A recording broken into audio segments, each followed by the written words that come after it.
To Mr. Henry Davis, bookseller, in London. Abergavenny, August 4th. Respected Sir, I have received your esteemed favour of the 13th ultimo, whereby it appeareth that you have perused those same letters, the which were delivered unto you by my friend, the Reverend Mr. Hugo Ben, and I am pleased to find you think they may be printed with a good prospect of success. Inasmuch as the objections you mention, I humbly conceive, are such that may be redargued, if not entirely removed.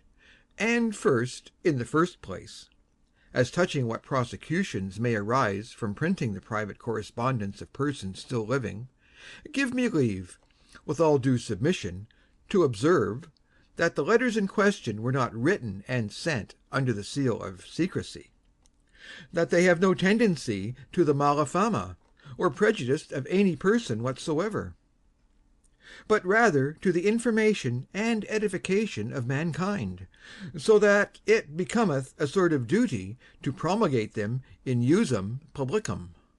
Besides, I have consulted Mr. Davy Higgins, an eminent attorney of this place, who, after due inspection and consideration, declareth, that he doth not think the said letters contain any matter which will be held actionable in the eye of the law.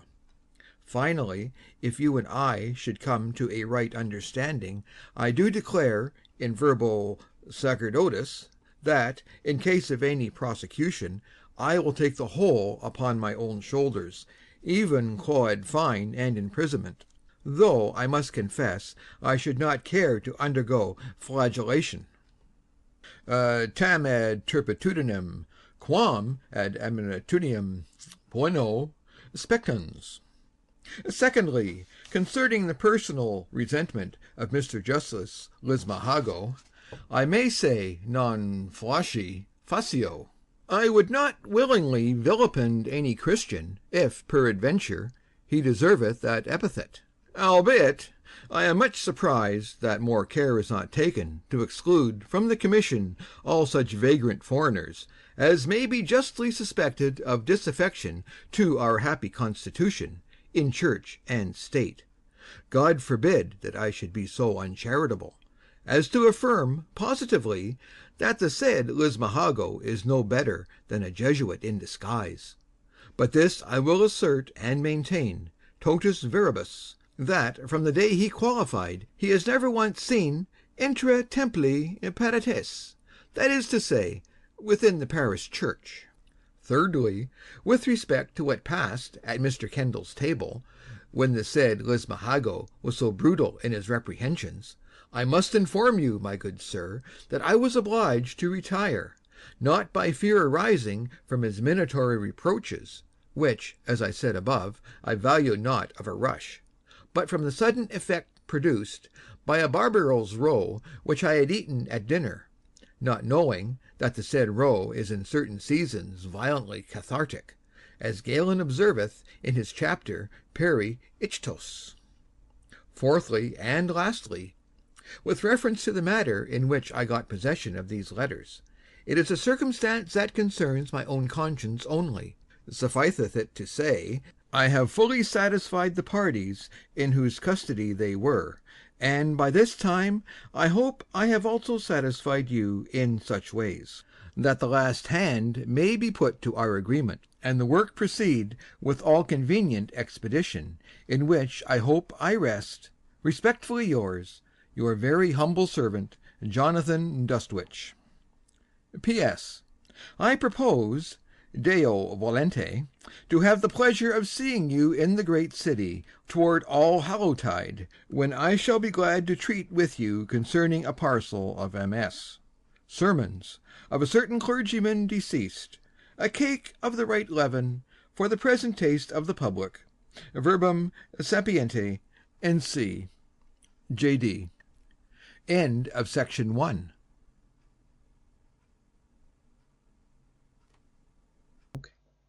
The Expedition of Humphry Clinker by Tobias Smollett. Section 2. To the Reverend Mr. Jonathan Dustwich. Sir, I received yours in course of post, and shall be glad to treat with you for the MS., which I have delivered to your friend Mr. Ben, but can by no means comply with the terms proposed. Those things are so uncertain. Writing is all a lottery. I have been a loser by the works of the greatest men of the age. I could mention particulars and name names, but don't choose it. The taste of the town is so changeable. Then there have been so many letters upon travels lately published, what between Smollett's, Sharp's, Derrick's, Thicknesses, Baltimore's, and Baretti's, together with Shandy's sentimental travels. The public seems to be cloyed with that kind of entertainment. Nevertheless, I will, if you please, run the risk of printing and publishing, and you shall have half the profits of the impression. You need not take the trouble to bring up your sermons on my account. Nobody reads sermons but Methodists and dissenters. Besides, for my own part, I am quite a stranger to that sort of reading, and the two persons whose judgment I depended upon in those matters are out of the way. One is gone abroad, carpenter of a man of war, and the other has been silly enough to abscond in order to avoid a prosecution for blasphemy. I'm a great loser by his going off. He has left a manual of devotion half finished in my hands, after having received money for the whole copy. He was the soundest divine, and had the most orthodox pen of all my people, and I never knew his judgment fail but in flying from his bread and butter on this occasion. By owning you was not put in bodily fear by Lismahago, you preclude yourself from the benefit of a good plea, over and above the advantage of binding him over.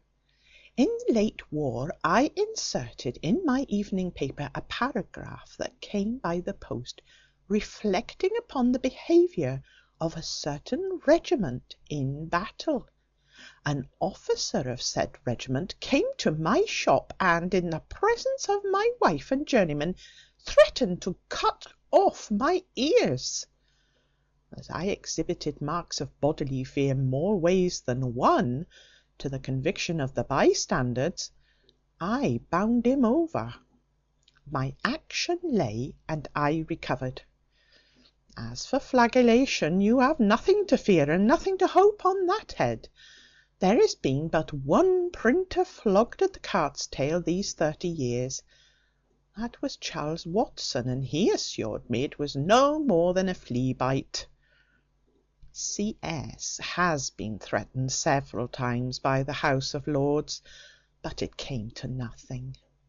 If an information should be moved for and granted against you as the editor of those letters, I hope you will have honesty and wit enough to appear and take your trial. If you should be sentenced to the pillory, your fortune is made. As times go, that's a sure step to honour and preferment. I shall think myself happy if I can lend you a lift, and am very sincerely yours, Henry Davis, London, August 10th. Please my kind service to your neighbour, my cousin Maddock. I have sent an almanac and court calendar, directed for him at Mr. Sutton's bookseller in Gloucester, carriage paid, which he will please to accept as a small token of my regard. My wife, who is very fond of toasted cheese, presents her compliments to him, and begs to know if there's any of that kind which he was so good as to send us last Christmas to be sold in London. H.D. End of section 2.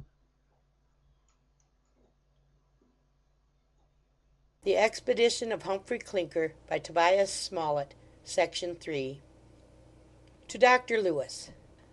Doctor, The pills are good for nothing. I might as well swallow snowballs to cool my reins.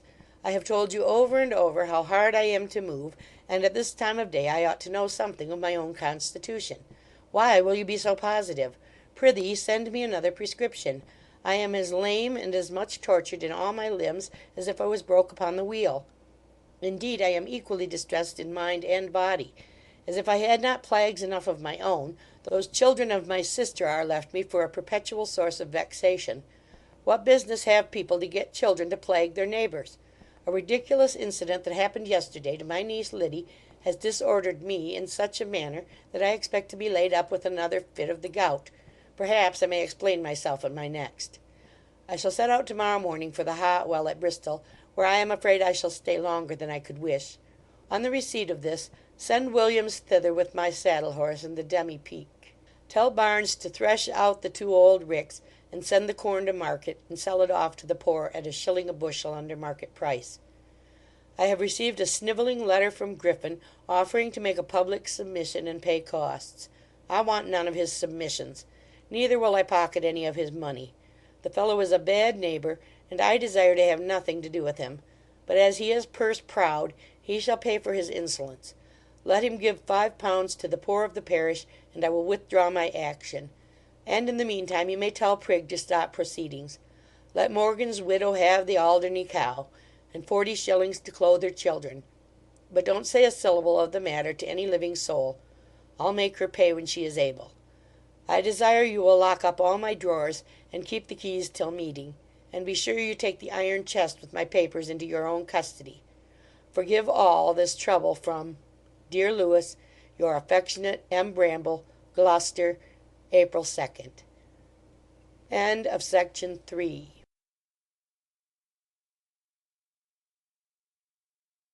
To Mrs. Gwillim, housekeeper at Brambleton Hall.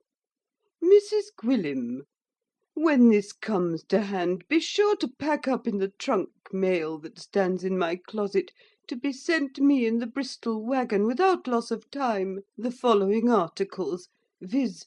My rose-collared negligee with green robins, my yellow damask, and my black velvets with the short hoop, my blue quilted petticoat, my green mantle, my laced apron, my French commode, Macklin head and lappets, and the little box with my jewels. Williams may bring over my bum daffy, and the vial with the easings of Dr. Hill's dock-water, and Chowder's laxative. The poor creature has been terribly stuprated ever since we left home. Pray take particular care of the house while the family is absent. Let there be a fire constantly kept in my brother's chamber and mine. The maids, having nothing to do, may be sat a-spinning. I desire you'll clap a padlock on the wine cellar, and let none of the men have access to the strong beer. Don't forget to have the gate shut every evening be dark. The gardener and the hind may lie below in the laundry to partake the house with the blunderbuss and the great dog. And hope you'll have a watchful eye over the maids.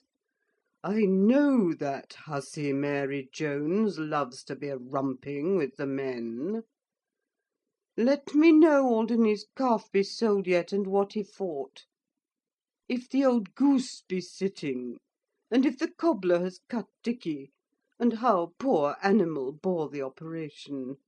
No more at present, but rests yours, Tabitha Bramble, Gloucester, April 2nd. End of section 4.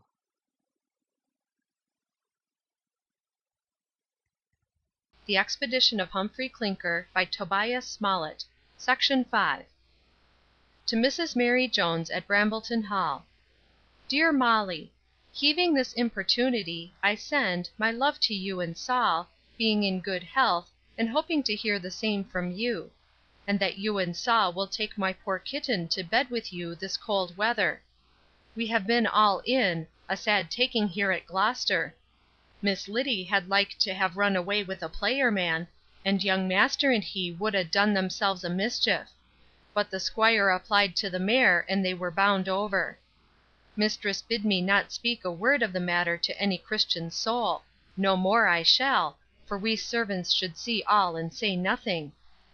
But what was worse than all this, Chowder has had the misfortune to be worried by a butcher's dog, and came home in a terrible pickle. Mistress was taken with the asterisks, but they soon went off. The doctor was sent for to Chowder, and he subscribed a repository which did him a great service. Thank God he's now in a fair way to do well. Pray take care of my box and the pillibur and put them under your own bed; for I do suppose Madam Gwyllim will be a prying into my secrets, now my back is turned. John Thomas is in good health, but sulky. The squire gave away an old coat to a poor man, and John says as how 'tis robbing him of his perquisites. I told him by his agreement he was to receive no vails; but he says as how there's a difference betwixt vails and perquisites, and so there is for sartain. We are all going to the Hot Well, where I shall drink your health in a glass of water, being, dear Molly, your humble servant to command, W. Jenkins, Gloucester, April 2nd. End of Section 5. Recording by Trisha G.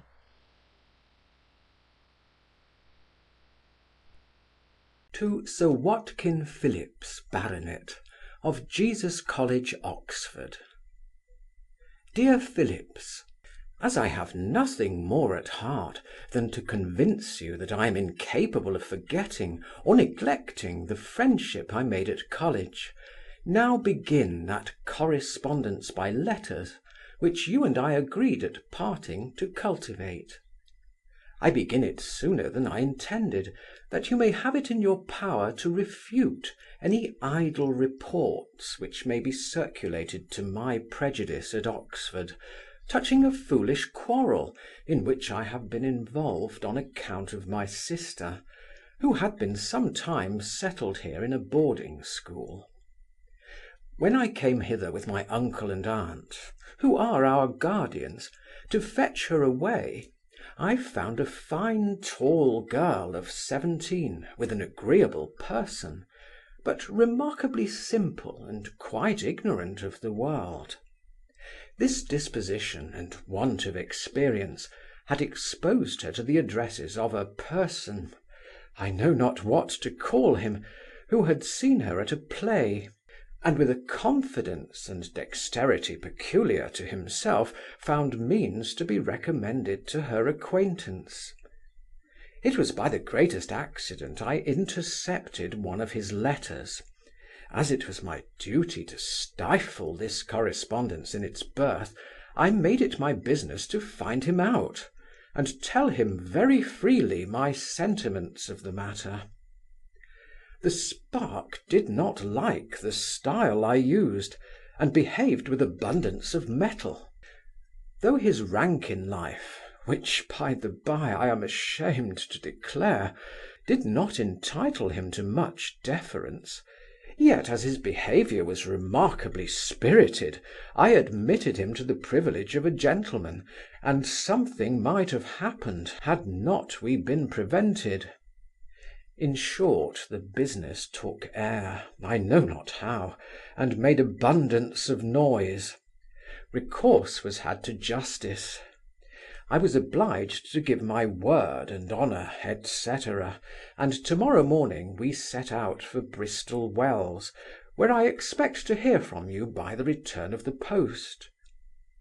I have got into a family of originals, whom I may one day attempt to describe for your amusement.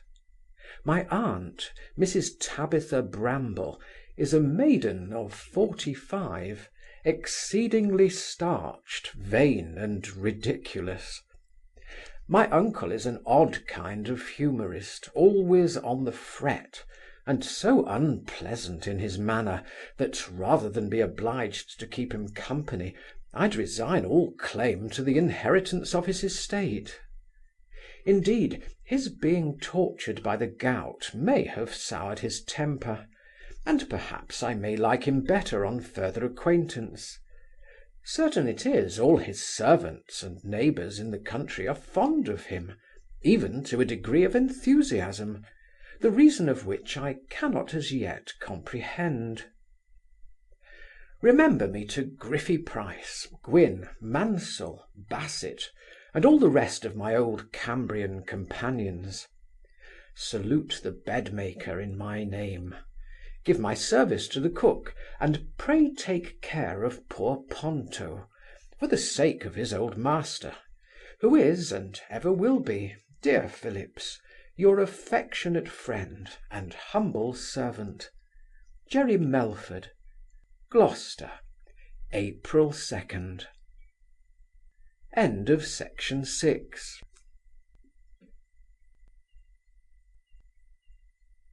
To Mrs. Jermyn, at her house in Gloucester. Dear Madam, having no mother of my own, I hope you will give me leave to disburden my poor heart to you, who have always acted the part of a kind parent to me, ever since I was put under your care. Indeed, and indeed, my worthy governess may believe me, when I assure her, that I never harboured a thought that was otherwise than virtuous; and, if God will give me grace, I shall never behave so as to cast a reflection on the care you have taken in my education. I confess I have given just cause of offence by my want of prudence and experience. I ought not to have listened to what the young man had said, and it was my duty to have told you all that passed, but I was ashamed to mention it. And then he behaved so modest and respectful, and seemed to be so melancholy and timorous, that I could not find in my heart to do anything that should make him miserable and desperate. As for familiarities, I do declare I never once allowed him the favour of a salute, and as to the few letters that passed between us, they are all in my uncle's hands, and I hope they contain nothing contrary to innocence and honour. I am still persuaded that he is not what he appears to be, but time will discover. Meanwhile I will endeavour to forget a connection which is so displeasing to my family. I have cried without ceasing, and have not tasted anything but tea, since I was hurried away from you. Nor did I once close my eyes for 3 nights running. My aunt continues to chide me severely when we are by ourselves, but I hope to soften her in time by humility and submission. My uncle, who was so dreadfully passionate in the beginning, has been moved by my tears and distress, and is now all tenderness and compassion. And my brother is reconciled to me on my promise to break off all correspondence with that unfortunate youth. But, notwithstanding all their indulgence, I shall have no peace of mind till I know my dear and ever honoured governess has forgiven her poor, disconsolate, forlorn, affectionate humble servant, till death, Lydia Melford. Clifton, April 6th. End of section 7.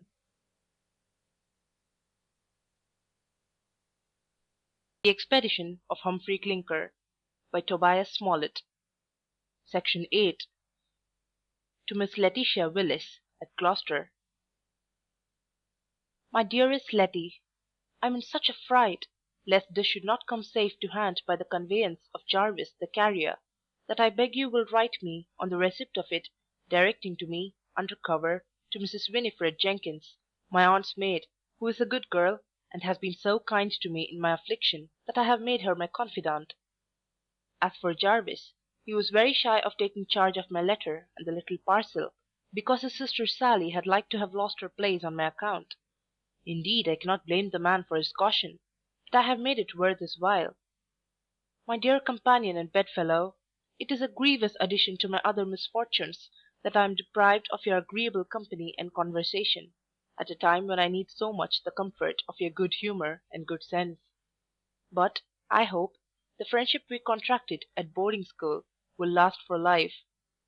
I doubt not but on my side it will daily increase and improve, as I gain experience, and learn to know the value of a good friend. Oh, my dear Letty, what shall I say about poor Mr. Wilson? I have promised to break off all correspondence, and, if possible, to forget him. But, alas! I begin to perceive that will not be in my power. As it is by no means proper that the picture should remain in my hands, lest it should be the occasion for more mischief, I have sent it to you by this opportunity, begging you will either keep it safe till better times, or return it to Mr. Wilson himself, who, I suppose, will make it his business to see you at the usual place. If he should be low-spirited at my sending back his picture, you may tell him I have no occasion for a picture, while the original continues engraved on my... But no, I would not have you tell him that neither, because there must be an end to our correspondence. I wish he may forget me, for the sake of his own peace, and yet if he should, he must be a barbarous... But it is impossible. Poor Wilson cannot be false and inconstant. I beseech him not to write to me, nor attempt to see me for some time, for, considering the resentment and passionate temper of my brother Jerry, such an attempt might be attended with consequences which would make us all miserable for life. Let us trust to time and the chapter of accidents, or rather to that Providence which will not fail, sooner or later, to reward those that walk in the paths of honour and virtue. I would offer my love to the young ladies, but it is not fit that any of them should know you have received this letter. If we go to Bath, I shall send you my simple remarks upon that famous centre of polite amusement, and every other place we may chance to visit, and I flatter myself that my dear Miss Willis will be punctual in answering the letters of her affectionate Lydia Melford. Clifton, April 6th. End of section 8. Dr. Lewis. Dear Lewis, I have followed your directions with some success, and might have been upon my legs by this time had the weather permitted me to use my saddle horse. I rode out upon the downs last Tuesday in the forenoon, when the sky, as far as the visible horizon, was without a cloud. But before I had gone a full mile, I was overtaken instantaneously by a storm of rain that wet me to the skin in 3 minutes. Whence it came, the devil knows. But it has laid me up, I suppose, for 1 fortnight. It makes me sick to hear people talk of the fine air upon Clifton Downs. How can the air be either agreeable or salutary where the demon of vapours descends in a perpetual drizzle? My confinement is the more intolerable, as I am surrounded with domestic vexations.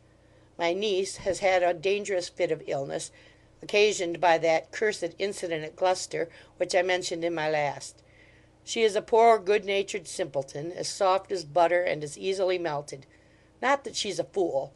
The girl's parts are not despicable, and her education has not been neglected. That is to say, she can write and spell and speak French and play upon the harpsichord. Then she dances finely, has a good figure, and is very well inclined, but she's deficient in spirit, and so susceptible, and so tender, forsooth. Truly, she has got a languishing eye, and reads romances. Then there's her brother, Squire Jerry, a pert jackanapes, full of college petulance and self-conceit, proud as a German count, and as hot and hasty as a Welsh mountaineer. As for that fantastical animal, my sister Tabby, you are no stranger to her qualifications. I vow to God she is sometimes so intolerable that I almost think she's the devil incarnate come to torment me for my sins. And yet I am conscious of no sins that ought to entail such family plagues upon me. Why the devil should not I shake off these torments at once? I ain't married to Tabby, thank heaven, nor did I beget the other two. Let them choose another guardian. For my part, I ain't in a condition to take care of myself, much less to superintend the conduct of giddy-headed boys and girls. You earnestly desire to know the particulars of our adventure at Gloucester, which are briefly these, and I hope they will go no further. Liddy had been so long copped up in a boarding school, which, next to a nunnery, is the worst kind of seminary that ever was contrived for young women, that she became as inflammable as touchwood; and going to a play in holiday time, 'sdeath, I'm ashamed to tell you, she fell in love with one of the actors, a handsome young fellow that goes by the name of Wilson. The rascal soon perceived the impression he had made, and managed matters so as to see her at a house where she went to drink tea with her governess. This was the beginning of a correspondence, which they kept up by means of a jade of a milliner, who made and dressed caps for the girls at the boarding school. When we arrived at Gloucester, Liddy came to stay at lodgings with her aunt, and Wilson bribed the maid to deliver a letter into her own hands.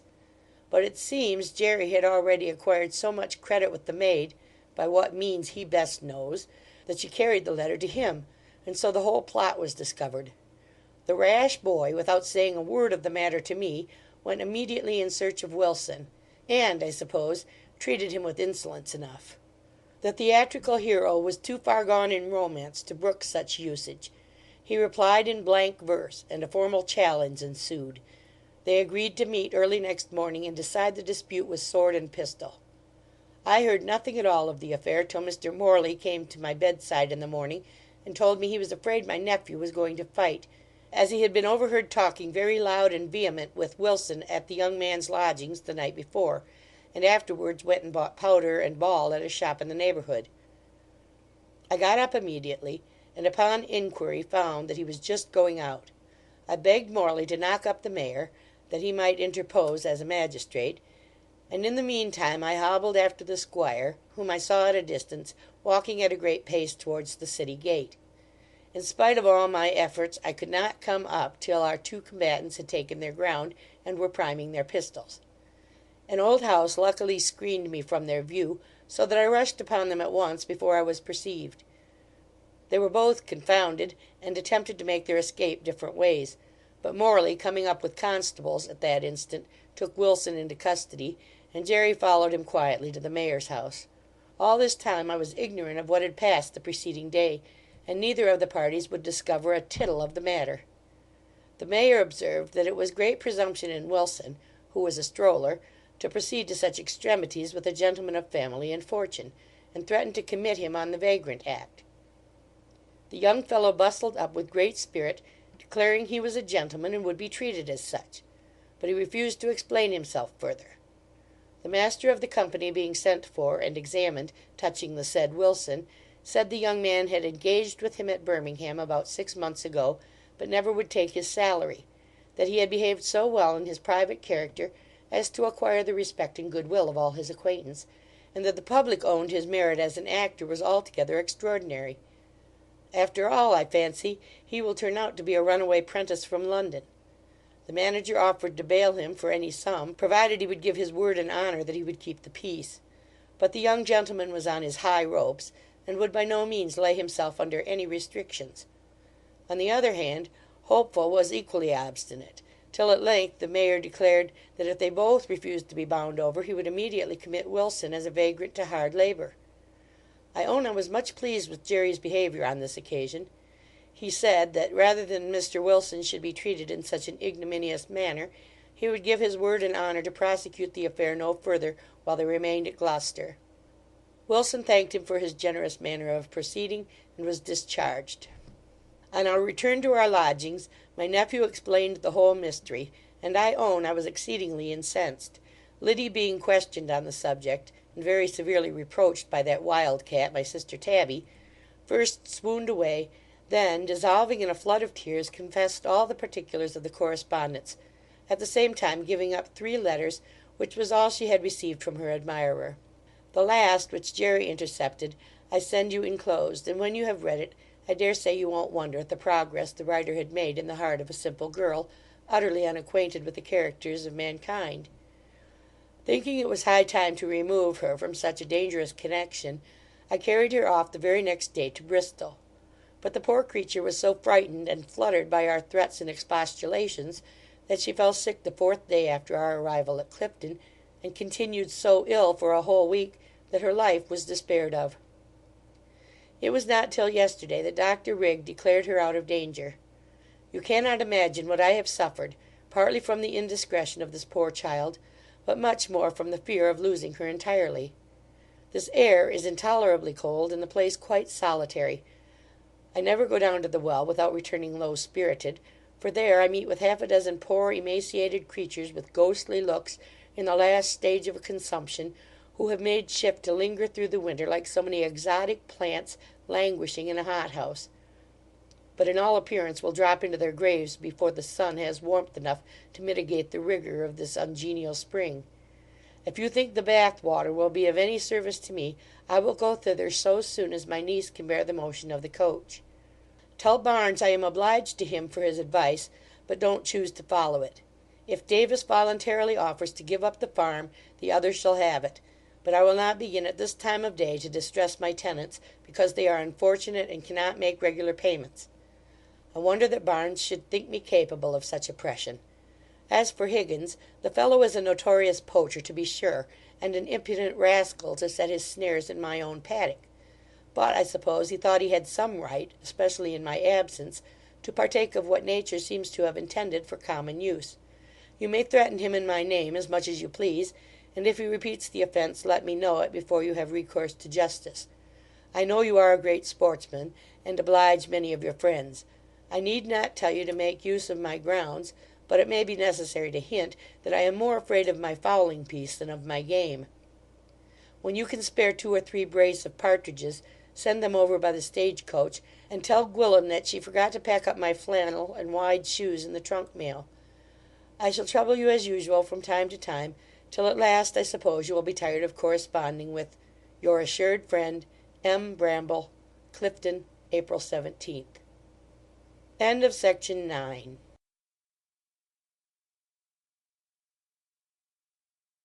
To Miss Lydia Melford. Miss Willis has pronounced my doom. You are going away, dear Miss Melford. You are going to be removed, I know not whither. What shall I do? Which way shall I turn for consolation? I know not what I say. All night long have I been tossed in a sea of doubts and fears, uncertainty and distraction, without being able to connect my thoughts, much less to form any consistent plan of conduct. I was even tempted to wish that I had never seen you, or that you had been less amiable or less compassionate to your poor Wilson. And yet it would be detestable ingratitude in me to form such a wish, considering how much I am indebted to your goodness, and the ineffable pleasure I have derived from your indulgence and approbation. Good God! I never heard your name mentioned without emotion. The most distant prospect of being admitted to your company filled my whole soul with a kind of pleasing alarm. As the time approached, my heart beat with redoubled force,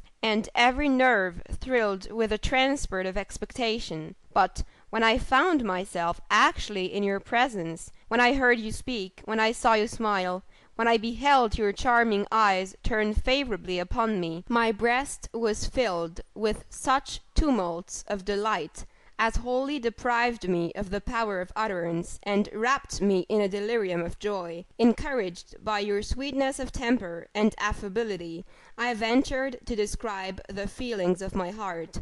Even then you did not check my presumption.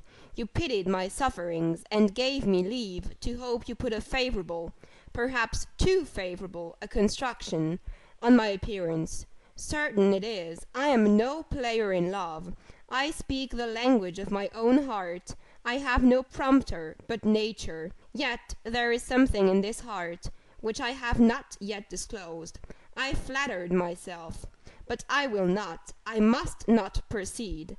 Dear Miss Liddy, for heaven's sake, contrive, if possible, some means of letting me speak to you before you leave Gloucester. Otherwise, I know not what will. But I begin to rave again. I will endeavour to bear this trial with fortitude. While I am capable of reflecting upon your tenderness and truth, I surely have no cause to despair. A cloud hangs over me, and there is a dreadful weight upon my spirits. While you stay in this place, I shall continually hover about your lodgings, as the parted soul is said to linger about the grave, where its mortal comfort lies. I know, if it is in your power, you will task your humanity, your compassion, shall I add, your affection, in order to assuage the almost intolerable disquiet that torments the heart of your afflicted Wilson. Gloucester, March 21st. End of section 10.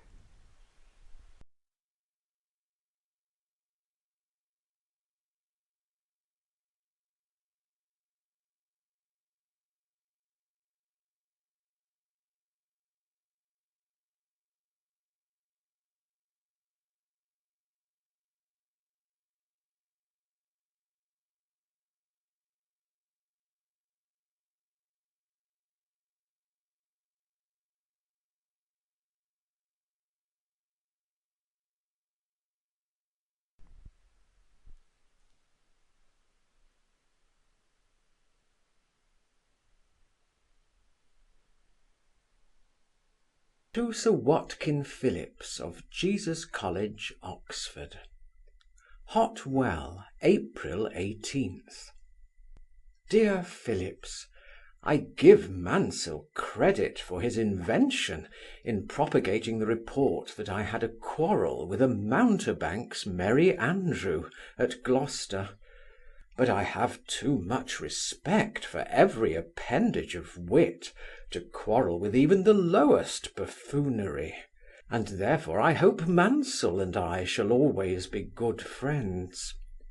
I cannot, however, approve of his drowning my poor dog Ponto, on purpose to convert Ovid's pleonasm into a punning epitaph, Deerant quoque litura Ponto, for that he threw him into the Isis, when it was so high and impetuous, with no other view than to kill the fleas, is an excuse that will not hold water.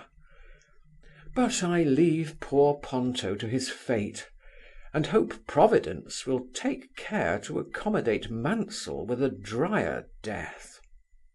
As there is nothing that can be called company at the Well, I am here in a state of absolute rustication. This, however, gives me the leisure to observe the singularities in my uncle's character, which seems to have interested your curiosity.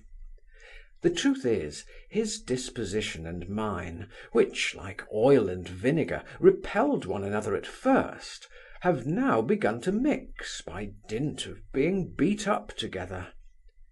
I was once apt to believe him a complete cynic, and that nothing but the necessity of his occasions could compel him to get within the pale of society. I am now of another opinion. I think his peevishness arises partly from bodily pain, and partly from a natural excess of mental sensibility; for I suppose the mind, as well as the body, is in some cases endued with a morbid excess of sensation. I was t'other day much diverted with a conversation that passed in the pump room betwixt him and the famous Dr. L., who is come to ply at the Well for patients. My uncle was complaining of the stink occasioned by the vast quantity of mud and slime which the river leaves at low ebb under the windows of the pump room. He observed that the exhalations arising from such a nuisance could not but be prejudicial to the weak lungs of many consumptive patients who came to drink the water. The doctor, overhearing this remark, made up to him, and assured him he was mistaken. He said, people in general were so misled by vulgar prejudices, that philosophy was hardly sufficient to undeceive them. Then, humming thrice, he assumed a most ridiculous solemnity of aspect, and entered into a learned investigation of the nature of stink. He observed that stink or stench meant no more than a strong impression on the olfactory nerves, and might be applied to substances of the most opposite qualities; that in the Dutch language stinken signifies the most agreeable perfume as well as the most fetid odour, as appears in Van Flaudel's translation of Horace, in that beautiful ode Quis multa gracilis, etc. The words liquidis perfusus odoribus he translates fancivet and maschata gestinken. That individuals differed toto coelo in their opinion of smells, which indeed was altogether as arbitrary as the opinion of beauty. That the French were pleased with the putrid effluvia of animal food, and so were the Hottentots in Africa, and the savages in Greenland; and that the negroes on the coast of Senegal would not touch fish till it was rotten; strong presumptions in favour of what is generally called stink, as those nations are in a state of nature, undebauched by luxury, unseduced by whim and caprice; that he had reason to believe the stercoraceous flavour, condemned by prejudice as a stink, was in fact most agreeable to the organs of smelling, for that every person who pretended to nauseate the smell of another's excretions snuffed up his own with particular complacency, for the truth of which he appealed to all the ladies and gentlemen then present. He said, the inhabitants of Madrid and Edinburgh found particular satisfaction in breathing their own atmosphere, which was always impregnated with stercoraceous effluvia; that the learned Dr. B, in his treatise on the 4 digestions, explains in what manner the volatile effluvia from the intestines stimulate and promote the operations of the animal economy. He affirmed the last Grand Duke of Tuscany, of the Medicis family, who refined upon sensuality with the spirit of a philosopher, was so delighted with that odour, that he caused the essence of ordure to be extracted, and used it as the most delicious perfume; that he himself, the doctor, when he happened to be low-spirited or fatigued with business, found immediate relief and uncommon satisfaction from hanging over the stale contents of a close stool, while his servant stirred it about under his nose. Nor was this effect to be wondered at, when we consider that this substance abounds with the self-same volatile salts that are so greedily smelled to by the most delicate invalids after they have been extracted and sublimed by the chemists.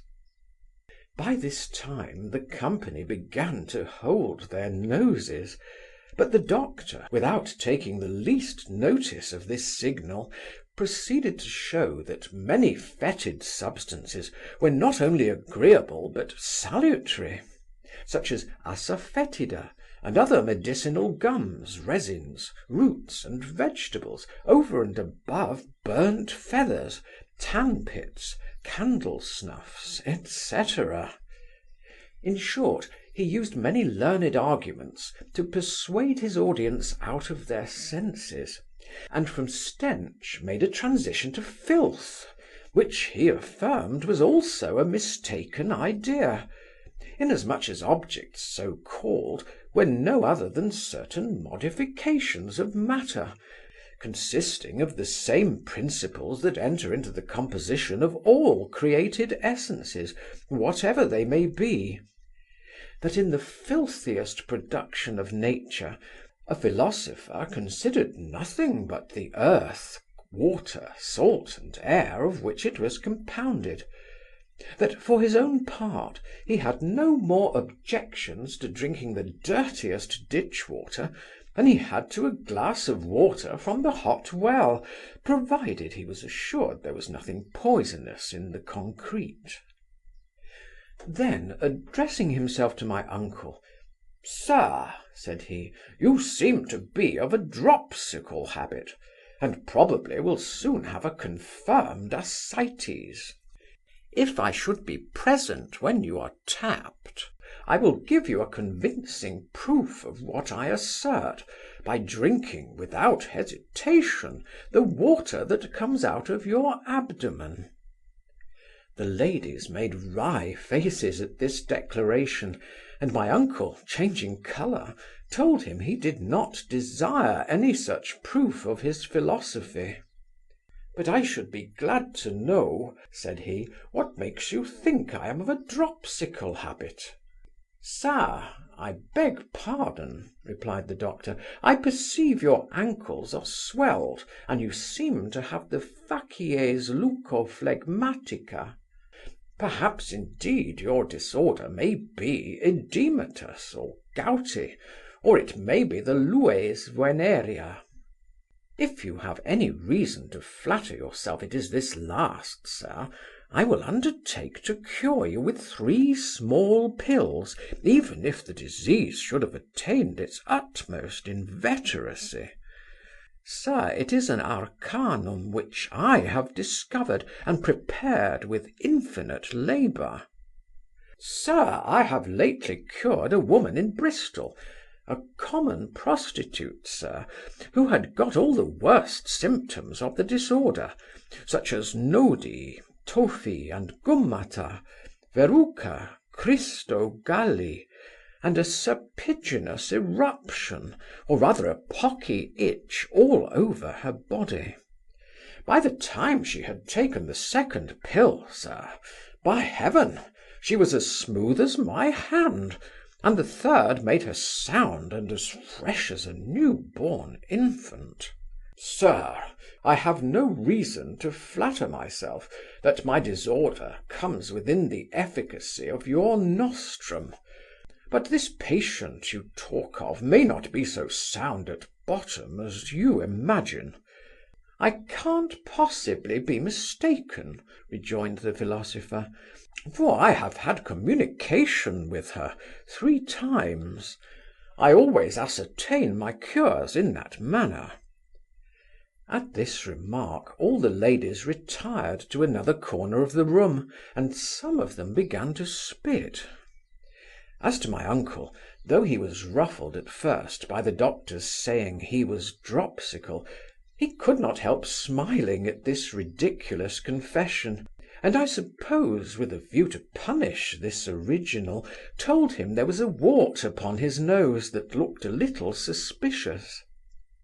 I don't pretend to be a judge of those matters, said he, but I understand that warts are often produced by the distemper, and that one upon your nose seems to have taken possession of the very keystone of the bridge, which I hope is in no danger of falling.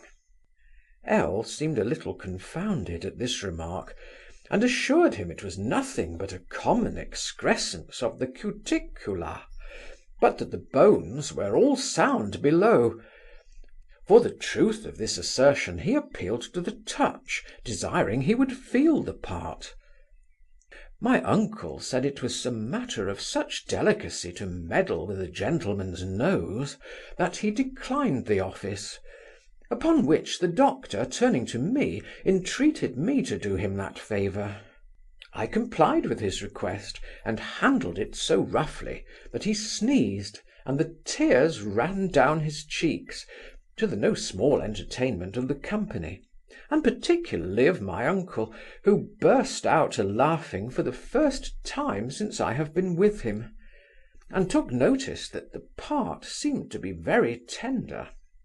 Sir, cried the doctor, it is naturally a tender part, but to remove all possibility of doubt, I will take off the wart this very night. So saying, he bowed with great solemnity all round, and retired to his own lodgings, where he applied a caustic to the wart, but it spread in such a manner as to produce a considerable inflammation, attended with an enormous swelling, so that when he next appeared, his whole face was overshadowed by this tremendous nozzle, and the rueful eagerness with which he explained this unlucky accident was ludicrous beyond all description. I was much pleased with meeting the original of a character which you and I have often laughed at in description, and what surprises me very much, I find the features in the picture which has been drawn for him rather softened than overcharged.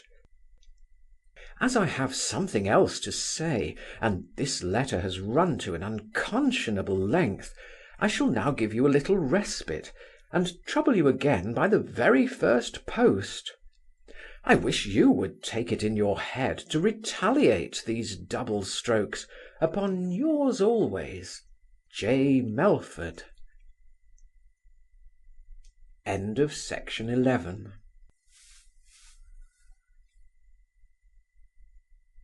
To Sir Watkin Phillips, of Jesus College, Oxford. Hot Well, April 20th. Dear Knight, I now sit down to execute the threat in the tale of my last. The truth is, I am big with the secret, and long to be delivered. It relates to my guardian, who you know is at present our principal object in view. T'other day I thought I had detected him in such a state of frailty as would but ill become his years and character. There is a decent sort of woman, not disagreeable in her person, that comes to the well, with a poor emaciated child, far gone in a consumption. I had caught my uncle's eyes several times directed to this person, with a very suspicious expression in them, and every time he saw himself observed, he hastily withdrew them, with evident marks of confusion. I resolved to watch him more narrowly, and saw him speaking to her privately in a corner of the walk.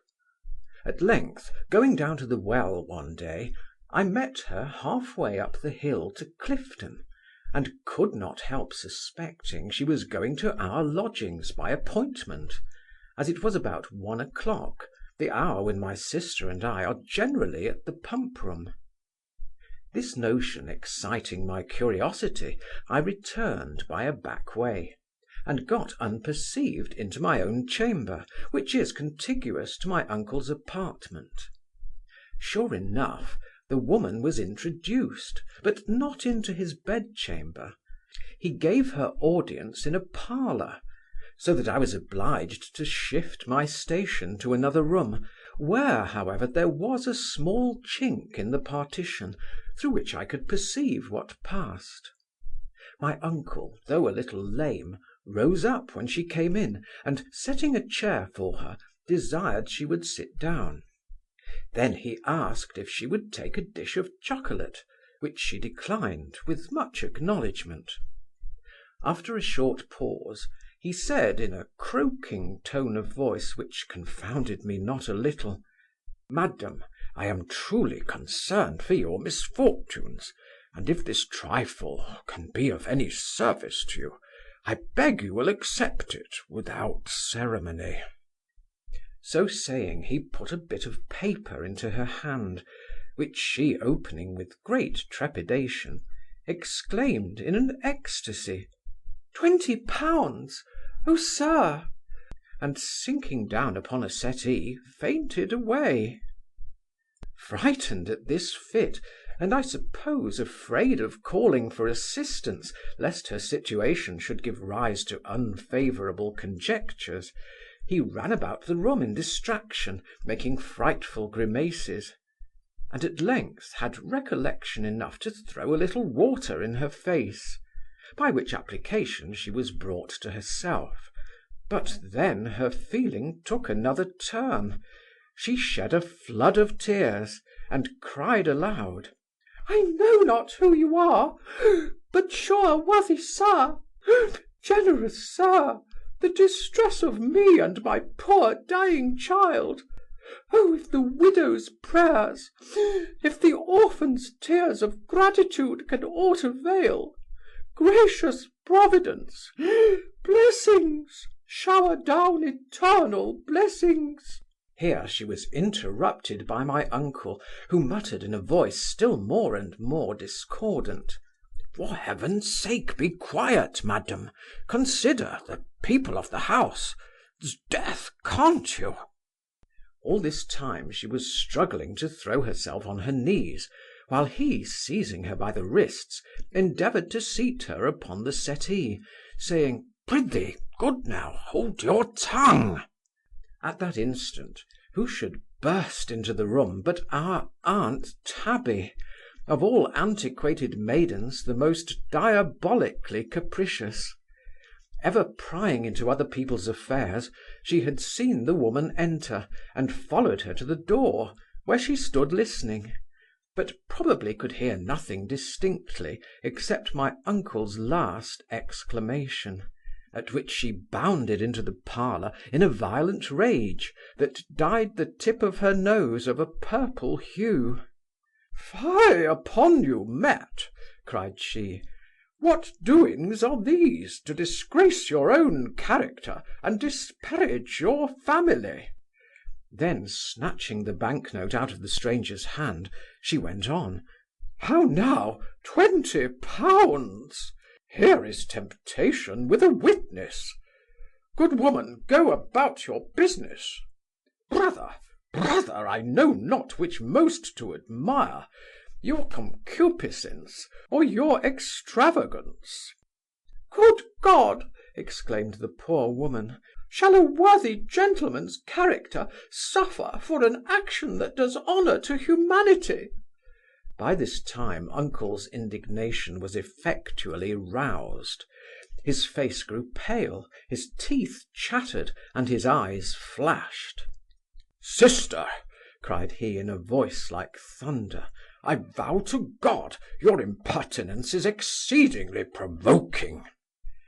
With these words he took her by the hand, and opening the door of communication, thrust her into the chamber where I stood, so affected by the scene that the tears ran down my cheeks.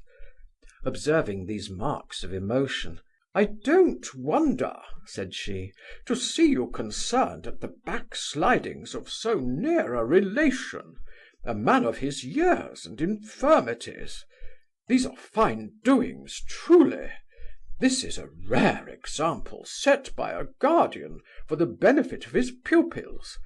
Monstrous, incongruous, sophistical.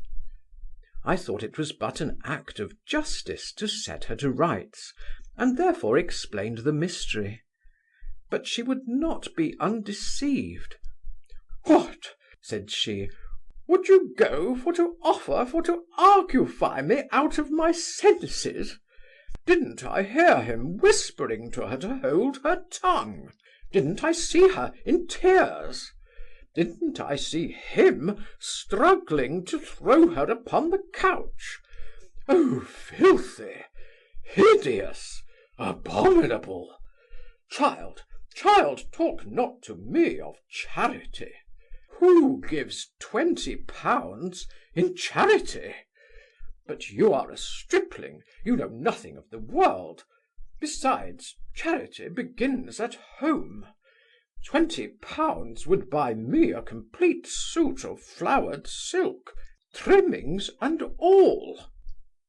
In short, I quitted the room, my contempt for her and my respect for her brother being increased in the same proportion.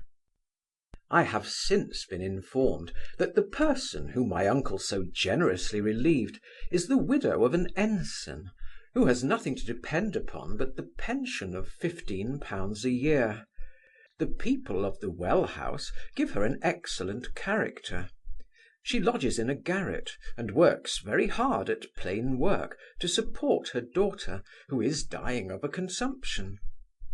I must own, to my shame, I feel a strong inclination to follow my uncle's example in relieving this poor widow, but betwixt friends I am afraid of being detected in a weakness that might entail the ridicule of the company upon, dear Phillips, yours always, J. Melford. Direct your next to me at Bath, and remember me to all our fellow Jesuits. End of section 12.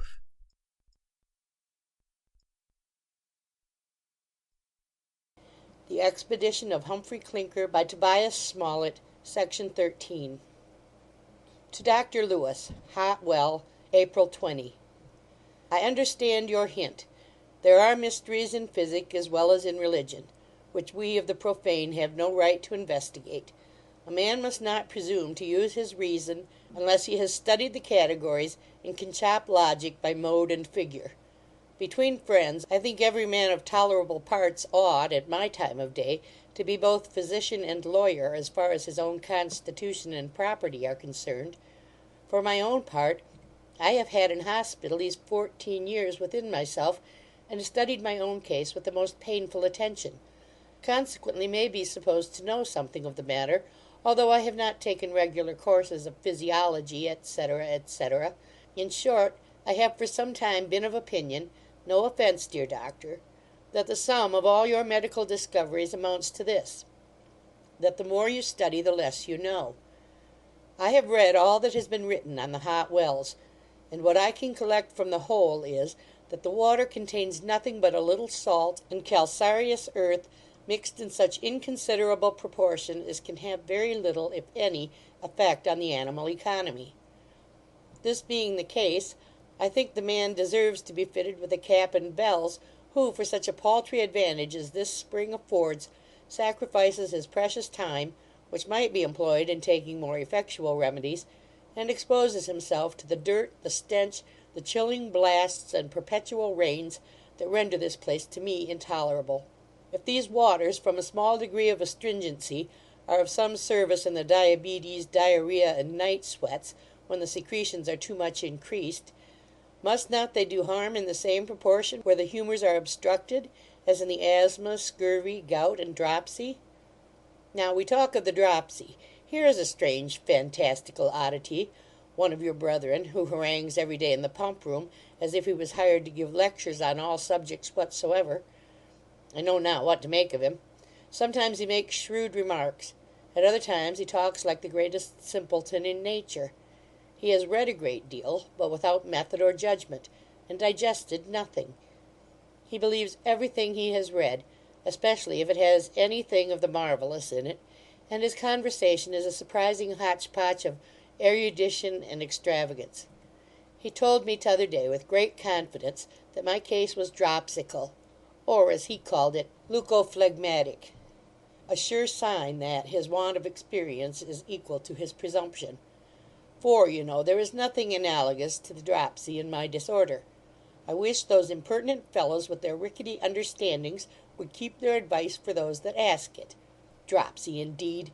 Sure I have not lived to the age of 55, and had such experience of my own disorder, and consulted you and other eminent physicians so often and so long, to be undeceived by such a...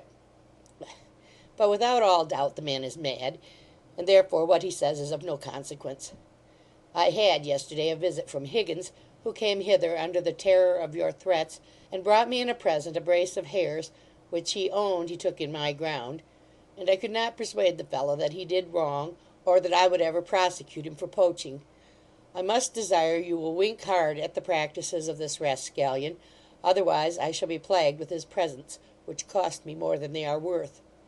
If I could wonder at any thing Fitzowen does, I should be surprised at his assurance in desiring you to solicit my vote for him at the next election for the county. For him, who opposed me on the like occasion with the most illiberal competition. You may tell him civilly that I beg to be excused. Direct your next for me at Bath, whither I propose to remove to-morrow, not only on my own account, but for the sake of my niece Liddy, who is like to relapse. The poor creature fell into a fit yesterday, while I was cheapening a pair of spectacles with a Jew pedlar. I'm afraid there is something still lurking in that little heart of hers, which I hope a change of objects will remove. Let me know what you think of this half-witted doctor's impertinent, ridiculous, and absurd notion of my disorder. So far from being dropsical, I am as lank in the belly as a greyhound, and by measuring my ankle with a pack-thread, I find the swelling subsides every day. From such doctors, good Lord deliver us. I have not yet taken any lodgings in Bath, because there we can be accommodated at a minute's warning, and I shall choose for myself. I need not say your directions for drinking and bathing will be agreeable to, dear Lewis, yours ever, Mat Bramble. P.S. I forgot to tell you that my right ankle pits, a symptom, as I take it, of its being edematous, not leucophlegmatic. End of section 13.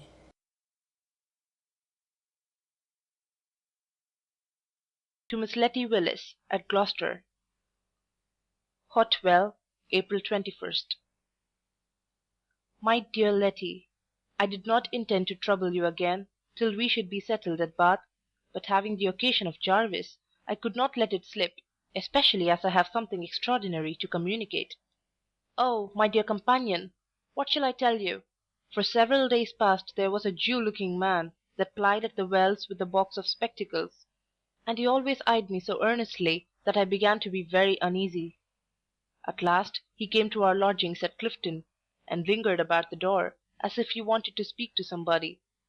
I was seized with an odd kind of fluttering, and begged Win to throw herself in his way. But the poor girl has weak nerves, and was afraid of his beard. My uncle, having occasion for new glasses, called him upstairs, and was trying a pair of spectacles, when the man, advancing to me, said in a whisper, "Oh, gracious, what do you think?" he said. "I'm Wilson." His features struck me at that very moment. It was Wilson, sure enough, but so disguised that it would have been impossible to know him, if my heart had not assisted in the discovery. I was so surprised and so frightened that I fainted away, but soon recovered, and found myself supported by him on the chair, while my uncle was running about the room with the spectacles on his nose, calling for help. I had no opportunity to speak to him, but looks were sufficiently expressive. He was paid for his glasses, and went away. Then I told Win who he was, and sent her after him to the pump room, where she spoke to him, and begged him in my name to withdraw from the place, that he might not incur the suspicion of my uncle or my brother if he did not want to see me die of terror and vexation. The poor youth declared, with tears in his eyes, that he had something extraordinary to communicate, and asked if she would deliver a letter to me, but this she absolutely refused, by my order. Finding her obstinate in her refusal, he desired she would tell me that he was no longer a player, but a gentleman, in which character he would very soon avow his passion for me, without fear of censure or reproach. Nay, he even discovered his name and family, which, to my great grief, the simple girl forgot, in the confusion occasioned by her being seen talking to him by my brother, who stopped her on the road, and asked what business he had with that rascally Jew.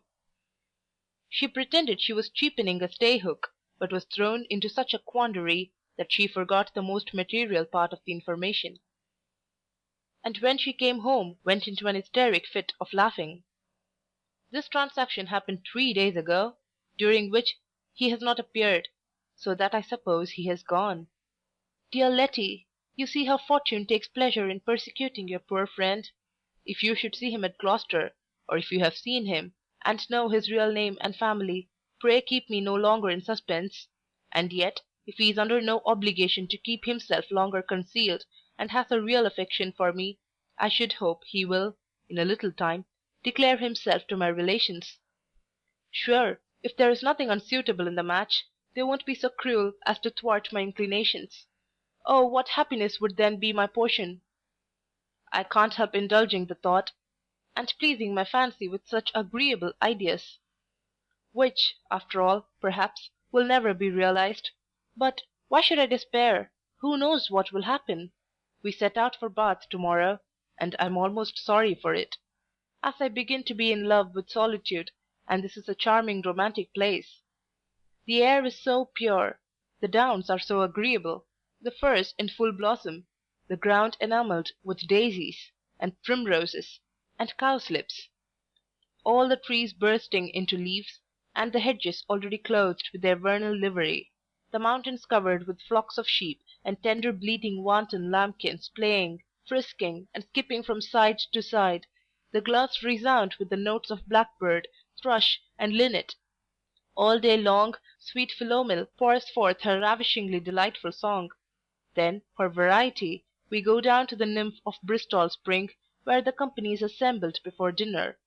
So good-natured, so free, so easy, and there we drink the water so clear, so pure, so mild, so charmingly mawkish. There the fun is so cheerful and reviving, the weather so soft, the walk so agreeable, the prospect so amusing, and the ships and boats going up and down the river, close under the windows of the pump room, afford such an enchanting variety of moving pictures, as require a much abler pen than mine to describe. To make this place a perfect paradise to me, nothing is wanting but an agreeable companion and sincere friend, such as my dear Miss Willis hath been, and I hope still will be, to her ever faithful Lydia Melford. Direct for me, still under cover, to Win, and Jarvis will take care to convey it safe. Adieu. End of section 14.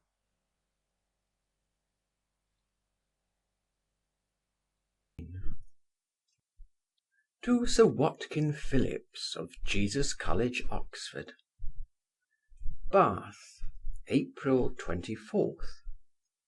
Dear Phillips, you have indeed reason to be surprised that I should have concealed my correspondence with Miss Blackerby from you, to whom I disclosed all my other connections of that nature. But the truth is, I never dreamed of any such commerce, till your last informed me that it had produced something which could not be much longer concealed. It is a lucky circumstance, however, that her reputation will not suffer any detriment, but rather derive advantage from the discovery, which will prove at least that it is not quite so rotten as most people imagined. For my own part, I declare to you, in all the sincerity of friendship, that far from having any amorous intercourse with the object in question, I never had the least acquaintance with her person. But if she is really in the condition you describe, I suspect Mansell to be at the bottom of the whole. His visits to that shrine were no secret, and this attachment, added to some good offices which you know he has done me since I left Alma Mater, give me a right to believe him capable of saddling me with this scandal when my back was turned. Nevertheless, if my name can be of any service to him, he is welcome to make use of it. And if the woman should be abandoned enough to swear his bantling to me, I must beg the favour of you to compound with the parish. I shall pay the penalty without repining, and you will be so good as to draw upon me immediately for the sum required. On this occasion I act by the advice of my uncle, who says I shall have good luck if I pass through life without being obliged to make many more compositions of the same kind. The old gentleman told me last night, with great good humour, that betwixt the age of 20 and 40 he had been obliged to provide for 9 bastards, sworn to him by women whom he never saw. Mr Bramble's character, which seems to interest you greatly, opens and improves upon me every day. His singularities afford a rich mine of entertainment. His understanding, so far as I can judge, is well cultivated. His observations on life are equally just, pertinent, and uncommon. He affects misanthropy in order to conceal the sensibility of a heart which is tender, even to a degree of weakness. This delicacy of feeling, or soreness of the mind, makes him timorous and fearful, but then he is afraid of nothing so much as of dishonour. And although he is exceedingly cautious of giving offence, he will fire at the least hint of insolence or ill-breeding. Respectable as he is upon the whole, I can't help being sometimes diverted by his little distresses, which provoke him to let fly the shafts of his satire, keen and penetrating as the arrows of Teucer. Our aunt Tabitha acts upon him as a perpetual grindstone. She is in all respects a striking contrast to her brother. But I reserve her portrait for another occasion. 3 days ago we came hither from the Hot Well, and took possession of the first floor of a lodging-house on the South Parade, a situation which my uncle chose for its being near the Bath, and remote from the noise of carriages. He was scarce warm in the lodgings when he called for his nightcap, his wide shoes and flannel, and declared himself invested with the gout in his right foot, though I believe it had as yet reached no farther than his imagination. It was not long before he had reason to repent his premature declaration, for our aunt Tabitha found means to make such a clamour and confusion before the flannels could be produced from the trunk, that one would have imagined the house was on fire. All this time uncle sat boiling with impatience, biting his fingers, throwing up his eyes, and muttering ejaculations. At length he burst into a kind of convulsive laugh, after which he hummed a song, and when the hurricane was over, exclaimed, "Blessed be God for all things!" This, however, was but the beginning of his troubles. Mistress Tabitha's favourite dog, Chowder, having paid his compliments to a female turnspit of his own species in the kitchen, involved himself in a quarrel with no fewer than 5 rivals, who set upon him at once, and drove him upstairs to the dining-room door with hideous noise. There our aunt and her woman, taking arms in his defence, joined the concert, which became truly diabolical.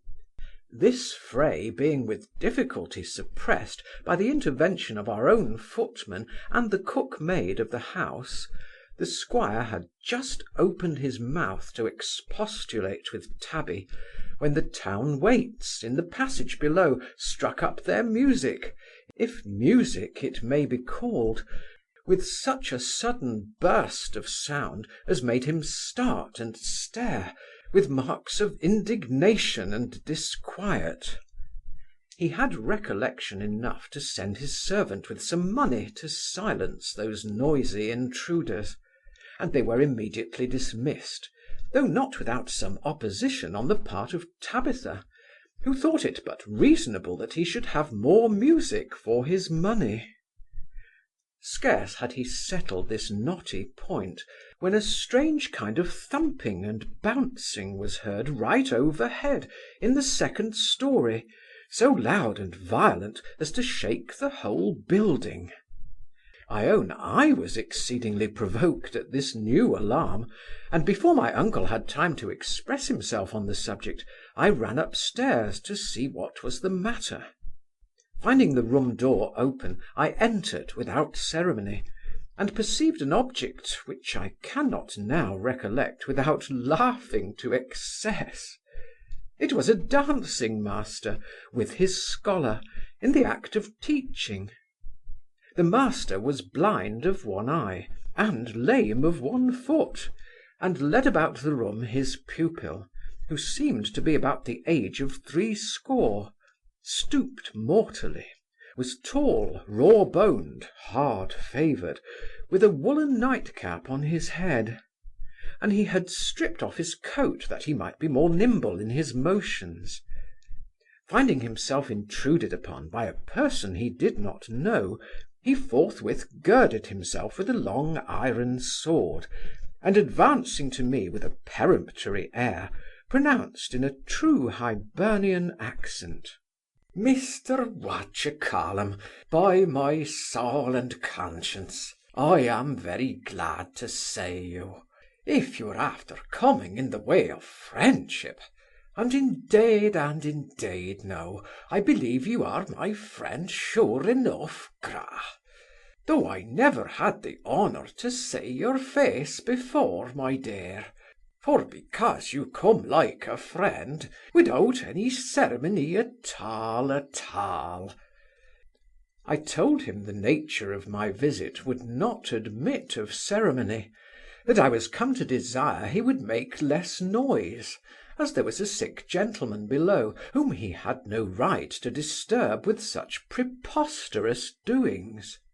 "Why, look ye now, young gentleman," replied this original, "perhaps upon another occasion I might civilly request you to explain the meaning of that hard word, preposterous. But there's a time for all things, honey." So saying, he passed me with great agility, and running downstairs, found our footman at the dining-room door, of whom he demanded admittance, to pay his respect to the stranger. As the fellow did not think proper to refuse the request of such a formidable figure, he was immediately introduced, and addressed himself to my uncle in these words: "Your humble servant, good sir. I'm not so preposterous, as your son calls it, but I know the rules of civility. I'm a poor knight of Ireland. My name is Sir Ulick Macillicut, of the county of Galway. Being your fellow lodger, I'm come to pay my respects, and to welcome you to the South Parade, and to offer my best services to you, and your good lady, and your pretty daughter, and even to the young gentleman your son, though he thinks me a preposterous fellow. You must know I am to have the honour to open a ball next door to-morrow with Lady Macmanus, and being rusted in my dancing, I was refreshing my memory with a little exercise. But if I had known there was a sick person below, by Christ, I would have sooner danced a hornpipe upon my own head than walk the softest minuet over yours. My uncle, who was not a little startled at his first appearance, received his compliment with great complacency, insisted upon his being seated, thanked him for the honour of his visit, and reprimanded me for my abrupt expostulation with a gentleman of his rank and character. Thus tutored, I asked pardon of the knight, who forthwith starting up, embraced me so close that I could hardly breathe, and assured me he loved me as his own soul. At length, recollecting his nightcap, he pulled it off in some confusion, and with his bald pate uncovered, made 1,000 apologies to the ladies as he retired. At that instant the abbey bells began to ring so loud that we could not hear one another speak, and this peal, as we afterwards learned, was for the honour of Mr. Bullock, an eminent cow-keeper of Tottenham, who had just arrived at Bath to drink the waters for indigestion. Mr. Bramble had not time to make his remarks upon the agreeable nature of this serenade before his ears were saluted with another concert that interested him more nearly. 2 negroes belonging to a Creole gentleman, who lodged in the same house, taking their station at a window in the staircase, about 10 feet from our dining-room door, began to practise upon the French horn, and being in the very first rudiments of execution, produced such discordant sounds as might have discomposed the organs of an ass.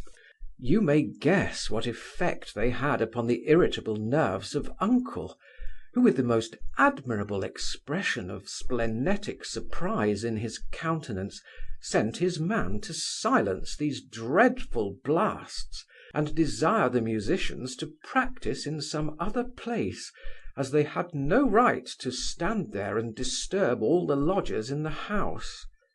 Those sable performers, far from taking the hint and withdrawing, treated the messenger with great insolence, bidding him carry his compliments to their master, Colonel Rigworm, who would give him a proper answer, and a good drubbing into the bargain.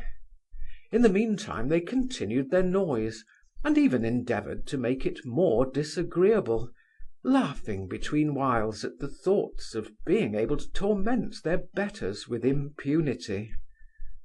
Our squire, incensed at the additional insult, immediately dispatched the servant with his compliments to Colonel Rigworm, requesting that he would order his blacks to be quiet, as the noise they made was altogether intolerable. To this message the Creole colonel replied, that his horns had a right to sound on a common staircase, that there they should play for his diversion, and that those who did not like the noise might look for lodgings elsewhere. Mr. Bramble no sooner received this reply than his eyes began to glisten, his face grew pale, and his teeth chattered. After a moment's pause he slipped on his shoes, without speaking a word, or seeming to feel any further disturbance from the gout in his toes. Then, snatching his cane, he opened the door and proceeded to the place where the black trumpeters were posted. There, without further hesitation, he began to belabour them both, and exerted himself with such astonishing vigour and agility, that both their heads and horns were broken in a twinkling, and they ran howling downstairs to their master's parlour door. The squire, following them half-way, called aloud, that their colonel might hear him, "Go, rascals, and tell your master what I have done. If he thinks himself injured, he knows where to come for satisfaction. As for you, this is but an earnest of what you shall receive, if ever you presume to blow a horn again here, while I stay in the house." So saying, he retired to his apartment, in expectation of hearing from the West Indian, but the colonel prudently declined any farther prosecution of the dispute. My sister Liddy was frighted into a fit, from which she was no sooner recovered than Mistress Tabitha began a lecture upon patience, which her brother interrupted with a most significant grin. "True, sister, God increase my patience and your discretion. I wonder," added he, "what sort of sonata we are to expect from this overture, in which the devil that presides over horrid sounds hath given us such variations of discord. The trampling of porters, the creaking and crashing of trunks, the snarling of curs, the scolding of women, the squeaking and squalling of fiddles and hautboys out of tune, the bouncing of the Irish baronet overhead, and the bursting, belching, and brattling of the French horns in the passage, not to mention the harmonious peal that still thunders from the abbey steeple, succeeding one another without interruption, like the different parts of the same concert, have given me such an idea of what a poor invalid has to expect in this temple dedicated to silence and repose, that I shall certainly shift my quarters to-morrow, and endeavour to effectuate my retreat before Sir Ulic opens the ball with my Lady Macmanus, a conjunction that bodes me no good." This intimation was by no means agreeable to Mistress Tabitha, whose ears were not quite so delicate as those of her brother. She said it would be great folly to move from such agreeable lodgings the moment they were comfortably settled. She wondered he should be such an enemy to music and mirth. She heard no noise but of his own making. It was impossible to manage a family in dumb show. He might harp as long as he pleased upon her scolding, but she never scolded except for his advantage. But he would never be satisfied, even though she should sweat blood and water in his service. I have a great notion that our aunt, who is now declining into the most desperate state of celibacy, had formed some design upon the heart of Sir Ulic Mackilligut, which she feared might be frustrated by our abrupt departure from these lodgings. Her brother, eyeing her askance, "Pardon me, sister," said he, "I should be a savage indeed, were I insensible of my own felicity in having such a mild, complacent, good-humoured, and considerate companion and housekeeper. But as I have got a weak head, and my sense of hearing is painfully acute, before I have recourse to plugs of wool and cotton, I'll try whether I can't find another lodging where I shall have more quiet and less music." He accordingly dispatched his man upon this service, and next day he found a small house in Milsham Street, which he hires by the week. Here at least we enjoy convenience and quiet within doors, as much as Tabby's temper will allow. But the squire still complains of flying pains in the stomach and head, for which he bathes and drinks the waters. He is not so bad, however, but that he goes in person to the pump, the rooms, and the coffee-houses, where he picks up continual food for ridicule and satire. If I can glean anything for your amusement, either from his observation or my own, You shall have it freely, though I am afraid it will poorly compensate the trouble of reading these tedious, insipid letters of, dear Phillips, yours always, J. Melford. End of Section 15.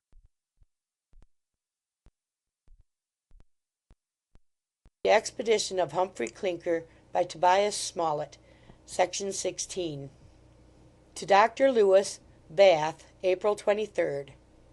Dear Doctor, if I did not know that the exercise of your profession has habituated you to the hearing of complaints, I should make a conscience of troubling you with my correspondence, which may be truly called the Lamentations of Matthew Bramble.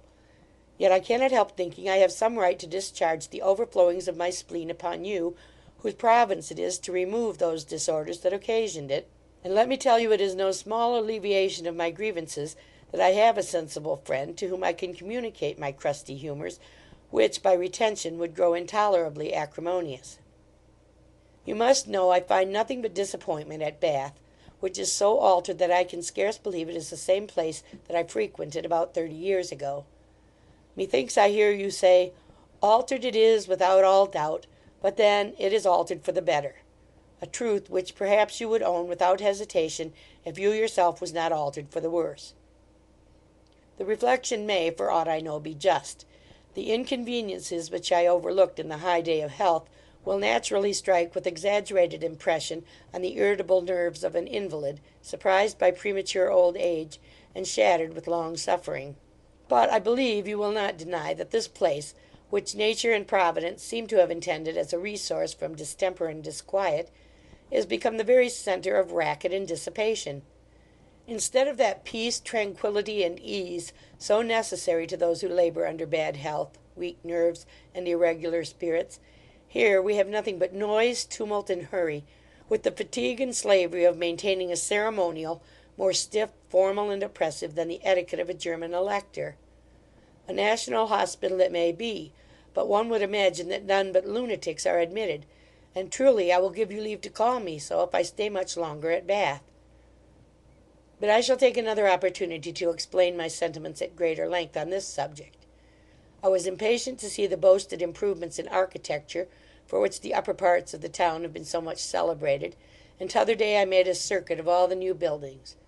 The square, though irregular, is, on the whole, pretty well laid out, spacious, open, and airy, and, in my opinion, by far the most wholesome and agreeable situation in Bath, especially the upper side of it. But the avenues to it are mean, dirty, dangerous, and indirect. Its communication with the baths is through the yard of an inn, where the poor trembling valetudinarian is carried in a chair betwixt the heels of a double row of horses, wincing under the currycombs of grooms and postilions, over and above the hazard of being obstructed or overturned by the carriages which are continually making their exit or their entrance. I suppose after some chairmen shall have been maimed, and a few lives lost by those accidents, the corporation will think in earnest about providing a more safe and commodious passage. The circus is a pretty bauble, contrived for shew, and looks like Vespasian's amphitheatre turned outside in. If we consider it in point of magnificence, the great number of small doors belonging to the separate houses, the inconsiderable height of the different orders, the affected ornaments of the architrave, which are both childish and misplaced, and the areas projecting into the street, surrounded with iron rails, destroy a good part of its effect upon the eye. And perhaps we shall find it still more defective, if we view it in the light of convenience. The figure of each separate dwelling-house, being the segment of a circle, must spoil the symmetry of the rooms by contracting them towards the street windows, and leaving a larger sweep in the space behind. If, instead of the areas and iron rails, which seem to be of very little use, there had been a corridor with arcades all round, as in Covent Garden, the appearance of the whole would have been more magnificent and striking. Those arcades would have afforded an agreeable covered walk, and sheltered the poor chairmen and their carriages from the rain, which is here almost perpetual.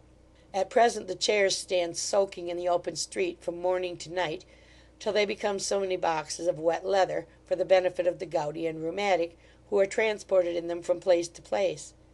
Indeed, this is a shocking inconvenience that extends over the whole city, and, I am persuaded, it produces infinite mischief to the delicate and infirm. Even the closed chairs, contrived for the sick, by standing in the open air, have their frieze linings impregnated like so many sponges with the moisture of the atmosphere, and those cases of cold vapour must give a charming check to the perspiration of a patient piping hot from the bath with all his pores wide open. But, to return to the circus, it is inconvenient from its situation at so great a distance from all the markets, baths, and places of public entertainment. The only entrance to it, through Gay Street, is so difficult, steep, and slippery, that in wet weather it must be exceedingly dangerous, both for those that ride in carriages and those that walk afoot. And when the street is covered with snow, as it was for 15 days successively this very winter, I don't see how any individual could go either up or down without the most imminent hazard of broken bones. In blowing weather, I am told, most of the houses in this hill are smothered with smoke, forced down the chimneys by the gusts of wind reverberated from the hill behind, which, I apprehend likewise, must render the atmosphere here more humid and unwholesome than it is in the square below.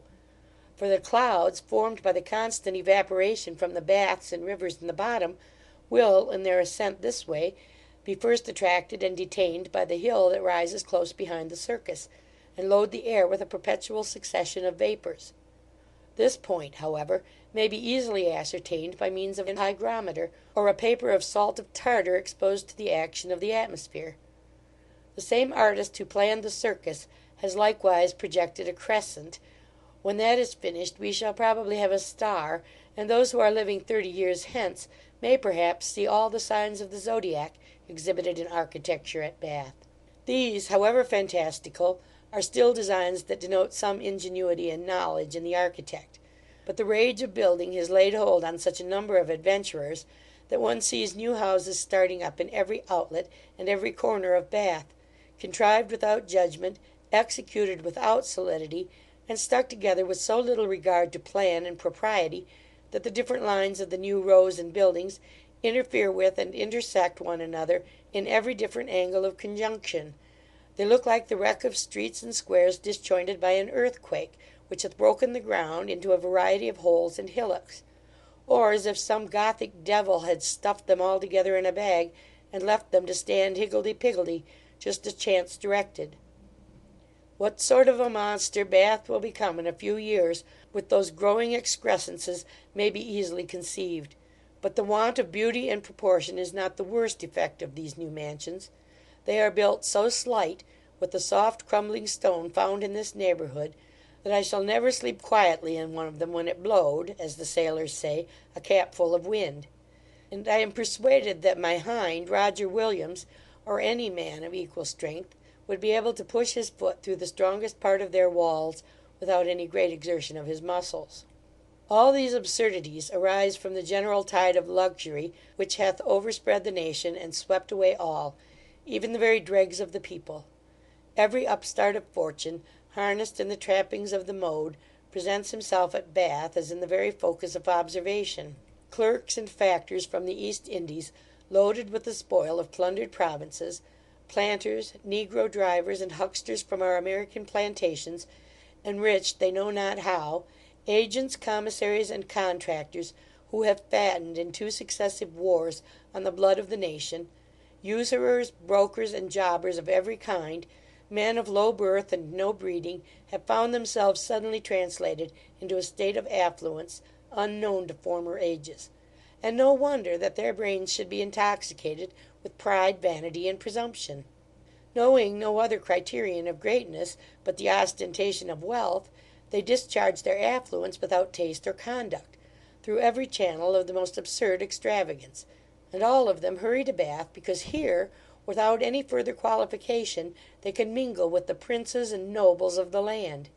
Even the wives and daughters of low tradesmen, who, like shovel-nosed sharks, prey upon the blubber of those uncouth whales of fortune, are infected with the same rage of displaying their importance; and the slightest indisposition serves them for a pretext to insist upon being conveyed to Bath, where they may hobble country dances and cotillions among lordlings, squires, counsellors, and clergy.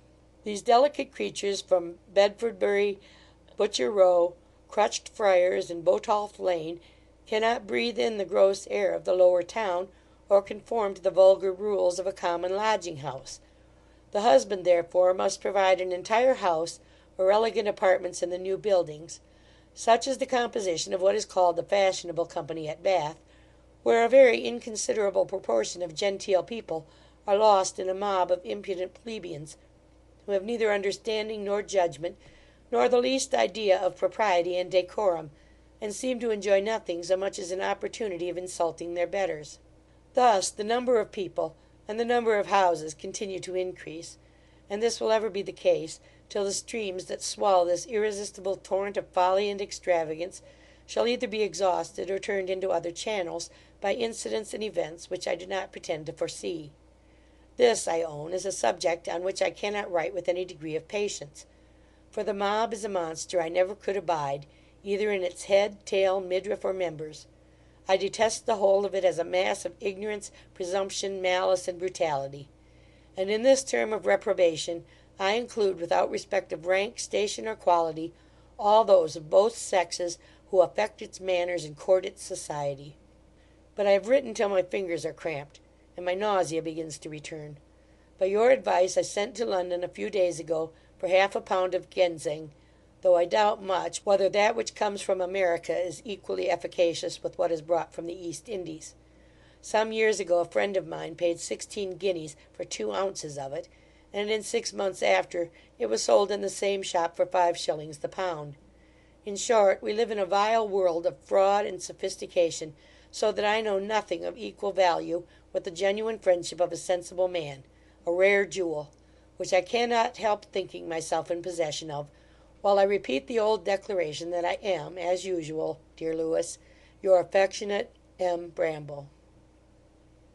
After having been agitated in a short hurricane on my first arrival, I have taken a small house in Milsham Street, where I am tolerably well lodged for 5 guineas a week. I was yesterday at the pump room, and drank about a pint of water, which seems to agree with my stomach, and to-morrow morning I shall bathe, for the first time, so that in a few posts you may expect farther trouble. Meanwhile, I am glad to find that the inoculation has succeeded so well with poor Joyce, and that her face will be but little marked. If my friend Sir Thomas was a single man, I would not trust such a handsome wench in his family; but as I have recommended her in a particular manner to the protection of Lady G., who is one of the best women in the world, she may go thither without hesitation as soon as she is quite recovered and fit for service. Let her mother have money to provide her with necessaries, and she may ride behind her brother on bucks; but you must lay strong injunctions on Jack to take particular care of the trusty old veteran, who has faithfully earned his present ease by his past services. End of Section 16.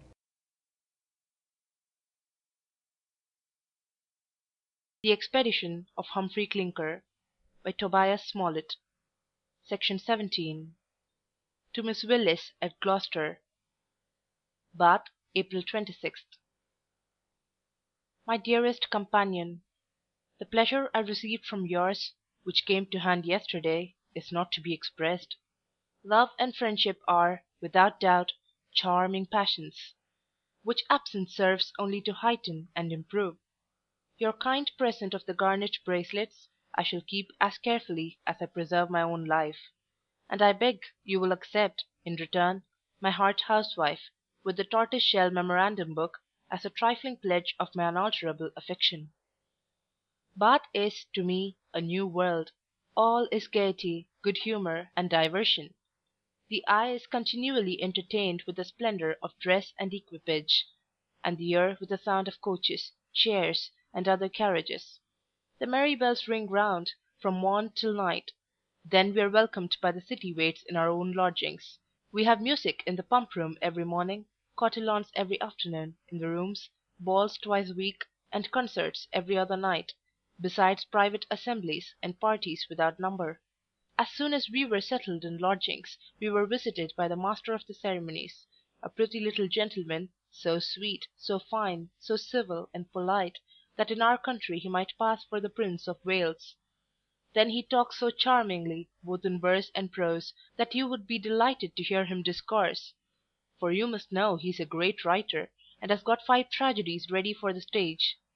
He did us the favour to dine with us, by my uncle's invitation, and next day squired my aunt and me to every part of Bath, which, to be sure, is an earthly paradise. The square, the circus, and the parades put you in mind of the sumptuous palaces represented in prints and pictures, and the new buildings, such as Princess Row, Harlequin's Row, Blackguard's Row, and 20 other rows, look like so many enchanted castles raised on hanging terraces. At 8 in the morning we go in dishabille to the pump room, which is crowded like a Welsh fair, and there you see the highest quality and the lowest tradesfolks jostling each other without ceremony. Hail fellow, well met. The noise of the music playing in the gallery, the heat and flavour of such a crowd, and the hum and buzz of their conversation gave me the headache and vertigo the first day, but afterwards all these things became familiar and even agreeable. Right under the pump room windows is the King's Bath, a huge cistern where you see the patients up to their necks in hot water. The ladies wear jackets and petticoats of brown linen with chip hats in which they fix their handkerchiefs to wipe the sweat from their faces. But, truly, whether it is owing to the steam that surrounds them, or the heat of the water, or the nature of the dress, or to all these causes together, they look so flushed and so frightful that I always turn my eyes another way. My aunt, who says every person of fashion should make her appearance in the bath, as well as in the Abbey church, contrived a cap with cherry-coloured ribbons to suit my complexion, and obliged Win to attend her yesterday morning in the water. But, really, her eyes were so red that they made mine water as I viewed her from the pump room. And as for poor Win, she wore a hat trimmed with blue. What betwixt her wan complexion and her fear, she looked like the ghost of some pale maiden who had drowned herself for love. When she came out of the bath, she took asafoetida drops, and was fluttered all the way, so that we could hardly keep her from going into hysterics. But her mistress says it will do her good, and poor Win curtsies with the tears in her eyes. For my part, I content myself with drinking about half a pint of the water every morning.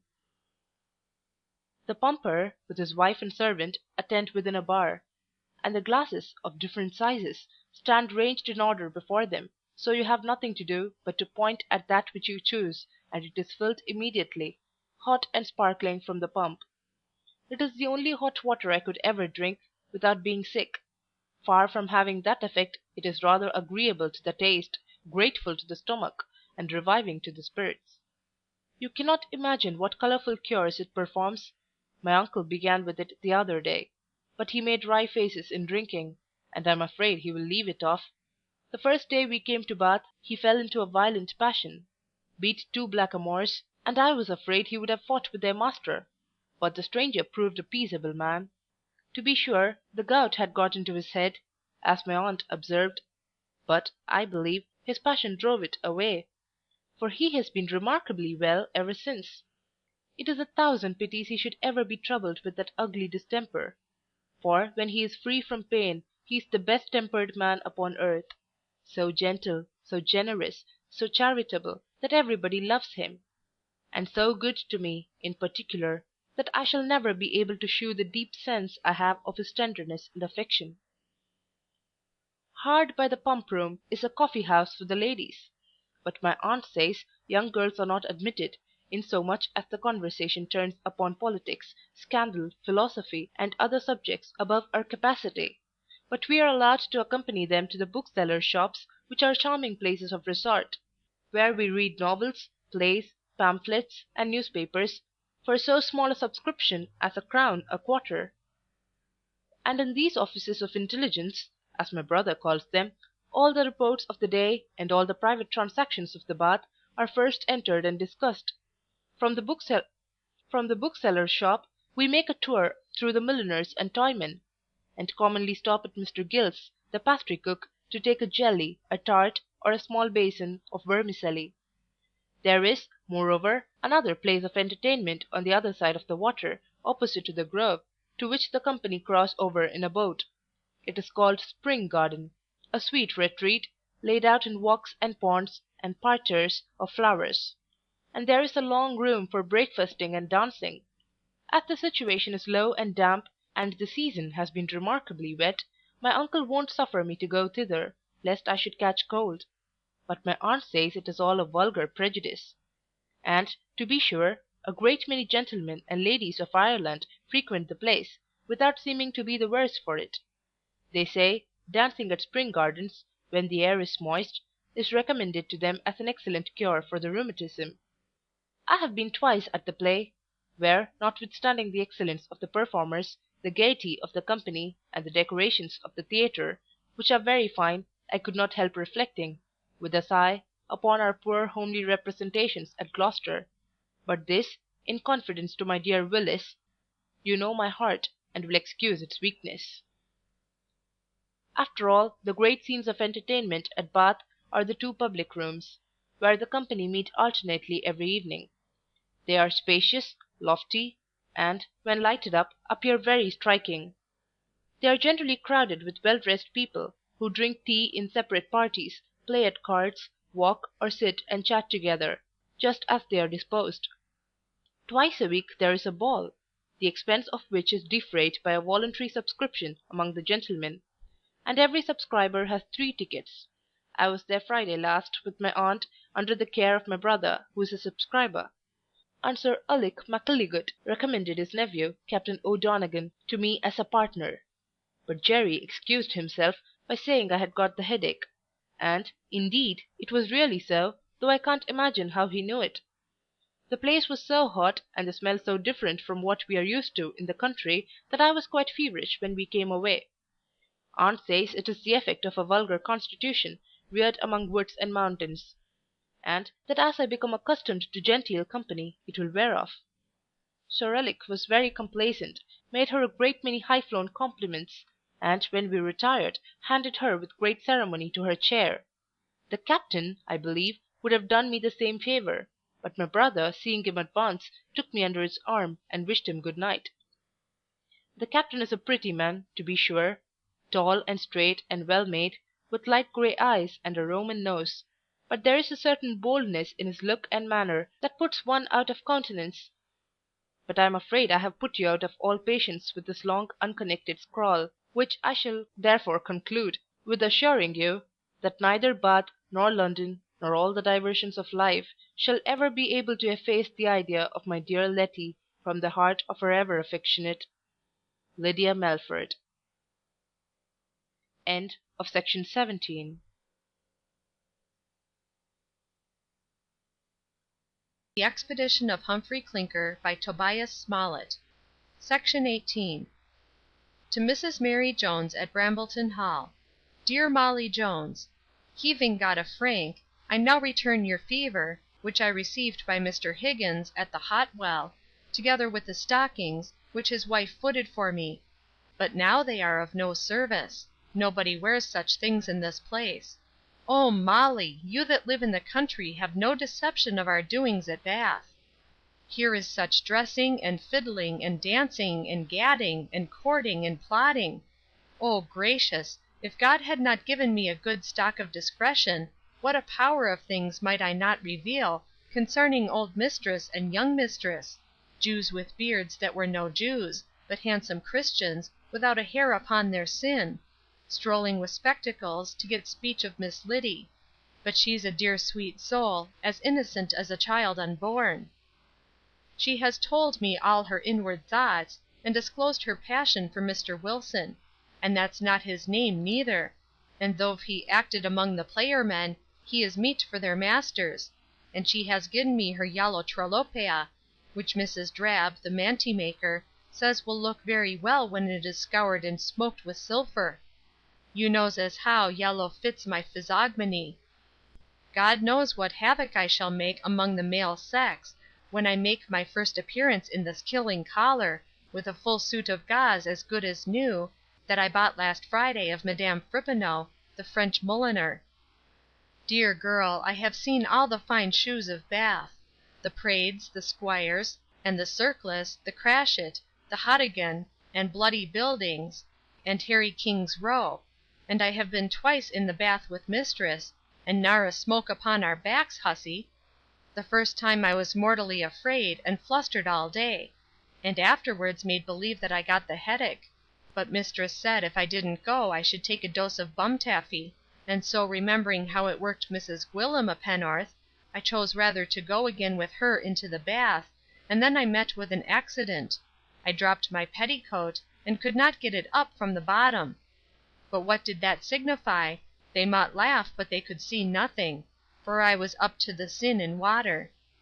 To be sure it threw me into such a gumbustion, that I know not what I said, nor what I did, nor how they got me out, and wrapped me in a blanket. Mrs. Tabitha scolded a little, when we got home; but she knows as I know what's what. Ah, Laud help you!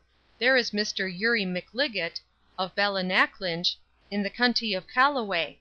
I took down the name from his gentleman, Mr. O'Frizzle, and he has got an estate of 1500 a year. I am sure he is both rich and generous. But you knows, Molly, I was always famous for keeping secrets, and so he is very safe in trusting me with his phlegm for mistress, which, to be sure, is very honourable; for Mr. O'Frizzle assures me, he values not her portion a brass farthing. And, indeed, what's poor £10,000 to a barren knight of his fortune? And truly, I told Mr. O'Frizzle, that it was all she had trust to. As for John Thomas, he is a morass fellor. I vow, I thought he would have fit with Mr. O'Frizzle, because he axed me to dance with him at Spring Garden; but God he knows I have no thoughts either of one or t'other. As for house news, the worst is, Chowder has fallen off greatly from his stomach. He eats nothing but white meats, and not much of that; and wheezes, and seems to be much bloated. The doctors think he is threatened with a dropsy. Parson Marrowfat, who has got the same disorder, finds great benefit from the waters; but Chowder seems to like them no better than the squire; and mistress says, if his case don't take a favourable turn, she will sartainly carry him to Aberagny to drink goat's whey. To be sure, the poor dear Honymeal is lost for want of exercise; for which reason she intends to give him an airing once a day upon the downs in a post chaise.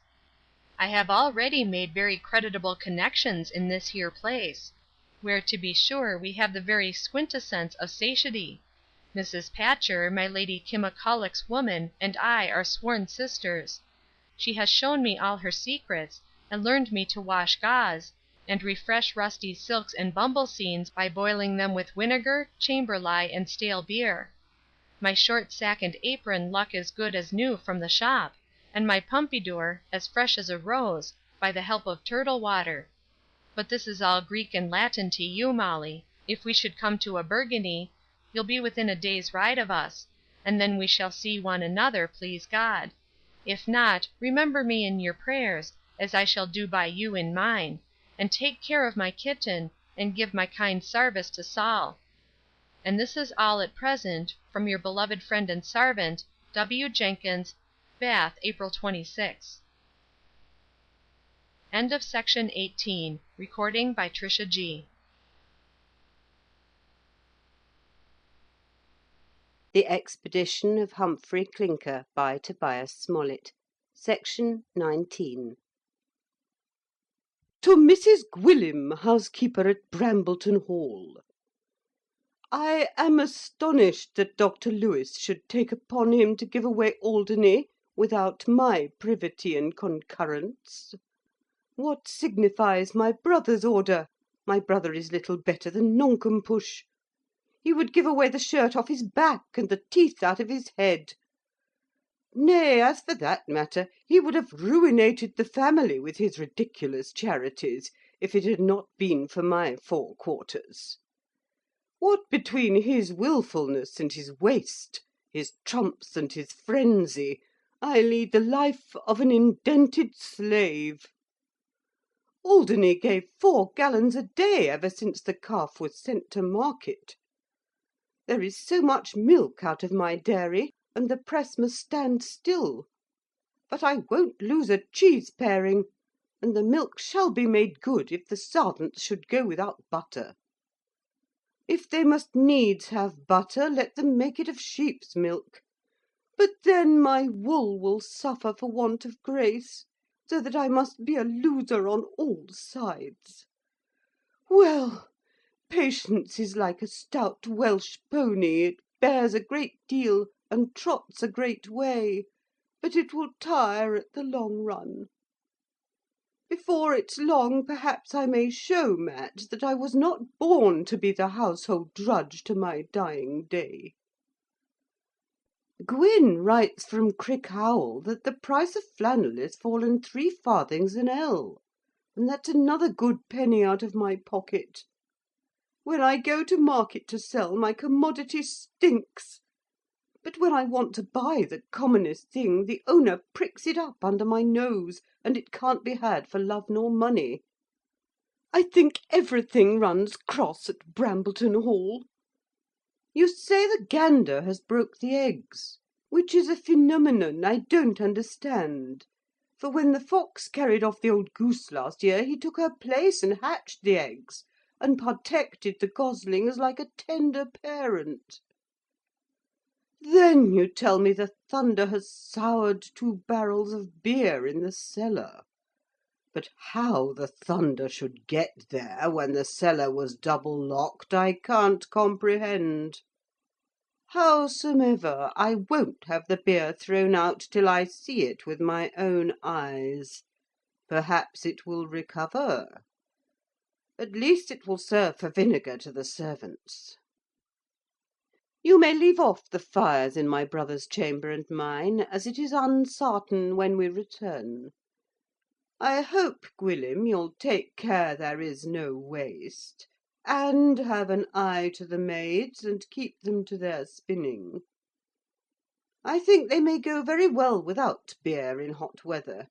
It serves only to inflame the blood, and set them agog after the men. Water will make them fair, and keep them cool and temperate. Don't forget to put up in the portmantle that comes with Williams, along with my riding habit, hat and feather, the vial of pearl water, and the tincture for my stomach, being as how I am much troubled with flutterancies. This is all at present. From yours, Tabitha Bramble, Bath, April 26th. End of section 19.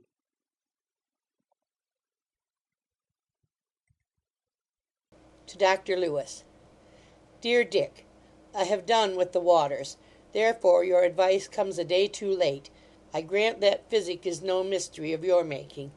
I know it is a mystery in its own nature, and, like other mysteries, requires a strong gulp of faith to make it go down. 2 days ago I went into the King's Bath, by the advice of our French, in order to clear the strainer of the skin, for the benefit of a free perspiration, and the first object that saluted my eye was a child full of scrofulous ulcers, carried in the arms of one of the guides, under the very noses of the bathers. I was so shocked at the sight that I retired immediately with indignation and disgust. Suppose the matter of those ulcers, floating on the water, comes in contact with my skin, when the pores are all open, I would ask you what must be the consequence. Good heaven, the very thought makes my blood run cold. We know not what sores may be running into the water while we are bathing, and what sort of matter we may thus imbibe. The king's evil, the scurvy, the cancer, and the pox, and no doubt the heat will render the virus more volatile and penetrating. To purify myself from all such contamination, I went to the Duke of Kingston's private bath, and there I was almost suffocated for want of free air, the place was so small, and the steam so stifling. After all, if the intention is no more than to wash the skin, I am convinced that simple element is more effectual than any water impregnated with salt and iron, which, being astringent, will certainly contract the pores, and leave a kind of crust upon the surface of the body. But I am now as much afraid of drinking as of bathing, for after a long conversation with the doctor about the construction of the pump and the cistern, it is very far from being clear with me that the patients in the pump room don't swallow the scourings of the bathers. I can't help suspecting that there is, or may be, some regurgitation from the bath into the cistern of the pump. In that case, what a delicate beverage is every day quaffed by the drinkers, medicated with the sweat and dirt and dandruff, and the abominable discharges of various kinds from 20 different diseased bodies parboiling in the kettle below. In order to avoid this filthy composition, I had recourse to the spring that supplies the private baths on the Abbey Green; but I at once perceived something extraordinary in the taste and smell, and upon inquiry I find that the Roman baths in this quarter were found covered by an old burying ground belonging to the abbey, through which, in all probability, the water drains in its passage; so that as we drink the decoction of living bodies at the pump room, we swallow the strainings of rotten bones and carcasses at the private bath. I vow to God the very idea turns my stomach. Determined as I am against any farther use of the Bath waters, this consideration would give me little disturbance, if I could find any thing more pure or less pernicious to quench my thirst. But although the natural springs of excellent water are seen gushing spontaneous on every side, from the hills that surround us, the inhabitants in general make use of well water, so impregnated with nitre or alum, or some other villainous mineral, that it is equally ungrateful to the taste and mischievous to the constitution. It must be owned, indeed, that here, in Milsham street, we have a precarious and scanty supply from the hill, which is collected in an open basin in the Circus, liable to be defiled with dead dogs, cats, rats, and every species of nastiness, which the rascally populace may throw into it, from mere wantonness and brutality. Well, there is no nation that drinks so hoggishly as the English. What passes for wine among us is not the juice of the grape. It is an adulterous mixture, brewed up of nauseous ingredients by dunces, who are bunglers in the art of poison making; and yet we and our forefathers are and have been poisoned by this cursed drench, without taste or flavour. The only genuine and wholesome beverage in England is London porter and Dorchester table beer; but as for your ale and your gin, your cider and your perry, and all the trashy family of made wines, I detest them as infernal compositions, contrived for the destruction of the human species. But what have I to do with the human species? Except a very few friends, I care not if the whole was blank. Hark ye, Lewis, my misanthropy increases every day. The longer I live, I find the folly and the fraud of mankind grow more and more intolerable. I wish I had not come from Brambleton Hall. After having lived in solitude so long, I cannot bear the hurry and impertinence of the multitude. Besides, every thing is sophisticated in these crowded places. Snares are laid for our lives in every thing we eat or drink. The very air we breathe is loaded with contagion. We cannot even sleep without risk of infection. I say infection. This place is the rendezvous of the diseased. You won't deny that many diseases are infectious. Even the consumption itself is highly infectious. When a person dies of it in Italy, the bed and bedding are destroyed. The other furniture is exposed to the weather, and the apartment whitewashed before it is occupied by any other living soul. You'll allow that nothing receives infection sooner, or retains it longer, than blankets, feather beds, and mattresses. 'Sdeath! How do I know what miserable objects have been stewing in the bed where I now lie? I wonder, Dick, you did not put me in mind of sending for my own mattresses. But if I had not been an ass, I should not have needed a remembrancer. There is always some plaguy reflection that rises up in judgment against me, and ruffles my spirits. Therefore let us change the subject. I have other reasons for abridging my stay at Bath. You know sister Tabby's complexion. If Mrs. Tabitha Bramble had been of any other race, I should certainly have considered her as the most blank. But the truth is, she has found means to interest my affection, or rather she is beholden to the force of prejudice, commonly called the ties of blood. Well, this amiable maiden has actually commenced a flirting correspondence with an Irish baronet of 65. His name is Sir Ulic Macgillicuddy. He is said to be much out at elbows, and, I believe, has received false intelligence with respect to her fortune. Be that as it may, the connection is exceedingly ridiculous, and begins already to excite whispers. For my part, I have no intention to dispute her free agency, though I shall fall upon some expedient to undeceive her paramour as to the point which he has principally in view.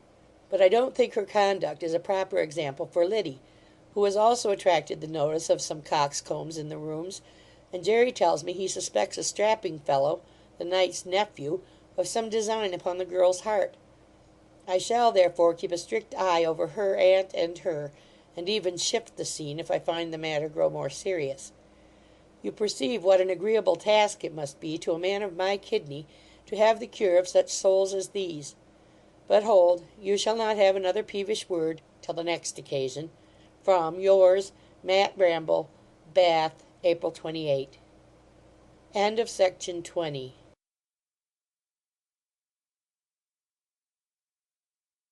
To Sir Watkin Phillips, of Jesus College, Oxford. Dear Knight, I think those people are unreasonable who complain that Bath is a contracted circle, in which the same dull scenes perpetually revolve without variation. I am, on the contrary, amazed to find so small a place so crowded with entertainment and variety. London itself can hardly exhibit one species of diversion to which we have not something analogous at Bath, over and above those singular advantages that are peculiar to the place. Here, for example, a man has daily opportunities of seeing the most remarkable characters of the community. He sees them in their natural attitudes and true colours, descended from their pedestals and divested of their formal draperies, undisguised by art and affectation. Here we have ministers of state, judges, generals, bishops, projectors, philosophers, wits, poets, players, chemists, fiddlers, and buffoons. If he makes any considerable stay in the place, he is sure of meeting with some particular friend whom he did not expect to see, and to me there is nothing more agreeable than such casual rencounters. Another entertainment peculiar to Bath arises from the general mixture of all degrees assembled in our public rooms, without distinction of rank or fortune. This is what my uncle reprobates as a monstrous jumble of heterogeneous principles, a vile mob of noise and impertinence, without decency or subordination. But this chaos is to me a source of infinite amusement. I was extremely diverted last ball night to see the master of the ceremonies leading with great solemnity to the upper end of the room an antiquated Abigail dressed in her lady's cast clothes, whom he, I suppose, mistook for some countess just arrived at the Bath. The ball was opened by a Scotch lord with a mulatto heiress from St. Christopher's, and the gay Colonel Tinsel danced all the evening with the daughter of an eminent tinman from the borough of Southwark. Yesterday morning, at the pump room, I saw a broken-winded whopping landlady squeeze through a circle of peers to salute her brandy merchant, who stood by the window propped upon crutches; and a paralytic attorney of Shoe Lane, in shuffling up to the bar, kicked the shins of the Chancellor of England, while his lordship, in a cut bob, drank a glass of water at the pump. I cannot account for my being pleased with these incidents any other way than by saying they are truly ridiculous in their own nature, and serve to heighten the humour in the farce of life, which I am determined to enjoy as long as I can. These follies that move my uncle's spleen excite my laughter. He is as tender as a man without a skin, who cannot bear the slightest touch without flinching. What tickles another would give him torment. Yet he has what we may call lucid intervals, when he is remarkably facetious. Indeed, I never knew a hypochondriac so apt to be infected with good humour. He is the most risible misanthrope I ever met with. A lucky joke, or any ludicrous incident, will set him a-laughing immoderately, even in one of his most gloomy paroxysms; and when the laugh is over, he will curse his own imbecility. In conversing with strangers, he betrays no marks of disquiet. He is splenetic with his familiars only, and not even with them while they keep his attention employed; but when his spirits are not exerted externally, they seem to recoil and prey upon himself. He has renounced the waters with execration, but he begins to find a more efficacious and certainly a much more palatable remedy in the pleasures of society. He has discovered some old friends among the invalids of Bath, and in particular renewed his acquaintance with the celebrated James Quin, who certainly did not come here to drink water. You cannot doubt but that I had the strongest curiosity to know this original, and it was gratified by Mr Bramble, who has had him twice at our house to dinner.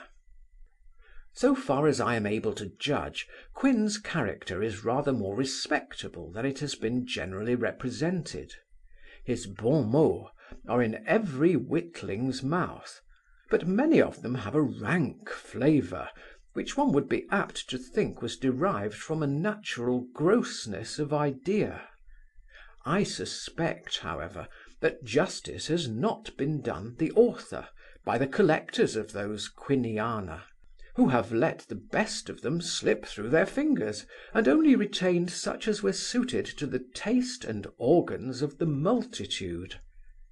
How far he may relax in his hours of jollity I cannot pretend to say, but his general conversation is conducted by the nicest rules of propriety, and Mr James Quin is certainly one of the best bred men in the kingdom. He is not only a most agreeable companion, but, as I am credibly informed, a very honest man, highly susceptible of friendship, warm, steady, and even generous in his attachments, disdaining flattery, and incapable of meanness and dissimulation. Were I to judge, however, from Quin's eye alone, I should take him to be proud, insolent, and cruel. There is something remarkably severe and forbidding in his aspect, and I have been told he was ever disposed to insult his inferiors and dependents. Perhaps that report has influenced my opinion of his looks. You know we are the fools of prejudice. Howsoever that may be, I have as yet seen nothing but his favourable side, and my uncle, who frequently confers with him in a corner, declares he is one of the most sensible men he ever knew. He seems to have a reciprocal regard for old Square-toes, whom he calls by the familiar name of Matthew, and often reminds of their old tavern adventures. On the other hand, Matthew's eyes sparkle whenever Quin makes his appearance. Let him be never so jarring and discordant, Quin puts him in tune, and like treble and bass in the same concert, they make excellent music together. T'other day, the conversation turning upon Shakespeare, I could not help saying with some emotion that I would give 100 guineas to see Mr Quin act the part of Falstaff. Upon which, turning to me with a smile, "And I would give 1,000, young gentleman," said he, "that I could gratify your longing." My uncle and he are perfectly agreed in their estimate of life, which Quin says would stink in his nostrils if he did not steep it in claret. I want to see this phenomenon in his cups, and have almost prevailed upon uncle to give him a small turtle at the Bear. In the meantime, I must entertain you with an incident that seems to confirm the judgment of those two cynic philosophers. I took the liberty to differ in opinion from Mr Bramble, when he observed, that the mixture of people in the entertainments of this place was destructive of all order and urbanity, that it rendered the plebeians insufferably arrogant and troublesome, and vulgarized the deportment and sentiments of those who moved in the upper spheres of life. He said such a preposterous coalition would bring us into contempt with all our neighbours, and was worse, in fact, than debasing the gold coin of the nation. I argued, on the contrary, that those plebeians who discovered such eagerness to imitate the dress and equipage of their superiors would likewise, in time, adopt their maxims and their manners, be polished by their conversation, and refined by their example. But when I appealed to Mr. Quin, and asked if he did not think that such an unreserved mixture would improve the whole mass, "Yes," said he, "as a plate of marmalade would improve a pan of surreverence."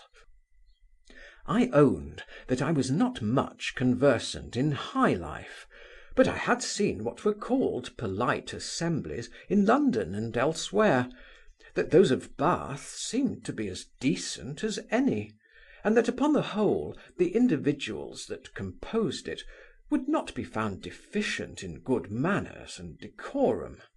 "But let us have recourse to experience," said I.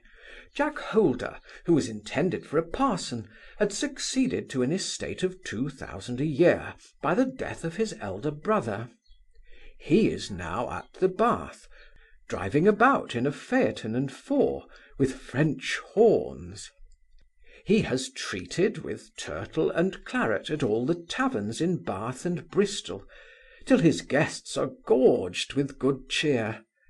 He has bought a dozen suits of fine clothes, by the advice of the master of the ceremonies, under whose tuition he has entered himself.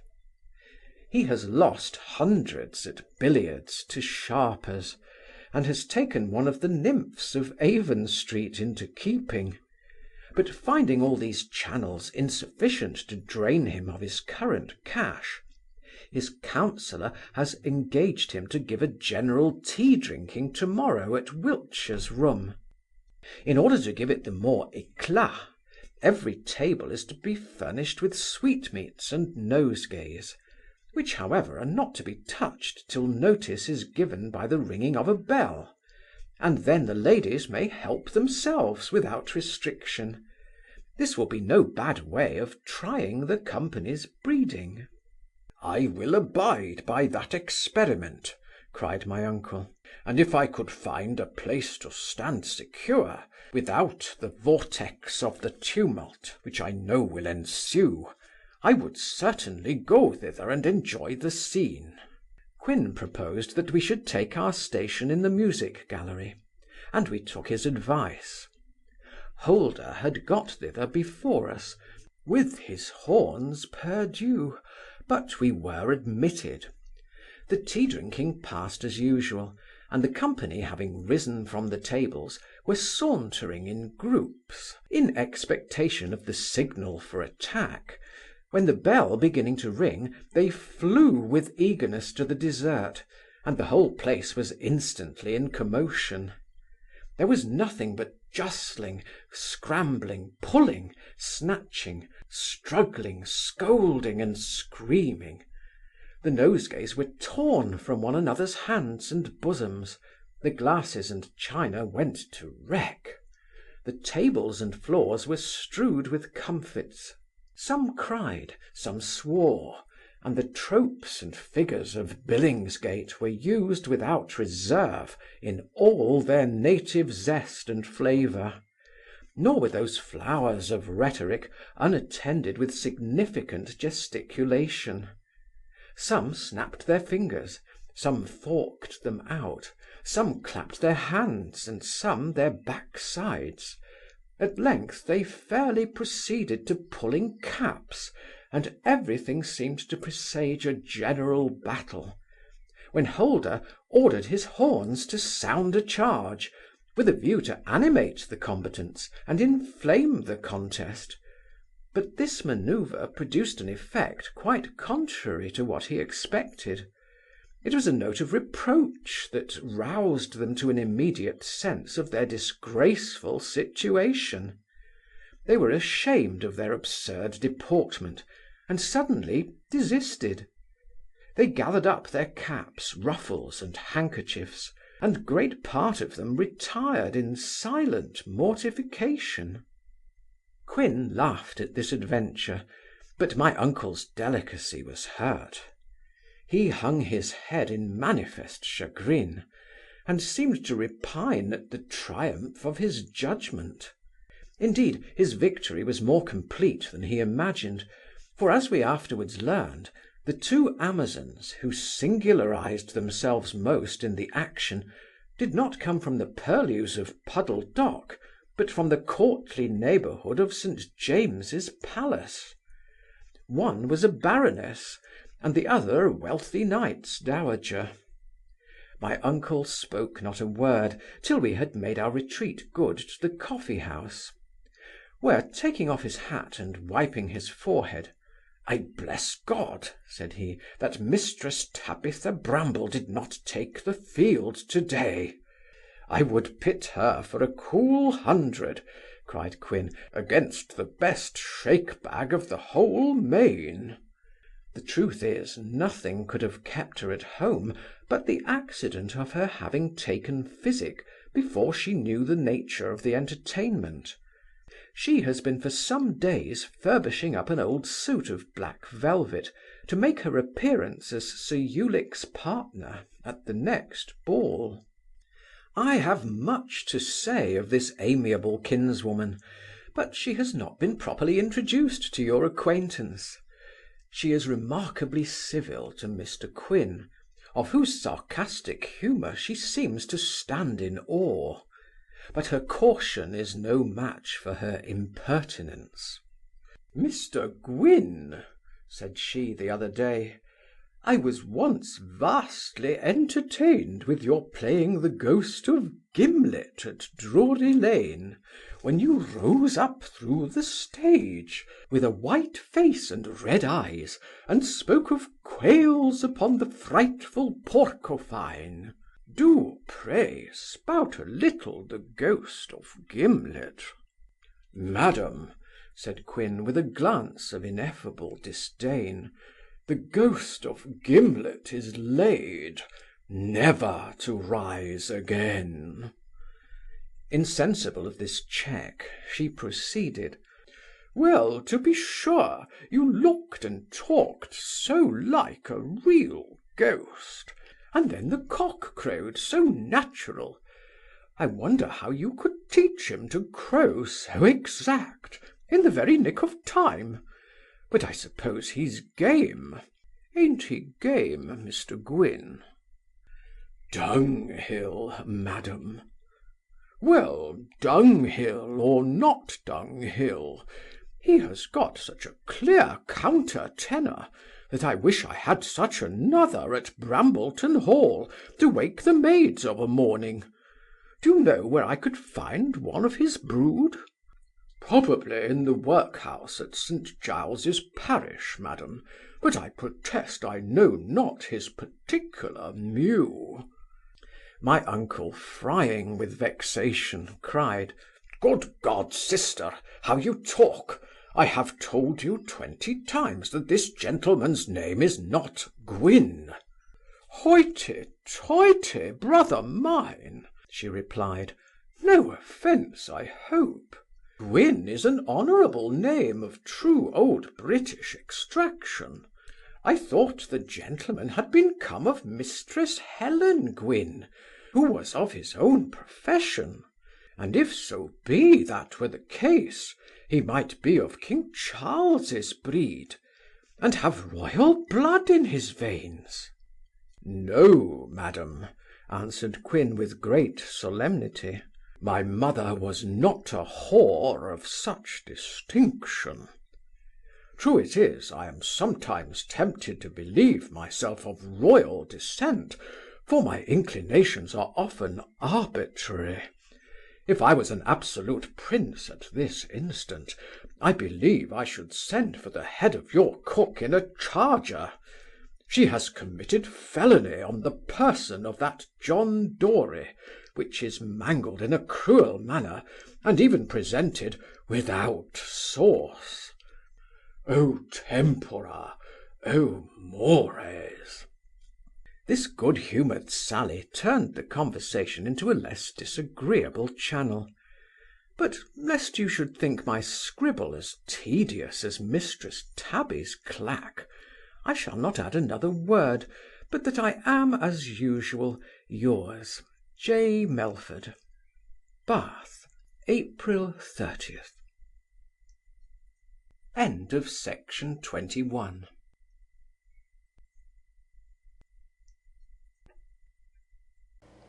To Dr. Lewis. Dear Lewis, I received your bill upon Wiltshire, which was punctually honoured; but as I don't choose to keep so much cash by me, in a common lodging house, I have deposited 2501 in the Bank of Bath, and shall take their bills for it in London when I leave this place, where the season draws to an end. You must know, that now, being afoot, I am resolved to give Liddy a glimpse of London. She is one of the best hearted creatures I ever knew, and gains upon my affection every day. As for Tabby, I have dropped such hints to the Irish baronet concerning her fortune as, I make no doubt, will cool the ardour of his addresses. Then her pride will take the alarm, and the rancour of stale maidenhood being chafed, we shall hear nothing but slander and abuse of Sir Ulic Mackilligut. This rupture, I foresee, will facilitate our departure from Bath, where at present Tabby seems to enjoy herself with peculiar satisfaction. For my part, I detest it so much, that I should not have been able to stay so long in the place, if I had not discovered some old friends, whose conversation alleviates my disgust. Going to the coffee house one forenoon, I could not help contemplating the company, with equal surprise and compassion. We consisted of 13 individuals, 7 lamed by the gout, rheumatism, or palsy, 3 maimed by accident, and the rest either deaf or blind. One hobbled, another hopped, a third dragged his legs after him like a wounded snake, a fourth straddled betwixt a pair of long crutches like the mummy of a felon hanging in chains, a fifth was bent into a horizontal position, like a mounted telescope shoved in by a couple of chairmen, and a sixth was the bust of a man set upright in a wheel machine, which the waiter moved from place to place. Being struck with some of their faces, I consulted the subscription book, and perceiving the names of several old friends, began to consider the group with more attention. At length I discovered Rear Admiral Baldrick, the companion of my youth, whom I had not seen since he was appointed lieutenant of the Severn. He was metamorphosed into an old man, with a wooden leg and a weather-beaten face, which appeared the more ancient from his grey locks that were truly venerable. Sitting down at the table, where he was reading a newspaper, I gazed at him for some minutes with a mixture of pleasure and regret, which made my heart gush with tenderness. Then, taking him by the hand, "Ah, Sam," said I, 40 years ago I little thought—" I was too much moved to proceed. "An old friend, sure enough," cried he, squeezing my hand, and surveying me eagerly through his glasses. "I know the looming of the vessel, though she has been hard strained since we parted, but I can't heave up the name." The moment I told him who I was, he exclaimed, "Ha! Matt, my old fellow cruiser, still afloat!"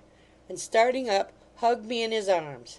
His transport, however, boded me no good, for in saluting me, he thrust the spring of his spectacles into my eye, and at the same time set his wooden stump upon my gouty toe, an attack that made me shed tears in sad earnest. After the hurry of our recognition was over, he pointed out 2 of our common friends in the room.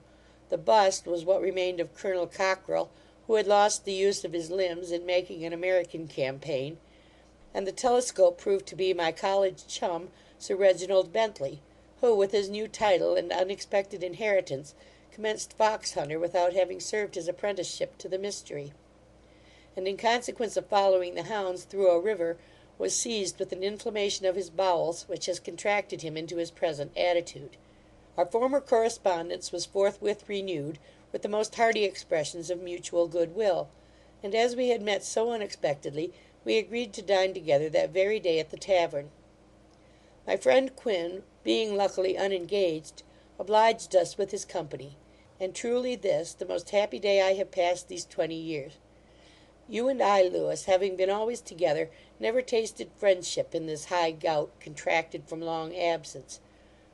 I cannot express the half of what I felt at this casual meeting of 3 or 4 companions who had been so long separated, and so roughly treated by the storms of life. It was a renovation of youth, a kind of resuscitation of the dead, that realized those interesting dreams in which we sometimes retrieve our ancient friends from the grave. Perhaps my enjoyment was not the less pleasing for being mixed with a strain of melancholy, produced by the remembrance of past scenes, that conjured up the ideas of some endearing connections which the hand of death has actually dissolved. The spirits and good humour of the company seemed to triumph over the wreck of their constitutions. They had even philosophy enough to joke upon their own calamities. Such is the power of friendship, the sovereign cordial of life.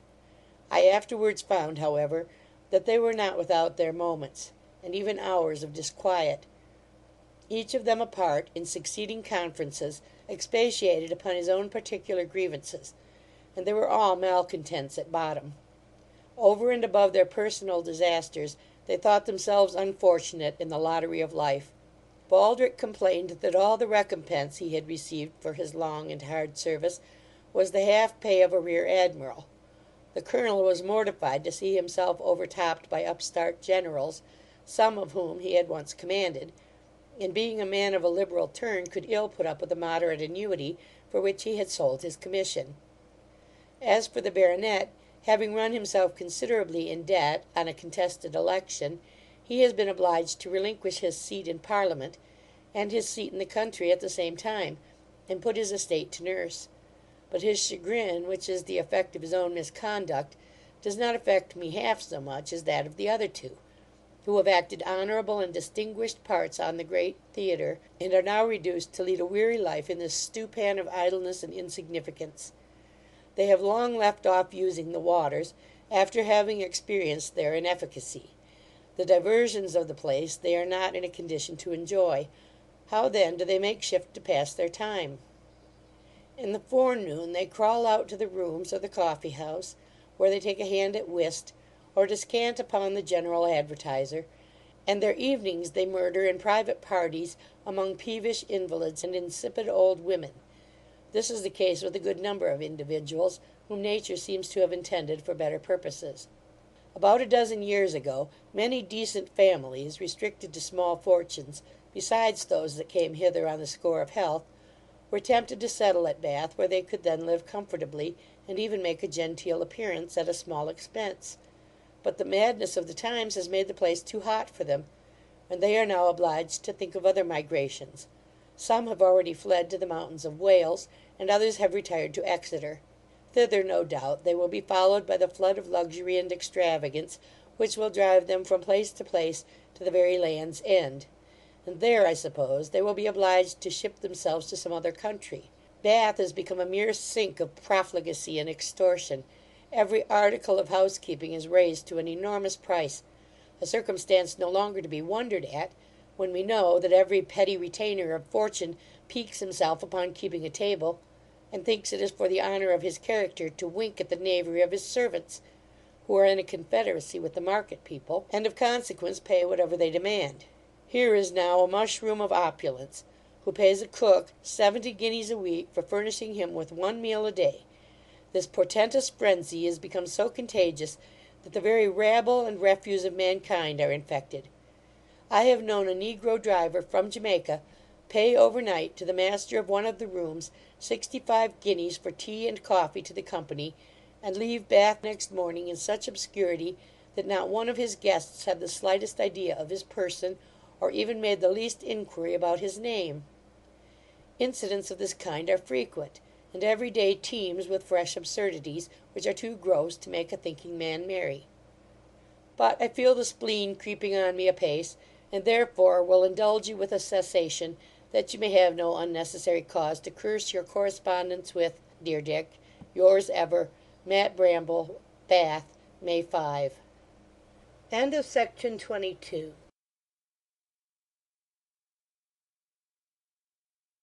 To Miss Letitia Willis, at Gloucester. My dear Letty, I wrote you at great length by the post, the 26th of last month, to which I refer you for an account of our proceedings at Bath; and I expect your answer with impatience. But, having this opportunity of a private hand, I send you 24 of Bath rings, 6 of the best of which I desire you will keep for yourself, and distribute the rest among the young ladies, our common friends, as you shall think proper. I don't know how you will approve of the mottos. Some of them are not much to my own liking, but I was obliged to take such as I could find ready manufactured. I am vexed that neither you nor I have received any further information of a certain person. Sure it cannot be wilful neglect. Oh, my dear Willis, I begin to be visited by strange fancies, and to have some melancholy doubts, which, however, it would be ungenerous to harbour without further inquiry. My uncle, who has made me a present of a very fine set of garnets, talks of treating us with a jaunt to London, which, you may imagine, will be highly agreeable, but I like Bath so well that I hope you won't think of leaving it till the season is quite over.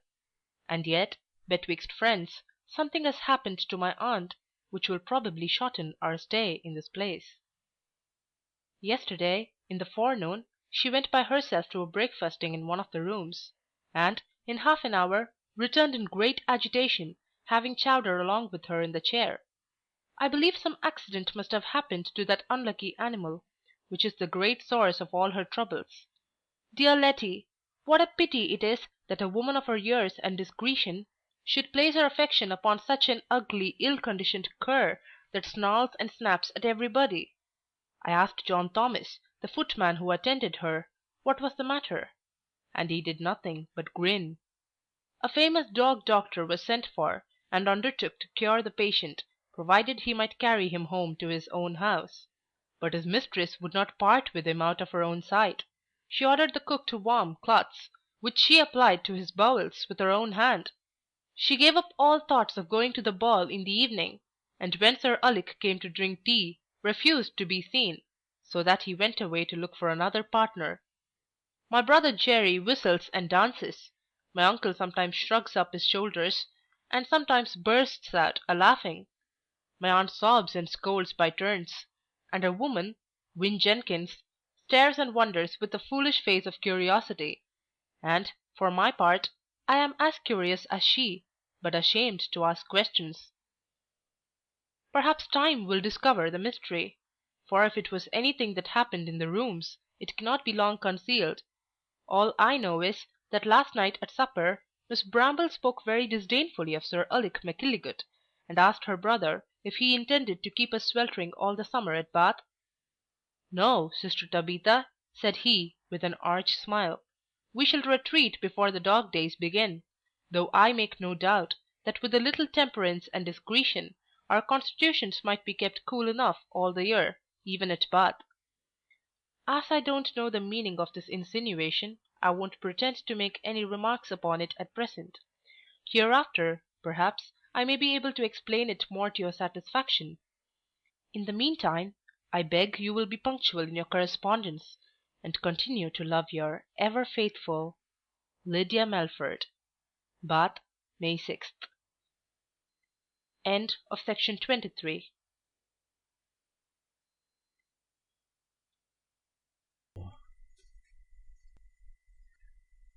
To Sir Watkin Phillips, of Jesus College, Oxford.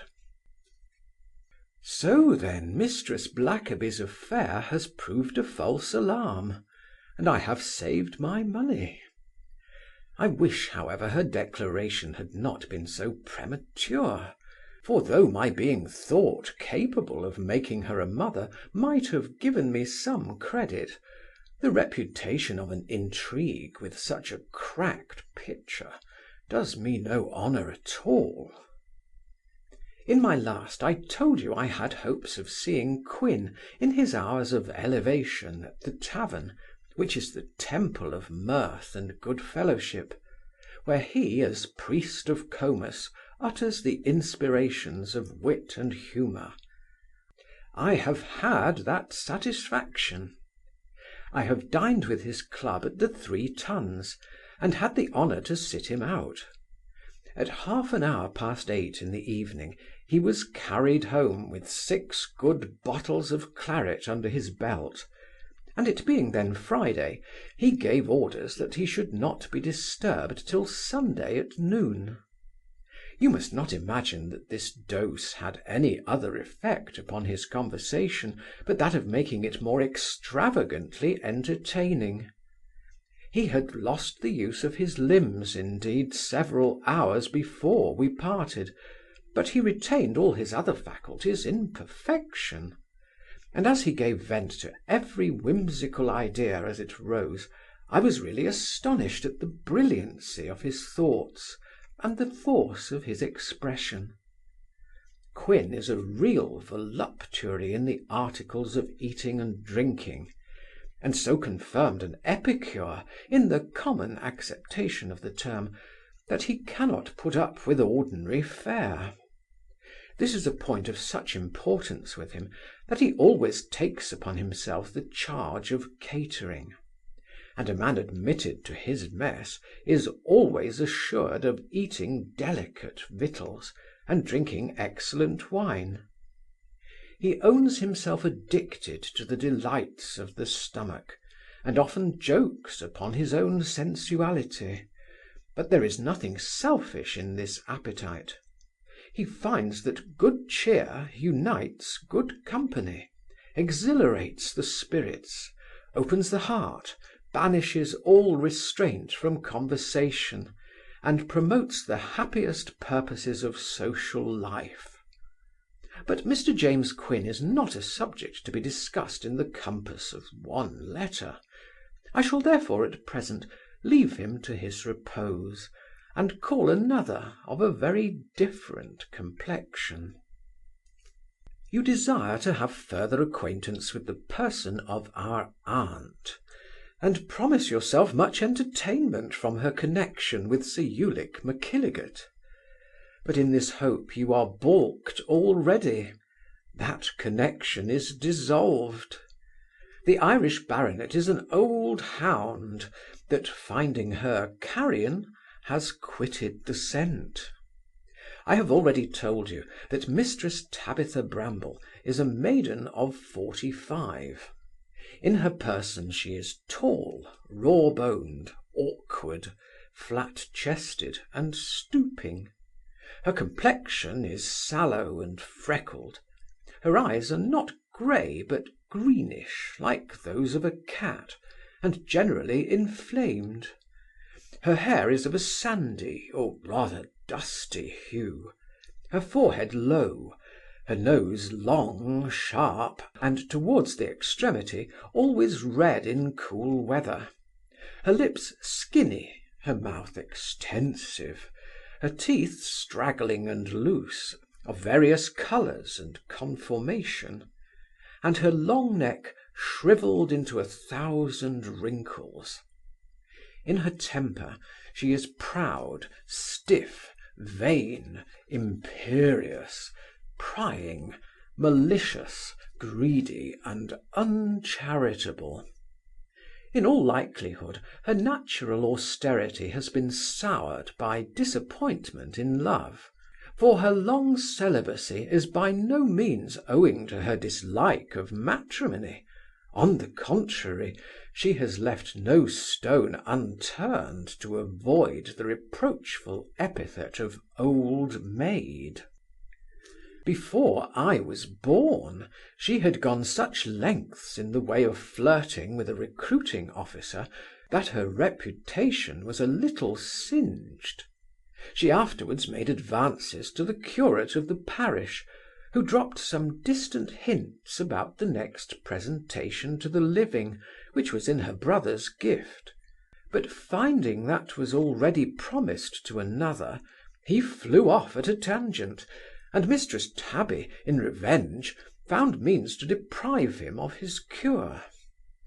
Her next lover was a lieutenant of a man of war, a relation of the family, who did not understand the refinements of the passion, and expressed no aversion to grapple with cousin Tabby in the way of marriage; but before matters could be properly adjusted, he went out on a cruise, and was killed in an engagement with a French frigate.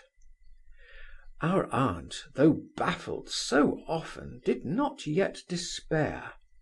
She laid all her snares for Dr. Lewis, who is the fidus Achates of my uncle. She even fell sick upon the occasion, and prevailed with Matt to interpose in her behalf with his friend.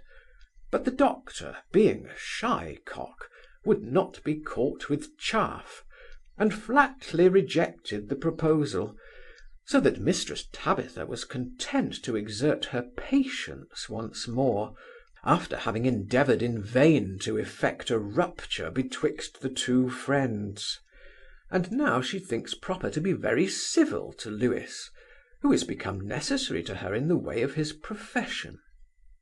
These, however, are not the only efforts she has made towards a nearer conjunction with our sex.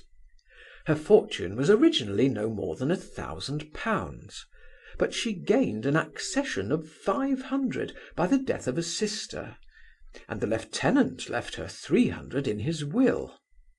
These sums she has more than doubled by living free of all expense in her brother's house, and dealing in cheese and Welsh flannel, the produce of his flocks and dairy. At present her capital is increased to about £4,000, and her avarice seems to grow every day more and more rapacious. But even this is not so intolerable as the perverseness of her nature, which keeps the whole family in disquiet and uproar. She is one of those geniuses who find some diabolical enjoyment in being dreaded and detested by their fellow creatures. I once told my uncle I was surprised that a man of his disposition could bear such a domestic plague, when it could be so easily removed. The remark made him sore, because it seemed to tax him with want of resolution. Wrinkling up his nose, and drawing down his eyebrows, "A young fellow," said he, "when he first thrusts his snout into the world, is apt to be surprised at many things which a man of experience knows to be ordinary and unavoidable. This precious aunt of yours is become insensibly a part of my constitution. Damn her, she's a noli me tangere in my flesh, which I cannot bear to be touched or tampered with." I made no reply, but shifted the conversation. He really has an affection for this original, which maintains its ground in defiance of common sense, and in despite of that contempt which he must certainly feel for her character and understanding. Nay, I am convinced that she has likewise a most virulent attachment to his person, though her love never shows itself but in the shape of discontent, and she persists in tormenting him out of pure tenderness. The only object within doors upon which she bestows any marks of affection in the usual style is her dog Chowder, a filthy cur from Newfoundland, which she had in a present from the wife of a skipper in Swansea. One would imagine she had distinguished this beast with her favour on account of his ugliness and ill nature, if it was not indeed an instinctive sympathy between his disposition and her own. Certain it is, she caresses him without ceasing, and even harasses the family in the service of this cursed animal, which indeed has proved the proximate cause of her breach with Sir Ulic Mackilligut. You must know she yesterday wanted to steal a march of poor Liddy, and went to breakfast in the room without any other companion than her dog, in expectation of meeting with the baronet, who had agreed to dance with her in the evening. Chowder no sooner made his appearance in the room than the master of the ceremonies, incensed at his presumption, ran up to drive him away, and threatened him with his foot. But the other seemed to despise his authority, and displaying a formidable case of long, white, sharp teeth, kept the puny monarch at bay. While he stood under some trepidation, fronting his antagonist, and bawling to the waiter, Sir Ulic Mackilligut came to his assistance, and seeming ignorant of the connection between this intruder and his mistress, gave the former such a kick in the jaws as sent him howling to the door.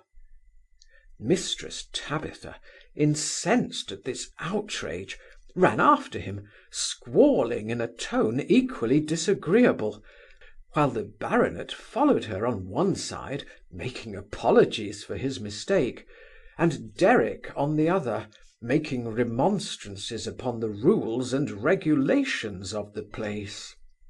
Far from being satisfied with the knight's excuses, she said she was sure he was no gentleman, and when the master of the ceremonies offered to hand her into the chair, she rapped him over the knuckles with her fan. My uncle's footman being still at the door, she and Chowder got into the same vehicle, and were carried off amidst the jokes of the chairman and other populace. I had been riding out on Clerkendown, and happened to enter just as the fracas was over. The baronet, coming up to me with an affected air of chagrin, recounted the adventure, at which I laughed heartily, and then his countenance cleared up. "My dear soul," said he, "when I saw a sort of wild beast snarling with open mouth at the master of the ceremonies, like the red cow going to devour Tom Thumb, I could do no less than to go to the assistance of the little man, but I never dreamt the beast was one of Mistress Bramble's attendants. Oh, if I had, he might have made his breakfast upon Derrick and welcome. But you know, my dear friend, how natural it is for us Irishmen to blunder, and to take the wrong sow by the ear. However, I will confess judgment and cry her mercy, and it is to be hoped a penitent sinner may be forgiven." I told him that as the offence was not voluntary of his side, it was to be hoped he would not find her implacable. But in truth all this concern was dissembled. In his approaches of gallantry to Mistress Tabitha, he had been misled by a mistake of at least £6,000 in the calculation of her fortune, and in this particular he was just undeceived. He therefore seized the first opportunity of incurring her displeasure decently, in such a manner as would certainly annihilate the correspondence, and he could not have taken a more effectual method than that of beating her dog. When he presented himself at our door to pay his respects to the offended fair, he was refused admittance, and given to understand that he should never find her at home for the future. She was not so inaccessible to Derrick, who came to demand satisfaction for the insult she had offered to him, even in the verge of his own court. She knew it was convenient to be well with the master of the ceremonies, while she continued to frequent the rooms, and having heard he was a poet, began to be afraid of making her appearance in a ballad or lampoon. She therefore made excuses for what she had done, imputing it to the flutter of her spirits, and subscribed handsomely for his poems, so that he was perfectly appeased, and overwhelmed her with a profusion of compliment. He even solicited a reconciliation with Chowder, which, however, the latter declined, and he declared that if he could find a precedent in the annals of the Bath, which he would carefully examine for that purpose, her favourite should be admitted to the next public breakfasting. But I believe she will not expose herself or him to the risk of a second disgrace. Who will supply the place of Macilligut in her affections, I cannot foresee, but nothing in the shape of man can come amiss. Though she is a violent churchwoman of the most intolerant zeal, I believe in my conscience she would have no objection at present to treat on the score of matrimony with an Anabaptist, Quaker, or Jew, and even ratify the treaty at the expense of her own conversion.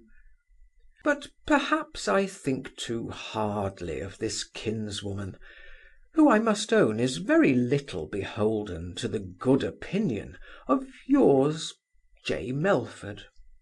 Bath, May 6th. End of section 24.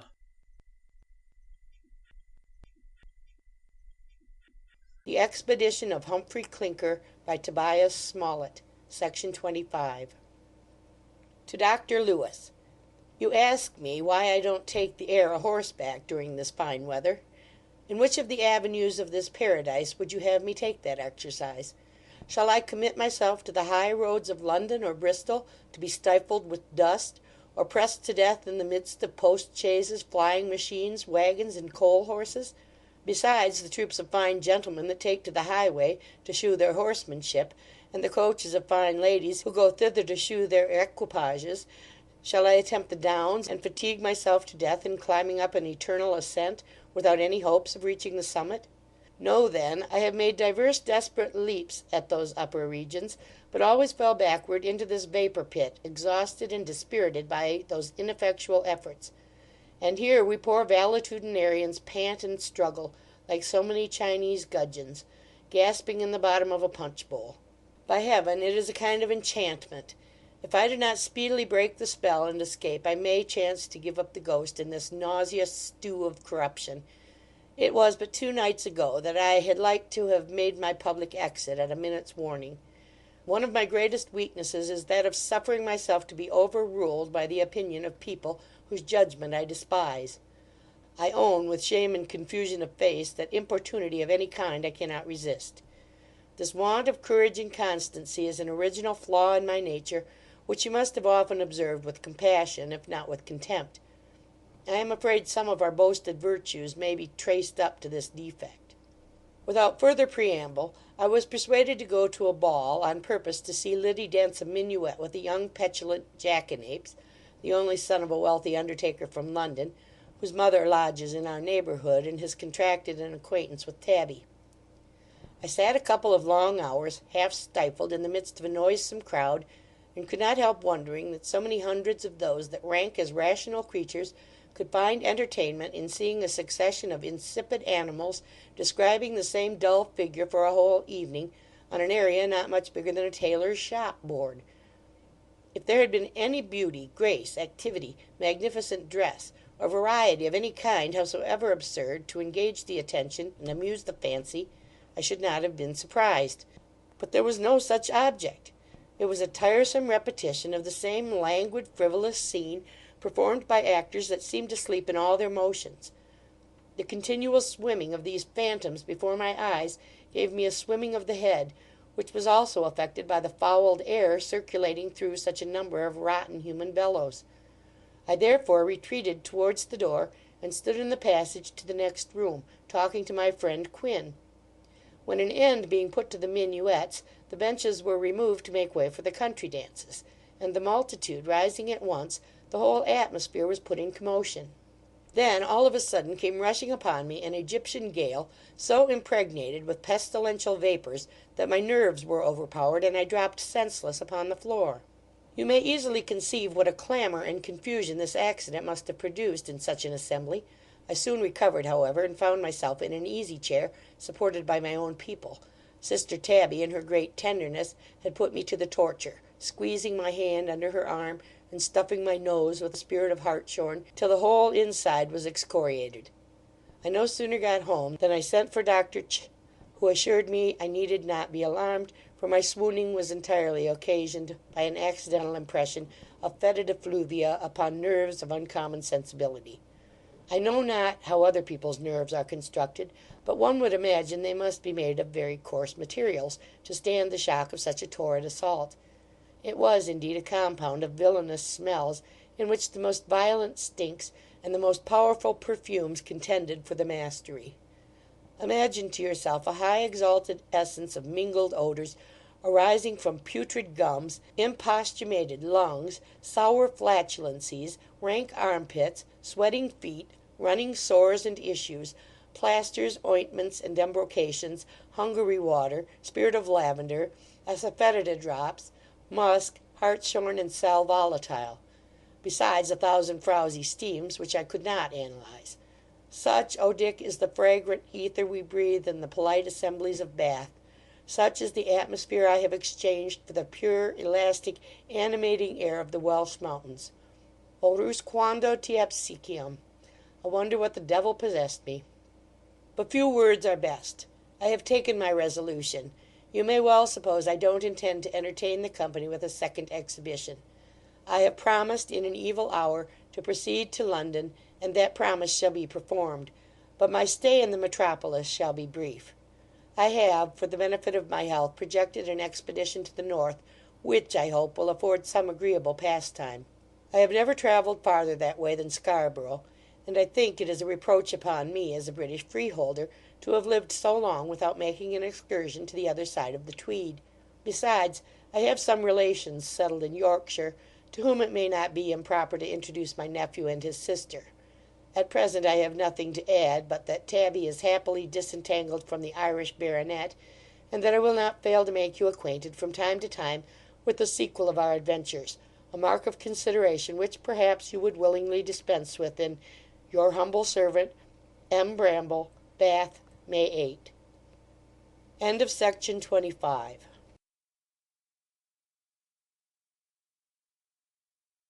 To Sir Watkin Phillips, of Jesus College, Oxford. Dear Phillips, a few days ago we were terribly alarmed by my uncle's fainting at the ball. He has been ever since cursing his own folly for going thither at the request of an impertinent woman.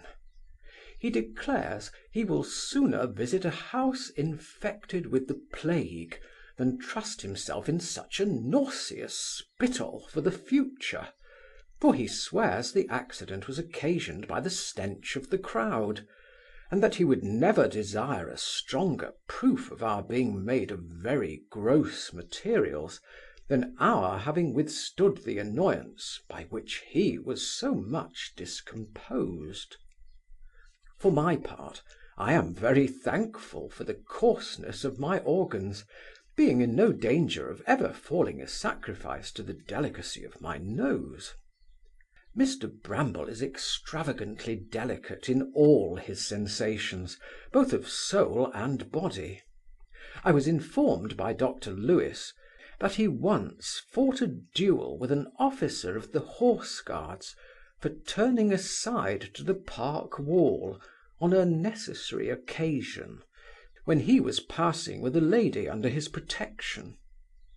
His blood rises at every instance of insolence and cruelty, even where he himself is no way concerned, and ingratitude makes his teeth chatter. On the other hand, the recital of a generous, humane, or grateful action never fails to draw from him tears of approbation, which he is often greatly distressed to conceal. Yesterday one Paunceford gave tea on particular invitation. This man, after having been long buffeted by adversity, went abroad, and Fortune, resolved to make him amends for her former coyness, set him all at once up to the very ears in affluence. He has now emerged from obscurity, and blazes out in all the tinsel of the times.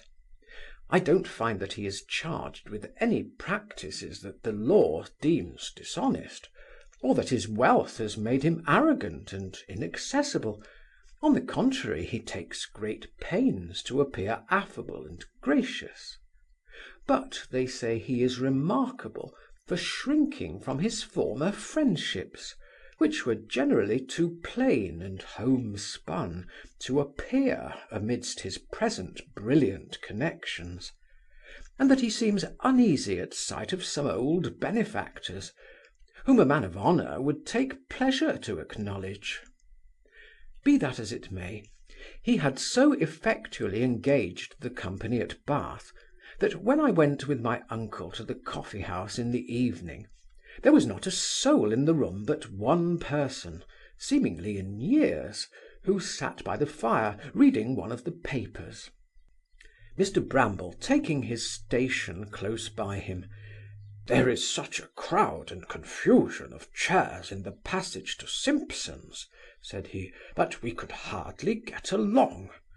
I wish those minions of fortune would fall upon more laudable ways of spending their money.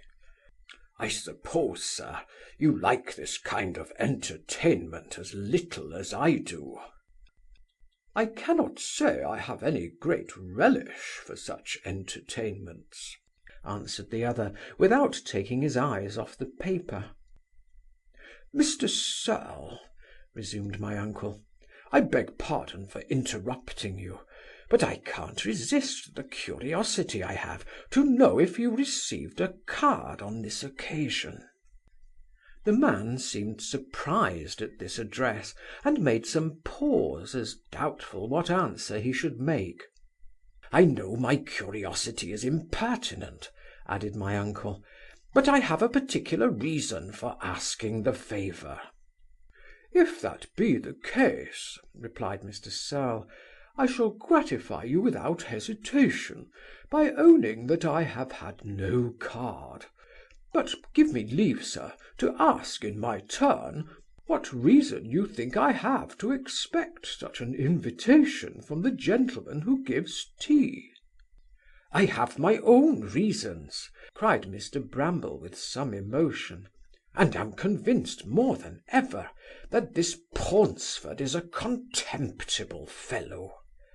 "Sir," said the other, laying down the paper, "I have not the honour to know you, but your discourse is a little mysterious, and seems to require some explanation. The person you are pleased to treat so cavalierly is a gentleman of some consequence in the community, and for aught you know, I may also have my particular reasons for defending his character."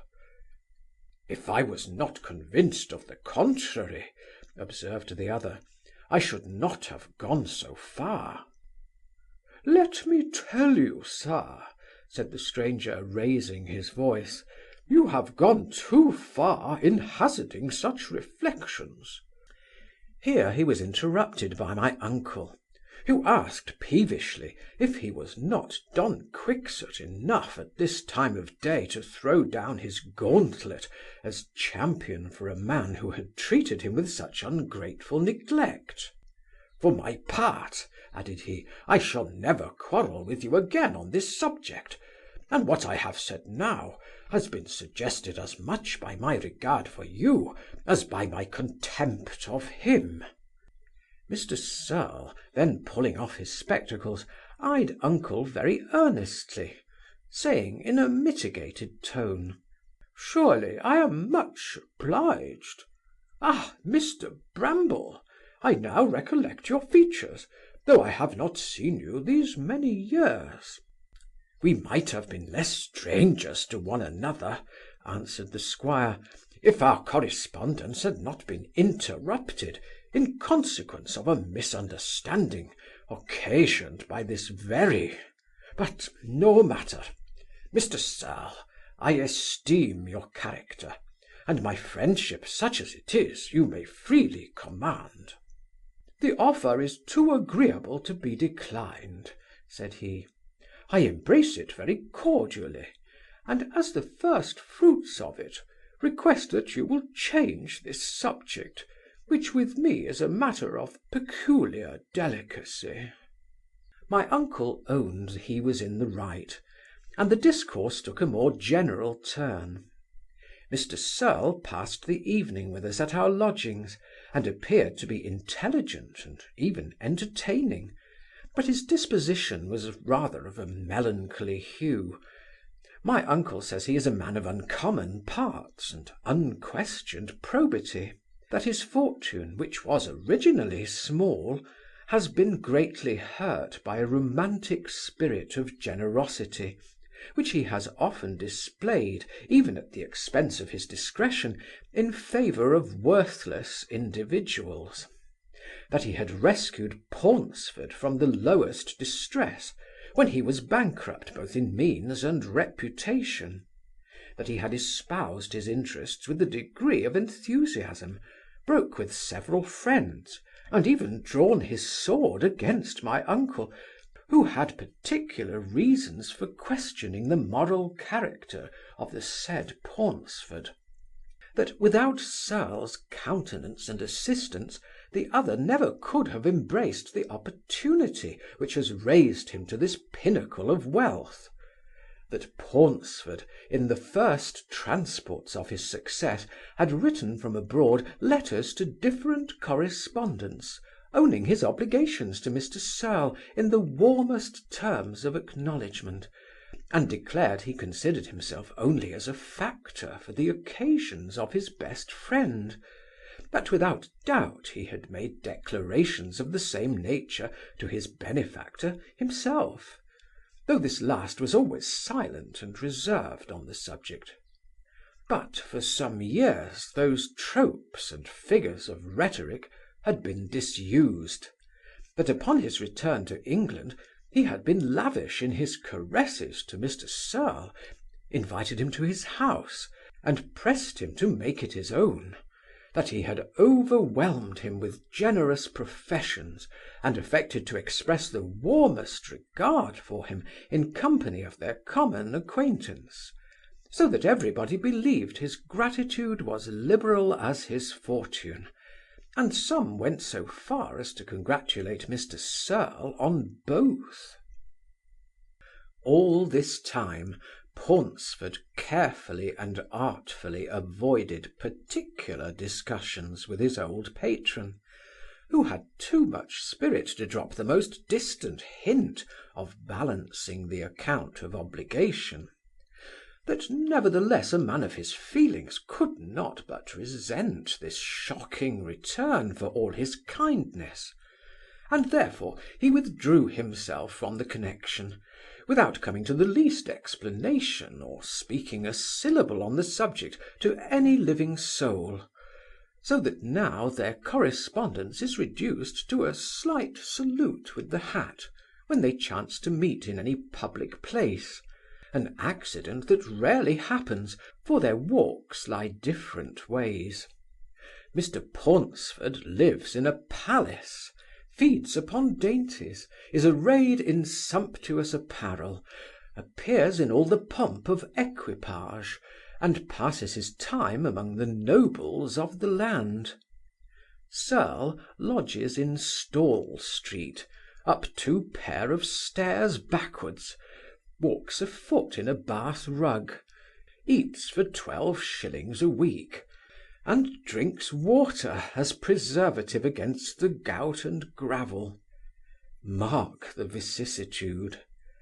Paunceford once resided in a garret, where he subsisted upon sheep's trotters and cow heel, from which commons he was translated to the table of Serle, that ever abounded with good cheer, until want of economy and retention reduced him to a slender annuity in his decline of years, that scarce affords the bare necessaries of life.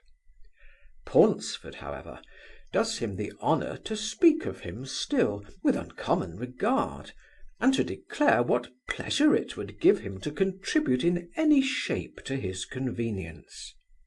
But, you know, he never fails to add, he's a shy kind of a man, and then such a perfect philosopher, that he looks upon all superfluities with the most sovereign contempt. Having given you this sketch of Squire Paunceford, I need not make any comment on his character, but leave it at the mercy of your own reflection, from which, I dare say, it will meet with as little quarter as it has found with yours always, J. Melford. Bath, May 10th. End of section 26.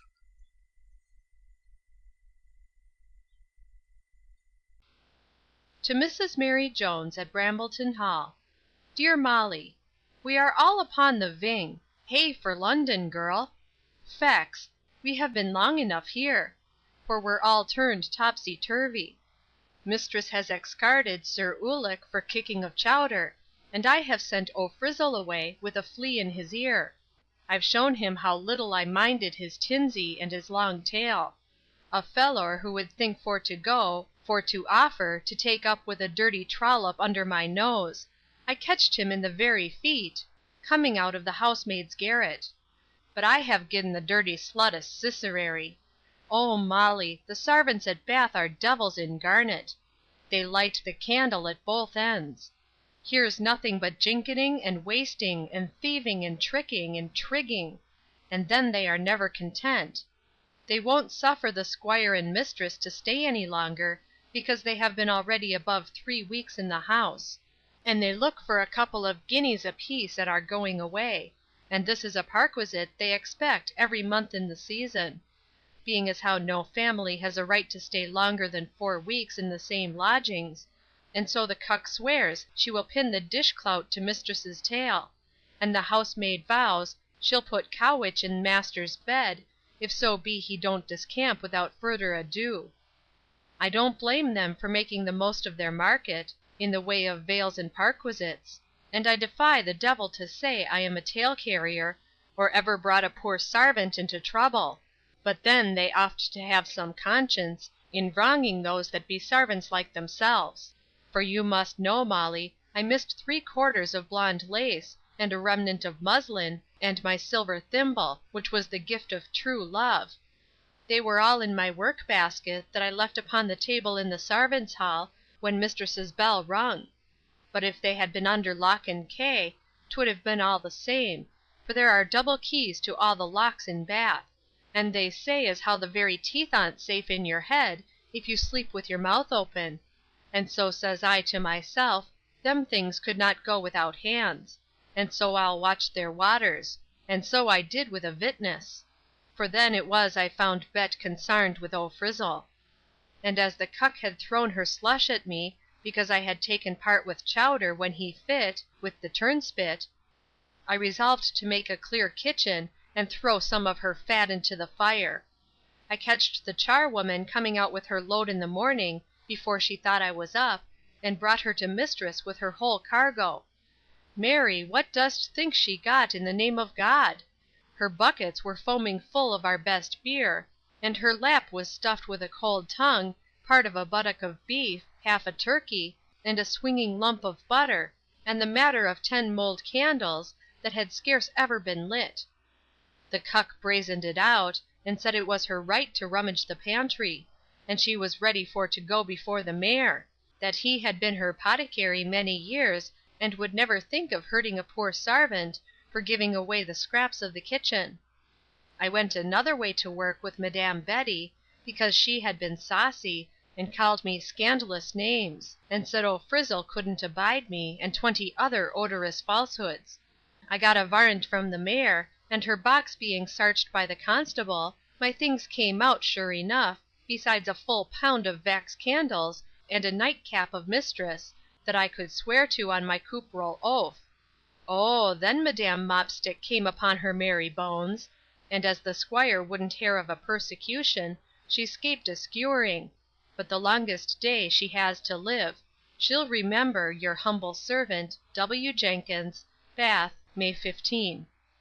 If the hind should come again before we are gone, pray send me the shift and apron, with the vite gallow manky shoes, which you'll find in my pillow bear.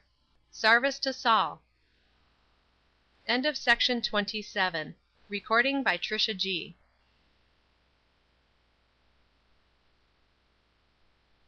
To Sir Watkin Phillips, Baronet, of Jesus College, Oxford. You are in the right, dear Phillips. I don't expect regular answers to every letter. I know a college life is too circumscribed to afford materials for such quick returns of communication. For my part, I am continually shifting the scene, and surrounded with new objects, some of which are striking enough.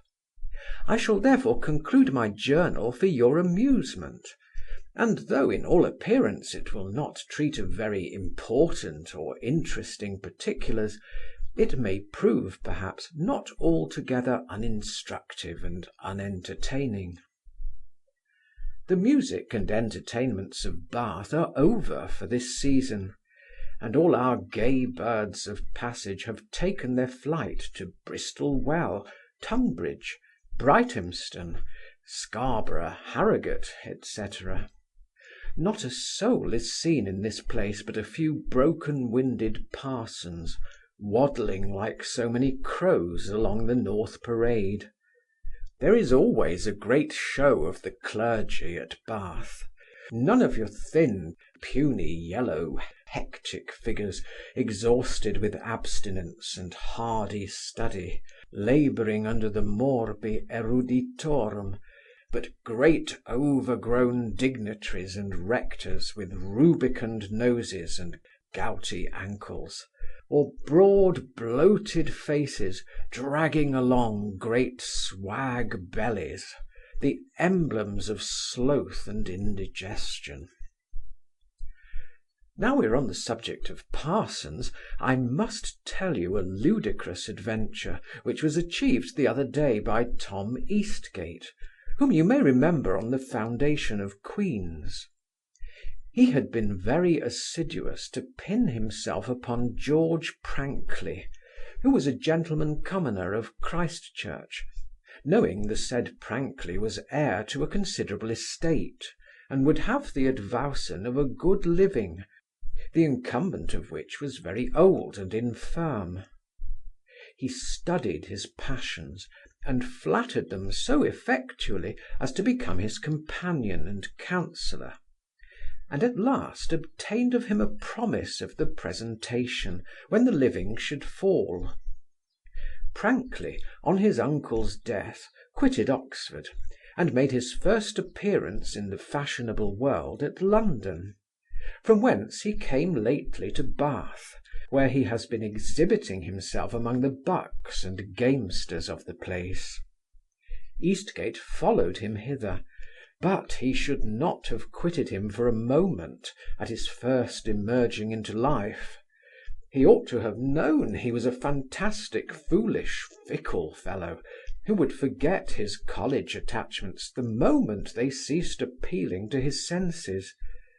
Tom met with a cold reception from his old friend, and was, moreover, informed that he had promised the living to another man, who had a vote in the county where he proposed to offer himself a candidate at the next general election. He now remembered nothing of Eastgate but the freedoms he had used to take with him, while Tom had quietly stood his butt, with an eye to the benefice, and those freedoms he began to repeat in commonplace sarcasms on his person and his cloth, which he uttered in the public coffee-house for the entertainment of the company.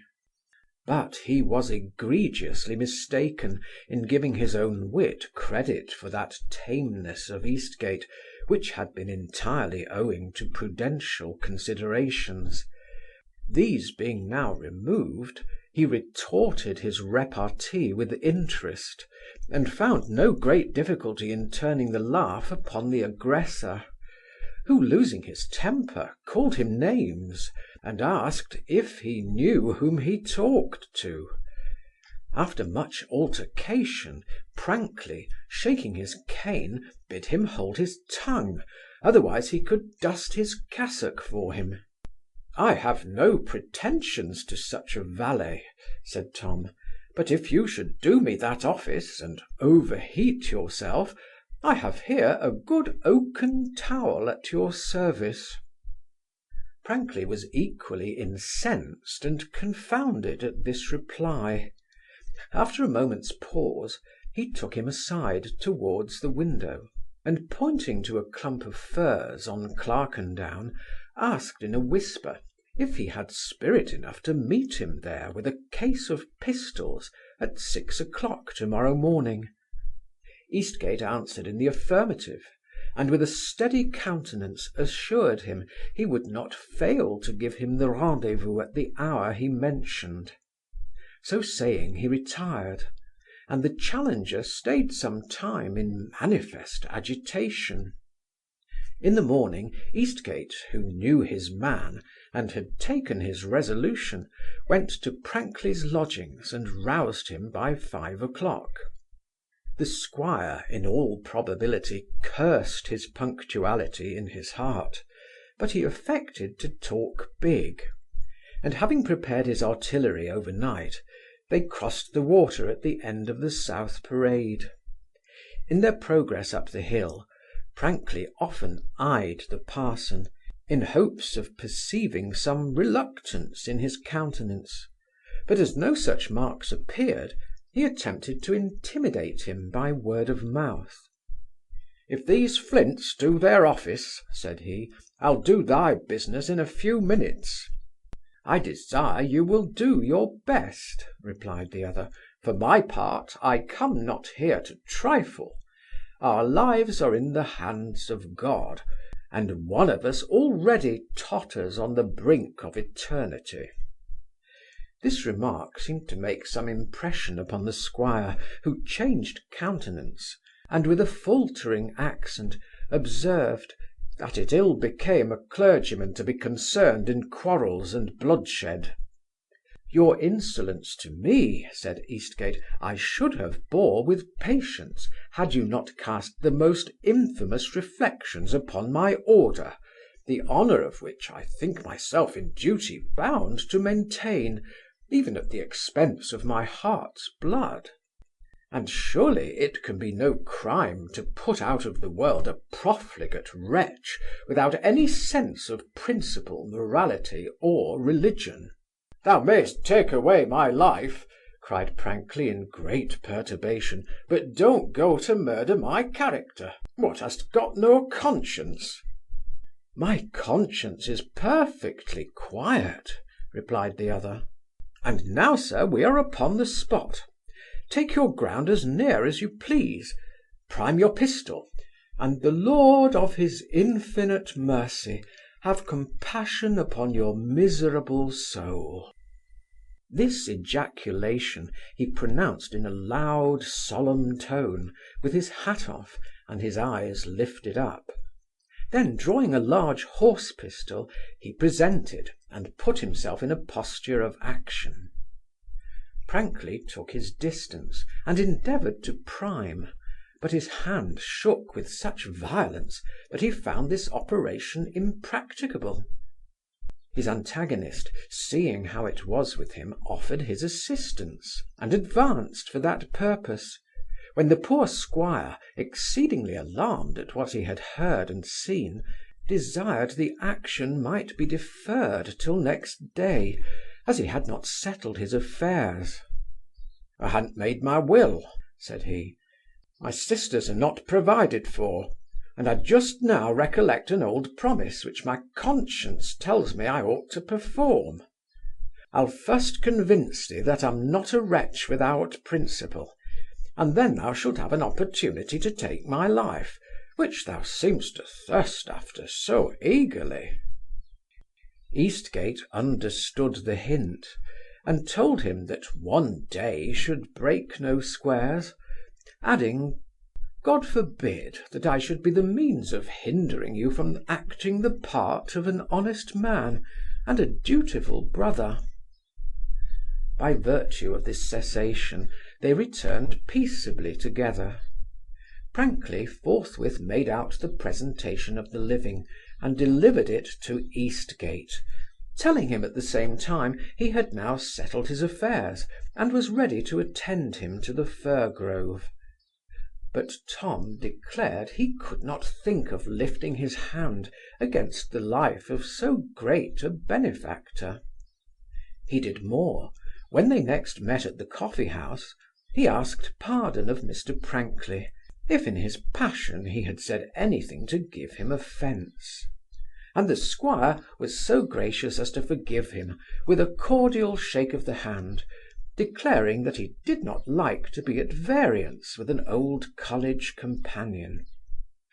Next day, however, he left Bath abruptly, and then Eastgate told me all these particulars, not a little pleased with the effects of his own sagacity, by which he has secured a living worth £160 per annum.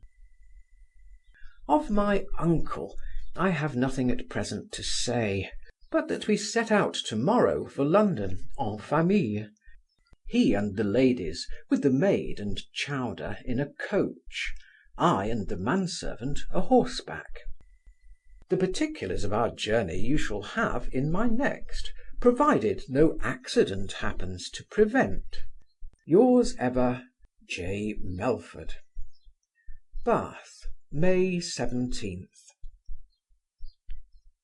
End of section 28.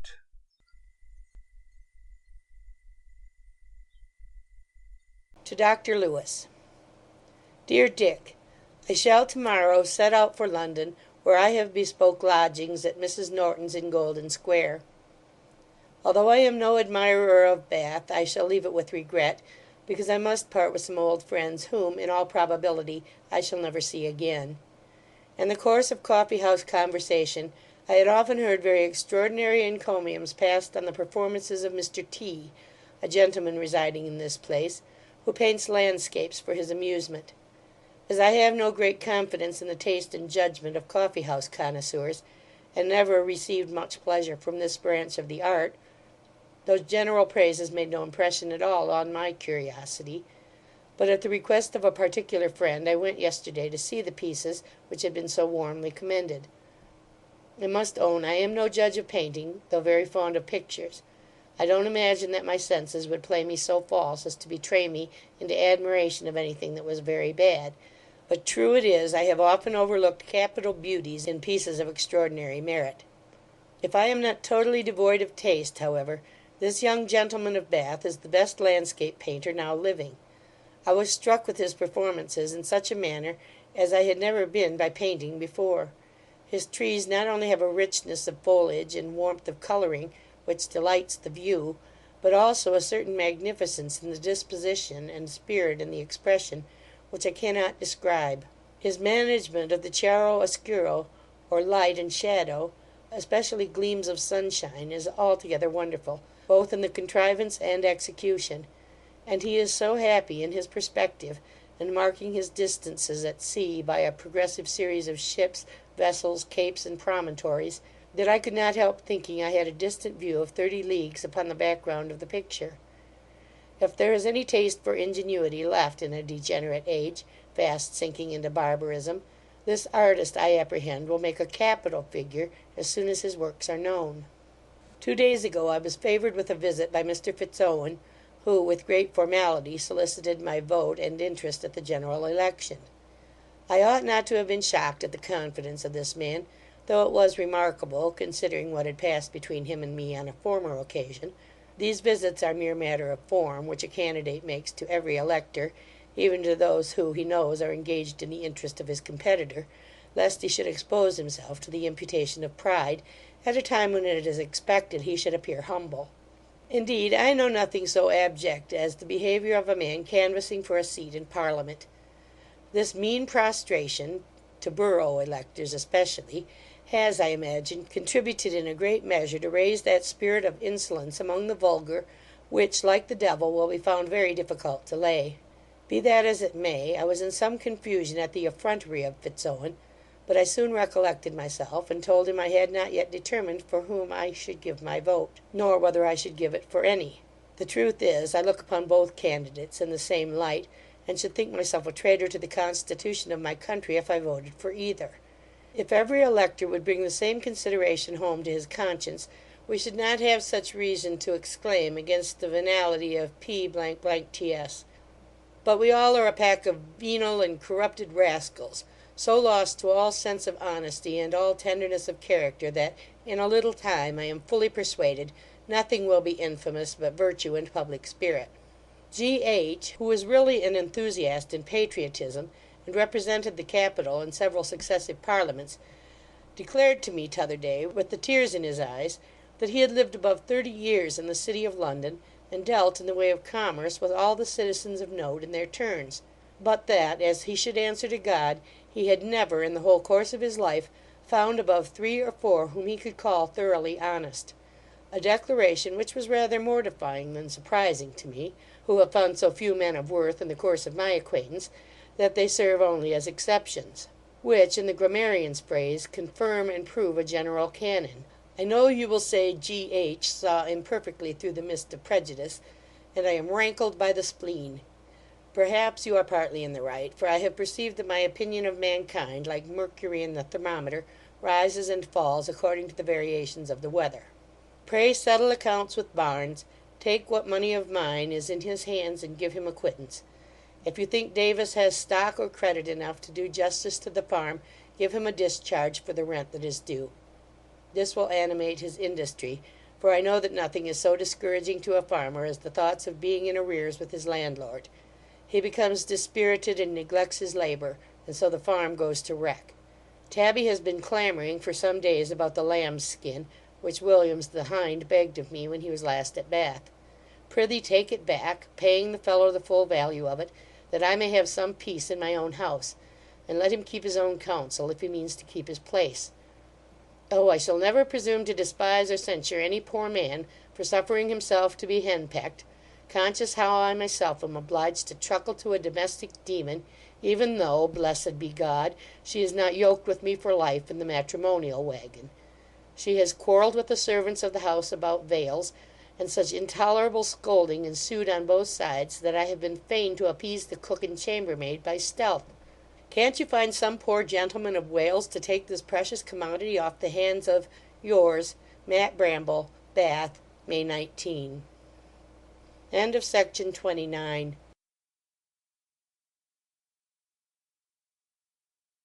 Smollett, section 30. To Dr. Lewis.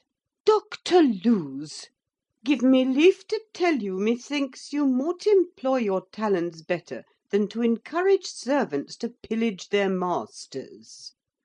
I find by Gwyllim that Villiams has got my skin, for which he is an impotent rascal. He has not only got my skin, but moreover my buttermilk to fatten his pigs. And I suppose the next thing he gets will be my pad to carry his daughter to church and fair. Roger gets this and Roger gets that. But I'd have you to know, I won't be Rogered at this rate by any ragmatical fellow in the kingdom. And I am surprised, Dr. Lewes, you would offer to put my affairs in composition with the refuge and skim of the hearth. I have toiled and moiled to a good purpose for the advantage of Matt's family, if I can't save as much owl as will make me an under petticoat. As for the buttermilk, ne'er a pig in the parish shall thrust his snout in it with my good will. There's a famous physician at the Hot Well that prescribes it to his patients when the case is consumptive, and the Scots and Irish have begun to drink it already in such quantities that there is not a drop left for the hogs in the whole neighbourhood of Bristol. I'll have our buttermilk barrelled up and sent twice a week to Abergine, where it may be sold for a halfpenny the quart, and so Roger may carry his pigs to another market. I hope, Doctor, you will not go to put any more such whims in my brother's head, to the prejudice of my pocket, but rather give me some raisons, which hitherto you have not done, to subscribe myself your humble servant, Tab Bramble. Bath, May 19th. End of section 30.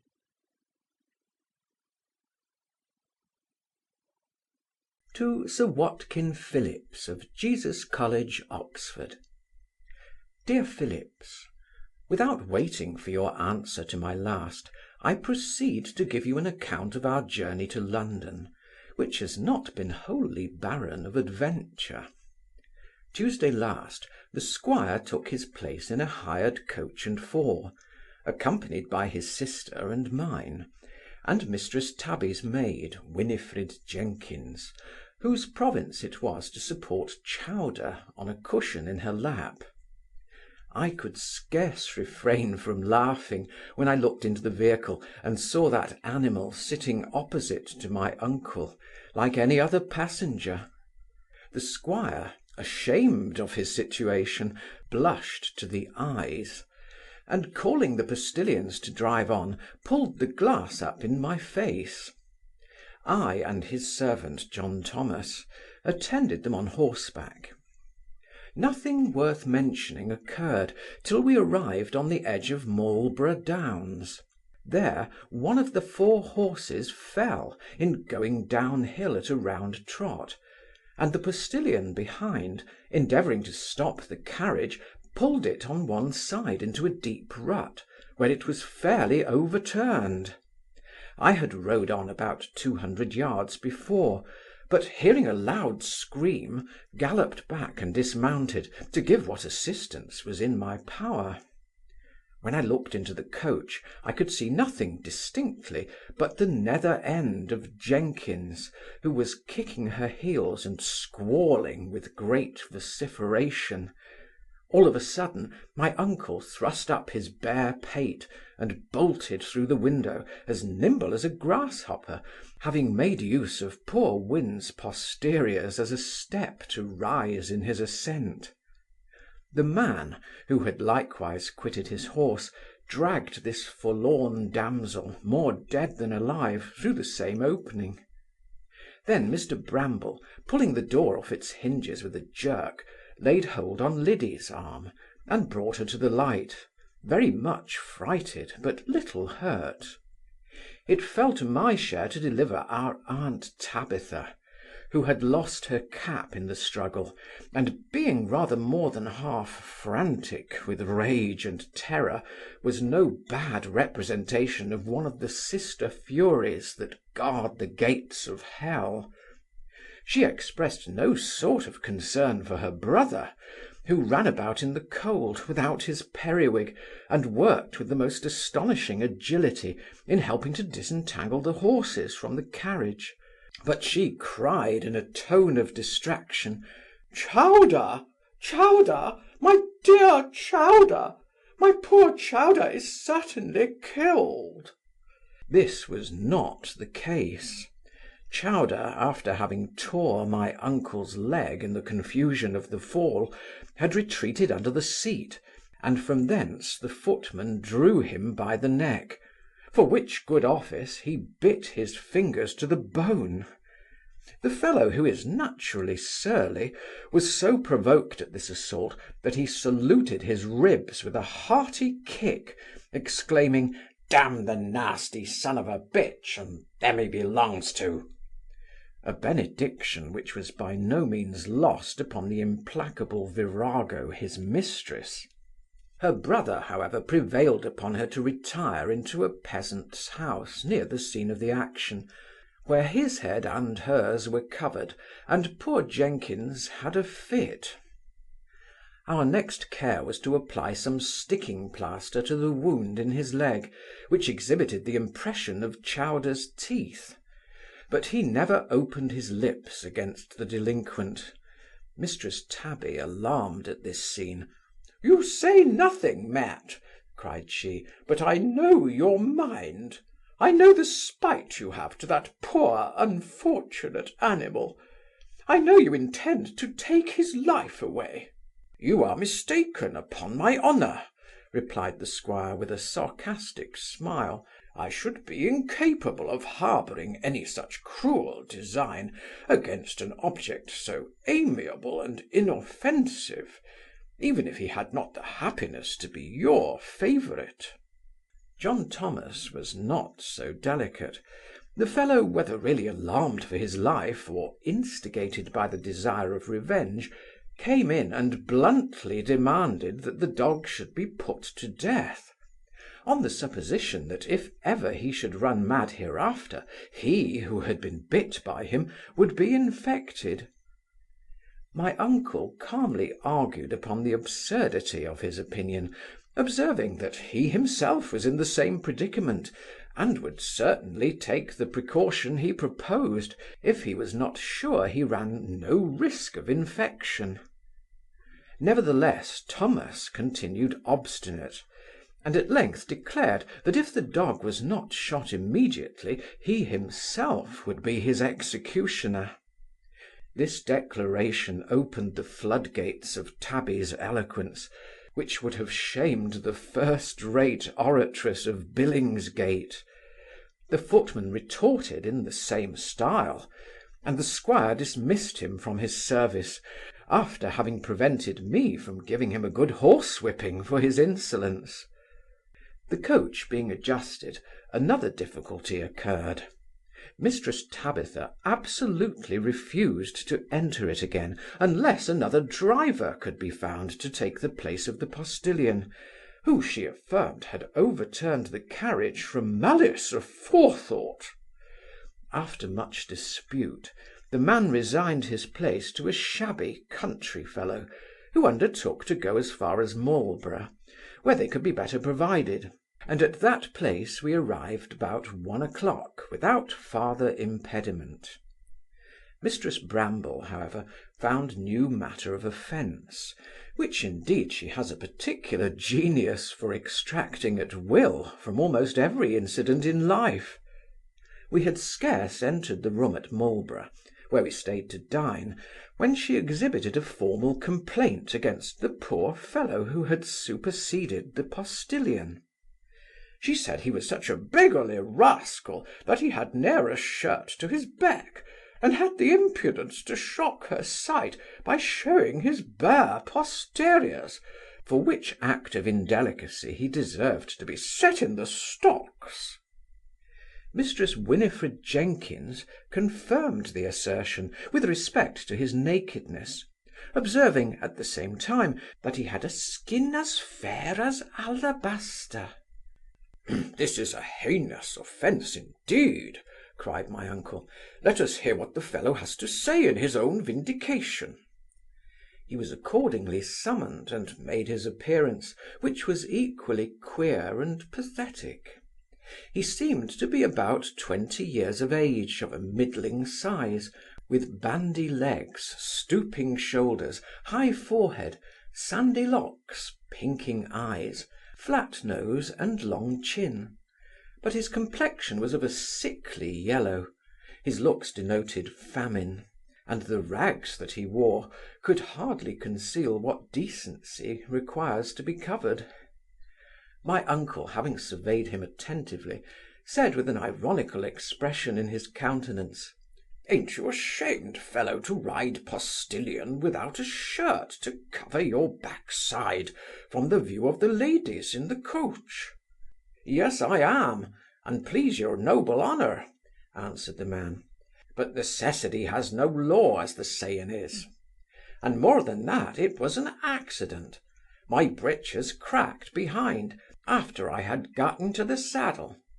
"You're an impudent varlet," cried Mistress Tabby, "for presuming to ride before persons of fashion without a shirt." "I am so, and please your worthy ladyship," said he, "but I am a poor Wiltshire lad. I ha'n't a shirt in the world that I can call my own, nor a rag of clothes, and please your ladyship, but what you see. I have no friend nor relation upon earth to help me out. I have had the fever and ague these 6 months, and spent all I had in the world upon doctors, and to keep soul and body together; and, saving your ladyship's good presence, I ha'n't broke bread these 24 hours." Mistress Bramble, turning from him, said she had never seen such a filthy tatterdemalion, and bid him begone, observing that he would fill the room full of vermin. Her brother darted a significant glance at her as she retired with Liddy into another apartment, and then asked the man if he was known to any person in Marlborough.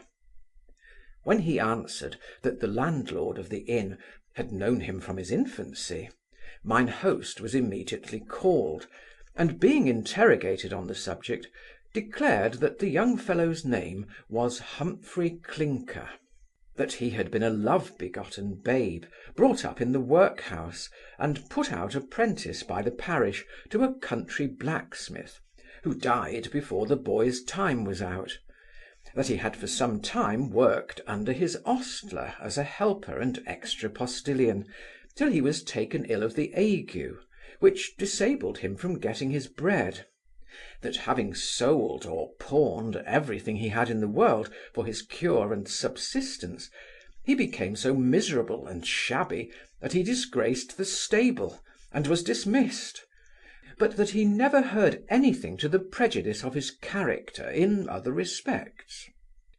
"So that the fellow being sick and destitute," said my uncle, "you turned him out to die in the streets." "I pay the poor's rate," replied the other, "and I have no right to maintain idle vagrants, either in sickness or health. Besides, such a miserable object would have brought a discredit upon my house." "You perceive," said the squire, turning to me, "our landlord is a Christian of bowels. Who shall presume to censor the morals of the age, when the very publicans exhibit such examples of humanity? Harkee, Clinker, you are a most notorious offender. You stand convicted of sickness, hunger, wretchedness, and want. But as it does not belong to me to punish criminals, I will only take upon me the task of giving you a word of advice. Get a shirt with all convenient dispatch, that your nakedness may not henceforward give offence to travelling gentlewomen, especially maidens in years." So saying, he put a guinea into the hand of the poor fellow, who stood staring at him in silence, with his mouth wide open, till the landlord pushed him out of the room. In the afternoon, as our aunt stepped into the coach, she observed, with some marks of satisfaction, that the postilion who rode next to her was not a shabby wretch like the ragamuffin who had driven them into Marlborough. Indeed, the difference was very conspicuous. This was a smart fellow with a narrow-brimmed hat with gold cording, a cut bob, a decent blue jacket, leather breeches, and a clean linen shirt puffed above the waistband.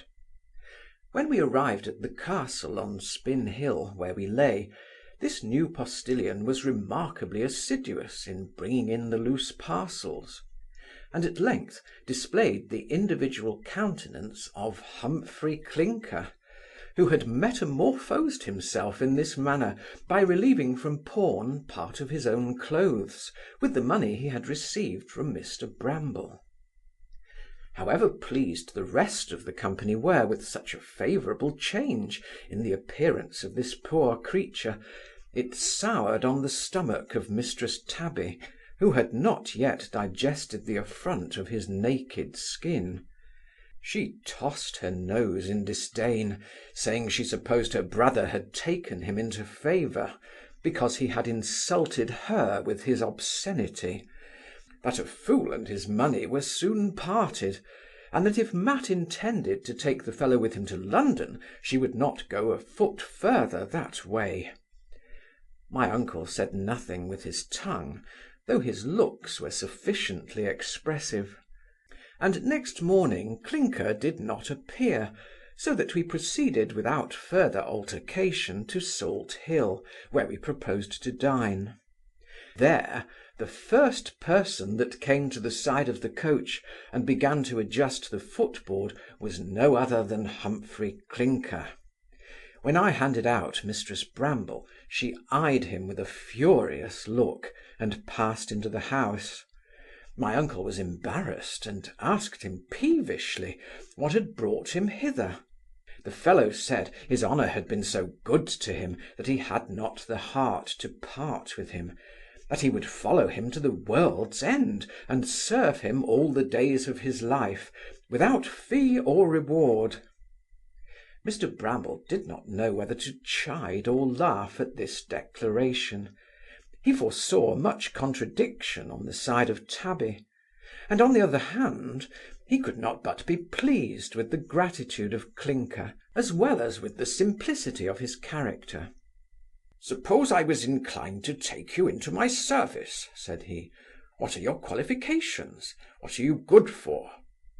"An please your honour," answered this original, "I can read and write, and do the business of the stable indifferent well. I can dress a horse, and shoe him, and bleed and rowel him. And as for the practice of sow gelding, I won't turn my back on e'er a he in the county of Wilts. Then I can make hogs puddings and hobnails, mend kettles and tin saucepans." Here uncle burst out a-laughing, and inquired what other accomplishments he was master of. "I know something of single stick and psalmody," proceeded Clinker. "I can play upon the Jew's harp, sing Black-eyed Susan, Arthur O'Bradley, and divers other songs. I can dance a Welsh jig, and Nancy Dawson, wrestle a foal with any lad of my inches when I'm in heart, and under correction I can find a hare when your honour wants a bit of game." "Egad, thou art a complete fellow," cried my uncle, still laughing. "I have a good mind to take thee into my family. Prithee, go and try if thou canst make peace with my sister. Thou hast given her much offence by showing her thy naked tail." Clinker accordingly followed us into the room, cap in hand, where, addressing himself to Mistress Tabitha, "May it please your ladyship's worship," cried he, "to pardon and forgive my offences, and with God's assistance I shall take care that my tail shall never rise up in judgment against me, to offend your ladyship again. Do, pray, good, sweet, beautiful lady, take compassion on a poor sinner. God bless your noble countenance. I am sure you are too handsome and generous to bear malice. I will serve you on my bended knees by night and by day, by land and by water, and all for the love and pleasure of serving such an excellent lady." This compliment and humiliation had some effect upon Tabby, but she made no reply, and Clinker, taking silence for consent, gave his attendance at dinner. The fellow's natural awkwardness and the flutter of his spirits were productive of repeated blunders in the course of his attendance. At length he spilt part of a custard upon her right shoulder, and, starting back, trod upon Chowder, who set up a dismal howl.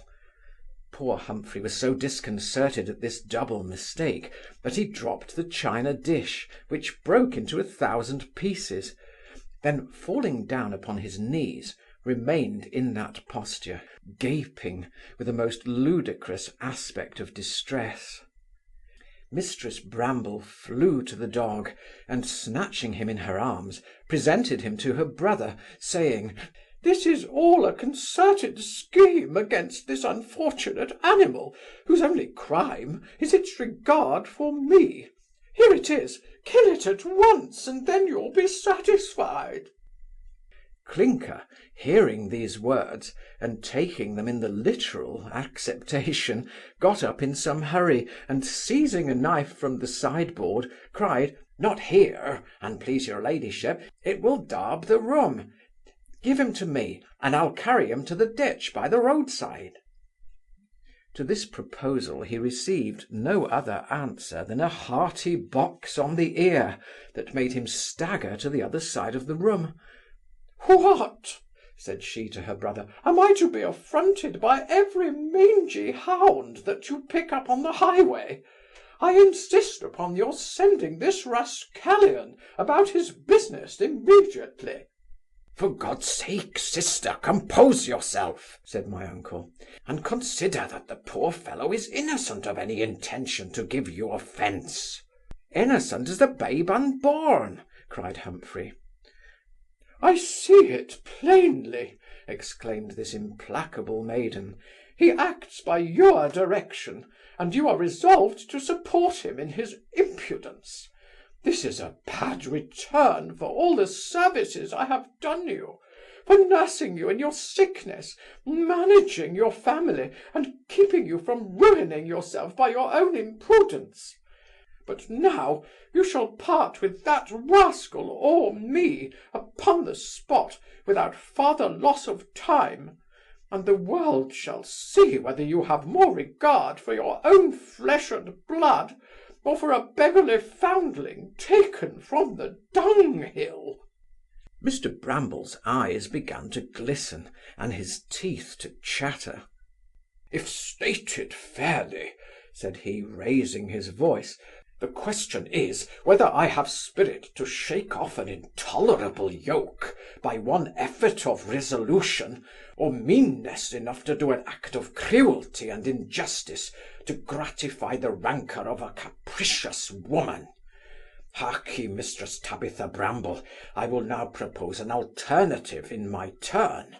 Either discard your four-footed favourite, or give me leave to bid you eternally adieu, for I am determined that he and I shall live no longer under the same roof, and to dinner with what appetite you may."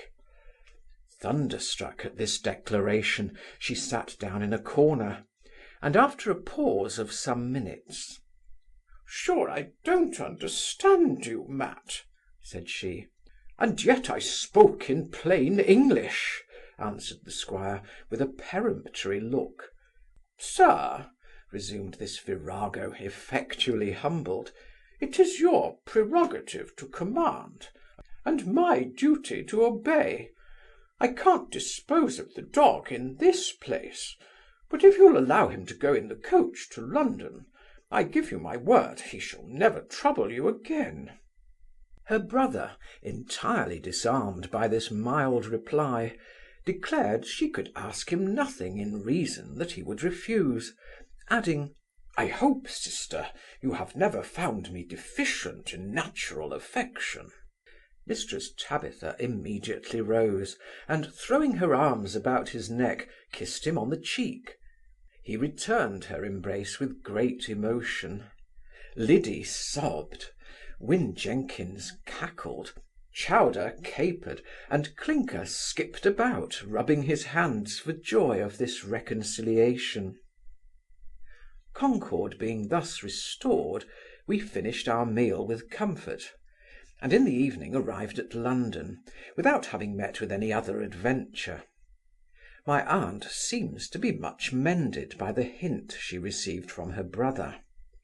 She has been graciously pleased to remove her displeasure from Clinker, who is now retained as a footman, and in a day or two will make his appearance in a new suit of livery. But as he is little acquainted with London, we have taken an occasional valet, whom I intend hereafter to hire as my own servant. We lodge in Golden Square, at the house of one Mistress Notion, a decent sort of woman, who takes great pains to make us all easy. My uncle proposes to make a circuit of all the remarkable scenes of this metropolis, for the entertainment of his pupils.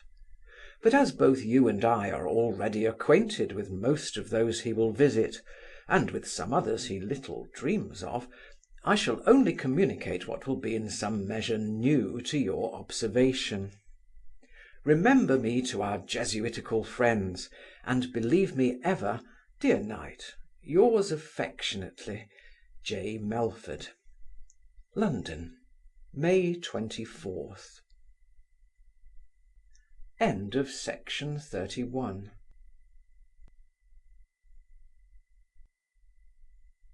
The Expedition of Humphry Clinker, by Tobias Smollett, Section 32. To Dr. Lewis. Dear Doctor, London is literally new to me, new in its streets, houses, and even in its situation. As the Irishman said, London is now gone out of town.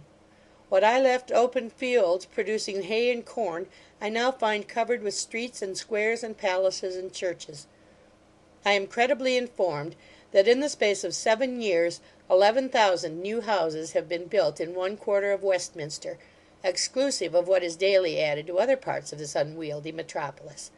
Pimlico and Knightsbridge are now almost joined to Chelsea and Kensington, and if this infatuation continues for half a century, I suppose the whole county of Middlesex will be covered with brick. It must be allowed, indeed, for the credit of the present age, that London and Westminster are much better paved and lighted than they were formerly. The new streets are spacious, regular, and airy, and the houses generally convenient. The bridge at Blackfriars is a noble monument of taste and public spirit. I wonder how they stumbled upon a work of such magnificence and utility. But notwithstanding these improvements, the capital is become an overgrown monster, which, like a dropsical head, will in time leave the body and extremities without nourishment and support. The absurdity will appear in its full force when we consider that 1/6 part of the natives of this whole extensive kingdom is crowded within the bills of mortality. What wonder that our villages are depopulated, and our farms in want of day labourers? The abolition of small farms is but one cause of the decrease of population. Indeed, the incredible increase of horses and black cattle, to answer the purposes of luxury, requires a prodigious quantity of hay and grass, which are raised and managed without much labour, but a number of hands will always be wanted for the different branches of agriculture, whether the farms be large or small. The tide of luxury has swept all the inhabitants from the open country. The poorest squire, as well as the richest peer, must have his house in town, and make a figure with an extraordinary number of domestics. The ploughboys, cowherds, and lower hinds are debauched and seduced by the appearance and discourse of those coxcombs in livery, when they make their summer excursions.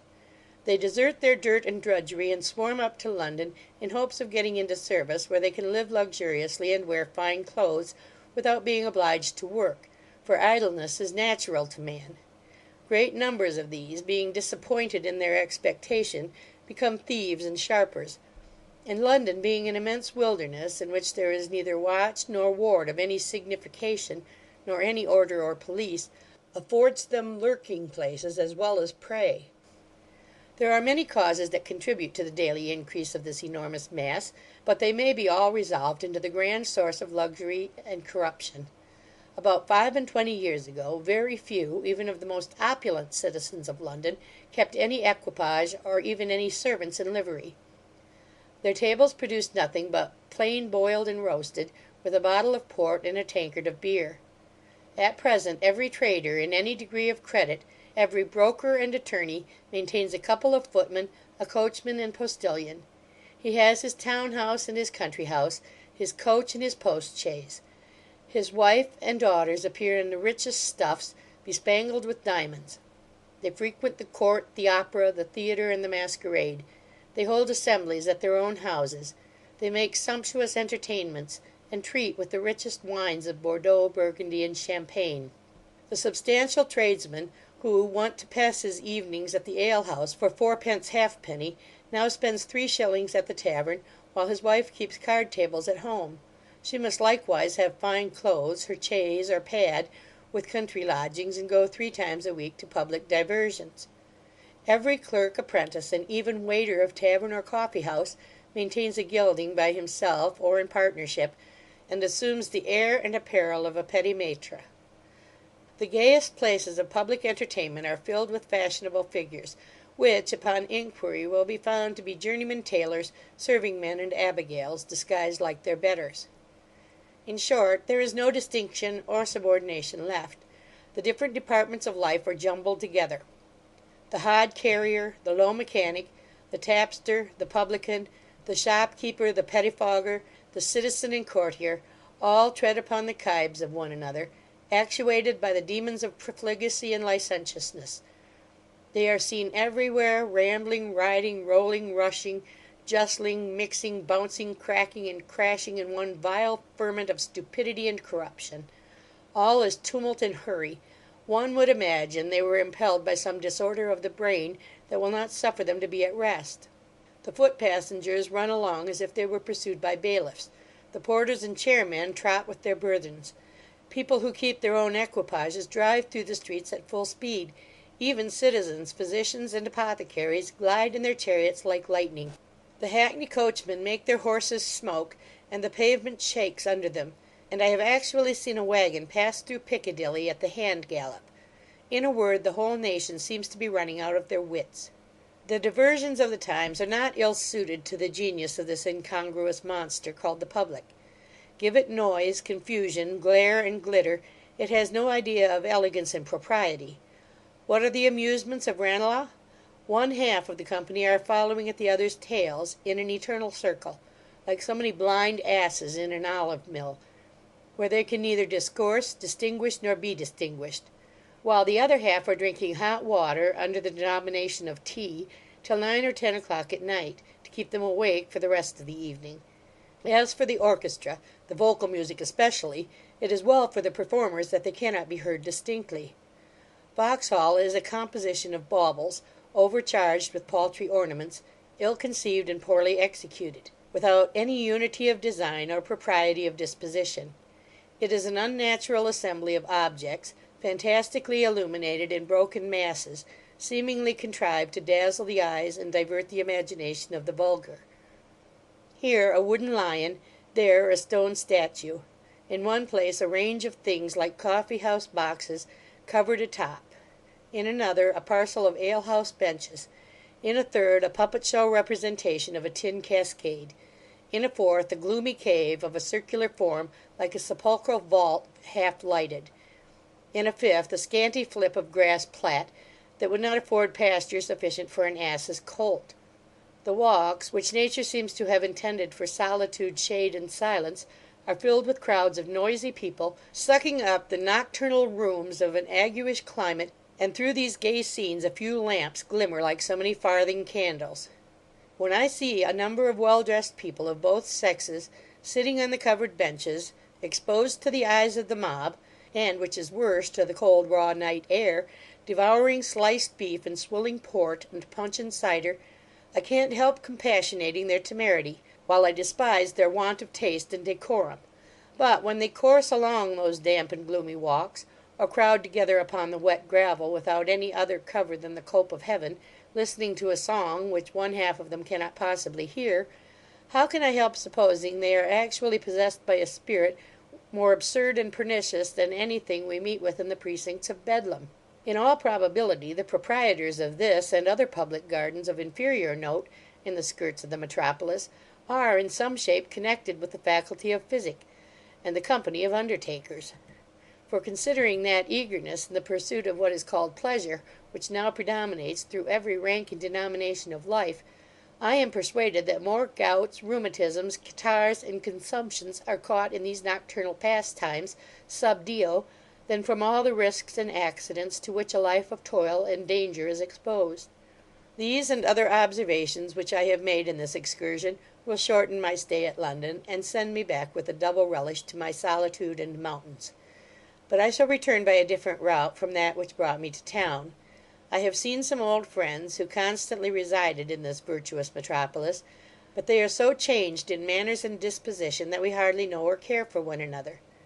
In our journey from Bath, my sister Tabby provoked me into a transport of passion, during which, like a man who has drank himself pot valiant, I talked to her in such a style of authority and resolution, as produced a most blessed effect. She and her dog have been remarkably quiet and orderly ever since this expostulation. How long this agreeable calm will last, heaven above knows. I flatter myself, the exercise of travelling has been of service to my health, a circumstance which encourages me to proceed in my projected expedition to the north. But I must, in the mean time, for the benefit and amusement of my pupils, explore the depths of this chaos, this misshapen and monstrous capital, without head or tail, members or proportion. Thomas was so insolent to my sister on the road, that I was obliged to turn him off abruptly betwixt Chippenham and Marlborough, where our coach was overturned.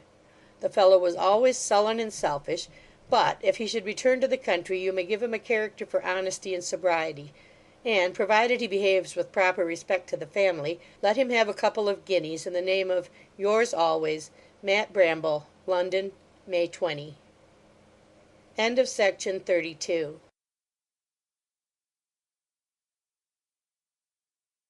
To Miss Laetitia Willis, at Gloucester. My dear Letty, inexpressible was the pleasure I received from yours of the 25th, which was last night put into my hands by Mrs Brentford, the milliner, from Gloucester. I rejoice to hear that my worthy governess is in good health, and, still more, that she no longer retains any displeasure towards her poor Liddy. I'm sorry you have lost the society of the agreeable Miss Vaughan. But I hope you won't have cause much longer to regret the departure of your school companions, as I make no doubt but your parents will, in a little time, bring you into the world, where you are so well qualified to make a distinguished figure.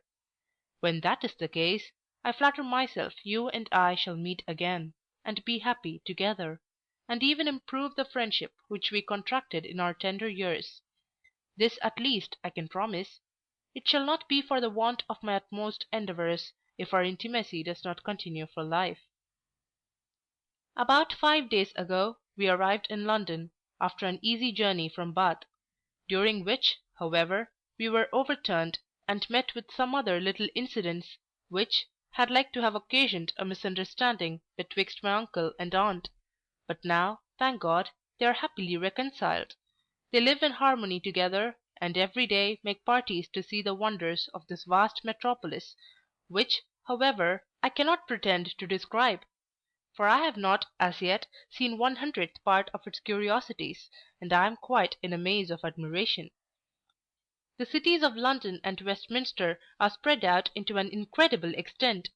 The streets, squares, rows, lanes, and alleys are innumerable. Palaces, public buildings, and churches rise in every quarter, and among these last St. Paul's appears with the most astonishing pre-eminence. They say it is not so large as St. Peter's at Rome, but for my own part I can have no idea of any earthly temple more grand and magnificent. But even these superb objects are not so striking as the crowds of people that swarm in the streets. I at first imagined that some great assembly was just dismissed, and wanted to stand aside till the multitude should pass. But this human tide continues to flow, without interruption or abatement, from morn till night. Then there is such an infinity of gay equipages, coaches, chariots, chaises, and other carriages, continually rolling and shifting before your eyes, that one's head grows giddy looking at them, and the imagination is quite confounded with splendour and variety. Nor is the prospect by water less grand and astonishing than that by land. You see 3 stupendous bridges, joining the opposite banks of a broad, deep, and rapid river, so vast, so stately, so elegant, that they seem to be the work of the giants. Betwixt them, the whole surface of the Thames is covered with small vessels, barges, boats, and wherries, passing to and fro, and below the 3 bridges, with a prodigious forest of masts, for miles together, that you would think all the ships in the universe were here assembled. All that you read of wealth and grandeur in the Arabian Nights' Entertainment and the Persian tales concerning Baghdad, Diarbekir, Damascus, Ispahan, and Samarkand is here realized. Ranelagh looks like the enchanted palace of a genie, adorned with the most exquisite performances of painting, carving, and gilding, enlightened with 1,000 golden lamps that emulate the noonday sun. Crowded with the great, the rich, the gay, the happy, and the fair, glittering with cloth of gold and silver, lace, embroidery, and precious stones. While these exulting sons and daughters of felicity tread this round of pleasure, or regale in different parties and separate lodges with fine imperial tea and other delicious refreshments, their ears are entertained with the most ravishing delights of music, both instrumental and vocal. There I heard the famous Tenducci, a thing from Italy. It looks for all the world like a man, though they say it is not. The voice, to be sure, is neither man's nor woman's, but it is more melodious than either, and it warbled so divinely that, while I listened, I really thought myself in paradise. At 9 o'clock, in a charming moonlight evening, we embarked at Ranelagh for Vauxhall, in a wherry so light and slender that we looked like so many fairies sailing in a nutshell. My uncle, being apprehensive of catching cold upon the water, went round in the coach, and my aunt would have accompanied him, but he would not suffer me to go by water if she went by land, and therefore she favoured us with her company, as she perceived I had a curiosity to make this agreeable voyage. After all, the vessel was sufficiently loaded; for, besides the waterman, there was my brother Jerry, and a friend of his, one Mr. Barton, a country gentleman of a good fortune, who had dined at our house. The pleasure of this little excursion was, however, damped by my being sadly frighted at our landing, where there was a terrible confusion of wherries and a crowd of people bawling and swearing and quarrelling. Nay, a parcel of ugly looking fellows came running into the water and laid hold of our boat with great violence to pull it ashore, nor would they quit their hold till my brother struck one of them over the head with his cane. But this flutter was fully recompensed by the pleasures of Vauxhall, which I no sooner entered than I was dazzled and confounded with the variety of beauties that rushed all at once upon my eye. Image to yourself, my dear Letty, a spacious garden, part laid out in delightful walks, bounded with high hedges and trees, and paved with gravel; part exhibiting a wonderful assemblage of the most picturesque and striking objects, pavilions, lodges, groves, grottoes, lawns, temples, and cascades; porticos, colonnades, and rotundos, adorned with pillars, statues, and painting; the whole illuminated with an infinite number of lamps disposed in different figures of suns, stars, and constellations; the place crowded with the gayest company, ranging through those blissful shades, or supping in different lodges on cold collations enlivened with mirth, freedom, and good humour, and animated by an excellent band of music. Among the vocal performances I had the happiness to hear the celebrated Mrs. , whose voice was loud and shrill that it made my head ache through excess of pleasure. In about half an hour after we arrived we were joined by my uncle, who did not seem to relish the place. People of experience and infirmity, my dear Letty, see with very different eyes from those that such as you and I make use of. Our evening's entertainment was interrupted by an unlucky accident. In one of the remotest walks we were surprised with a sudden shower that set the whole company a-running, and drove us in heaps, one upon another, into the rotunda, where my uncle, finding himself wet, began to be very peevish and urgent to be gone. My brother went to look for the coach, and found it with much difficulty; but as it could not hold us all, Mr. Barton stayed behind. It was some time before the carriage could be brought up to the gate. In the confusion, notwithstanding the utmost endeavours of our new footman, Humphry Clinker, who lost his scratch periwig and got a broken head in the scuffle. The moment we were seated, my aunt pulled off my uncle's shoes, and carefully wrapped his poor feet in her capuchin. Then she gave him a mouthful of cordial, which she always keeps in her pocket, and his clothes were shifted as soon as we arrived at lodgings; so that, blessed be God, he escaped a severe cold, of which he was in great terror. As for Mr. Barton, I must tell you in confidence, he was a little particular. But, perhaps, I mistake his complaisance; and I wish I may, for his sake. You know the condition of my poor heart, which in spite of hard usage. And yet I ought not to complain, nor will I, till further information.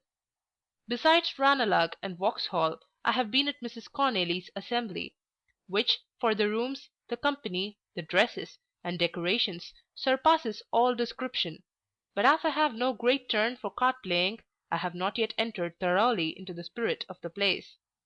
Indeed, I am still such a country hoyden, that I could hardly find patience to be put in a condition to appear, yet, as I was not above 6 hours under the hands of the hairdresser, who scuffed my head with as much black wool as would have made a quilted petticoat, and, after all, it was the smallest head in the assembly, except my aunt's. She, to be sure, was so particular with her romped gown and petticoat, her scanty curls, her lappet head, deep triple ruffles, and high stays, that everybody looked at her with surprise. Some whispered, and some tittered, and Lady Griskin, by whom we were introduced, flatly told her she was 20 good years behind the fashion. Lady Griskin is a person of fashion, to whom we have the honour to be related. She keeps a small rout at her own house, never exceeding 10 or a dozen card tables; but these are frequented by the best company in town. She has been so obliging as to introduce my aunt and me to some of her particular friends of quality, who treat us with the most familiar good humour. We have once dined with her, and she takes the trouble to direct us in all our motions. I am so happy as to have gained her goodwill to such a degree, that she sometimes adjusts my cap with her own hands, and she has given me a kind invitation to stay with her all the winter. This, however, has been cruelly declined by my uncle, who seems to be, I know not how, prejudiced against the good lady; for, whenever my aunt appears to speak in her commendation, I observe that he makes wry faces, though he says nothing. Perhaps, indeed, these grimaces may be the effect of pain arising from the gout and rheumatism, with which he is sadly distressed. To me, however, he is always good-natured and generous even beyond my wish. Since we came hither he has made me a present of a suit of clothes, with trimmings and laces, which cost more money than I shall mention; and Jerry, at his desire, has given me my mother's diamond crops, which are ordered to be set anew, so that it won't be his fault if I do not glitter among the stars of the 4th or 5th magnitude. I wish my weak head may not grow giddy in the midst of all this gallantry and dissipation; though, as yet, I can safely declare I would gladly give up all these tumultuous pleasures for country solitude and a happy retreat with those we love, among whom my dear Willis will always possess the first place in the breast of her ever affectionate Lydia Melford. London, May 31st. End of section 33. To Sir Watkin Phillips of Jesus College, Oxford. Dear Phillips, I send you this letter franked by our old friend Barton, who is as much altered as it was possible for a man of his kidney to be.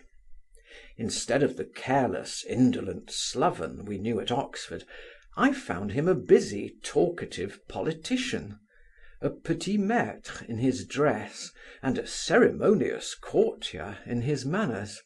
He has not gall enough in his constitution to be inflamed with the rancour of party, so as to deal in scurrilous invectives; but since he obtained a place, he is become a warm partisan of the ministry, and sees everything through such an exaggerating medium as to me, who am happily of no party, is altogether incomprehensible. Without doubt, the fumes of faction not only disturb the faculty of reason, but also pervert the organs of sense, and I would lay 100 guineas to 10 that if Barton on one side, and the most conscientious patriot in the opposition on the other, were to draw upon honour the picture of the king or ministers, you and I, who are still uninfected and unbiassed, would find both painters equally distant from the truth. One thing, however, must be allowed for the honour of Barton. He never breaks out into illiberal abuse, far less endeavours, by infamous calumnies, to blast the moral character of any individual on the other side. Ever since we came hither, he has been remarkably assiduous in his attention to our family, an attention which, in a man of his indolence and avocations, I should have thought altogether odd and even unnatural, had not I perceived that my sister Liddy had made some impression upon his heart. I cannot say that I have any objection to his trying his fortune in this pursuit. If an opulent estate and a great flock of good nature are sufficient qualifications in a husband to render the marriage state happy for life, she may be happy with Barton. But I imagine there is something else required to engage and secure the affection of a woman of sense and delicacy, something which nature has denied our friend. Liddy seems to be of the same opinion. When he addresses himself to her in discourse, she seems to listen with reluctance, and industriously avoids all particular communication; but in proportion to her coyness, our aunt is coming. Mistress Tabitha goes more than half way to meet his advances. She mistakes, or affects to mistake, the meaning of his courtesy, which is rather formal and fulsome. She returns his compliments with hyperbolical interest. She persecutes him with her civilities at table, She appeals to him for ever in conversation. She sighs and flirts and ogles, and by her hideous affectation and impertinence drives the poor courtier to the very extremity of his complaisance. In short, she seems to have undertaken the siege of Barton's heart, and carries on her approaches in such a desperate manner that I don't know whether he will not be obliged to capitulate. In the meantime, his aversion to this inamorata, struggling with his acquired affability and his natural fear of giving offence, throws him into a kind of distress which is extremely ridiculous. 2 days ago he persuaded my uncle and me to accompany him to St. James's, where he undertook to make us acquainted with the persons of all the great men in the kingdom. And indeed there was a great assemblage of distinguished characters, for it was a high festival at court. Our conductor performed his promise with great punctuality. He pointed out almost every individual of both sexes, and generally introduced them to our notice with a flourish of panegyric. Seeing the king approach, "There comes," said he, "the most amiable sovereign that ever swayed the sceptre of England, the deliciae humani generis, Augustus in patronizing merit, Titus Vespasian in generosity, Trajan in beneficence, and Marcus Aurelius in philosophy." "A very honest, kind-hearted gentleman," added my uncle. "He's too good for the times. A king of England should have a spice of the devil in his composition." Barton, then turning to the Duke of Cumberland, proceeded: "You know the Duke, that illustrious hero who trod rebellion under his feet and secured us in possession of everything we ought to hold dear as Englishmen and Christians. Mark what an eye, how penetrating, how pacific, what dignity in his mien, what humanity in his aspect. Even malice must own that he is one of the greatest officers in Christendom." "I think he is," said Mr. Bramble. "But who are these young gentlemen that stand beside him?" "Those," cried our friend, "those are his royal nephews, the princes of the blood, sweet young princes, the sacred pleasures of the Protestant line, so spirited, so sensible, so princely." "Yes, very sensible, very spirited," said my uncle, interrupting him. "But see the Queen. Ha! There's the Queen. There's the Queen. Let me see. Let me see. Where are my glasses? There's meaning in that eye. There's sentiment. There's expression. Well, Mr. Barton, what figure do you call next?" The next person he pointed out was the favourite Yearl, who stood solitary by one of the windows. "Behold yon northern star," said he, "shorn of his beams. What, the Caledonian luminary that lately blazed so bright in our hemisphere? Methinks at present it glimmers through a fog, like Saturn without his ring, bleak and dim and distant. Ha! There's that other great phenomenon, the grand pensionary, that weathercock of patriotism that veers about in every point of the political compass, and still feels the wind of popularity in his tail. He too, like a portentous comet, has risen again above the court horizon. But how long will he continue to ascend, it is not easy to foretell, considering his great eccentricity. Who are those two satellites that attend his motions?" When Barton told him their names, "To their characters," said Mr. Bramble, "I am no stranger. One of them, without a drop of red blood in his veins, has a cold intoxicating vapour in his head, and rancour enough in his heart to inoculate and affect a whole nation. The other is, I hear, intended for a share in the administration, and the pensionary vouches for his being duly qualified. The only instance I ever heard of his sagacity was his deserting his former patron, when he found him declining in power, and in disgrace with the people.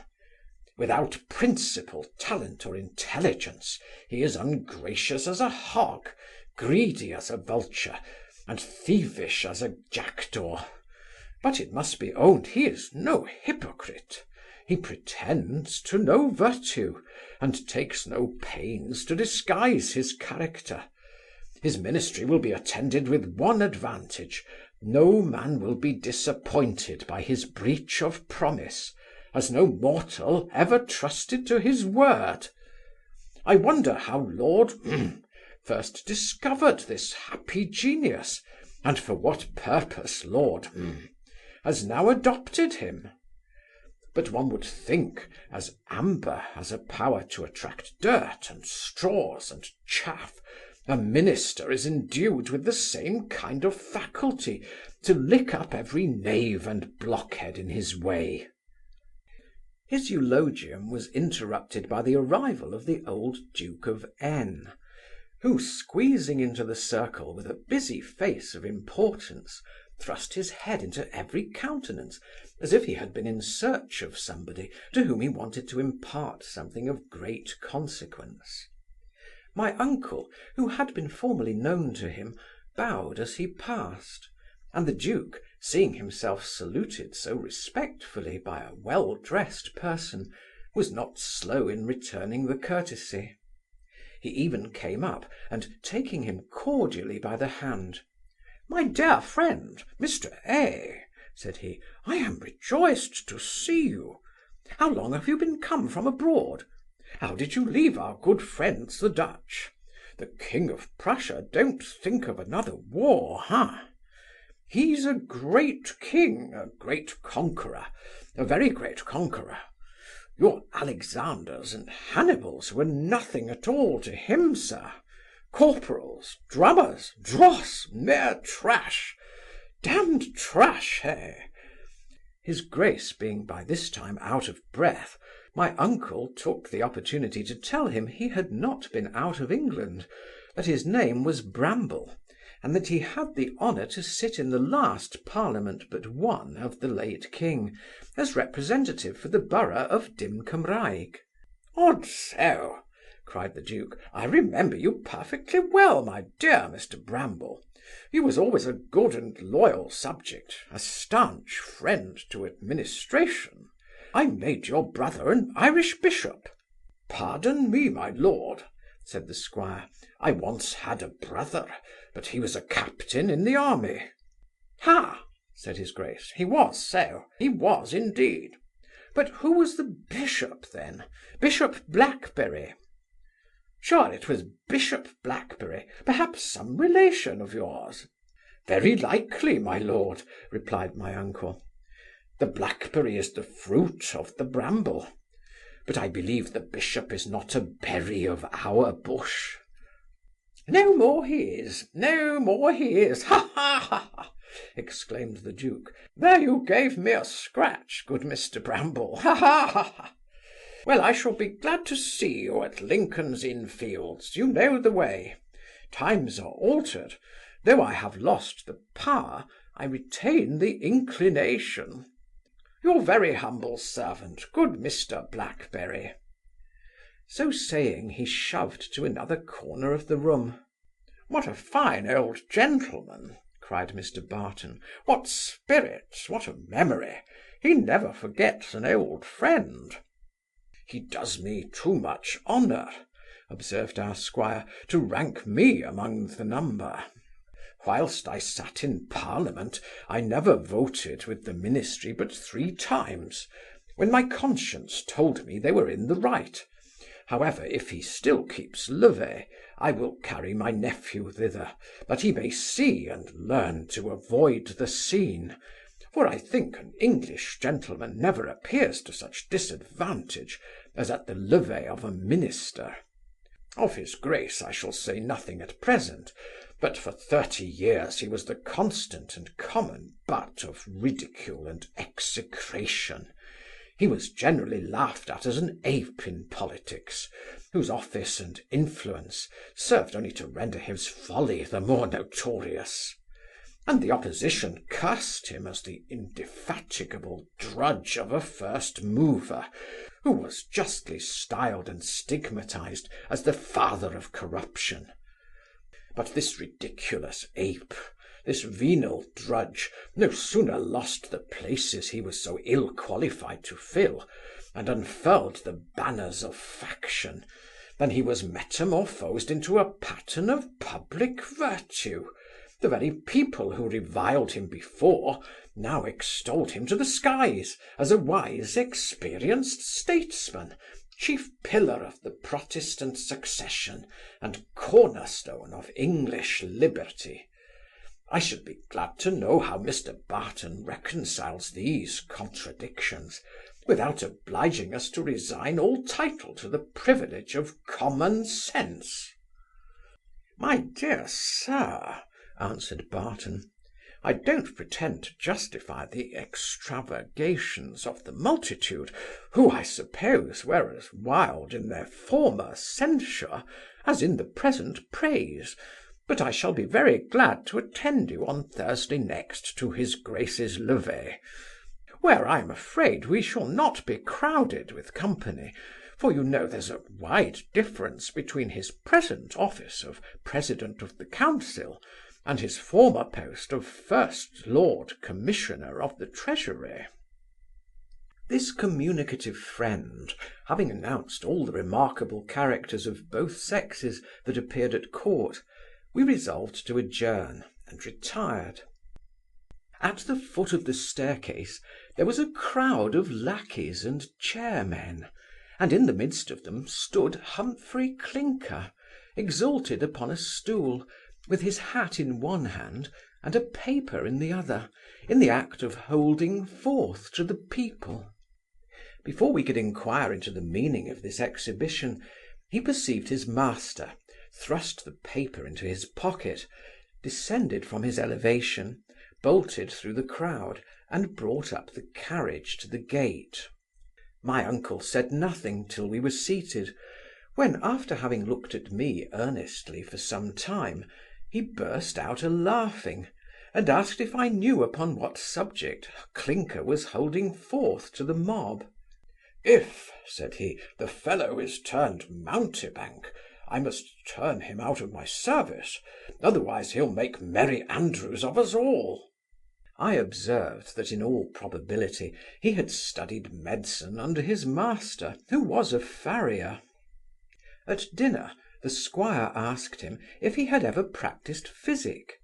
"Yes, and please your honour," said he, "among brute beasts, but I never meddle with rational creatures. I know not whether you rank in that class the audience you was haranguing in the court at St. James's, but I should be glad to know what kind of powders you was distributing, and whether you had a good sale." "Sale, sir!" cried Clinker. "I hope I shall never be base enough to sell, for gold and silver, what freely comes of God's grace. I distributed nothing, unlike your honour, but a word of advice to my fellows in servitude and sin." "Advice concerning what?" "Concerning profane swearing, an' please your honour, so horrid and shocking that it made my hair stand on end." "Nay, if thou canst cure them of that disease, I shall think thee a wonderful doctor indeed." "Why not cure them, my good master? The hearts of those poor people are not so stubborn as your honour seems to think. Make them first sensible that you have nothing in view but their good, then they will listen with patience, and easily be convinced of the sin and folly of a practice that affords neither profit nor pleasure." At this remark our uncle changed colour, and looked round the company, conscious that his own withers were not altogether unwrung. "But, Clinker," said he, "if you should have eloquence enough to persuade the vulgar to resign those tropes and figures of rhetoric, there will be little or nothing left to distinguish their conversation from that of their betters." But then your honour knows their conversation will be void of offence, and at the day of judgment there will be no distinction of persons. Humphry going downstairs to fetch up a bottle of wine, my uncle congratulated his sister upon having such a reformer in the family; when Mistress Tabitha declared he was a sober civilized fellow, very respectful and very industrious, and she believed a good Christian into the bargain.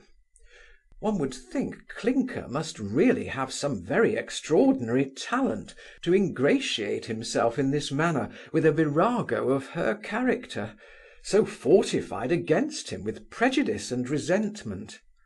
But the truth is, since the adventure of Salt Hill, Mistress Tabby seems to be entirely changed.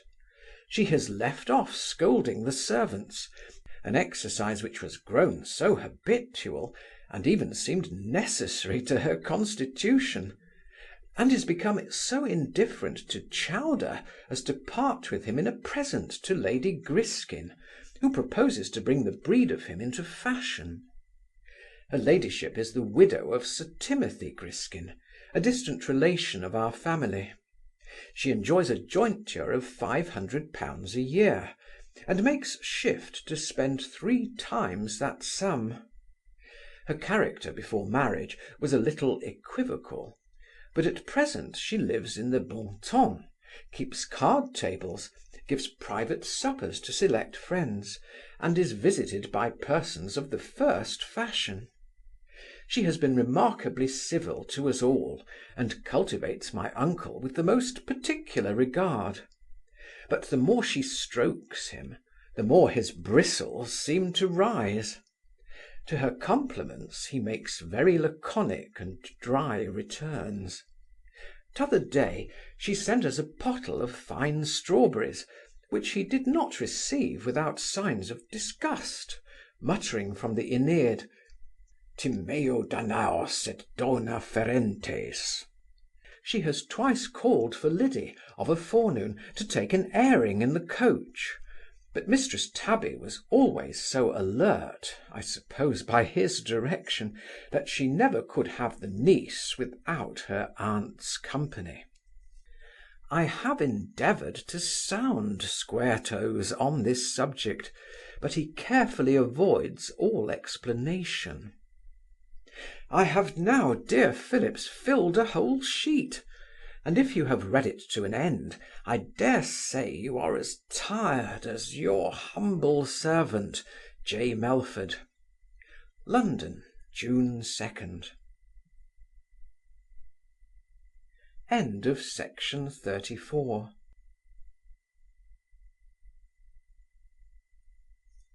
To Dr. Lewis. Yes, Doctor, I have seen the British Museum, which is a noble collection, and even stupendous, if we consider it was made by a private man, a physician, who was obliged to make his own fortune at the same time. But great as the collection is, it would appear more striking if it was arranged in one spacious saloon, instead of being divided into different apartments, which it does not entirely fill. I could wish the series of medals was connected, and the whole of the animal, vegetable, and mineral kingdoms completed, by adding to each, at the public expense, those articles that are wanting. It would likewise be a great improvement, with respect to the library, if the deficiencies were made up by purchasing all the books of character that are not to be found already in the collection. They might be classed in centuries, according to the dates of their publication, and catalogues printed of them in the manuscripts, for the information of those that want to consult or compile from such authorities. I could also wish, for the honour of the nation, that there was a complete apparatus for a course of mathematics, mechanics, and experimental philosophy, and a good salary settled upon an able professor, who should give regular lectures on these subjects. But this is all idle speculation, which will never be reduced to practice. Considering the temper of the times, it is a wonder to see any institution whatsoever established for the benefit of the public. The spirit of party is risen to a kind of frenzy unknown to former ages, or rather degenerated to a total extinction of honesty and candour. You know I have observed for some time that the public papers are become the infamous vehicles of the most cruel and perfidious defamation. Every rancorous knave, every desperate incendiary, that can afford to spend half a crown or 3 shillings, may skulk behind the press of a newsmonger, and have a stab at the first character in the kingdom, without running the least hazard of detection or punishment. I have made acquaintance with the Mr Barton, whom Jerry knew at Oxford; a good sort of a man, though most ridiculously warped in his political principles; but his partiality is the less offensive, as it never appears in the style of scurrility and abuse. He is a member of Parliament, and a retainer to the court; and his whole conversation turns upon the virtues and perfections of the ministers who are his patrons. T'other day, when he was bedaubing one of those worthies with the most fulsome praise, I told him I had seen the same nobleman characterized very differently in one of the daily papers; indeed, so stigmatized, that if one half of what was said of him was true, he must be not only unfit to rule, but even unfit to live; that those impeachments had been repeated again and again, with the addition of fresh matter; and that, as he had taken no steps towards his own vindication, I began to think there was some foundation for the charge. "And pray, sir," said Mr Barton, "what steps would you have him take? Suppose he should prosecute the publisher, who screens the anonymous accuser, and bring him to the pillory for a libel. This is so far from being counted a punishment in terrorem, that it will probably make his fortune. The multitude immediately take him into their protection, as a martyr to the cause of defamation, which they have always espoused. They pay his fine, they contribute to the increase of his stock, his shop is crowded with customers, and the sale of his paper rises in proportion to the scandal it contains.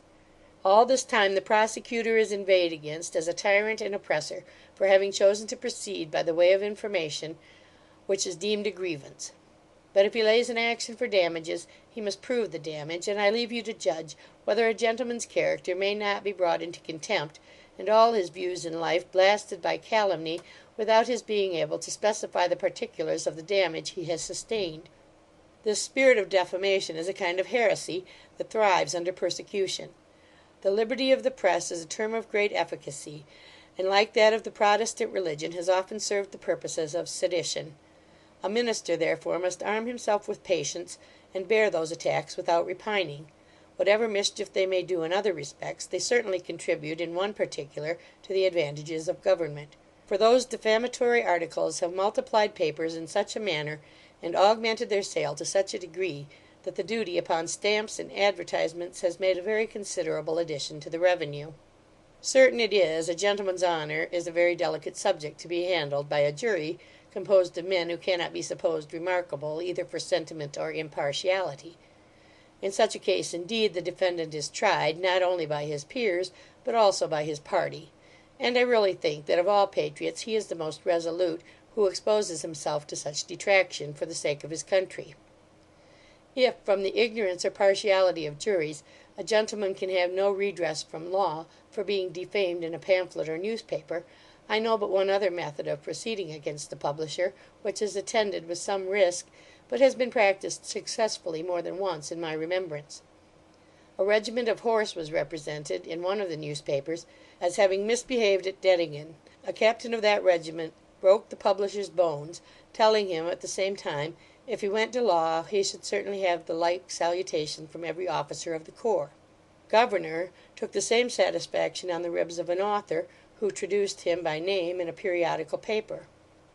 I know a low fellow of the same class, who, being turned out of Venice for his impudence and scurrility, retired to Lugano, a town of the Grisons, a free people, God wot, where he found a printing press, from whence he squirted his filth at some respectable characters in the Republic, which he had been obliged to abandon.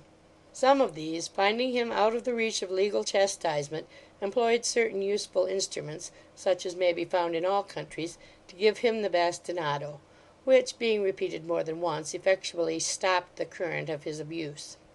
As for the liberty of the press, like every other privilege, it must be restrained within certain bounds; for if it is carried to a branch of law, religion, and charity, it becomes one of the greatest evils that ever annoyed the community. If the lowest ruffian may stab your good name with impunity in England, will you be so uncandid as to exclaim against Italy for the practice of common assassination?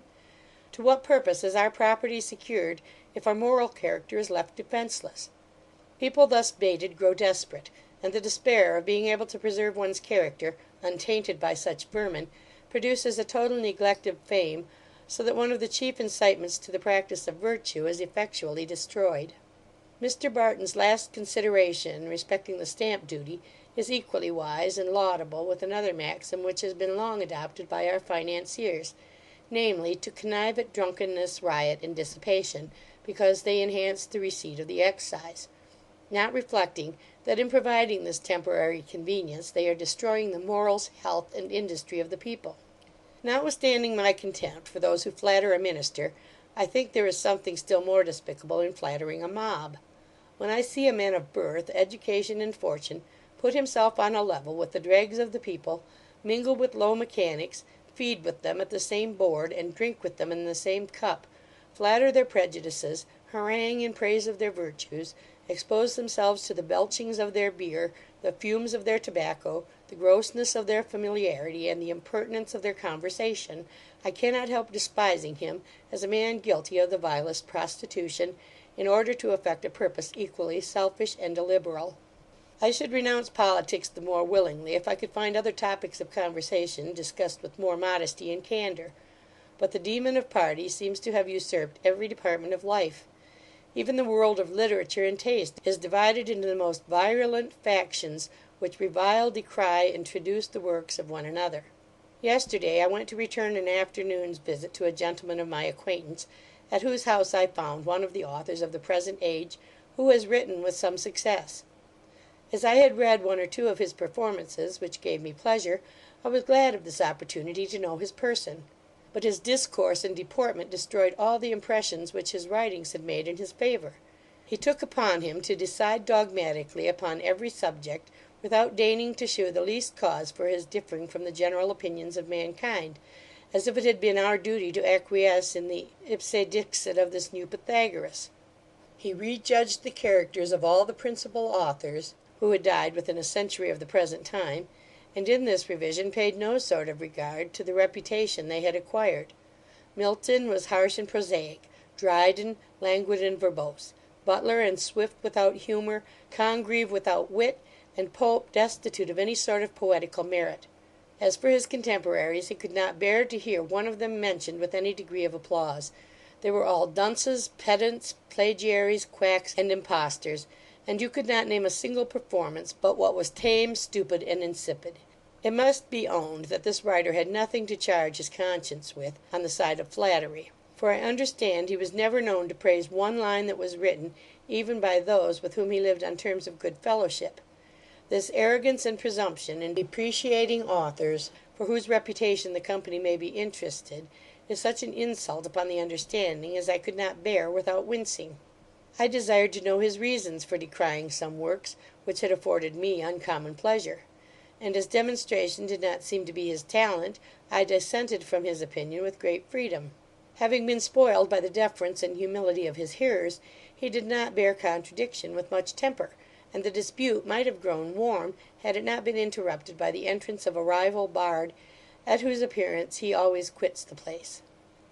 They are of different cabals, and have been at open war these 20 years. If the other was dogmatical, this genius was declamatory. He did not discourse, but harangue, and his orations were equally tedious and turgid.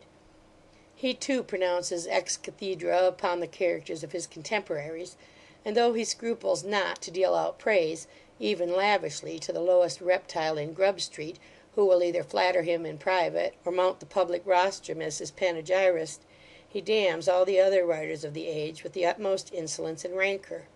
One is a blunderbuss, as being a native of Ireland; another a half-starved louse of literature from the banks of the Tweed; a third an ass because he enjoys a pension from the government; a fourth the very angel of dulness, because he succeeded in a species of writing in which this Aristarchus had failed; a fifth, who presumed to make strictures upon one of his performances, he holds as a bug in criticism, whose stench is more offensive than his sting.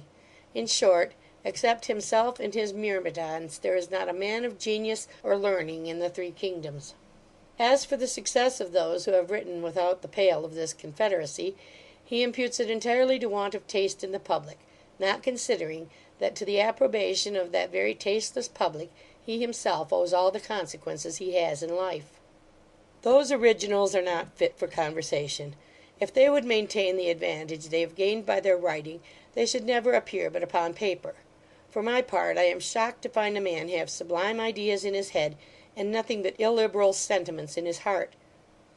The human soul will be generally found most defective in the article of candour. I am inclined to think no mind was ever wholly exempt from envy, which, perhaps, may have been implanted as an instinct essential to our nature. I am afraid we sometimes palliate this vice under the spacious name of emulation. I have known a person remarkably generous, humane, moderate, and apparently self-denying, who could not hear even a friend commended without betraying marks of uneasiness, as if that commendation had implied an odious comparison to his prejudice, and every wreath of praise added to the other's character was a garland plucked from his own temples. This is a malignant species of jealousy, of which I stand acquitted in my own conscience. Whether it is a vice or an infirmity, I leave you to inquire. There is another point which I would much rather see determined, whether the world was always as contemptible as it appears to me at present. If the morals of mankind have not contracted an extraordinary degree of depravity within these 30 years, then must I be infected with the common vice of old men, difficilis, querulis, laudator temporis acti; or, which is more probable, the impetuous pursuits and avocations of youth have formerly hindered me from observing those rotten parts of human nature which now appear so offensively to my observation. We have been at court, and 'change, and everywhere we find food for spleen and subject for ridicule.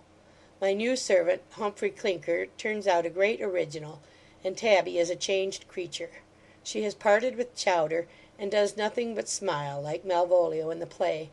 I'll be hanged if she is not acting a part which is not natural to her disposition, for some purpose which I have not yet discovered. With respect to the characters of mankind, my curiosity is quite satisfied.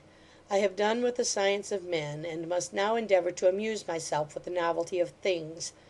I am at present, by a violent effort of the mind, forced from my natural bias; but this power ceasing to act, I shall return to my solitude with redoubled velocity. Every thing I see, and hear, and feel, in this great reservoir of folly, knavery, and sophistication, contributes to enhance the value of a country life, in the sentiments of Yours always, Matt Bramble, London, June 2. Section 35.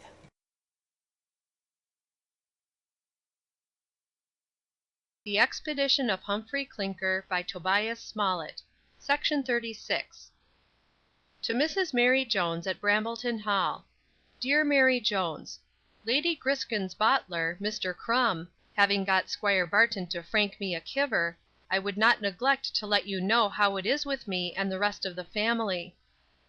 I could not write by John Thomas, for because he went away in a huff, at a minute's warning. He and Chowder could not agree, and so they fit upon the road, and Chowder bit his thumb, and he swore he would do him a mischief, and he spoke saucy to mistress, whereby the squire turned him off in a gudgeon; and by God's providence we picked up another footman, called Humphry Clinker, a good soul as ever broke bread; which shows that a scalded cat may prove a good mouser, and a hound be staunch, though he has got narrow hair on his buttocks. But the proudest nose may be brought to the grindstone by sickness and misfortunes. O Molly, what shall I say of London? All the towns that ever I beheld in my born days are no more than Welsh barrows and crumlicks to this wonderful city. Even Bath itself is but a village, in the name of God. One would think there's no end of the streets, but the Land's End. Then there's such power of people going hurry-scurry! Such a racket of coxes! Such a noise and hallaballoo! So many strange sights to be seen! Oh, gracious, my poor Welsh brain has been spinning like a top ever since I came hither; and I have seen the park, and the palace of St. Gimses, and the king's and the queen's magisterial pursing, and the sweet young princes, and the Hillyfents, and Pi Baldas, and all the rest of the royal family. Last week I went with mistress to the Tower, to see the crowns and wild beastes; and there was a monstratious lion, with teeth half a quarter long, and a gentleman bid me not go near him if I wasn't a maid, being as how he would roar, and tear, and play the dickens. Now I had no mind to go near him, for I cannot abide such dangerous honey mills, not I. But mistress would go, and the beast kept such a roaring and bouncing, that I thought he would have broke his cage and devoured us all; and the gentleman tittered forsooth. But I'll go to death upon it, I will, that my lady is as good a furchin as the child unborn; and, therefore, either the gentleman told a fib, or the lion off to be set in the stocks for bearing false witness again his neighbour; for the commandment saith, Thou shalt not bear false witness against thy neighbour. I was afterwards of a party at Sadler's Wells, where I saw such tumbling and dancing upon ropes and wires, that I was frightened and ready to go into a fit. I thought it was all enchantment, and, believing myself bewitched, began for to cry. You knows as how the witches in Wales fly upon broomsticks; but here was flying without any broomstick, or thing in this varsal world, and firing of pistols in the air, and blowing of trumpets, and swinging, and rolling of wheelbarrows upon a wire, God bless us, no thicker than a sewing thread; that, to be sure, they must deal with the devil.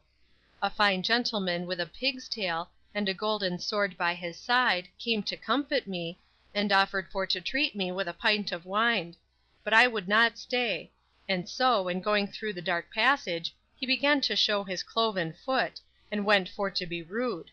My fellow servant, Humphry Clinker, bid him be civil, and he gave the young man a douse on the chops; but, I fackins, Mr. Clinker wa'n't long in his debt.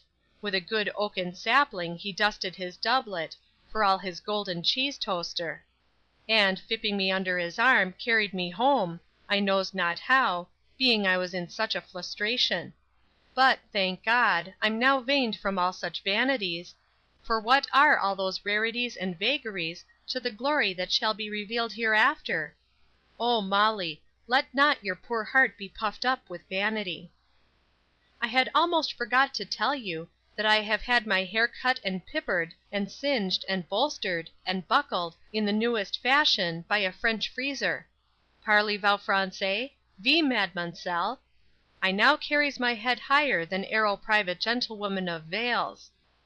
Last night, coming home from the meeting, I was taken by lamplight for an eminent poulterer's daughter, a great beauty; but as I was saying, this is all vanity and vexation of spirit.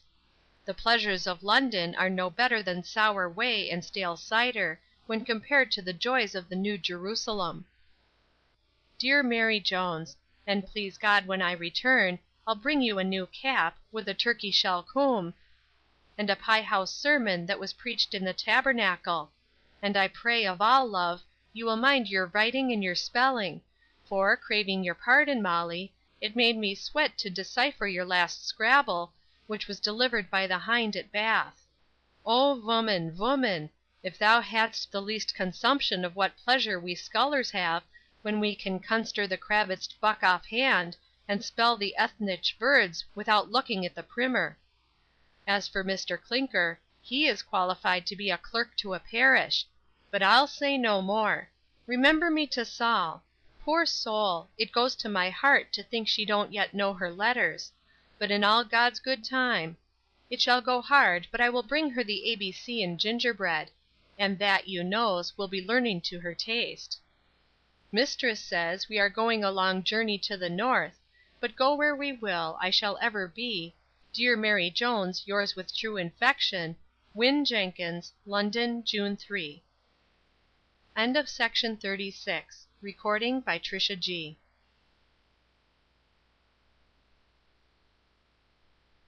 To Sir Watkin Phillips, of Jesus College, Oxford. Dear Wat, I mentioned in my last my uncle's design of going to the Duke of N's levee, which design has been executed accordingly. His Grace has been so long accustomed to this kind of homage, that though the place he fills does not imply the 10th part of the influence which he exerted in his former office, he has given his friends to understand that they cannot oblige him in anything more than in contributing to support the shadow of that power which he no longer retains in substance, and therefore he has still public days on which they appear at his levee. My uncle and I went thither with Mr. Barton, who, being one of the Duke's adherents, undertook to be our introducer. The room was pretty well filled with people in a great variety of dress, but there was no more than one gown and cassock, though I was told his Grace had, while he was minister, preferred almost every individual that now filled the bench of bishops in the House of Lords.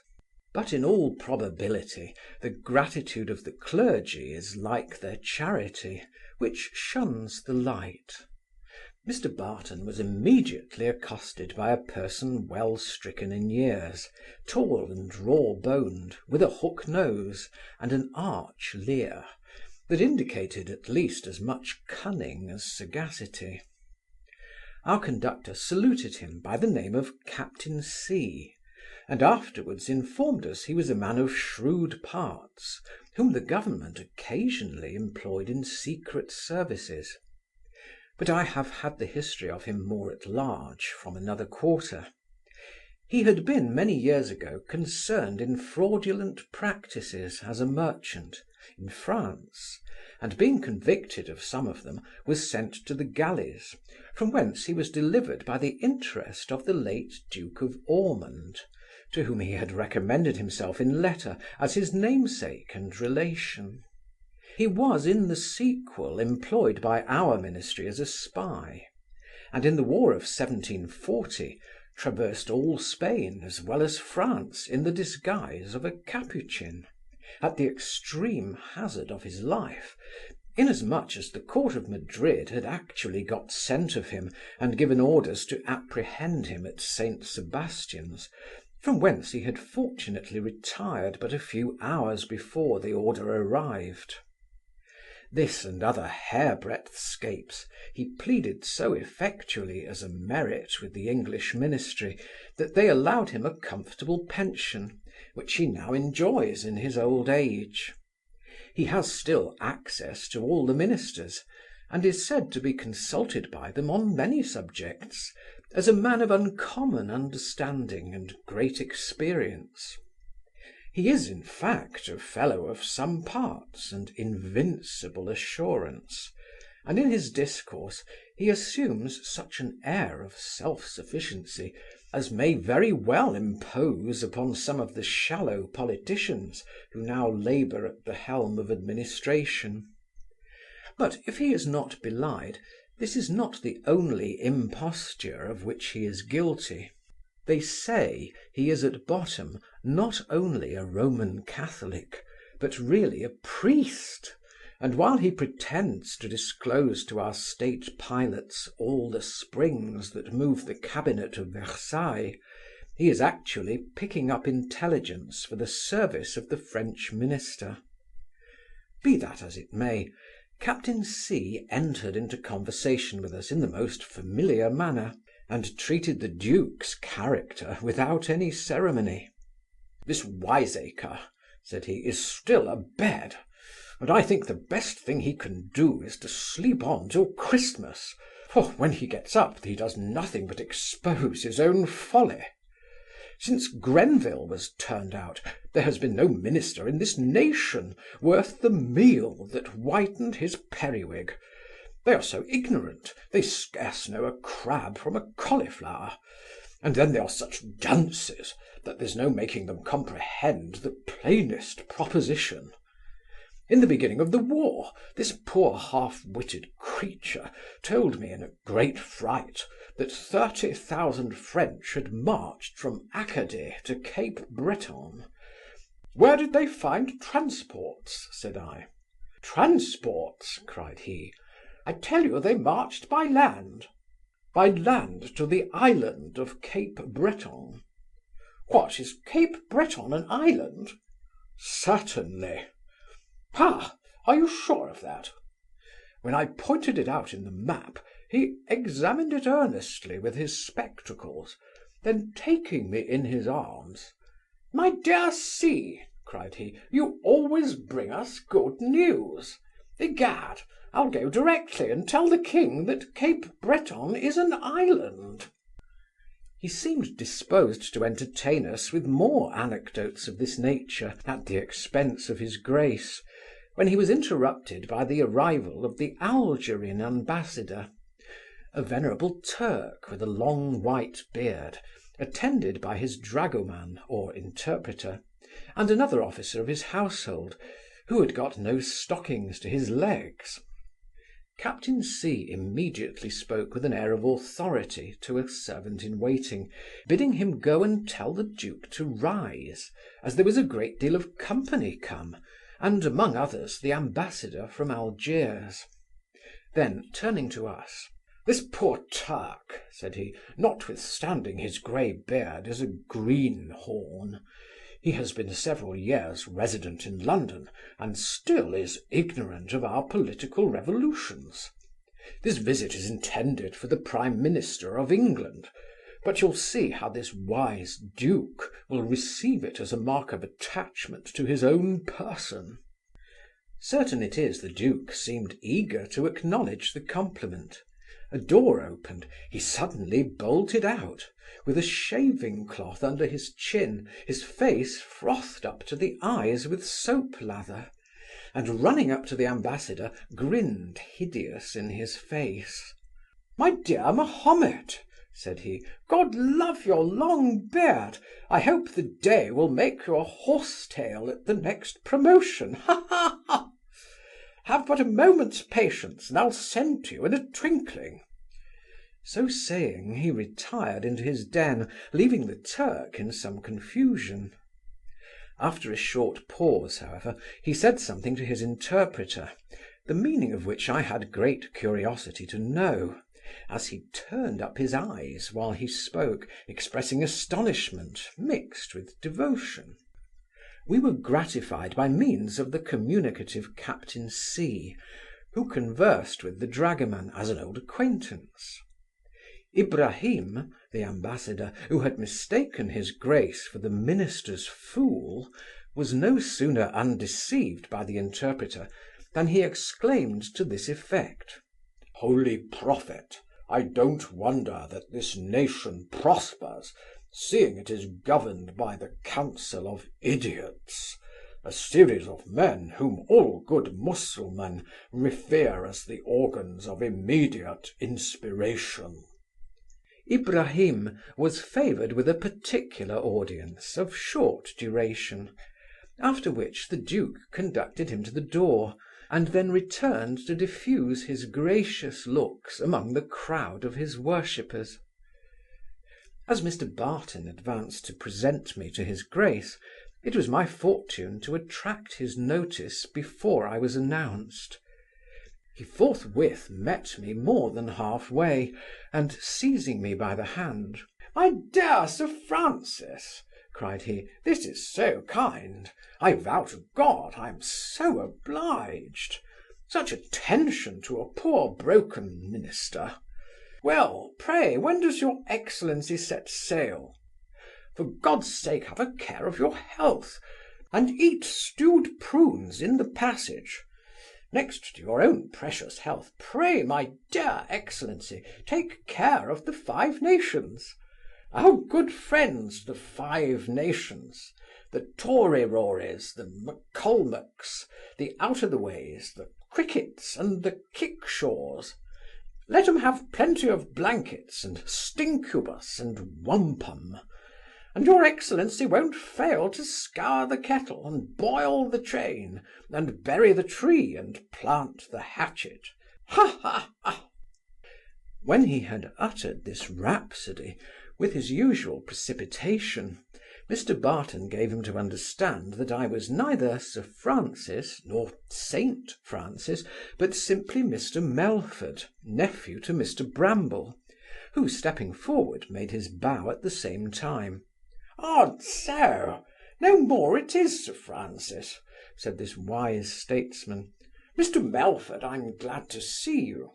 I sent you an engineer to fortify your dock. Mr Bramble, your servant, Mr Bramble. How do ye, good Mr Bramble? Your nephew is a pretty young fellow. Faith and troth, a very pretty fellow. His father is my old friend. How does he hold it? Still troubled with that damned disorder, huh?" "No, my lord," replied my uncle, "all his troubles are over. He has been dead these 15 years. "Dead? Ha! Yes, faith, now I remember. He is dead, sure enough. Well, and how does the young gentleman stand for Haverfordwest? Or what, dear? My dear Mr. Milford Haven, I'll do you all the service in my power. I hope I have some credit left." My uncle then gave him to understand that I was still a minor, and that we had no intention to trouble him at present for any favour whatsoever.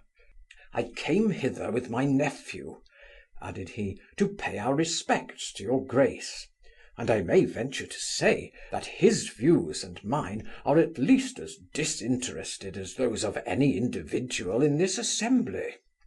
"My dear Mr. Brambleberry, you do me infinite honour. I shall always rejoice to see you and your hopeful nephew, Mr. Milford Haven. My credit, such as it is, you may command. I wish we had more friends of your kidney." Then turning to Captain C. "Ha, C!" said he, "what news, C? How does the world wag, ha?" "The world wags much after the old fashion, my lord," answered the captain.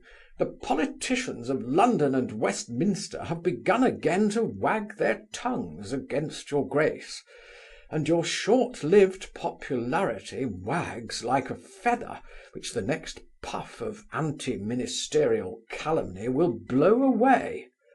"A pack of rascals!" cried the Duke. "Tories, Jacobites, rebels!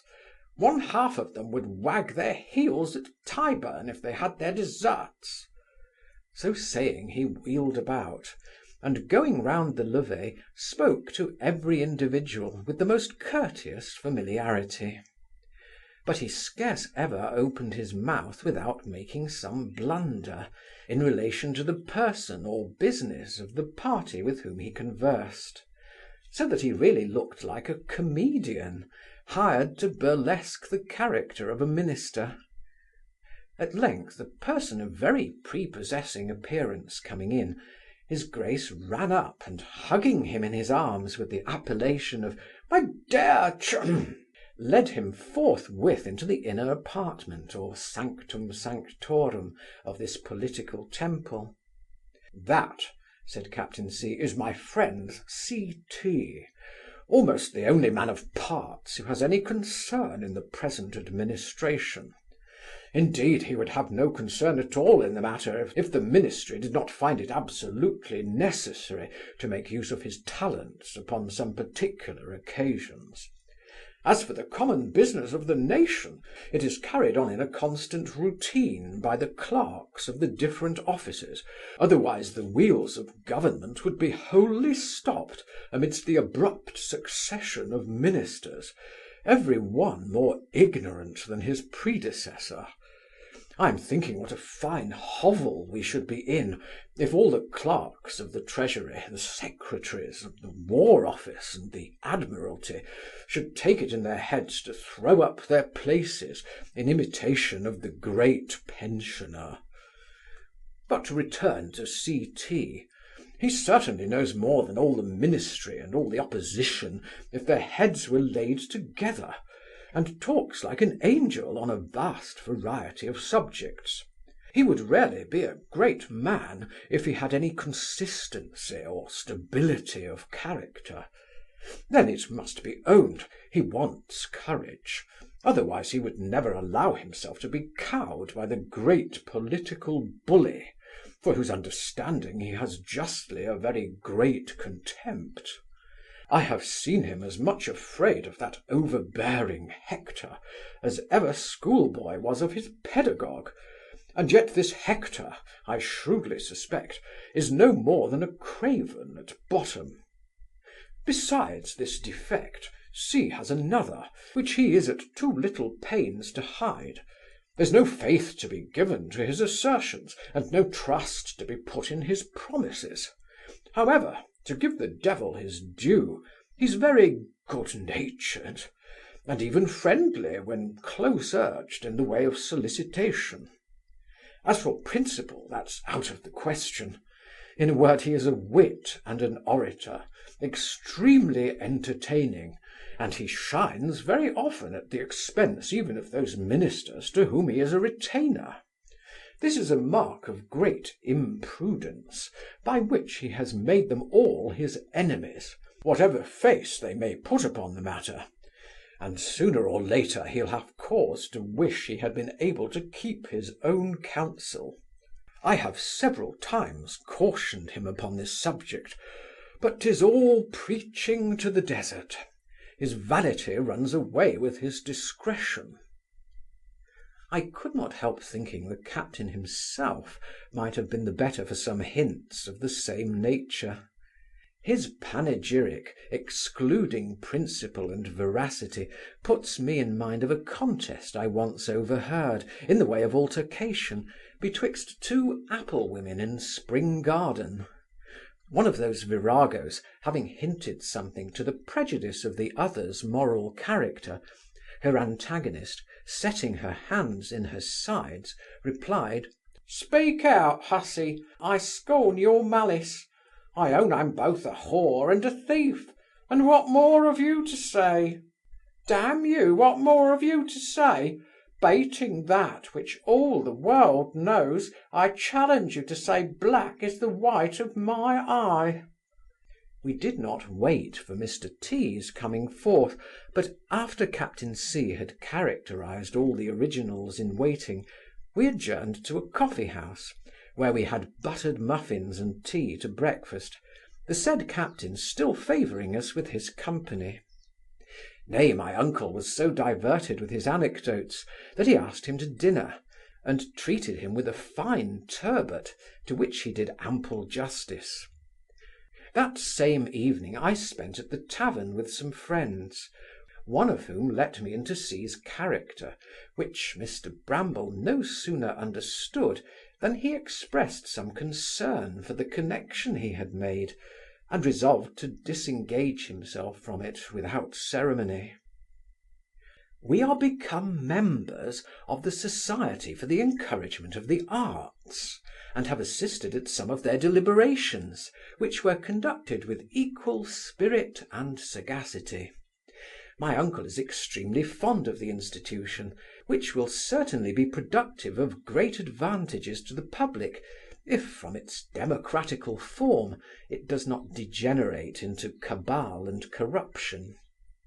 You are already acquainted with his aversion to the influence of the multitude, which he affirms is incompatible with excellence and subversive of order.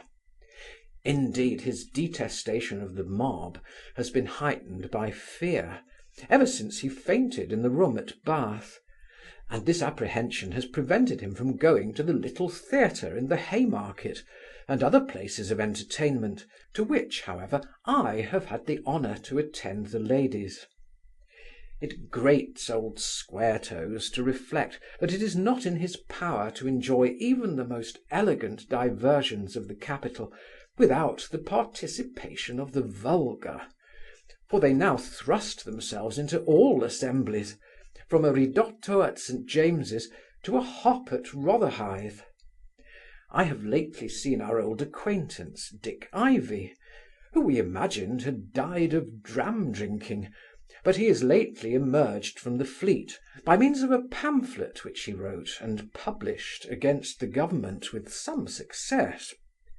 The sale of this performance enabled him to appear in clean linen, and he is now going about soliciting subscriptions for his poems, but his breeches are not yet in the most decent order. Dick certainly deserves some countenance for his intrepidity and perseverance. It is not in the power of disappointment, nor even of damnation, to drive him to despair. After some unsuccessful essays in the way of poetry, he commenced brandy merchant, and I believe his whole stock ran out through his own bowels, and then he consorted with a milkwoman who kept a cellar in petty France, But he could not make his quarters good. He was dislodged and driven upstairs into the kennel by a corporal in the 2nd Regiment of Foot Guards. He was afterwards the laureate of Blackfriars, from whence there was a natural transition to the Fleet. As he had formerly miscarried in panegyric, he now turned his thoughts to satire, and really seems to have some talent for abuse. If he can hold out till the meeting of the Parliament, and be prepared for another charge, in all probability Dick will mount the pillory, or obtain a pension, in either of which events his fortune will be made. Meanwhile he has acquired some degree of consideration with the respectable writers of the age, and as I have subscribed for his works, he did me the favour t'other night to introduce me to a society of those geniuses. But I found them exceedingly formal and reserved.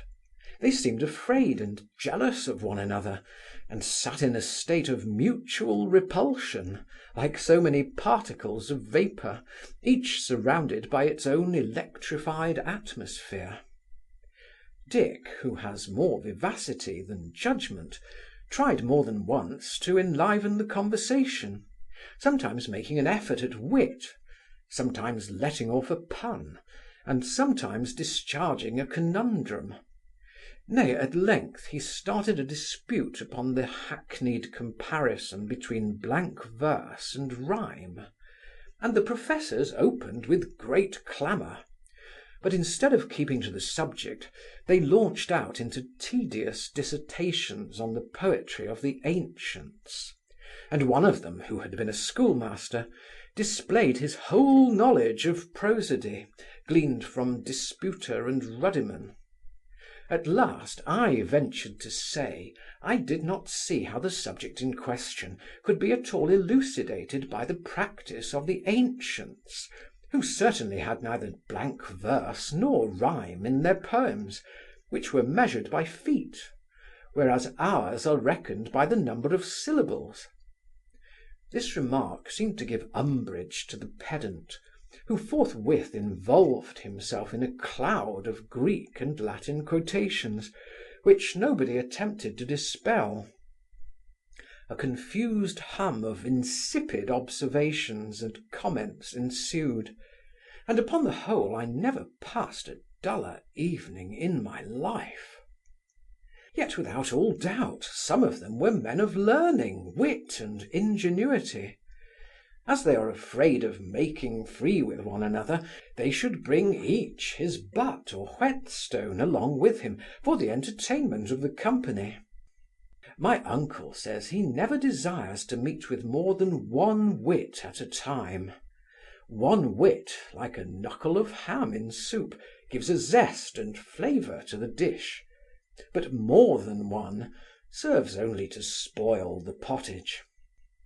And now I'm afraid I have given you an unconscionable mess, without any flavour at all, for which I suppose you will bestow your benedictions upon your friend and servant, J. Melford. London, June 5th. End of section 37.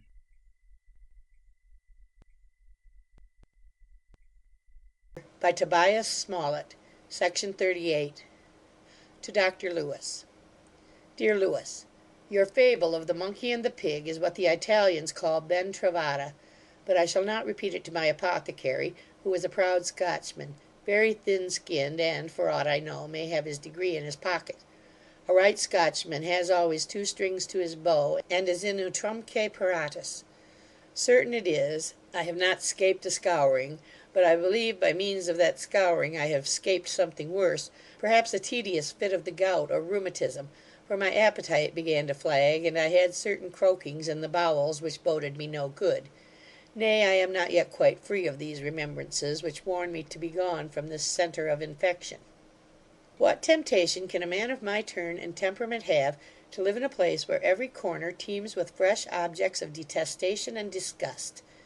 What kind of taste and organs must those people have who really prefer the adulterate enjoyments of the town to the genuine pleasures of a country retreat?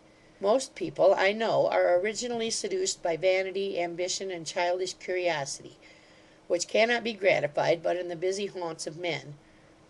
But in the course of this gratification their very organs of sense are perverted, and they become habitually lost to every relish of what is genuine and excellent in its own nature. Shall I state the difference between my town grievances and my country comforts? At Brambleton Hall I have elbow room within doors, and breathe a clear, elastic, salutary air. I enjoy refreshing sleep, which is never disturbed by horrid noise, nor interrupted, but in a morning, by the sweet twitter of the martlet at my window. I drink the virgin lymph, pure and crystalline as it gushes from the rock, or the sparkling beverage home brewed from malt of my own making. Or I indulge with cider, which my own orchard affords, or with claret of the best growth, imported for my own use by a correspondent on whose integrity I can depend. My bread is sweet and nourishing, made from my own wheat, ground in my own mill, and baked in my own oven. My table is, in a great measure, furnished from my own ground. My 5-year-old mutton, fed on the fragrant herbage of the mountains, that might vie with venison in juice and flavour. My delicious veal, fattened with nothing but the mother's milk, that fills the dish with gravy. My poultry from the barn door, that never knew confinement, but when they were at roost. My rabbits panting from the warren, my game fresh from the moors, my trout and salmon struggling from the stream, oysters from their native banks, and herrings with other sea fish I can eat in 4 hours after they are taken.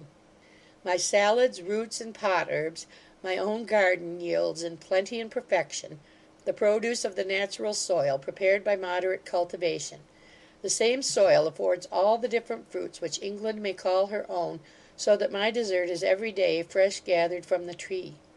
My dairy flows with nectareous tides of milk and cream, from whence we derive abundance of excellent butter, curds, and cheese, and the refuse fattens my pigs that are destined for hams and bacon. I go to bed betimes, and rise with the sun.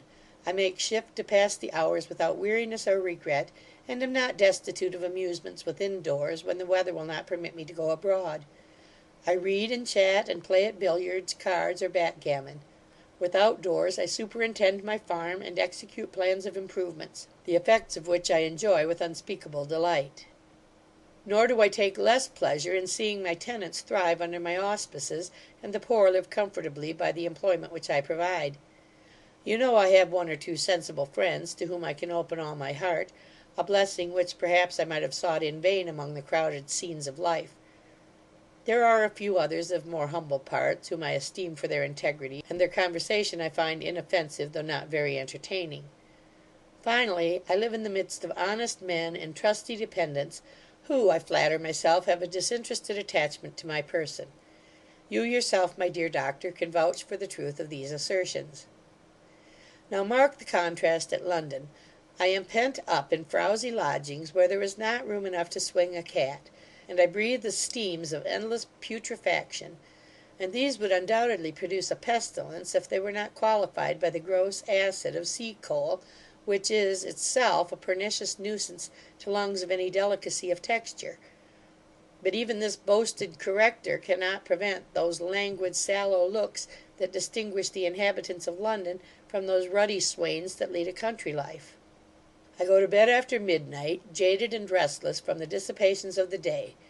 I start every hour from my sleep at the horrid noise of the watchmen bawling the hour through every street, and thundering at every door; a set of useless fellows, who serve no other purpose but that of disturbing the repose of the inhabitants. And by 5 o'clock I start out of bed, in consequence of the still more dreadful alarm made by the country carts, and noisy rustics bellowing green peas under my window. If I would drink water, I must quaff the mawkish contents of an open aqueduct, exposed to all manner of defilement, or swallow that which comes from the river Thames, impregnated with all the filth of London and Westminster. Human excrement is the least offensive part of the concrete, which is composed of all the drugs, minerals, and poisons used in mechanics and manufacture, enriched with the putrefying carcasses of beasts and men, and mixed with the scourings of all the wash tubs, kennels, and common sewers within the bills of mortality. This is the agreeable potation extolled by the Londoners as the finest water in the universe. As to the intoxicating potion sold for wine, It is a vile, unpalatable, and pernicious sophistication, balderdashed with cider, corn spirit, and the juice of sloes. In an action at law, laid against a carman for having staved a cask of port, it appeared, from the evidence of the cooper, that there were not above 5 gallons of real wine in the whole pipe, which held above 100, and even that had been brewed and adulterated by the merchant at Oporto. The bread I eat in London is a deleterious paste mixed up with chalk, alum, and bone ashes, insipid to the taste, and destructive to the constitution. The good people are not ignorant of this adulteration, but they prefer it to wholesome bread, because it is whiter than the meal of corn. Thus they sacrifice their taste and their health, and the lives of their tender infants, to a most absurd gratification of a misjudging eye; and the miller or the baker is obliged to poison them and their families, in order to live by his profession. The same monstrous depravity appears in their veal, which is bleached by repeated bleedings and other villainous arts, till there is not a drop of juice left in the body, and the poor animal is paralytic before it dies, so void of all taste, nourishment, and savour, that a man might dine as comfortably on a white fricassee of kid-skin gloves, or chip hats from Leghorn. As they have discharged the natural colour from their bread, their butcher's meat and poultry, their cutlets, ragouts, fricassees, and sauces of all kinds, so they insist upon having the complexion of their pot herbs mended, even at the hazard of their lives. Perhaps you will hardly believe they can be so mad as to boil their greens with brass halfpence, in order to improve their colour, and yet nothing is more true. Indeed, without this improvement in the colour, they have no personal merit. They are produced in an artificial soil, and taste of nothing but the dunghills from whence they spring. My cabbage, cauliflower, and asparagus in the country are as much superior in flavour to those that are sold in Covent Garden, as my heath mutton is to that of St James's Market; which, in fact, is neither lamb nor mutton, but something betwixt the two, gorged in the rank fens of Lincoln and Essex, pale, coarse, and frowsy. As for the pork, it is an abominable carnivorous animal, fed with horseflesh and distiller's grains, and the poultry is all rotten, in consequence of a fever occasioned by the infamous practice of sewing up the gut, that they may be the sooner fattened in coops, in consequence of this cruel retention. Of the fish, I need say nothing in this hot weather, but that it comes 60, 70, fourscore, and 100 miles by land carriage, a circumstance sufficient, without any comment, to turn a Dutchman's stomach, even if his nose was not saluted in every alley with the sweet flavour of fresh mackerel, selling by retail. This is not the season for oysters; nevertheless, it may not be amiss to mention, that the right Colchester are kept in slime pits, occasionally overflowed by the sea, and that the green colour, so much admired by the voluptuaries of this metropolis, is occasioned by the vitriolic scum which rises on the surface of the stagnant and stinking water. Our rabbits are bred and fed in the poulterer's cellar, where they have neither air nor exercise; consequently they must be firm in flesh, and delicious in flavour, and there is no game to be had for love or money. It must be owned, the Covent Garden affords some good fruit, which, however, is always engrossed by a few individuals of overgrown fortune, at an exorbitant price; so that little else than the refuse of the market falls to the share of the community, and that is distributed by such filthy hands as I cannot look at without loathing. It was but yesterday that I saw a dirty barrow bunter in the street, cleaning her dusty fruit with her own spittle; and who knows but some fine lady of St James's parish might admit into her delicate mouth those very cherries which had been rolled and moistened between the filthy and perhaps ulcerated chops of a St Giles's huckster. I need not dwell upon the pallid contaminated mash, which they call strawberries, soiled and tossed by greasy paws through 20 baskets crusted with dirt, and then presented with the worst milk, thickened with the worst flour, and to a bad likeness of cream. But the milk itself should not pass unanalyzed.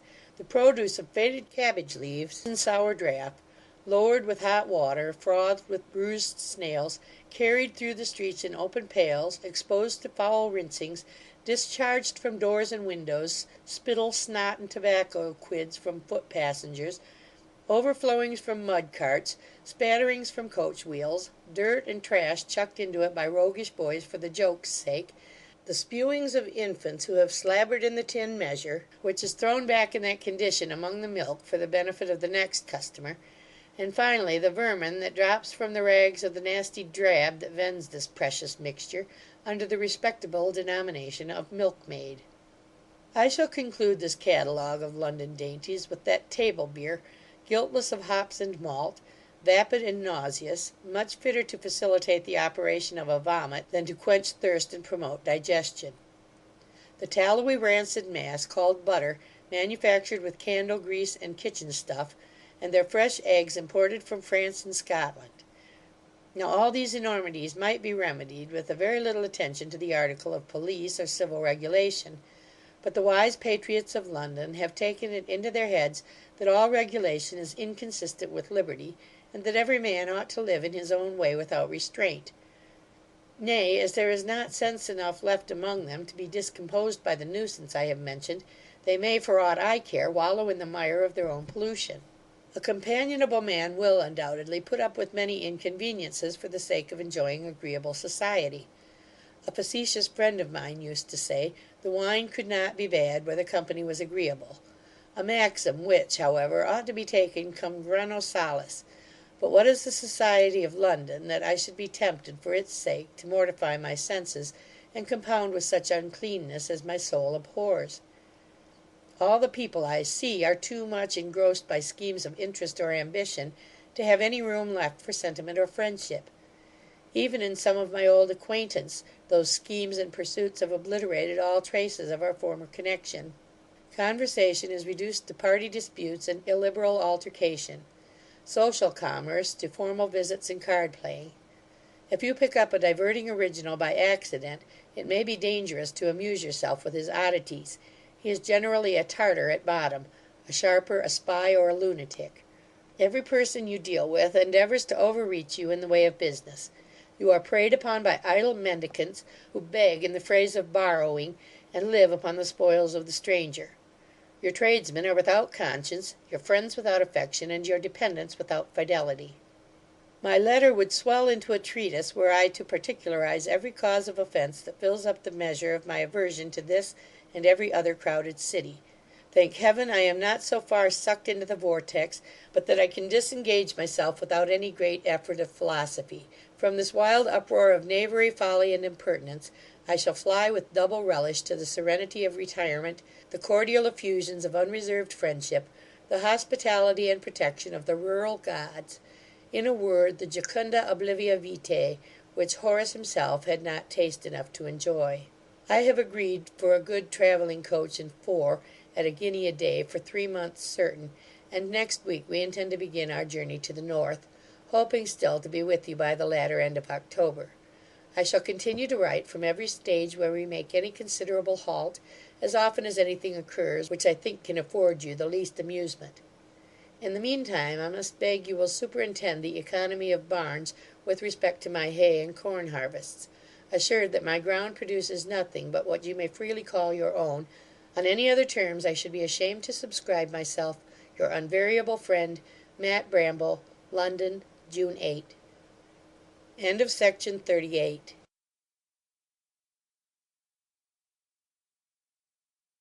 To Sir Watkin Phillips, Baronet, of Jesus College, Oxford. Dear Phillips, in my last I mentioned having spent an evening with a society of authors, who seemed to be jealous and afraid of one another. My uncle was not at all surprised to hear me say I was disappointed in their conversation. "A man may be very entertaining and instructive upon paper," said he, "and exceedingly dull in common discourse. I have observed that those who shine most in private company are but secondary stars in the constellation of genius. A small stock of ideas is more easily managed and sooner displayed than a great quantity crowded together. There is very seldom anything extraordinary in the appearance and address of a good writer, whereas a dull author generally distinguishes himself by some oddity or extravagance. For this reason, I fancy that an assembly of grubs must be very diverting." My curiosity being excited by this hint, I consulted my friend Dick Ivy, who undertook to gratify it the very next day, which was Sunday last. He carried me to dine with S., whom you and I have long known by his writings. He lives in the skirts of the town, and every Sunday his house is open to all unfortunate brothers of the quill, whom he treats with beef pudding and potatoes, port, punch, and Calvert's entire butt beer. He has fixed upon the first day of the week for the exercise of his hospitality, because some of his guests could not enjoy it on any other, for reasons that I need not explain. I was civilly received in a plain yet decent habitation, which opened backwards into a very pleasant garden, kept in excellent order, and indeed I saw none of the outward signs of authorship, either in the house or the landlord, who is one of those few writers of the age that stand upon their own foundation, without patronage and above dependence. If there was nothing characteristic in the entertainer, the company made ample amends for his want of singularity. At 2 in the afternoon I found myself one of 10 messmates seated at table, and I question if the whole kingdom could produce such another assemblage of originals. Among their peculiarities I do not mention those of dress, which may be purely accidental. What struck me were oddities originally produced by affectation, and afterwards confirmed by habit. One of them wore spectacles at dinner, and another his hat flapped, though, as Ivy told me, the first was noted for having a seaman's eye when a bailiff was in the wind, and the other was never known to labour under any weakness or defect of vision, except about 5 years ago, when he was complimented with a couple of black eyes by a player with whom he had quarrelled in his drink. A third wore a laced stocking and made use of crutches, because once in his life he had been laid up with a broken leg, though no man could leap over a stick with more agility. A fourth had contracted such an antipathy to the country that he insisted upon sitting with his back towards the window that looked into the garden, and when a dish of cauliflower was set upon the table, he snuffed up volatile salts to keep him from fainting. Yet this delicate person was the son of a cottager, born under a hedge, and had many years run wild among asses on a common. A fifth affected distraction. When spoke to, he always answered from the purpose. Sometimes he suddenly started up and rapped out a dreadful oath. Sometimes he burst out a-laughing. Then he folded his arms and sighed, and then he hissed like 50 serpents.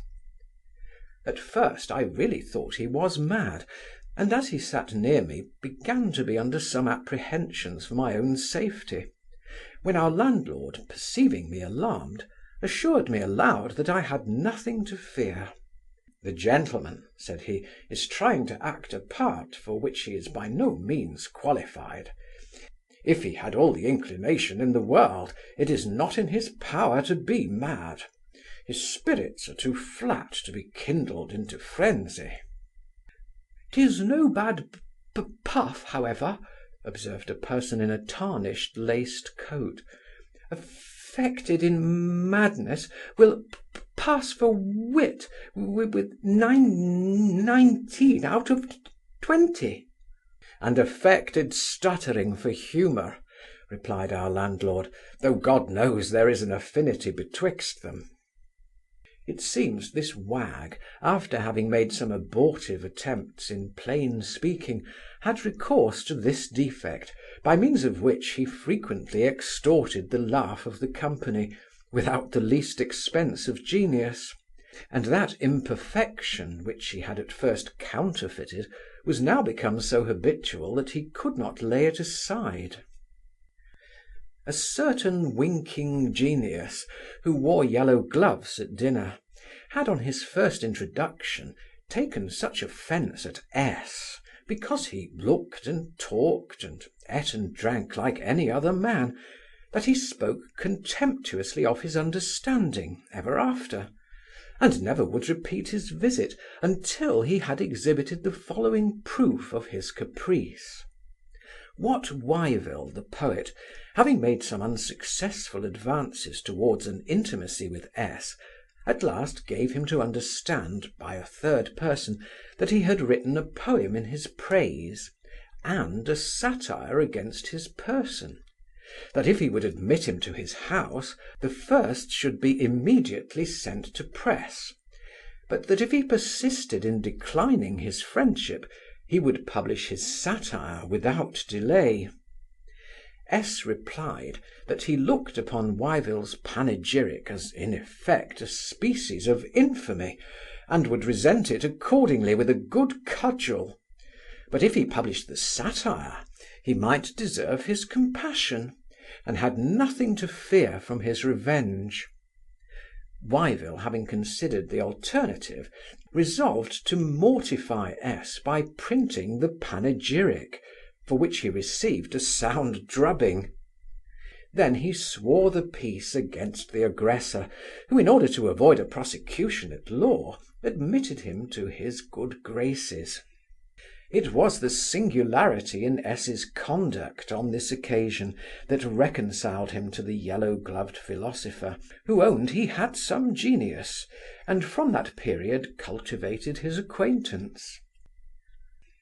Curious to know upon what subjects the several talents of my fellow guests were employed, I applied to my communicative friend Dick Ivy, who gave me to understand that most of them were or had been understrappers or journeymen to more creditable authors, for whom they translated, collated and compiled in the business of book-making, and that all of them had at different times laboured in the service of our landlord, though they had now set up for themselves in various departments of literature. Not only their talents, but also their nations and dialects were so various that our conversation resembled the confusion of tongues at Babel. We had the Irish brogue, the Scotch accent, and foreign idiom twanged off by the most discordant vociferation; for as they all spoke together, no man had any chance to be heard unless he could bawl louder than his fellows. It must be owned, however, there was nothing pedantic in their discourse. They carefully avoided all learned disquisitions, and endeavoured to be facetious; nor did their endeavours always miscarry.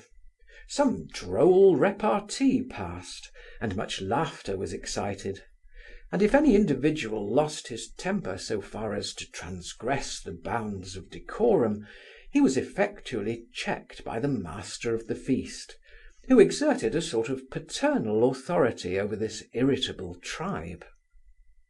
The most learned philosopher of the whole collection, who had been expelled the university for atheism, had made great progress in a refutation of Lord Bolingbroke's metaphysical works, which is said to be equally ingenious and orthodox.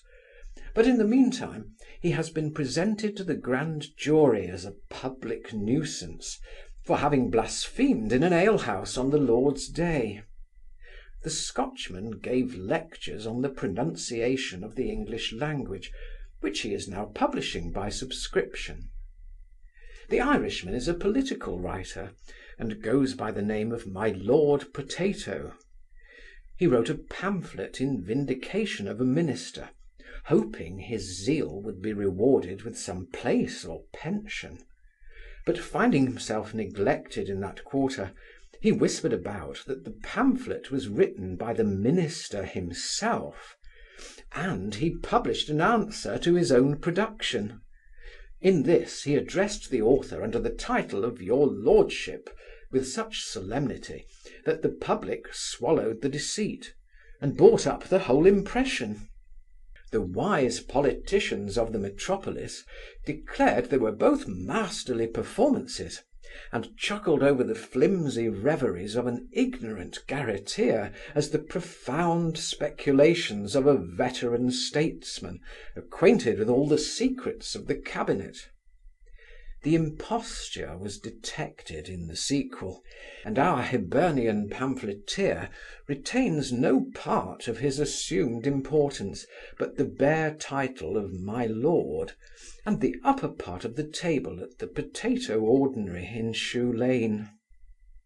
Opposite to me sat a Piedmontese, who had obliged the public with a humorous satire entitled The Balance of the English Poets, a performance which evinced the great modesty and taste of the author, and in particular his intimacy with the elegancies of the English language.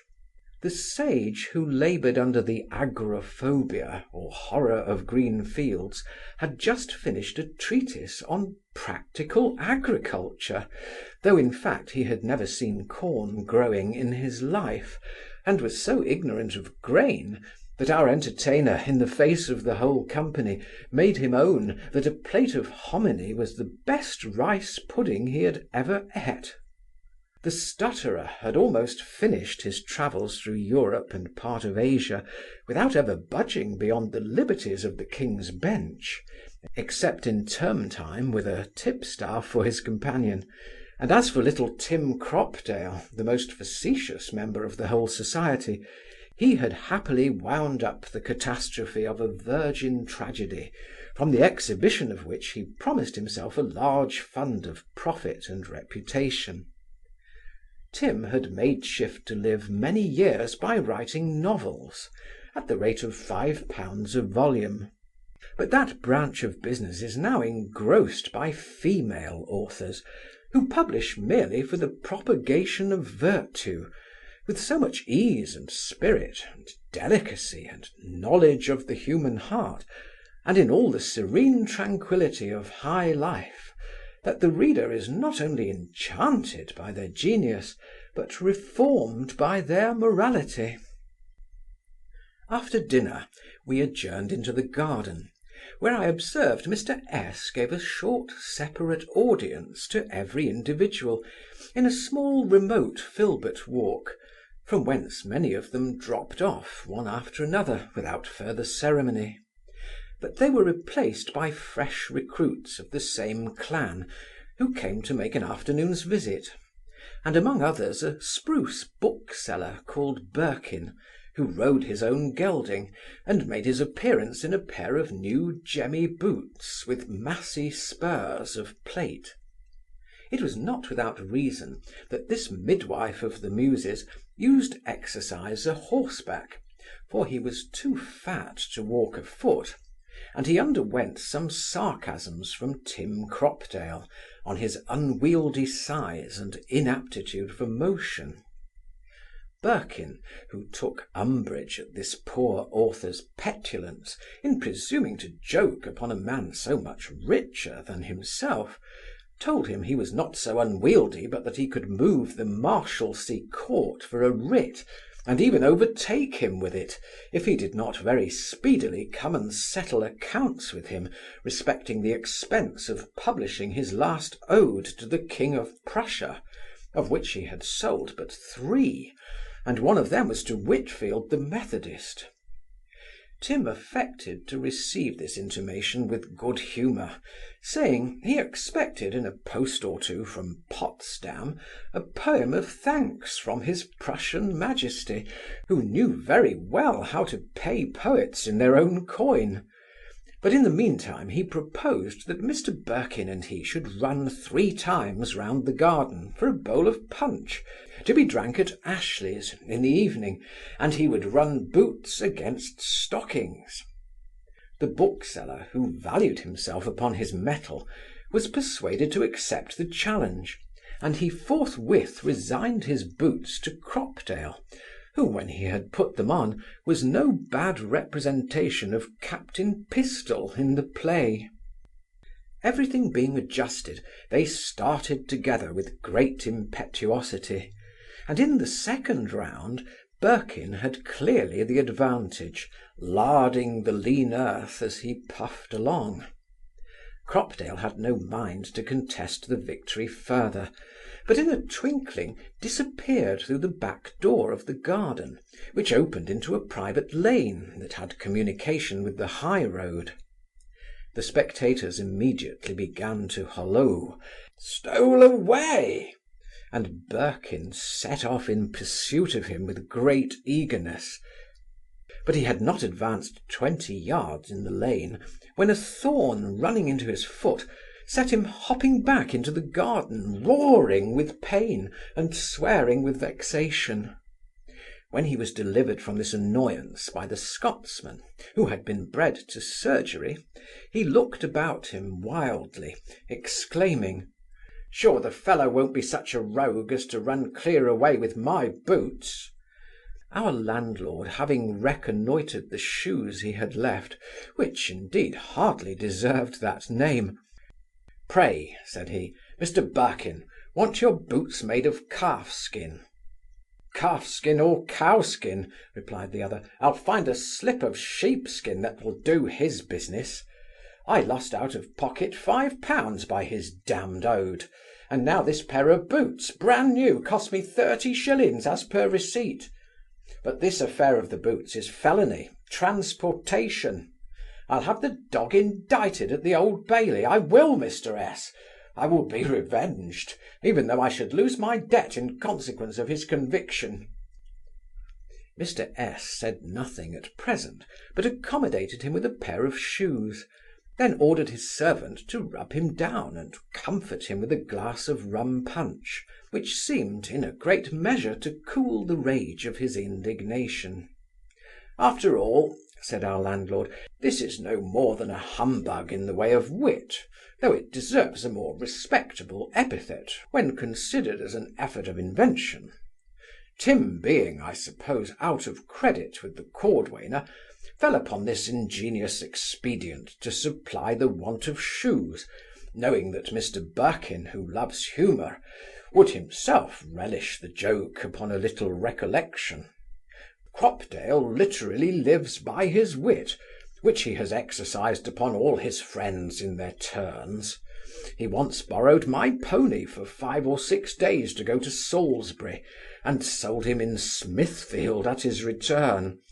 This was a joke of such a serious nature, that in the first transports of my passion I had some thoughts of prosecuting him for horse stealing, and even when my resentment had in some measure subsided, as he industriously avoided me, I vowed I would take satisfaction on his ribs with the first opportunity.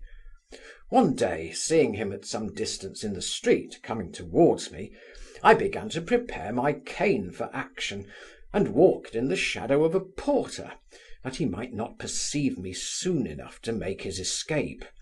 But in the very instant I had lifted up the instrument of correction, I found Tim Cropdale metamorphosed into a miserable blind wretch, feeling his way with a long stick from post to post, and rolling about 2 bald unlighted orbs instead of eyes. I was exceedingly shocked at having so narrowly escaped the concern and disgrace that would have attended such a misapplication of vengeance, but next day Tim prevailed upon a friend of mine to come and solicit my forgiveness, and offer his note, payable in 6 weeks, for the price of the pony. This gentleman gave me to understand that the blind man was no other than Cropdale, who, having seen me advancing, and guessing my intent, had immediately converted himself into the object aforesaid. I was so diverted at the ingenuity of the evasion, that I agreed to pardon his offence, refusing his note, however, that I might keep a prosecution for felony hanging over his head, as a security for his future good behaviour. But Timothy would by no means trust himself in my hands till the note was accepted. Then he made his appearance at my door as a blind beggar, and imposed in such a manner upon my man, who had been his old acquaintance and pot companion, that the fellow threw the door in his face, and even threatened to give him the bastinado. Hearing a noise in the hall, I went thither, and immediately recollecting the figure I had passed in the street, accosted him by his own name, to the unspeakable astonishment of the footman.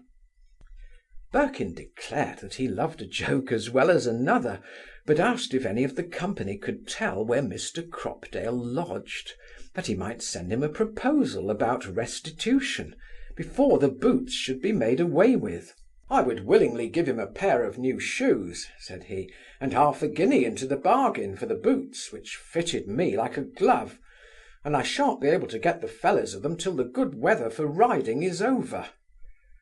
The stuttering wit declared that the only secret which Cropdale ever kept was the place of his lodgings, but he believed that during the heats of summer he commonly took his repose upon a bulk, or indulged himself in fresco with one of the kennel nymphs under the portico of St. Martin's Church. "Pox on him!" cried the bookseller, "he might as well have taken my whip and spurs. In that case he might have been tempted to steal another horse, and then he would have rid to the devil, of course." After coffee I took my leave of Mr. S. with proper acknowledgments of his civility, and was extremely well pleased with the entertainment of the day, though not yet satisfied with respect to the nature of this connection betwixt a man of character in the literary world and a parcel of authorlings, who in all probability would never be able to acquire any degree of reputation by their labours. On this head I interrogated my conductor, Dick Ivy, who answered me to this effect: "One would imagine S. had some view to his own interest in giving countenance and assistance to those people whom he knows to be bad men as well as bad writers, but if he has any such view he will find himself disappointed. For if he is so vain as to imagine he can make them subservient to his schemes of profit or ambition, they are cunning enough to make him their property in the meantime. There is not one of the company you have seen today, myself excepted, who does not owe him particular obligations.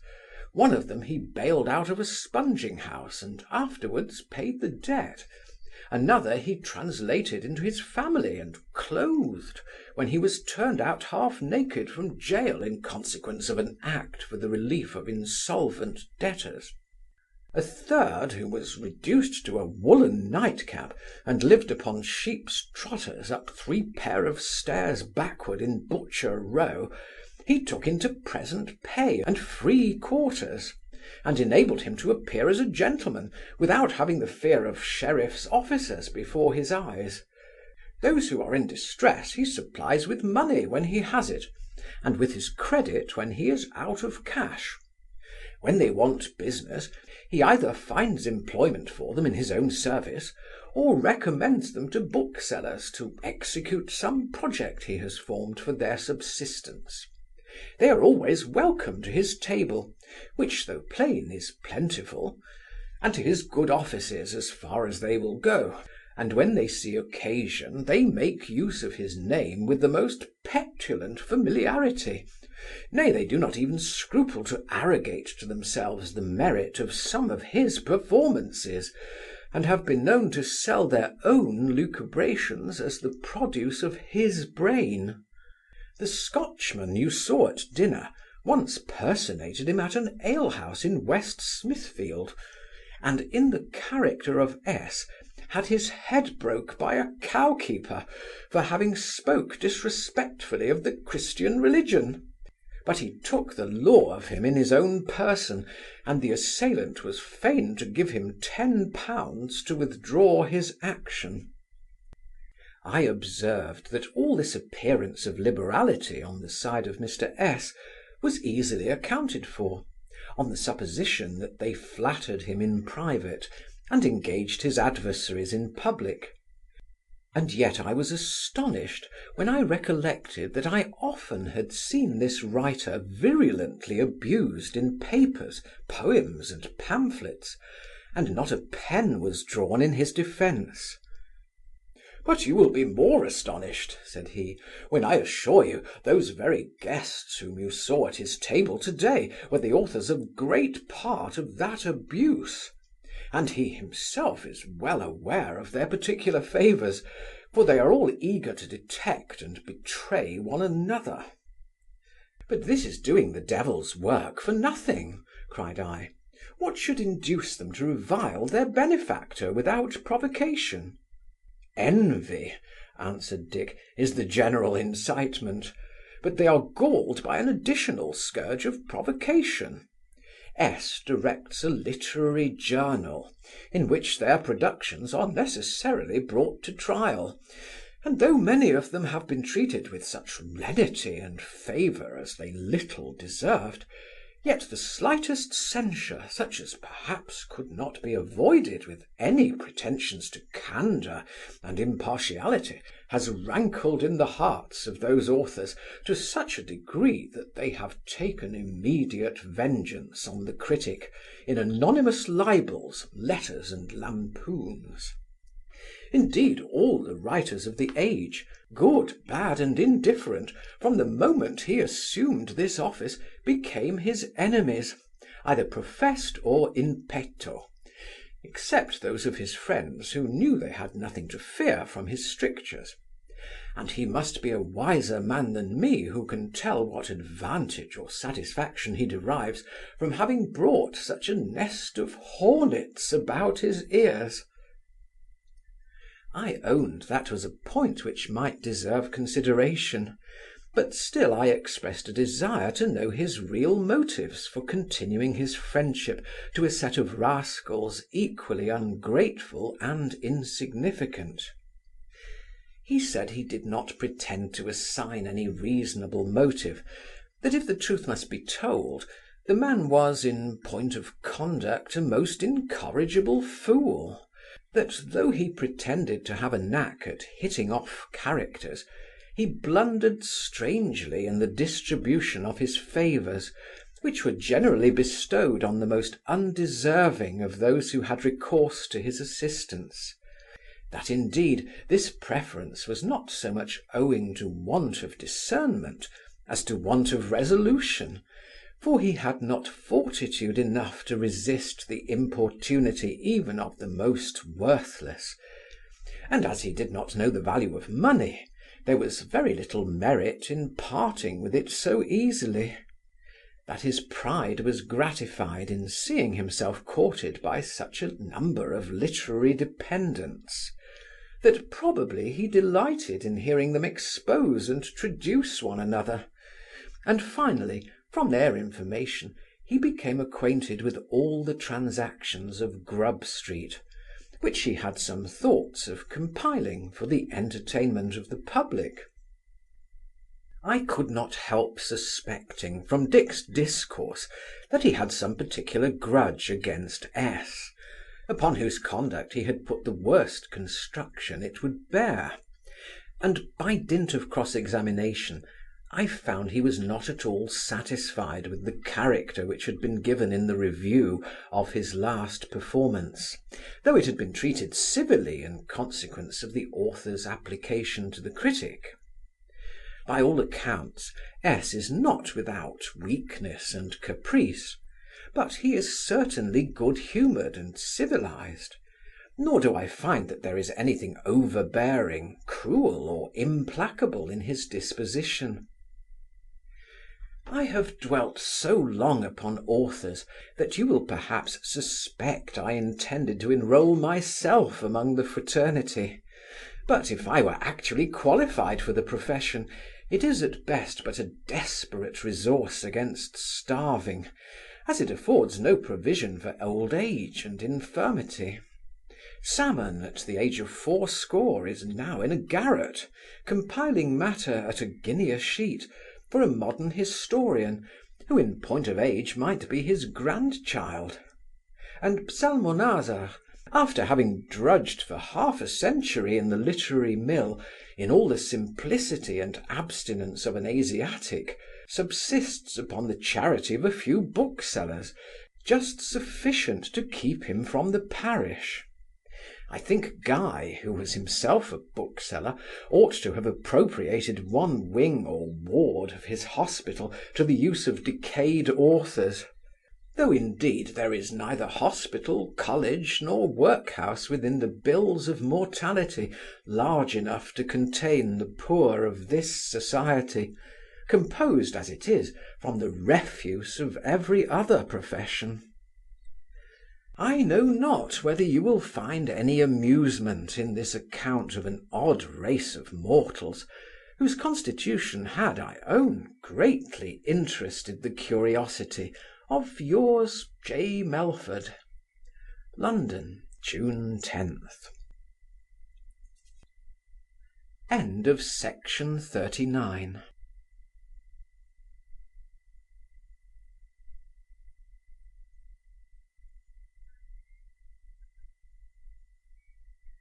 To Miss Laetitia Willis, at Gloucester.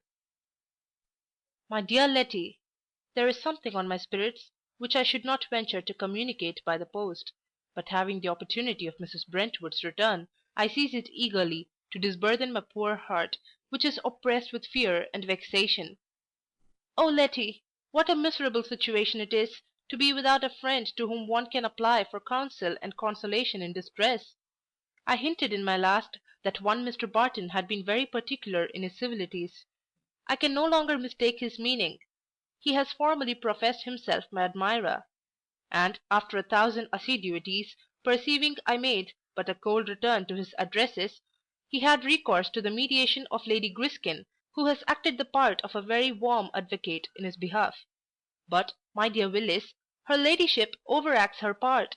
She not only expatiates on the ample fortune, the great connections, and the unblemished character of Mr. Barton, but she takes the trouble to catechise me, and 2 days ago peremptorily told me that a girl of my age could not possibly resist so many considerations, if her heart was not pre-engaged. This insinuation threw me into such a flutter that she could not but observe my disorder, and, presuming upon the discovery, insisted upon my making her the confidant of my passion. But, although I had not such command of myself as to conceal the emotion of my heart, I am not such a child as to disclose its secret to a person who would certainly use them to its prejudice.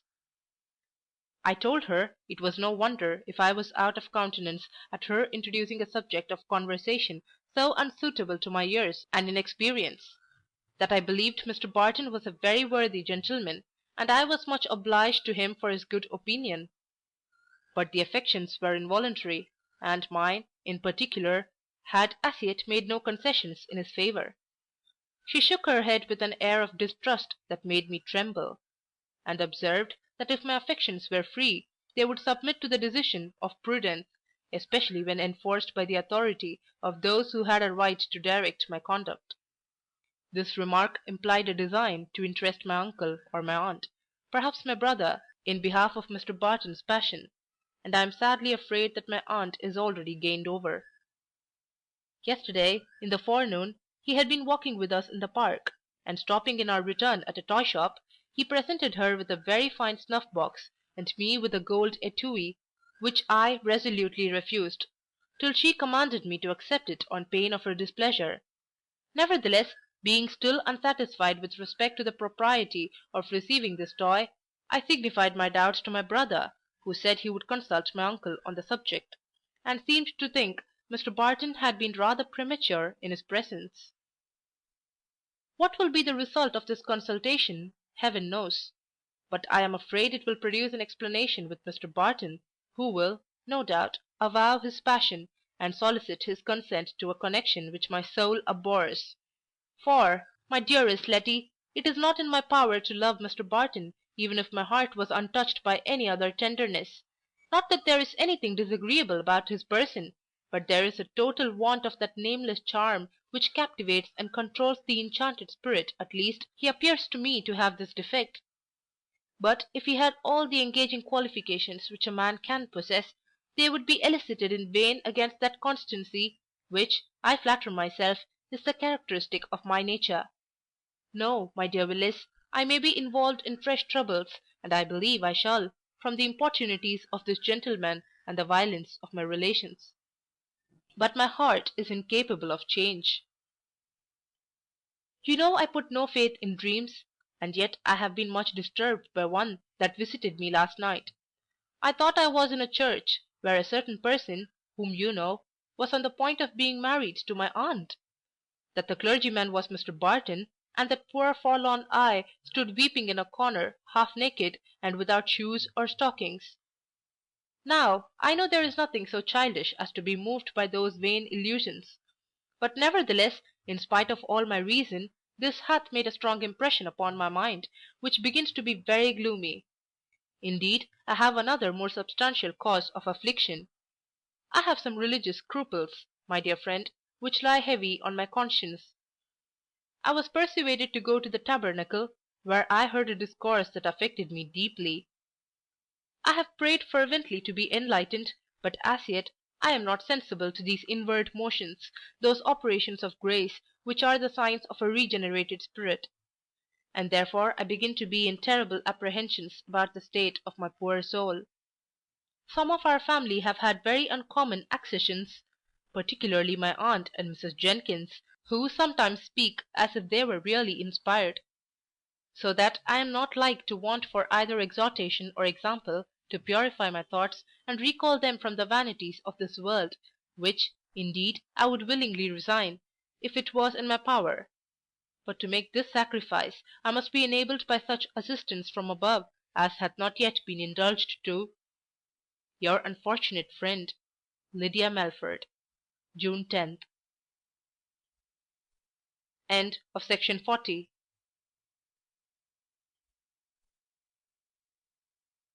To Sir Watkin Phillips of Jesus College, Oxford. Dear Phillips, the moment I received your letter, I began to execute your commission. With the assistance of mine host at the Bull and Gate, I discovered the place to which your fugitive valet had retreated, and taxed him with his dishonesty.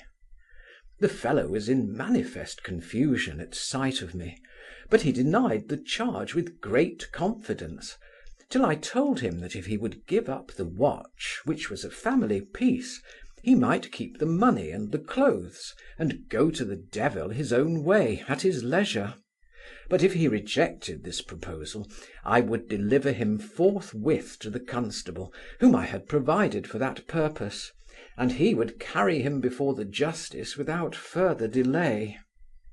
After some hesitation, he desired to speak with me in the next room, where he produced the watch with all its appendages, and I have delivered it to our landlord to be sent to you by the first safe conveyance.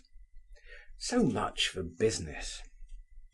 I shall grow vain upon your saying you find entertainment in my letters, barren as they certainly are of incident and importance, because your amusement must arise, not from the matter, but from the manner, which you know is all my own.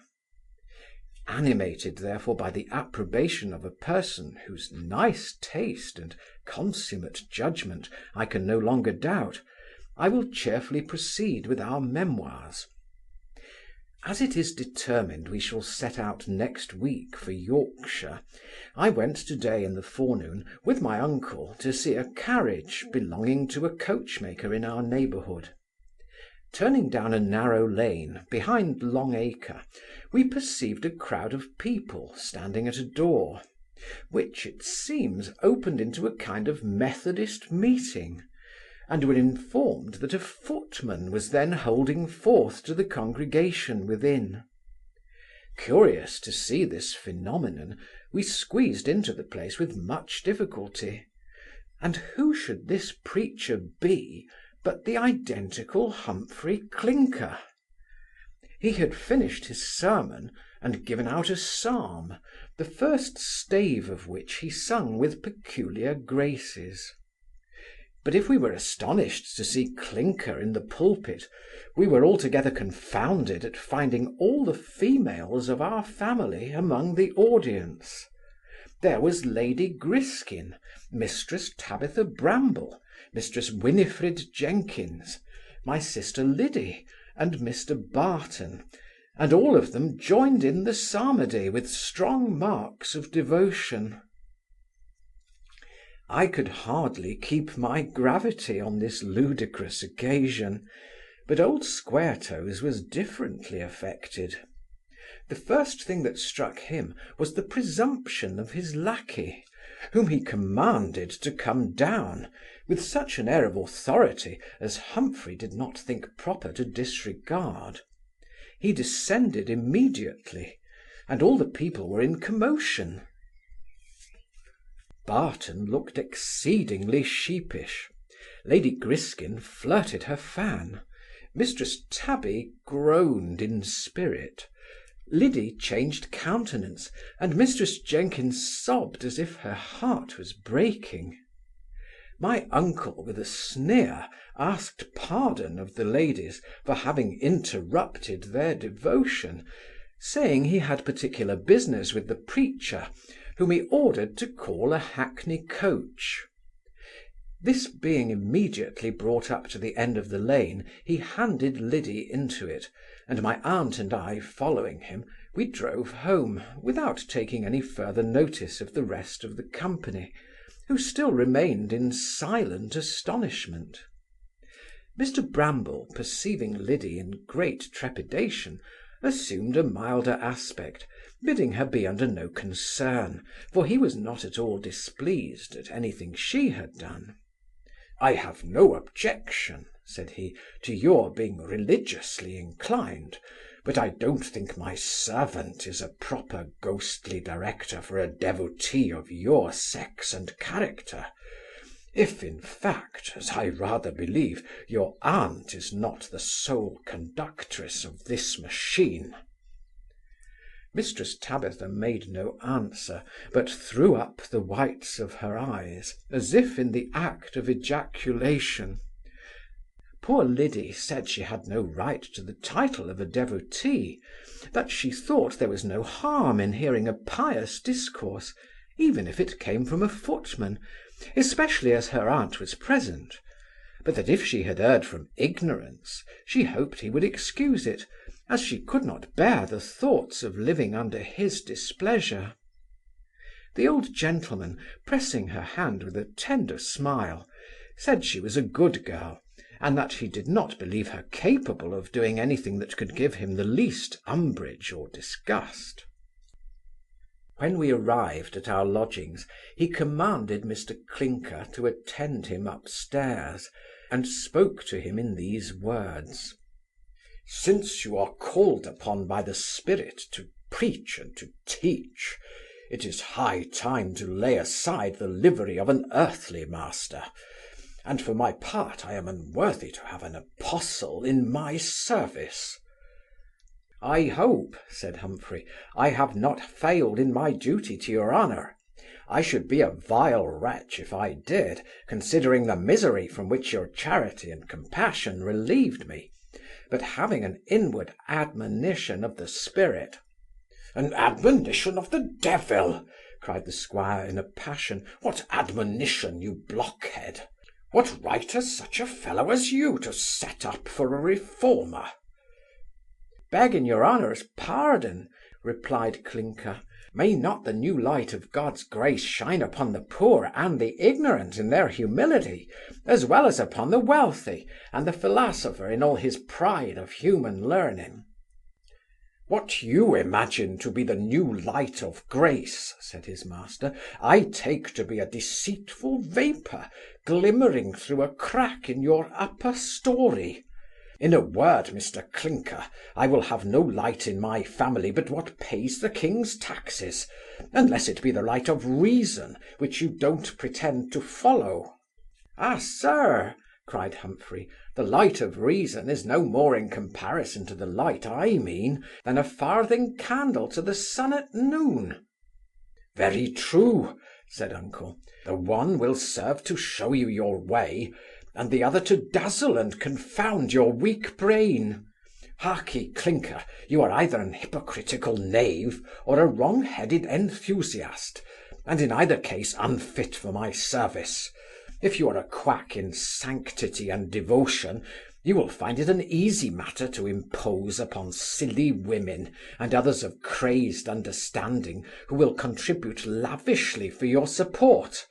If you are really seduced by the reveries of a disturbed imagination, the sooner you lose your senses entirely, the better for yourself and the community. In that case, some charitable person might provide you with a dark room and clean straw in Bedlam, where it would not be in your power to infect others with your fanaticism. Whereas, if you have just reflection enough left to maintain the character of a chosen vessel in the meetings of the godly, you and your hearers will be misled by a will-o'-the-wisp from one error into another, till you are plunged into religious frenzy, and then perhaps you will hang yourself in despair. Which the Lord of his infinite mercy forbid, exclaimed the affrighted Clinker. It is very possible I may be under the temptation of the devil, who wants to wreck me on the rocks of spiritual pride. Your honour says I am either a knave or a madman. Now, as I'll assure your honour I am no knave, it follows that I must be mad. Therefore I beseech your honour upon my knees to take my case into consideration, that means may be used for my recovery. The squire could not help smiling at the poor fellow's simplicity, and promised to take care of him, provided he would mind the business of his place, without running after the new light of Methodism. But Mistress Tabitha took offence at his humility, which she interpreted into poorness of spirit and worldly mindedness. She upbraided him with the want of courage to suffer for conscience sake. She observed, that if he should lose his place for bearing testimony to the truth, Providence would not fail to find him another, perhaps more advantageous; and declaring that it could not be very agreeable to live in a family where an inquisition was established, retired to another room in great agitation. My uncle followed her with a significant look. Then, turning to the preacher, "You hear what my sister says. If you cannot live with me upon such terms as I have prescribed, the vineyard of Methodism lies before you, and she seems very well disposed to reward your labour." "I would not willingly give offence to any soul upon earth," answered Humphry. "Her ladyship has been very good to me ever since we came to London, and surely she has a heart turned for religious exercises, and both she and Lady Griskin sing psalms and hymns like two cherubims. But at the same time I'm bound to love and obey your honour. It becometh not such a poor ignorant fellow as me to hold dispute with a gentleman of rank and learning. As for the matter of knowledge, I am no more than a beast in comparison of your honour. Therefore I submit, and with God's grace I will follow you to the world's end, if you don't think me too far gone to be out of confinement." His master promised to keep him for some time longer on trial, then desired to know in what manner Lady Griskin and Mr Barton came to join their religious society. He told him that her ladyship was the person who first carried my aunt and sister to the tabernacle, whither he attended them, and had his devotion kindled by Mr W.'s preaching; that he was confirmed in this new way by the preacher's sermons, which he had bought and studied with great attention; that his discourse and prayers had brought over Mistress Jenkins and the housemaid to the same way of thinking. But as for Mr Barton, he had never seen him at service before this day, when he came in company with Lady Griskin. Humphry, moreover, owned that he had been encouraged to mount the rostrum by the example and success of a weaver, who was much followed as a powerful minister; that on his first trial he found himself under such strong impulsions as made him believe he was certainly moved by the spirit, and that he had assisted in Lady Griskin's and several private houses at exercises of devotion. Mr Bramble was no sooner informed that her ladyship had acted as the primum mobile of this confederacy, than he concluded she had only made use of Clinker as a tool, subservient to the execution of some design, to the true secret of which he was an utter stranger. He observed that her ladyship's brain was a perfect mill for projects, and that she and Tabby had certainly engaged in some secret treaty, the nature of which he could not comprehend.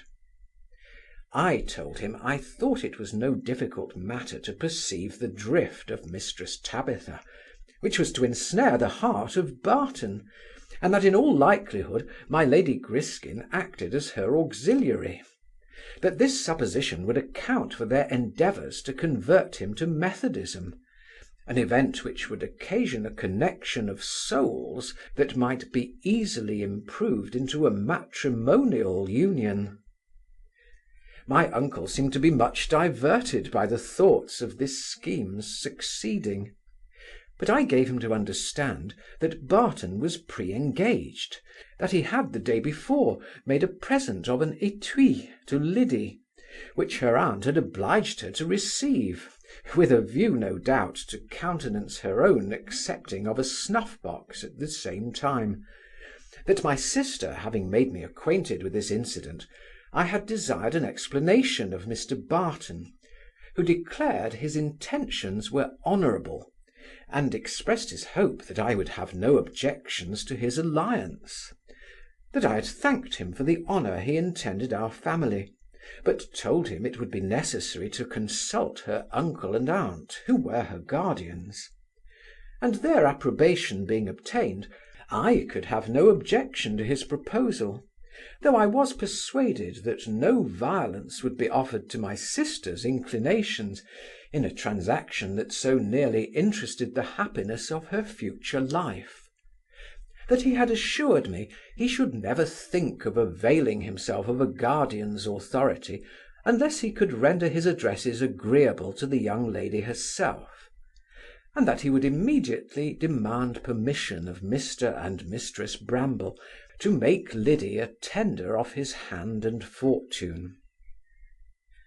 The squire was not insensible to the advantages of such a match, and declared he would promote it with all his influence; but when I took notice that there seemed to be an aversion on the side of Liddy, he said he would sound her on the subject, and if her reluctance was such as would not be easily overcome, he would civilly decline the proposal of Mr Barton; for he thought that in the choice of a husband, a young woman ought not to sacrifice the feelings of her heart for any consideration upon earth.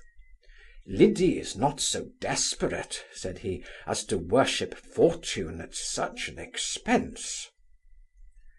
I take it for granted this whole affair will end in smoke, though there seems to be a storm brewing in the quarter of Mistress Tabby, who sat with all the sullen dignity of silence at dinner, seemingly pregnant with complaint and expostulation.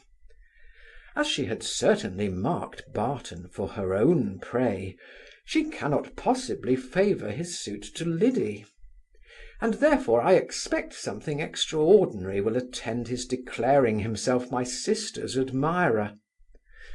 This declaration will certainly be made in form, as soon as the lover can pick up resolution enough to stand the brunt of Mistress Tabby's disappointment; for he is without doubt aware of her designs upon his person. The particulars of the denouement you shall know in due season. Meanwhile, I am always yours, J. Melford. London, June 10th. End of Section 41.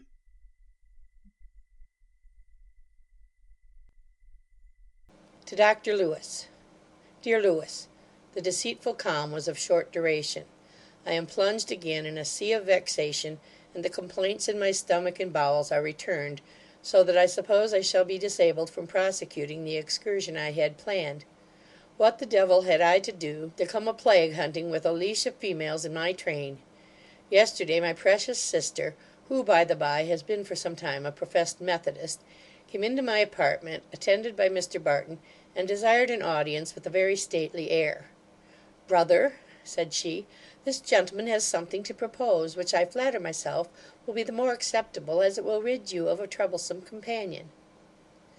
Then Mr Barton proceeded to this effect: "I am indeed extremely ambitious of being allied to your family, Mr Bramble, and I hope you will see no cause to interpose your authority." "As for authority," said Tabby, interrupting him with some warmth, "I know of none that he has a right to use on this occasion. If I pay him the compliment of making him acquainted with the step I intend to take, it is all he can expect in reason. This is as much as I believe he would do by me, if he intended to change his own situation in life. In a word, brother, I am so sensible of Mr Barton's extraordinary merit, that I have been prevailed upon to alter my resolution of living a single life, and to put my happiness in his hands, by vesting him with a legal title to my person and fortune, such as they are. The business at present is to have the writings drawn, and I shall be obliged to you if you will recommend a lawyer to me for that purpose." You may guess what an effect this overture had upon me, who, from the information of my nephew, expected that Barton was to make a formal declaration of his passion for Liddy. I could not help gazing in silent astonishment, alternately at Tabby and her supposed admirer, who last hung his head in the most awkward confusion for a few minutes, and then retired on pretence of being suddenly seized with a vertigo. Mrs Tabitha affected much concern, and would have had him make use of a bed in the house, but he insisted upon going home, that he might have recourse of some drops, which he kept for such emergencies, and his inamorata acquiesced. In the meantime I was exceedingly puzzled at this adventure, though I suspected the truth, and did not know in what manner to demean myself towards Mrs Tabitha, when Jerry came in and told me he had just seen Mr Barton alight from his chariot at Lady Griskin's door. This incident seemed to threaten a visit from her ladyship, with which we were honoured accordingly in less than half an hour. "I find," said she, "there has been a match of cross purposes among you good folks, and I'm come to set you to rights."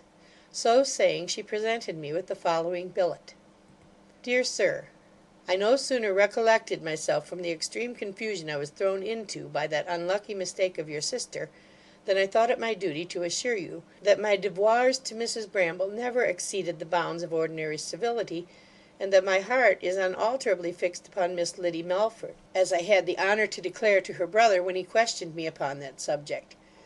Lady Griskin has been so good as to charge herself not only with the delivery of this note, but also with the task of undeceiving Mrs Bramble, for whom I have the most profound respect and veneration, though my affection being otherwise engaged, is no longer in the power of, Sir, your very humble servant, Ralph Barton."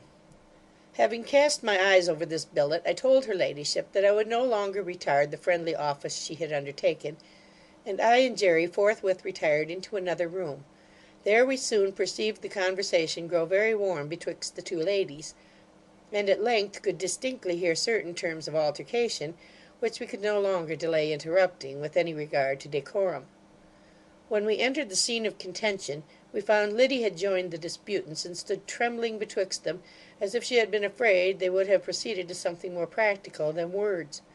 Lady Griskin's face was like the full moon in a storm of wind, glaring, fiery, and portentous, while Tabby looked grim and ghastly, with an aspect breathing discord and dismay. Our appearance put a stop to their mutual revilings, but her ladyship turning to me, "Cousin," said she, "I can't help saying I have met with a very ungrateful return from this lady for the pains I have taken to serve her family." "My family is much obliged to your ladyship," cried Tabby, with a kind of hysterical giggle, "but we have no right to the good offices of such an honourable go-between." "But for all that, good Mrs Tabitha Bramble," resumed the other, "I shall be content with the reflection, that virtue is its own reward, and it shall not be my fault if you continue to make yourself ridiculous. Mr Bramble, who has no little interest of his own to serve, will, no doubt, contribute all in his power to promote a match betwixt Mr Barton and his niece, which will be equally honourable and advantageous; and I dare say Miss Liddy herself will have no objection to a measure so well calculated to make her happy in life. I beg your ladyship's pardon, exclaimed Liddy, with great vivacity. I have nothing but misery to expect from such a measure, and I hope my guardians will have too much compassion to barter my peace of mind for any consideration of interest or fortune. Upon my word, Miss Liddy, said she, you have profited by the example of your good aunt. I comprehend your meaning, and will explain it when I have a proper opportunity. In the meantime I shall take my leave. Madam, your most obedient and devoted humble servant, said she, advancing close up to my sister, and curtsying so low that I thought she intended to squat herself down on the floor. This salutation Tabby returned with equal solemnity, and the expression of the two faces, while they continued in this attitude, would be no bad subject for a pencil like that of the incomparable Hogarth, if any such should ever appear again in these times of dulness and degeneracy. Jerry accompanied her ladyship to her house, that he might have an opportunity to restore the étui to Barton, and advised him to give up his suit, which was so disagreeable to his sister, against whom, however, he returned much irritated. Lady Griskin had assured him that Liddy's heart was preoccupied, and immediately the idea of Wilson recurring to his imagination, his family pride took the alarm. He denounced vengeance against the adventurer, and was disposed to be very peremptory with his sister; but I desired he would suppress his resentment until I should have talked with her in private. The poor girl, when I earnestly pressed her on this head, owned with a flood of tears that Wilson had actually come to the hot well at Bristol, and even introduced himself into our lodgings as a Jew pedlar, but that nothing had passed betwixt them, further than her begging him to withdraw immediately, if he had any regard for her peace of mind. That he had disappeared accordingly, after having attempted to prevail upon my sister's maid to deliver a letter, which, however, she refused to receive, though she had consented to carry a message, importing that he was a gentleman of a good family, and that in a very little time he would avow his passion in that character. She confessed, that although he had not kept his word in this particular, he was not yet altogether indifferent to her affection, but solemnly promised she would never carry on any correspondence with him, or any other admirer for the future, without the privity and approbation of her brother and me. By this declaration she made her own peace with Jerry, but the hot-headed boy is more than ever incensed against Wilson, whom he now considers as an impostor, that harbours some infamous design upon the honour of his family. As for Barton, he was not a little mortified to find his present returned, and his addresses so unfavourably received; but he is not a man to be deeply affected by such disappointments, and I know not whether he is not as well pleased with being discarded by Liddy, as he would have been with a permission to prosecute his pretensions, at the risk of being every day exposed to the revenge or machinations of Tabby, who is not to be slighted with impunity. I had not much time to moralize on these occurrences, for the house was visited by a constable and his gang, with a warrant from Justice Buzzard to search the box of Humphry Clinker, my footman, who was just apprehended as a highwayman. This incident threw the whole family into confusion.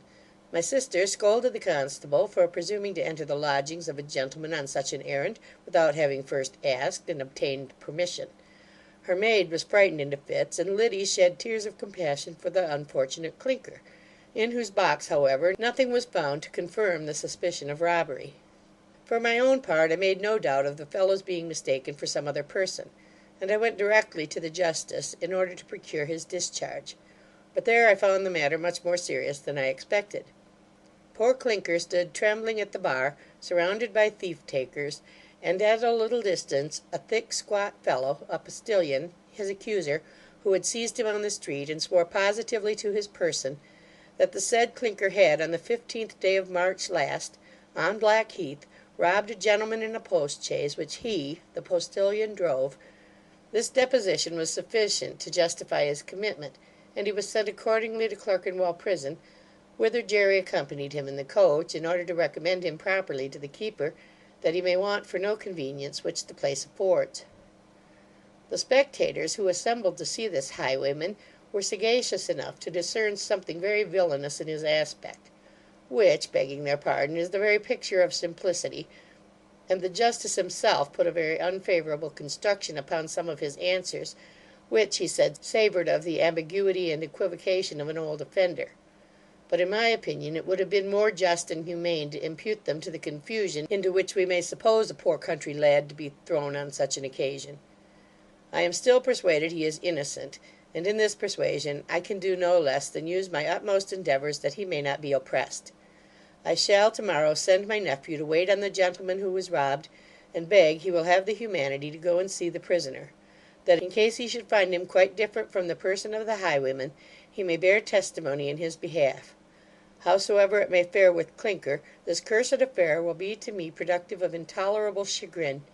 I have already caught a dreadful cold by rushing into the open air from the justice's parlour, where I had been stewing in the crowd; and though I should not be laid up with the gout, as I believe I shall, I must stay at London for some weeks till this poor devil comes to his trial at Rochester, so that, in all probability, my northern expedition is blown up.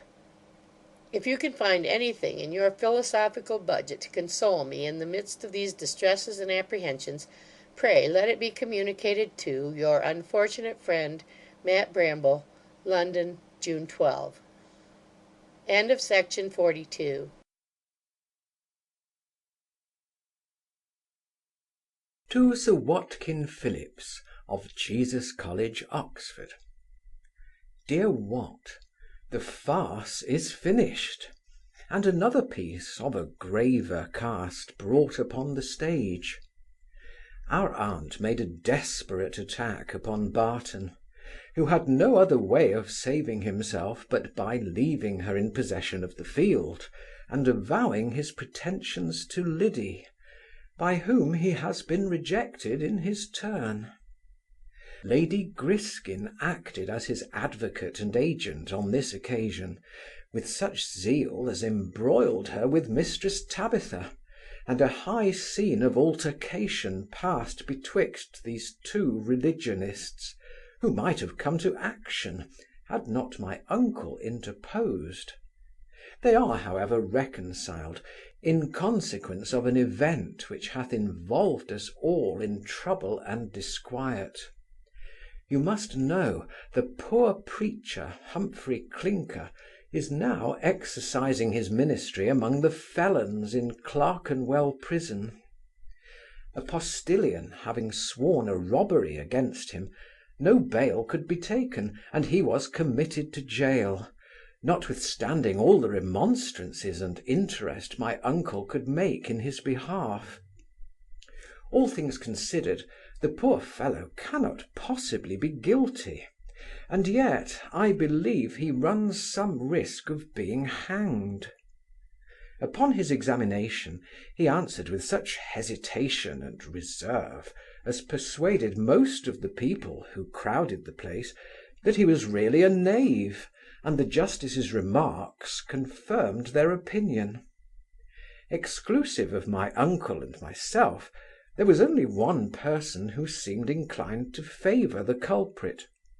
He was a young man, well dressed, and from the manner in which he cross-examined the evidence, we took it for granted that he was a student in one of the Inns of Court.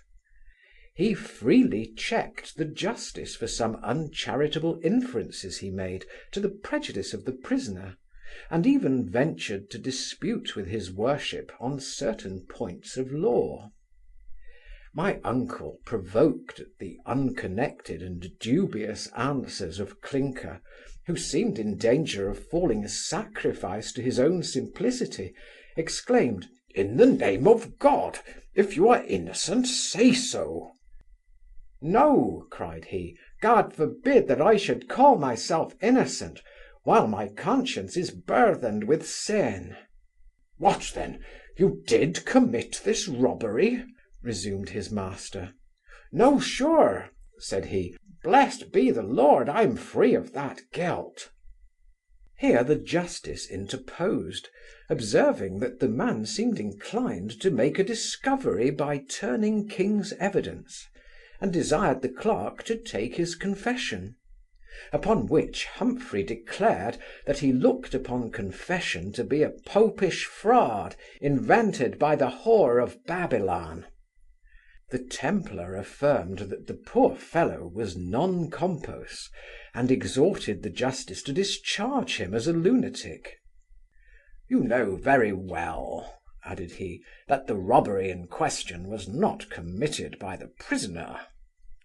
The thief-takers grinned at one another, and Mr. Justice Buzzard replied with great emotion, "Mr. Martin, I desire you will mind your own business.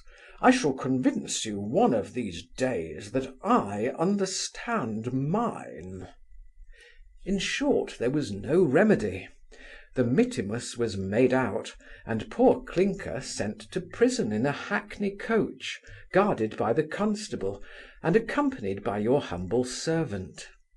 By the way, I was not a little surprised to hear this retainer to justice bid the prisoner to keep up his spirits, for that he did not at all doubt that he would get off for a few weeks' confinement. He said his worship knew very well that Clinker was innocent of the fact, and that the real highwayman who robbed the chaise was no other than that very individual Mr. Martin, who had pleaded so strenuously for honest Humphry. Confounded at this information, I asked, why then is he suffered to go about at his liberty, and this poor innocent fellow treated as a malefactor? "We have exact intelligence of all Mr. Martin's transactions," said he, "but as yet there is not evidence sufficient for his conviction. And as for this young man, the justice could do no less than commit him, as the postilion swore point blank to his identity." "So if this rascally postilion should persist in the falsity to which he is sworn," said I, "this innocent lad may be brought to the gallows." The constable observed that he would have time enough to prepare for his trial, and might prove an alibi; or perhaps Martin might be apprehended and convicted for another fact, in which case he might be prevailed upon to take this affair upon himself; or finally, if these chances should fail, and the evidence stand good against Clinker, the jury might recommend him to mercy in consideration of his youth, especially if this should appear to be the first fact of which he had been guilty. Humphry owned he could not pretend to recollect where he had been on the day when the robbery was committed, much less prove a circumstance of that kind so far back as 6 months, though he knew he had been sick of the fever and ague, which however did not prevent him from going about.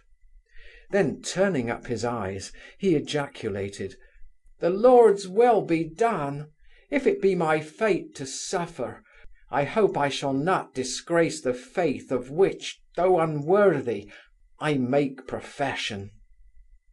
When I expressed my surprise that the accuser should persist in charging Clinker, without taking the least notice of the real robber who stood before him, and to whom indeed Humphry bore not the smallest resemblance, the constable, who was himself a thief-taker, gave me to understand that Mr. Martin was the best qualified for business of all the gentlemen on the road he had ever known, that he had always acted on his own bottom, without partner or correspondent, and never went to work but when he was cool and sober, that his courage and presence of mind never failed him, that his address was genteel, and his behaviour void of all cruelty and insolence, that he never encumbered himself with watches or trinkets, nor even with banknotes, but always dealt for ready money, and that in the current coin of the kingdom,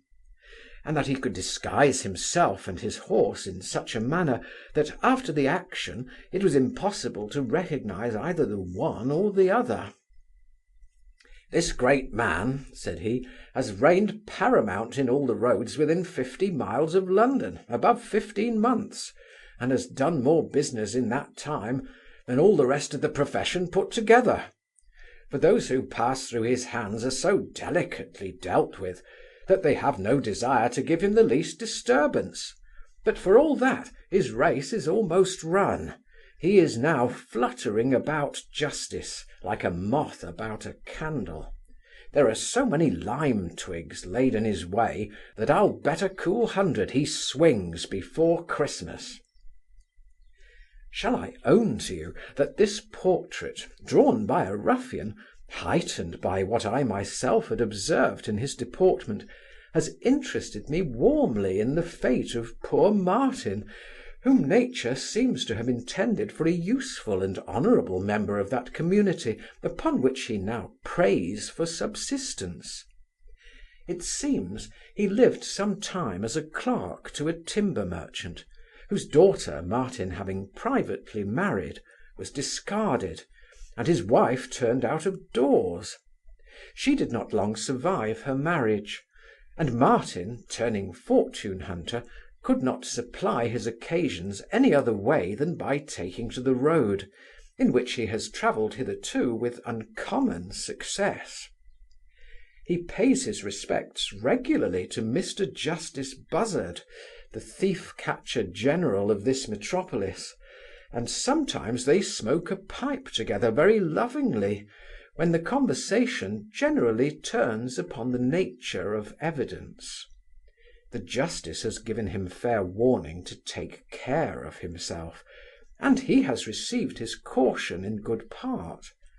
Hitherto he has baffled all the vigilance, art, and activity of Buzzard and his emissaries, with such conduct as would have done honour to the genius of a Caesar or a Turenne. But he has one weakness which has proved fatal to all the heroes of his tribe, namely an indiscreet devotion to the fair sex, and in all probability he will be attacked on this defenceless quarter. Be that as it may, I saw the body of poor Clinker consigned to the gaoler of Clerkenwell, to whose indulgence I recommended him so effectually that he received him in the most hospitable manner, though there was a necessity for equipping him with a suit of irons, in which he made a very rueful appearance. The poor creature seemed as much affected by my uncle's kindness as by his own misfortune. When I assured him that nothing should be left undone for procuring his enlargement and making his confinement easy in the meantime, he fell down on his knees, and kissing my hand, which he bathed with his tears, "Oh, squire," cried he, sobbing, "what shall I say? I can't speak. My poor heart is bursting with gratitude to you and my dear, generous, noble benefactor." I protest the scene became so pathetic that I was fain to force myself away, and returned to my uncle, who sent me in the afternoon with a compliment to one Mr. Mead, the person who had been robbed on Blackheath. As I did not find him at home, I left a message, in consequence of which he called at our lodgings this morning, and very humanely agreed to visit the prisoner. By this time Lady Griskin had come to make her formal compliments of condolence to Mistress Tabitha on this domestic calamity, and that prudent maiden, whose passion was now cooled, thought proper to receive her ladyship so civilly that a reconciliation immediately ensued. These two ladies resolved to comfort the poor prisoner in their own persons, and Mr. Mead and I squired them to Clerkenwell, my uncle being detained at home by some slight complaints in his stomach and bowels. The turnkey who received us at Clerkenwell looked remarkably sullen, and when we inquired for Clinker, "I don't care if the devil had him," said he. "Here has been nothing but canting and praying since the fellow entered the place. Rabbit him, the tap will be ruined. We ha'n't sold a cask of beer nor a dozen of wine since he paid his garnish. The gentlemen get drunk with nothing but your damned religion. For my part, I believe as how your man deals with the devil. 2 or 3 as bold hearts as ever took the air upon Hounslow have been blubbering all night, and if the fellow ain't speedily removed by habeas corpus or otherwise, I'll be damned if there's a grain of true spirit left within these walls. We shan't have a soul to do credit to the place, or make his exit like a true-born Englishman. Damn my eyes, there will be nothing but snivelling in the cart, We shall all die like so many psalm-singing weavers." In short, we found that Humphry was at that very instant haranguing the fellows in the chapel, and that the gaoler's wife and daughter, together with my aunt's woman, Win Jenkins, and our housemaid, were among the audience, which we immediately joined. I never saw anything so strongly picturesque as this congregation of felons clanking their chains, in the midst of whom stood orator Clinker, expatiating in a transport of fervour on the torments of hell denounced in Scripture against evil doers, comprehending murderers, robbers, thieves, and whoremongers. The variety of attention exhibited in the faces of those ragamuffins formed a group that would not have disgraced the pencil of a Raphael. In one it denoted admiration, in another doubt, in a third disdain, in a fourth contempt, in a fifth terror, in a sixth derision, and in a seventh indignation. As for Mistress Winifred Jenkins, she was in tears, overwhelmed with sorrow, but whether for her own sins or the misfortune of Clinker, I cannot pretend to say. The other females seemed to listen with a mixture of wonder and devotion. The gaoler's wife declared he was a saint in trouble, saying she wished from her heart there was such another good soul like him in every gaol in England. Mr. Meade, having earnestly surveyed the preacher, declared his appearance was so different from that of the person who robbed him on Blackheath, that he could freely make oath he was not the man. But Humphry himself was by this time pretty well rid of all apprehensions of being hanged, for he had been the night before solemnly tried and acquitted by his fellow prisoners, some of whom he had already converted to Methodism. He now made proper acknowledgments for the honour of our visit, and was permitted to kiss the hands of the ladies, who assured him he might depend upon their friendship and protection. Lady Griskin, in her great zeal, exhorted his fellow prisoners to profit by the precious opportunity of having such a saint in bonds among them, and turn over a new leaf for the benefit of their poor souls, and that her admonition might have the greater effect, she reinforced it with her bounty. While she and Mistress Tabby returned in the coach with the two maidservants, I waited on Mr. Meade to the house of Justice Buzzard, who, having heard his declaration, said his oath could be of no use at present, but that he would be a material evidence for the prisoner at his trial; so that there seems to be no remedy but patience for poor Clinker, and indeed the same virtue or medicine will be necessary for us all, the squire in particular, who had set his heart upon his excursion to the northward. While we were visiting honest Humphry in Clerkenwell prison, my uncle received a much more extraordinary visit at his own lodgings. Mr. Martin, of whom I have made such honourable mention, desired permission to pay him his respects, and was admitted accordingly.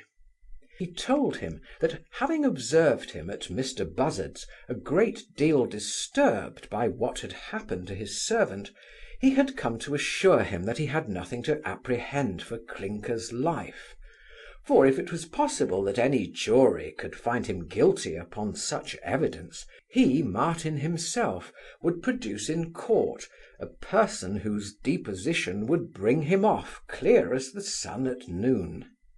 Sure, the fellow would not be so romantic as to take the robbery upon himself. He said the postilion was an infamous fellow, who had been a dabbler in the same profession, and saved his life at the Old Bailey by impeaching his companions; that being now reduced to great poverty, he had made this desperate push to swear away the life of an innocent man, in hopes of having the reward upon his conviction; but that he would find himself miserably disappointed, for the justice and his myrmidons were determined to admit of no interloper in this branch of business, but that they would find matter enough to shop the evidence himself before the next gaol delivery. He affirmed that all these circumstances were well known to the justice, and that his severity to Clinker was no other than a hint to his master to make him a present in private, as an acknowledgment of his candour and humanity. This hint, however, was so unpalatable to Mr Bramble, that he declared with great warmth that he would rather confine himself for life to London, which he detested, than be at liberty to leave it tomorrow in consequence of encouraging corruption in a magistrate. Hearing, however, how favourable Mr Meade's report had been for the prisoner, he is resolved to take the advice of counsel in what manner to proceed for his immediate enlargement. I make no doubt but that in a day or two this troublesome business may be discussed, and in this hope we are preparing for our journey. If our endeavours do not miscarry, we shall have taken the field before you hear again from yours, J. Melford. London, June 11th. End of section 43.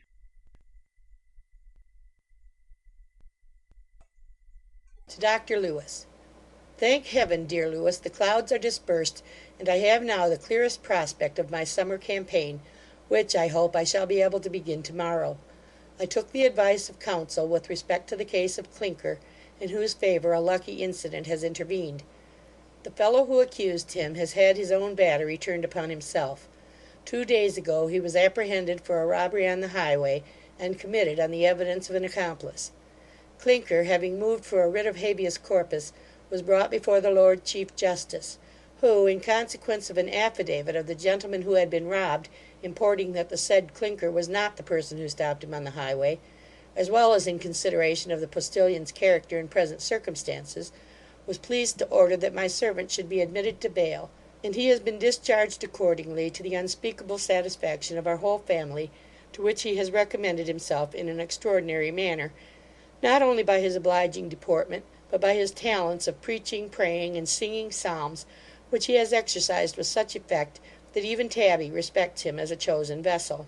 If there was anything like affectation or hypocrisy in this excess of religion, I would not keep him in my service; but so far as I can observe, the fellow's character is downright simplicity, warmed with a kind of enthusiasm, which renders him very susceptible of gratitude and attachment to his benefactors. As he is an excellent horseman, and understands farriery, I have bought a stout gelding for his use, that he may attend us on the road, and have an eye to our cattle, in case the coachman should not mind his business. My nephew, who is to ride his own saddle horse, has taken upon trial a servant just come from abroad with his former master, Sir William Strollop, who vouches for his honesty. The fellow, whose name is Dutton, seems to be a petit maitre. He has got a smattering of French, bows and grins and shrugs, and takes snuff a la mode de France, but values himself chiefly upon his skill and dexterity in hair-dressing. If I am not much deceived by appearance, he is in all respects the very contrast of Humphry Clinker. My sister has made up matters with Lady Griskin, though I must own I should not have been sorry to see that connection entirely destroyed. But Tabby is not of a disposition to forgive Barton, who, I understand, is gone to his seat in Berkshire for the summer season. I cannot help suspecting that in the treaty of peace which has been lately ratified betwixt those two females, it is stipulated that her ladyship shall use her best endeavours to provide an agreeable helpmate for our sister Tabitha, who seems to be quite desperate in her matrimonial designs. Perhaps the matchmaker is to have a valuable consideration in the way of brokerage, which she will most certainly deserve if she can find any man in his senses who will yoke with Mrs Bramble from motives of affection or interest. I find my spirits and my health affect each other reciprocally, that is to say, everything that discomposes my mind produces a correspondent disorder in my body, and my bodily complaints are remarkably mitigated by those considerations that dissipate the clouds of mental chagrin. The imprisonment of Clinker brought on those symptoms which I mentioned in my last, and now they are vanished at his discharge. It must be owned, indeed, I took some of the tincture of ginseng, prepared according to your prescription, and found it exceedingly grateful to the stomach; but the pain and sickness continued to return, after short intervals, till the anxiety of my mind was entirely removed, and then I found myself perfectly at ease. We have had fair weather these 10 days, to the astonishment of the Londoners, who think it portentous. If you enjoy the same indulgence in Wales, I hope Barnes has got my hay made, and safe cocked by this time. As we shall be in motion for some weeks, I cannot expect to hear from you as usual; but I shall continue to write from every place at which we make any halt, that you may know our track, in case it should be necessary to communicate any thing to your assured friend, Mat. Bramble. London, June 14. Section 45.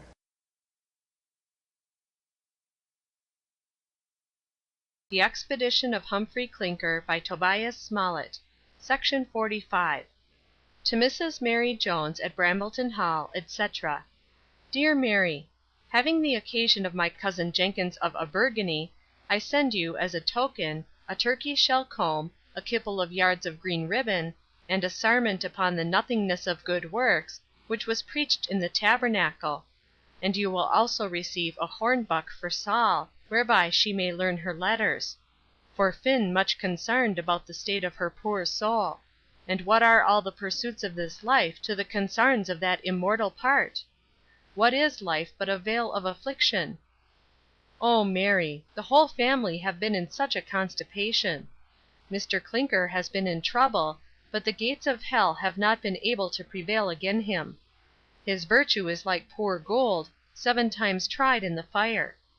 He was tuck up for a rubbery, and had before Justice Bussard, who made his middamouse; and the poor youth was sent to prison upon the false oath of a willain, that wanted to swear his life away for the lucre of Cain.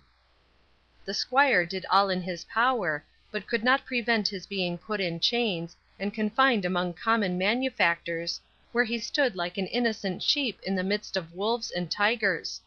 Lord knows what mought have happened to this pie-house young man, if master had not applied to Apius Corcus, who lives with the old bailiff, and is, they say, 500 years old, God bless us!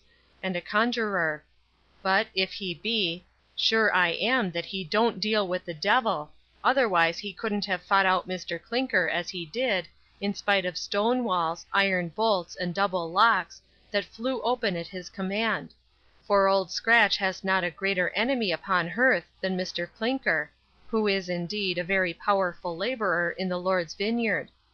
I do no more than use the words of my good lady, who has got the infectual calling; and I trust, that even myself, though unworthy, shall find grease to be accepted. Miss Liddy has been touched to the quick, but is a little timorsome; howsomever, I make no doubt, that she, and all of us, will be brought, by the endeavours of Mr Clinker, to produce blessed fruit of generation and repentance. As for master and the young squire, they have as yet had narrow glimpse of the new light. I doubt as how their hearts are hardened by worldly wisdom, which, as the Bible saith, is foolishness in the sight of God. O Mary Jones, pray without ceasing for grease to prepare you for the operations of this wonderful instrument, which, I hope, will be exercised this winter upon you and others at Brambleton Hall. To-morrow we are to set out in a cox and four for Yorkshire, and I believe we shall travel that way far and far and farther than I can tell, but I shan't go so far as to forget my friends, and Mary Jones will always be remembered as one of them, by her humble servant, Win. Jenkins, London, June 14. Section 45. Recording by Trisha G.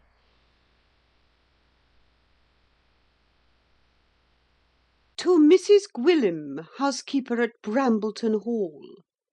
Mrs. Gwyllim, I can't help thinking it very strange that I never had an answer to the letter I wrote you some weeks ago from Bath, concerning the sour beer, the gander, and the maids eating butter, which I won't allow to be wasted. We are now going upon a long journey to the north. whereby I desire you will redouble your care and circumflection, that the family may be well managed in our absence. For you know you must render account, not only to your earthly master, but also to him that is above. And if you are found a good and faithful servant, great will be your reward in heaven. I hope there will be 20 stun of cheese ready for market by the time I get home, and as much owl spun as will make 6 pair of blankets, and that the savings of the buttermilk will fetch me a good penny before Martinmas, as the 2 pigs are to be fed for baking with bitchmast and acrons. I wrote to Dr. Lewes for the same purpose, but he never had the good manners to take the least notice of my letter, for which reason I shall never favour him with another, though he beshits me on his bended knees. You will do well to keep a watchful eye over the hind Williams, who is one of his emissaries, and, I believe, no better than he should be at bottom. God forbid that I should lack Christian charity, but charity begins at home. And sure nothing can be a more charitable work than to rid the family of such vermin. I do suppose that the bindled cow has been had to the parson's bull, that old Moll has had another litter of pigs, and that Dick is become a mighty mouser. Pray order everything for the best, and be frugal, and keep the maids to their labour. If I had a private opportunity, I would send them some hymns to sing, instead of profane ballads. But as I can't, they and you must be contented with the prayers of your assured friend, T. Bramble, London, June 14th. End of section 46.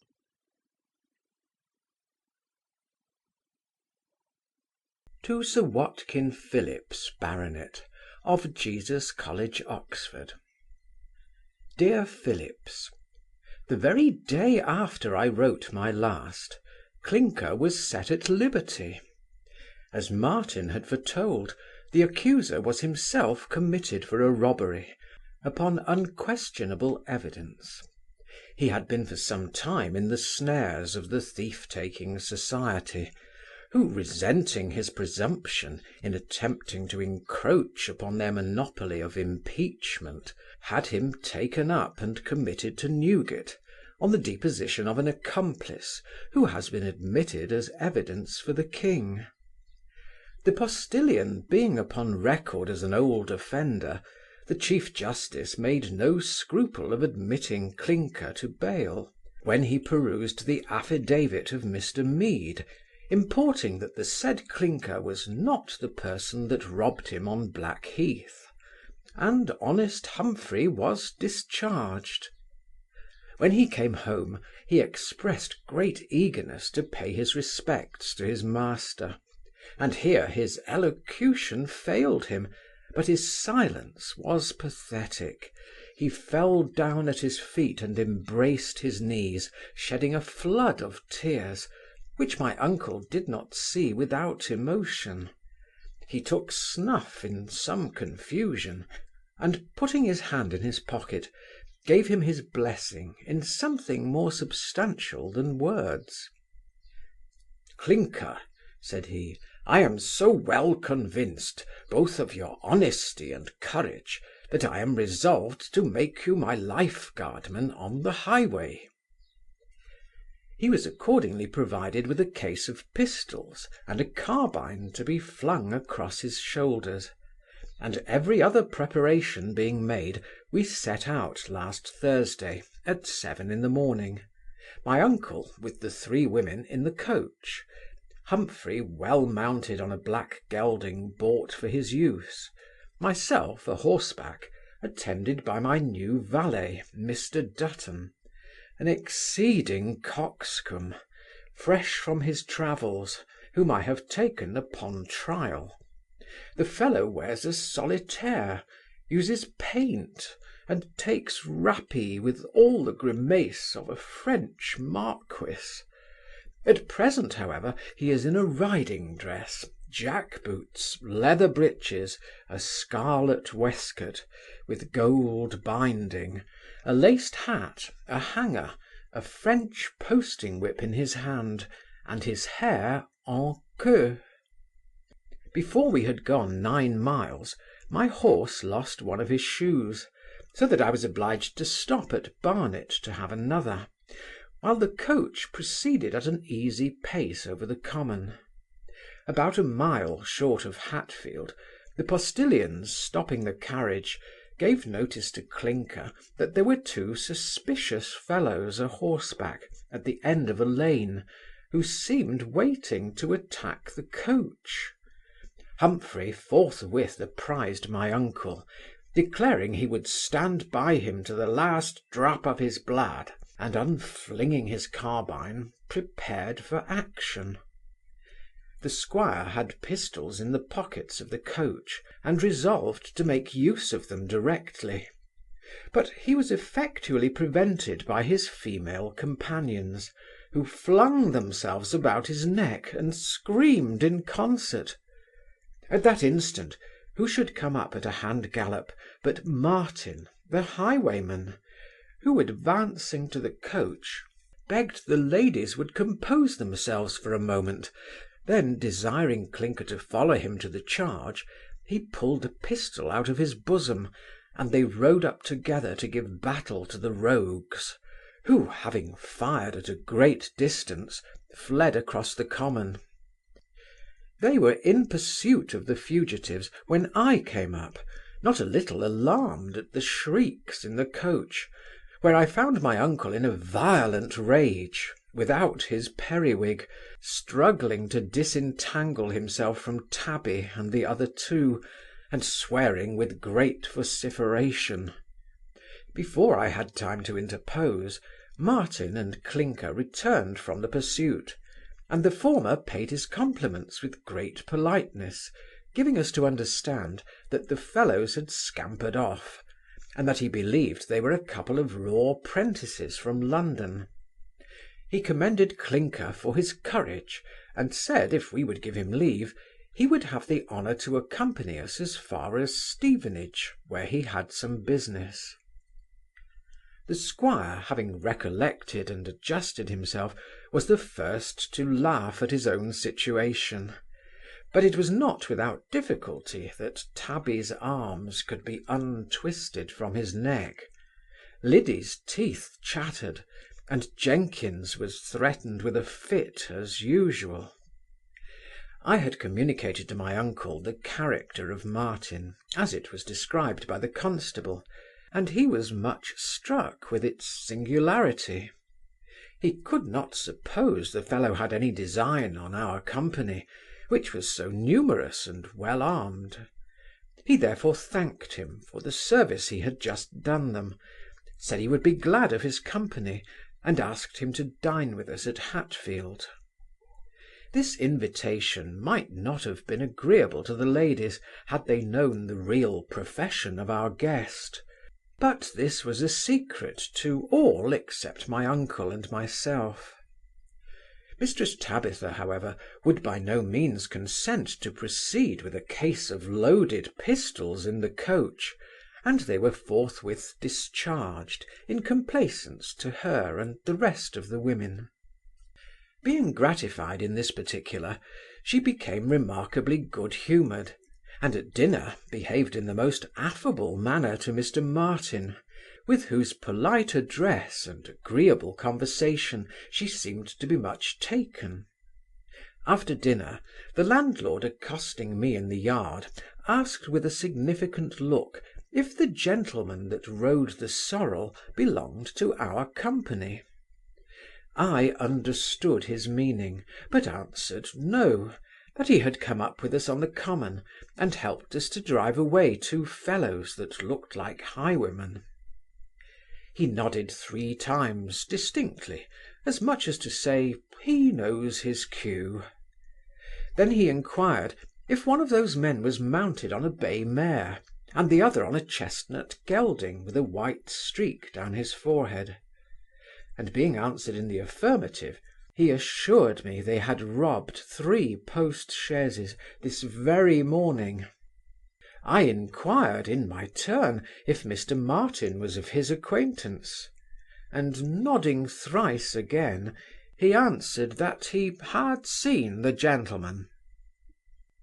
Before we left Hatfield, my uncle, fixing his eyes on Martin with such expression as is more easily conceived than described, asked if he often travelled that road, and he replied with a look which denoted his understanding the question, that he very seldom did business in that part of the country. In a word, this adventurer favoured us with his company to the neighbourhood of Stevenage, where he took his leave of the coach and me in very polite terms, and turned off upon a cross-road that led to a village on the left. At supper, Mrs. Tabby was very full in the praise of Mr. Martin's good sense and good breeding, and seemed to regret that she had not a further opportunity to make some experiment upon his affection. In the morning, my uncle was not a little surprised to receive from the waiter a billet couched in these words: "Sir, I could easily perceive from your looks, when I had the honour to converse with you at Hatfield, that my character is not unknown to you; and I dare say you won't think it strange that I should be glad to change my present way of life for any other honest occupation, let it be ever so humble, that will afford me bread in moderation and sleep in safety. Perhaps you may think I flatter when I say that from the moment I was witness to your generous concern in the cause of your servant, I conceived a particular esteem and veneration for your person. And yet what I say is true. I should think myself happy if I could be admitted into your protection and service as house steward, clerk, butler, or bailiff, for either of which places I think myself tolerably well qualified; and sure I am, I should not be found deficient in gratitude and fidelity. At the same time, I am very sensible how much you must deviate from the common maxims of discretion, even in putting my professions to the trial, but I don't look upon you as a person that thinks in the ordinary style, and the delicacy of my situation will, I know, justify this address to a heart warmed with beneficence and compassion. Understanding you are going pretty far north, I shall take an opportunity to throw myself in your way again before you reach the borders of Scotland, and I hope by that time you will have taken into consideration the truly distressful case of, honoured sir, your very humble and devoted servant, Edward Martin." The squire, having perused this letter, put it into my hand, without saying a syllable, and when I had read it, we looked at each other in silence. From a certain sparkling in his eyes, I discovered there was more in his heart than he cared to express with his tongue in favour of poor Martin; and this was precisely my own feeling, which he did not fail to discern by the same means of communication. "What shall we do," said he, "to save this poor sinner from the gallows, and make him a useful member of the commonwealth? And yet the proverb says, save a thief from the gallows and he'll cut your throat." I told him I really believed Martin was capable of giving the proverb the lie, and that I should heartily concur in any step he might take in favour of his solicitation. We mutually resolved to deliberate upon the subject, and in the meantime proceeded on our journey. The roads, having been broken up by the heavy rains in the spring, were so rough that although we travelled very slowly, the jolting occasioned such pain to my uncle that he was become exceedingly peevish when we arrived at this place, which lies about 8 miles from the post road between Wetherby and Borough Bridge.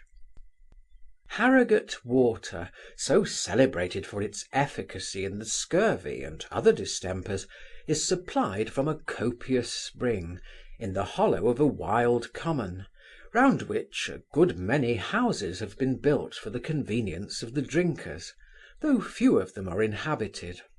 Most of the company lodge at some distance, in 5 separate inns, situated in different parts of the commons, from whence they go every morning to the well in their own carriages. The lodgers of each inn form a distinct society, that eat together, and there is a commodious public room where they breakfast in dishabille, at separate tables, from 8 o'clock till 11, as they chance or choose to come in. Here also they drink tea in the afternoon, and play at cards or dance in the evening. One custom, however, prevails, which I looked upon as a solecism in politeness. The ladies treat with tea in their turns, and even girls of 16 are not exempted from this shameful imposition.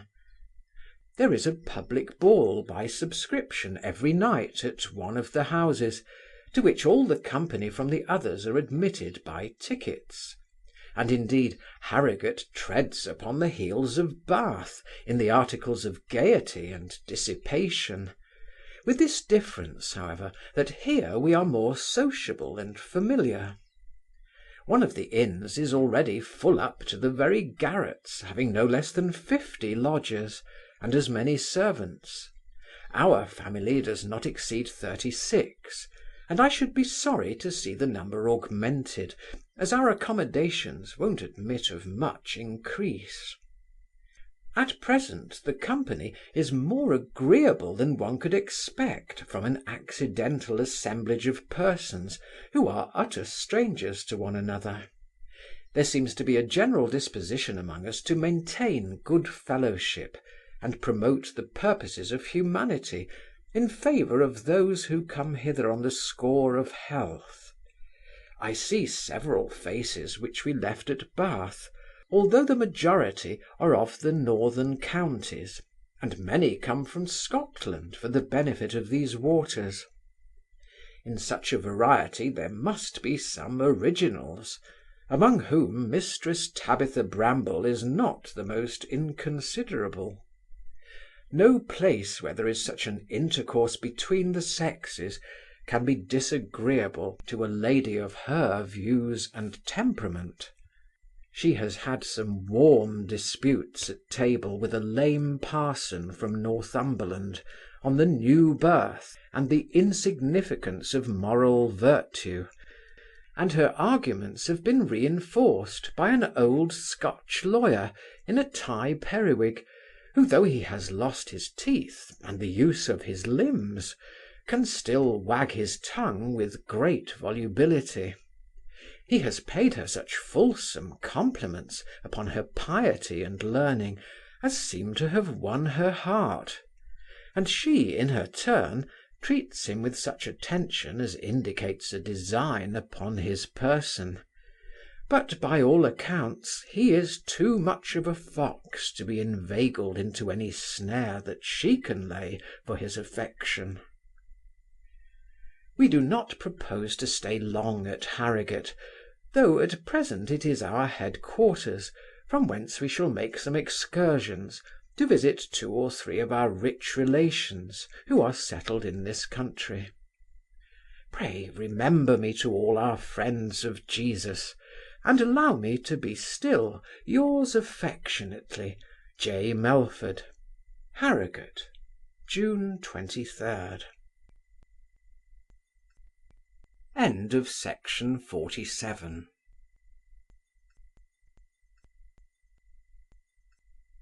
To Dr. Lewis. Dear Doctor, Considering the tax we pay for turnpikes, the roads of this county constitute a most intolerable grievance. Between Newark and Weatherby I have suffered more from jolting and swinging than ever I felt in the whole course of my life, although the carriage is remarkably commodious and well hung, and the postilions were very careful in driving. I am now safely housed at the New Inn at Harrogate, whither I came to satisfy my curiosity, rather than with any view of advantage to my health; and truly, after having considered all the parts and particulars of the place, I cannot account for the concourse of people one finds here, upon any other principle but that of caprice, which seems to be the character of our nation. Harrogate is a wild common, bare and bleak, without tree or shrub or the least signs of cultivation; and the people who come to drink the water are crowded together in paltry inns, where the few tolerable rooms are monopolized by the friends and favourites of the house, and all the rest of the lodgers are obliged to put up with dirty holes, where there is neither space, air, nor convenience. My apartment is about 10 feet square, and when the folding bed is down, there is just room sufficient to pass between it and the fire. One might expect, indeed, that there would be no occasion for a fire at midsummer; but here the climate is so backward, that an ash tree, which our landlord has planted before my window, is just beginning to put forth its leaves, and I am fain to have my bed warmed every night. As for the water, which is said to have effected so many surprising cures, I have drank it once, and the first draught has cured me of all desire to repeat the medicine. Some people say it smells of rotten eggs, and others compare it to the scourings of a foul gun. It is generally supposed to be strongly impregnated with sulphur, and Dr. Shaw, in his book upon mineral water, says he has seen flakes of sulphur floating in the well, pes tanti viri. I, for my part, have never observed any thing like sulphur, either in or about the well, neither do I find that any brimstone has ever been extracted from the water. As for the smell, if I may be allowed to judge from my own organs, it is exactly that of bilge water, and the saline taste of it seems to declare that it is nothing else than salt water putrefied in the bowels of the earth. I was obliged to hold my nose with one hand, while I advanced the glass to my mouth with the other; and after I had made shift to swallow it, my stomach could hardly retain what it had received. The only effects it produced were sickness, griping, and insurmountable disgust. I can hardly mention it without puking. The world is strangely misled by the affectation of singularity. I cannot help suspecting that this water owes its reputation, in a great measure, to its being so strikingly offensive. On the same kind of analogy, a German doctor has introduced hemlock and other poisons as specifics into the materia medica. I am persuaded that all the cures ascribed to the Harrogate water would have been as efficaciously and infinitely more agreeably performed by the internal and external use of sea water. Sure I am, this last is much less nauseous to the taste and smell, and much more gentle in its operation as a purge, as well as more extensive in its medical qualities. 2 days ago we went across the country to visit Squire Burdock, who married a first cousin of my father, an heiress who brought him an estate of 1,000 a year. This gentleman is a declared opponent of the ministry and parliament, and having an opulent fortune, piques himself upon living in the country, and maintaining old English hospitality. By the by, this is a phrase very much used by the English themselves, both in words and writing, but I never heard of it out of the island, except by way of irony and sarcasm. What the hospitality of our forefathers has been, I should be glad to see recorded, rather in the memoirs of strangers who have visited our country, and were the proper objects and judges of such hospitality, than in the discourse and lucubrations of the modern English, who seem to describe it from theory and conjecture. Certain it is, we are generally looked upon by foreigners as a people totally destitute of this virtue; and I never was in any country abroad where I did not meet with persons of distinction, who complained of having been inhospitably used in Great Britain. A gentleman of France, Italy, or Germany, who has entertained and lodged an Englishman at his house, when he afterwards meets with his guest at London, is asked to dinner at the Saracen's Head, the Turk's Head, the Boar's Head, or the Bear; eats raw beef and butter, drinks execrable port, and is allowed to pay his share of the reckoning. But to return from this digression, which my feeling for the honour of my country obliged me to make, our Yorkshire cousin has been a mighty fox hunter before the Lord, but now he is too fat and unwieldy to leap ditches and 5-bar gates. Nevertheless, he still keeps a pack of hounds, which are well exercised, and his huntsman every night entertains him with the adventures of the day's chase, which he recites in a tone and terms that are extremely curious and significant. In the mean time, his broad brawn is scratched by one of his grooms. This fellow, it seems, having no inclination to curry any beast out of the stable, was at great pains to scollop his nails in such a manner that the blood followed at every stroke. He was in hopes that he would be dismissed from this disagreeable office, but the event turned out contrary to his expectation. His master declared he was the best scratcher in the family, and now he will not suffer any other servant to draw a nail upon his carcass. The squire's lady is very proud, without being stiff or inaccessible. She receives even her inferiors, in point of fortune, with a kind of arrogant civility; but then she thinks she has a right to treat them with the most ungracious freedoms of speech, and never fails to let them know she is sensible of her own superior affluence. In a word, she speaks well of no living soul, and has not one single friend in the world. Her husband hates her mortally; but although the brute is sometimes so very powerful in him that he will have his own way, he generally truckles to her dominion, and dreads like a schoolboy the lash of her tongue. On the other hand, she is afraid of provoking him too far, lest he should make some desperate effort to shake off her yoke. She therefore acquiesces in the proofs he daily gives of his attachment to the liberty of an English freeholder, by saying and doing at his own table whatever gratifies the brutality of his disposition, or contributes to the ease of his person. The house, though large, is neither elegant nor comfortable. It looks like a great inn crowded with travellers, who dine at the landlord's ordinary, where there is a great profusion of victuals and drink, but mine host seems to be misplaced, and I would rather dine upon filberts with a hermit, than feed upon venison with a hog. The footmen might be aptly compared to the waiters of a tavern, if they were more serviceable and less rapacious; but they are generally insolent and inattentive, and so greedy, that I think I can dine better and for less expense at the Star and Garter in Pall Mall, than at our cousin's castle in Yorkshire. The squire is not only accommodated with a wife, but he is also blessed with an only son, about 22, just returned from Italy, a complete fiddler and dilettante, and he slips no opportunity of manifesting the most perfect contempt for his own father. When we arrived, there was a family of foreigners at the house, on a visit to this virtuoso, with whom they had been acquainted at the Spa. It was the Count de Melville, with his lady, on their way to Scotland. Mr. Burdock had met with an accident, in consequence of which both the Count and I would have retired, but the young gentleman and his mother insisted upon our staying dinner; and their serenity seemed to be so little ruffled by what had happened, that we complied with their invitation. The squire had been brought home over night in his post chaise, so terribly belaboured about the pate, that he seemed to be in a state of stupefaction, and had ever since remained speechless.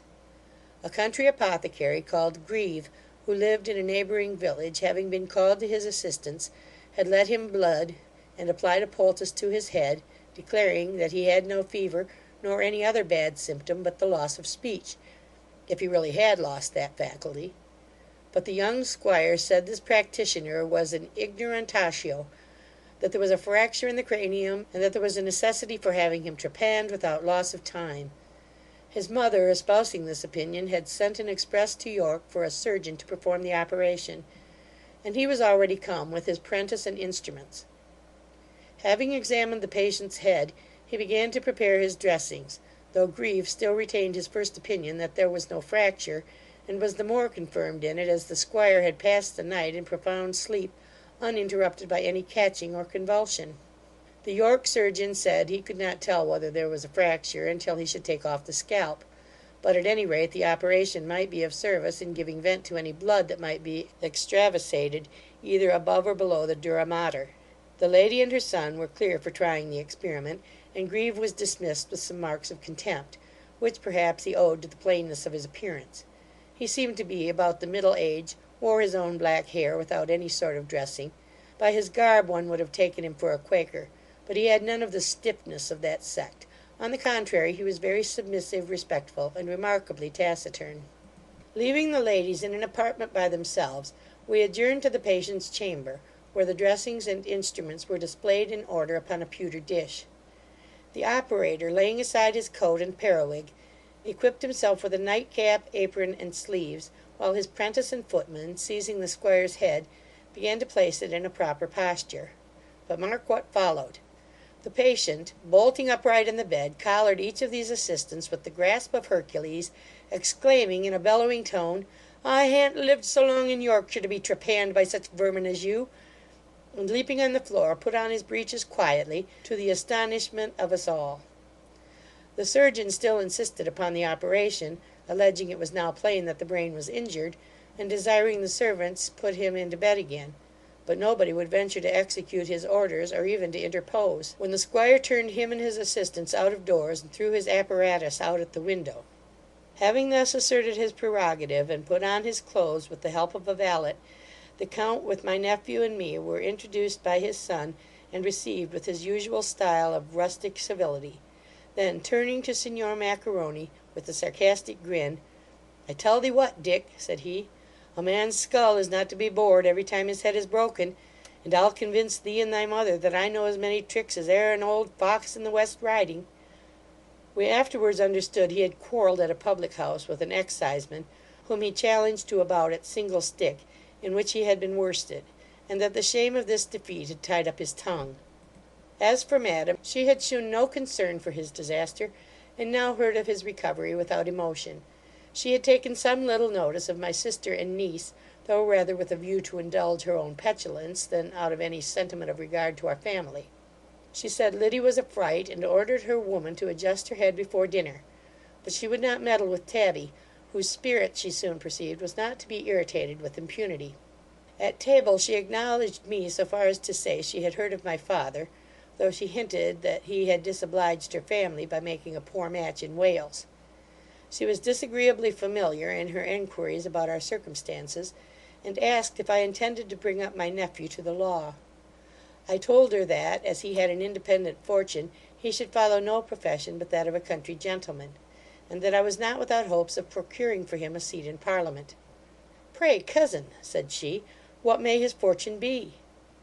When I answered, that with what I should be able to give him, he would have better than 2000 a year, she replied, with a disdainful toss of her head, that it would be impossible for him to preserve his independence on such a paltry provision.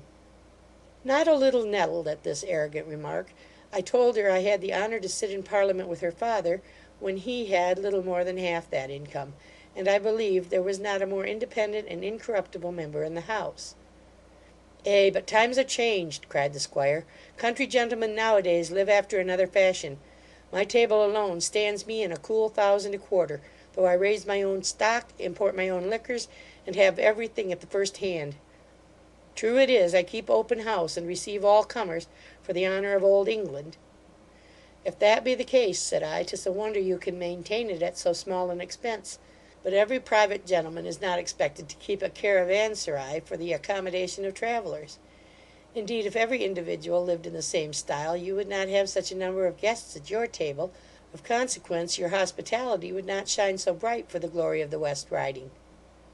The young squire, tickled by this ironical observation, exclaimed, "O'Shea Burla." His mother eyed me in silence with a supercilious air, and the father of the feast, taking a bumper of October. "My service to you, cousin Bramble," said he. "I have always heard there was something keen and biting in the air of the Welch mountains." I was much pleased with the Count de Melville, who is sensible, easy, and polite, and the Countess is the most amiable woman I ever beheld. In the afternoon they took leave of their entertainers, and the young gentleman, mounting his horse, undertook to conduct their coach through the park, while one of their servants rode round to give notice to the rest, whom they had left at a public house on the road. The moment their backs were turned, the censorious demon took possession of our Yorkshire landlady and our sister Tabitha. The former observed that the Countess was a good sort of a body, but totally ignorant of good breeding, consequently awkward in her address. The squire said, he did not pretend to the breeding of any thing but colts, but that the jade would be very handsome if she was a little more in flesh. "Handsome!" cried Tabby. She has indeed a pair of black eyes, without any meaning; but then there is not a good feature in her face. "I know not what you call good features in Wales," replied our landlord, "but they'll pass in Yorkshire." Then, turning to Liddy, he added, "What say you, my pretty Redstreak? What is your opinion of the Countess?" "I think," cried Liddy with great emotion, "she's an angel." Tabby chid her for talking with such freedom in company, and the lady of the house said, in a contemptuous tone, She supposed Miss had been brought up at some country boarding school. Our conversation was suddenly interrupted by the young gentleman, who galloped into the yard, all aghast, exclaiming that the coach was attacked by a great number of highwaymen. My nephew and I rushed out, found his own and his servant's horse ready saddled in the stable, with pistols in the caps. We mounted instantly, ordering Clinker and Dutton to follow with all possible expedition; but notwithstanding all the speed we could make, the action was over before we arrived, and the Count with his lady safe lodged at the house of Grieve, who had signalized himself in a very remarkable manner on this occasion. At the turning of a lane that led to the village where the Count's servants remained, a couple of robbers a horseback suddenly appeared, with their pistols advanced. One kept the coachman in awe, and the other demanded the Count's money, while the young squire went off at full speed, without ever casting a look behind. The Count, desiring the thief to withdraw his pistol, as the lady was in great terror, delivered his purse without making the least resistance; but not satisfied with this booty, which was pretty considerable, the rascal insisted upon rifling her of her ear-rings and necklace, and the Countess screamed with affright.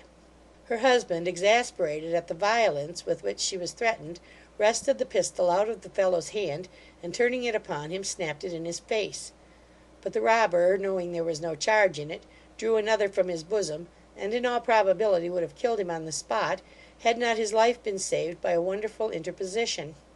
Grieve the apothecary, chancing to pass that very instant, ran up to the coach, and with a crab stick, which was all the weapon he had, brought the fellow to the ground with the first blow; then, seizing his pistol, presented it at his colleague, who fired his piece at random, and fled without further opposition. The other was secured by the assistance of the Count and the coachman, and his legs being tied under the belly of his own horse, Grieve conducted him to the village, whither also the carriage proceeded.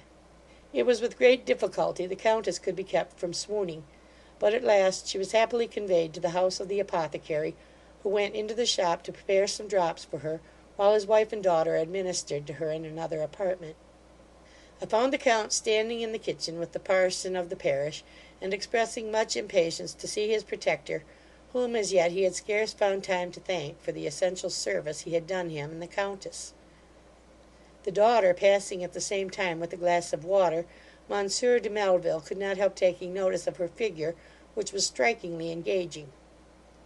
Said the parson, she is the prettiest girl and the best girl in all my parish, and if I could give my son an estate of 10,000 a year, he should have my consent to lay it at her feet. If Mr. Grieve had been as solicitous about getting money as he has been in performing all the duties of a primitive Christian, he would not have hung so long upon his hands. What is her name? Said I. 16 years ago, answered the vicar, I christened her by the names of Seraphina Melvilia. Ha! What? How? cried the Count eagerly. Sure, you said Seraphina Melvilia. I did, said he. Mr. Grieve told me those were the names of two noble persons abroad, to whom he had been obliged for more than life. The Count, without speaking another syllable, rushed into the parlour, crying, This is your god-daughter, my dear. Mrs. Grieve, then seizing the Countess by the hand, exclaimed with great agitation, O madam! O sir! I am your poor Eleanor. This is my Seraphina Melvilia, O child. These are the Count and Countess of Melville, the generous, the glorious benefactors of thy once unhappy parents. The Countess, rising from her seat, threw her arms about the neck of the amiable Seraphina, and clasped her to her breast with great tenderness, while she herself was embraced by the weeping mother. This moving scene was completed by the entrance of Grieve himself, who, falling on his knees before the Count, Behold, said he, a penitent, who at length can look upon his patron without shrinking. Ah, Ferdinand, cried he, raising and folding him in his arms, the playfellow of my infancy, the companion of my youth! Is it to you, then, I am indebted for my life? Heaven has heard my prayer, said the other, and given me an opportunity to prove myself not altogether unworthy of your clemency and protection. He then kissed the hand of the Countess, while Monsieur de Melville saluted his wife and lovely daughter, and all of us were greatly affected by this pathetic recognition. In a word, Grieve was no other than Ferdinand Count Fathom, whose adventures were printed many years ago. Being a sincere convert to virtue, he had changed his name, that he might elude the enquiries of the Count, whose generous allowance he determined to forego, that he might have no dependence but upon his own industry and moderation. He had accordingly settled in this village as a practitioner in surgery and physic, and for some years wrestled with all the miseries of indigence, which, however, he and his wife had borne with the most exemplary resignation. At length, by dint of unwearied attention to the duties of his profession, which he exercised with equal humanity and success, he had acquired tolerable share of business among the farmers and common people, which enabled him to live in a decent manner. He had been scarce ever seen to smile, was unaffectedly pious, and all the time he could spare from the avocations of his employment he spent in educating his daughter and in studying for his own improvement. In short, the adventurer Fathom was, under the name of Grieve, universally respected among the commonalty of this district, as a prodigy of learning and virtue. These particulars I learned from the vicar when we quitted the room, that they might be under no restraint in their mutual effusions. I make no doubt that Grieve will be pressed to leave off business and reunite himself to the Count's family; and as the Countess seemed extremely fond of his daughter, she will in all probability insist upon Seraphina's accompanying her to Scotland. Having paid our compliments to these noble persons, we returned to the squire's, where we expected an invitation to pass the night, which was wet and raw; but it seems Squire Burdock's hospitality reached not so far for the honour of Yorkshire. We therefore departed in the evening, and lay at an inn, where I caught cold. In hope of riding it down before it could take fast hold on my constitution, I resolved to visit another relation, one Mr Pimpernel, who lived about a dozen miles from the place where we lodged. Pimpernel, being the youngest of 4 sons, was bred an attorney at Furnival's Inn; but all his elder brothers dying, he got himself called to the bar for the honour of his family, and soon after this preferment succeeded to his father's estate, which was very considerable.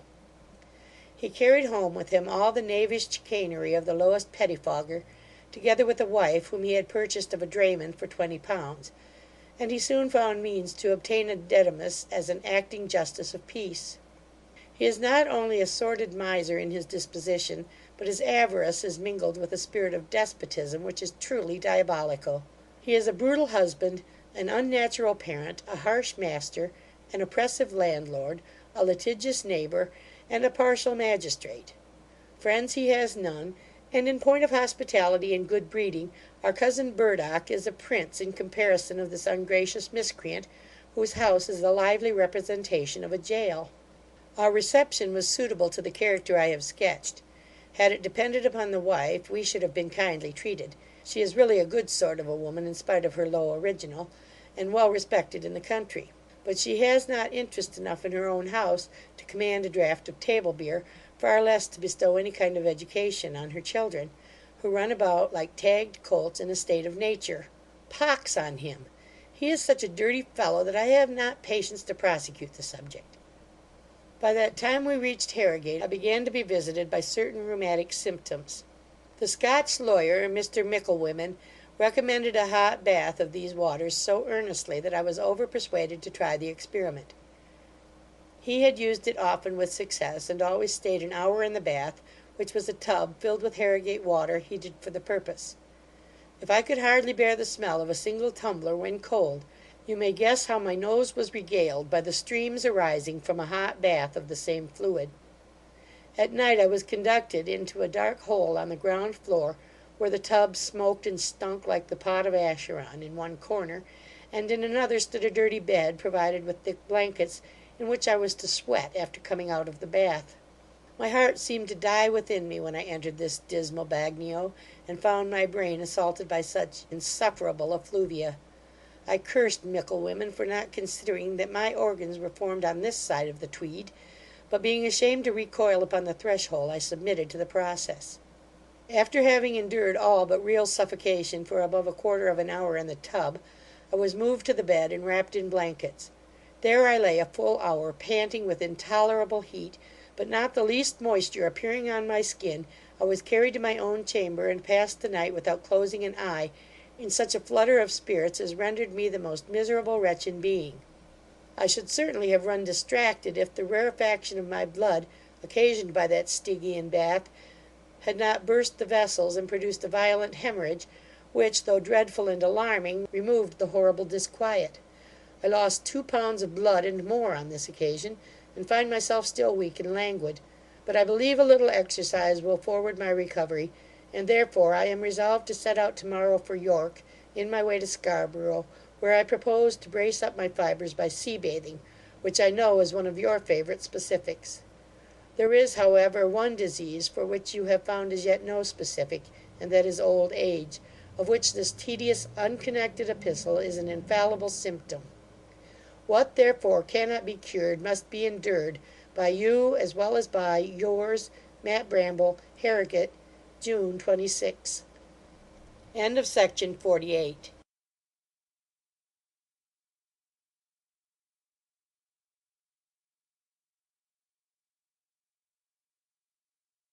To Sir Watkin Phillips, Baronet, of Jesus College, Oxford. Dear Knight, the manner of living at Harrogate was so agreeable to my disposition that I left the place with some regret. Our Aunt Tabby would probably have made some objection to our departing so soon, had not an accident embroiled her with Mr. Mickle Whyman, the Scotch advocate, on whose heart she had been practising from the second day after our arrival. That original, though seemingly precluded from the use of his limbs, had turned his genius to good account. In short, by dint of groaning and whining, he had excited the compassion of the company so effectually, that an old lady, who occupied the very best apartment in the house, gave it up for his case and convenience. When his man led him into the long room, all the females were immediately in commotion. One set an elbow chair, another shook up the cushion, a third brought a stool, and a fourth a pillow, for the accommodation of his feet. Two ladies, of whom Tabby was always one, supported him into the dining room, and placed him properly at the table, and his taste was indulged with a succession of delicacies, culled by their fair hands.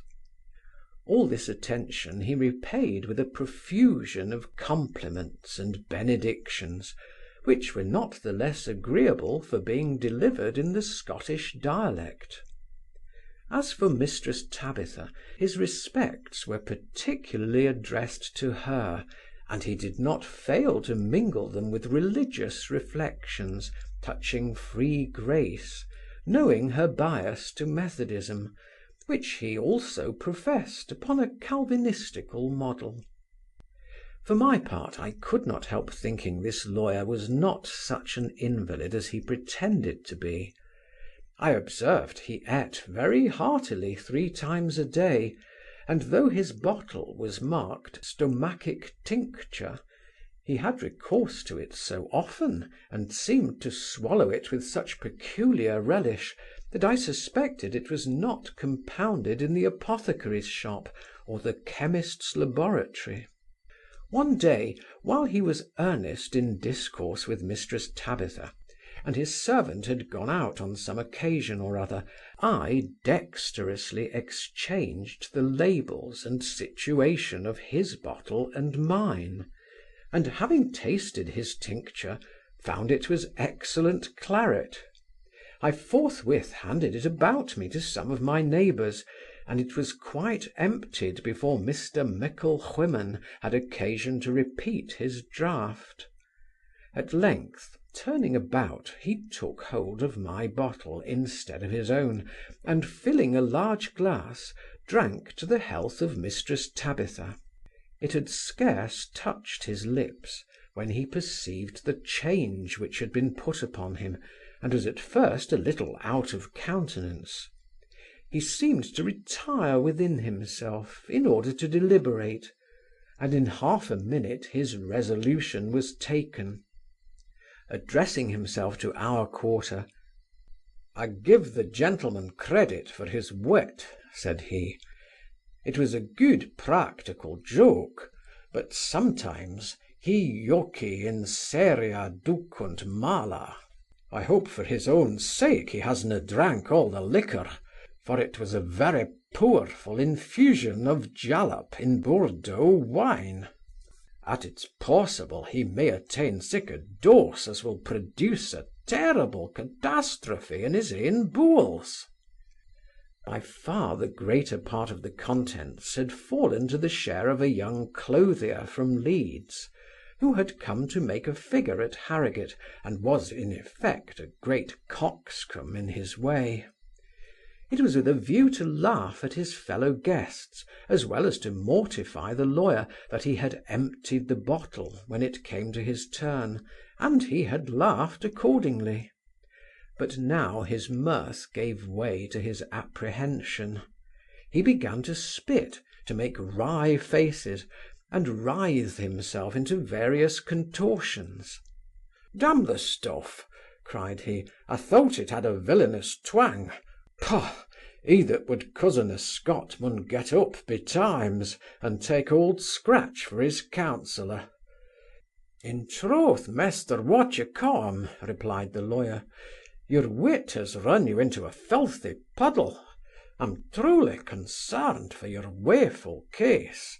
The best advice I can give ye, in sic a dilemma, is to send an express to Ripon for Dr. Waugh, without delay, and in the meantime, swallow all the oil and butter you can find in the house, to defend your poor stomach and intestines from the vilification of the particles of the jalap, which is very violent, even when taken in moderation." The poor clothier's torments had already begun. He retired roaring with pain to his own chamber. The oil was swallowed, and the doctor sent for, but before he arrived, the miserable patient had made such discharges upwards and downwards, that nothing remained to give him further offence, and this double evacuation was produced by imagination alone, for what he had drank was genuine wine of Bordeaux, which the lawyer had brought from Scotland for his own private use. The clothier, finding the joke turn out so expensive and disagreeable, quitted the house next morning, leaving the triumph to Mickle Whyman, who enjoyed it internally without any outward signs of exultation. On the contrary, he affected to pity the young man for what he had suffered, and acquired fresh credit from this show of moderation. It was about the middle of the night which succeeded this adventure, that the vent of the kitchen chimney being foul, the soot took fire, and the alarm was given in a dreadful manner. Everybody leapt naked out of bed, and in a minute the whole house was filled with cries and confusion. There was 2 stairs in the house, and to these we naturally ran, but they were both so blocked up by the people pressing upon one another, that it seemed impossible to pass without throwing down and trampling upon the women. In the midst of this anarchy, Mr. Mickle Whyman, with a leathern portmanteau on his back, came running as nimble as a buck along the passage, and Tabby, in her under petticoat, endeavouring to hook him under the arm, that she might escape through his protection, he very fairly pushed her down, crying, Na, good faith, charity begins at hame," without paying the least respect to the shrieks and entreaties of his female friends. He charged through the midst of the crowd, overturning everything that opposed him, and actually fought his way to the bottom of the staircase.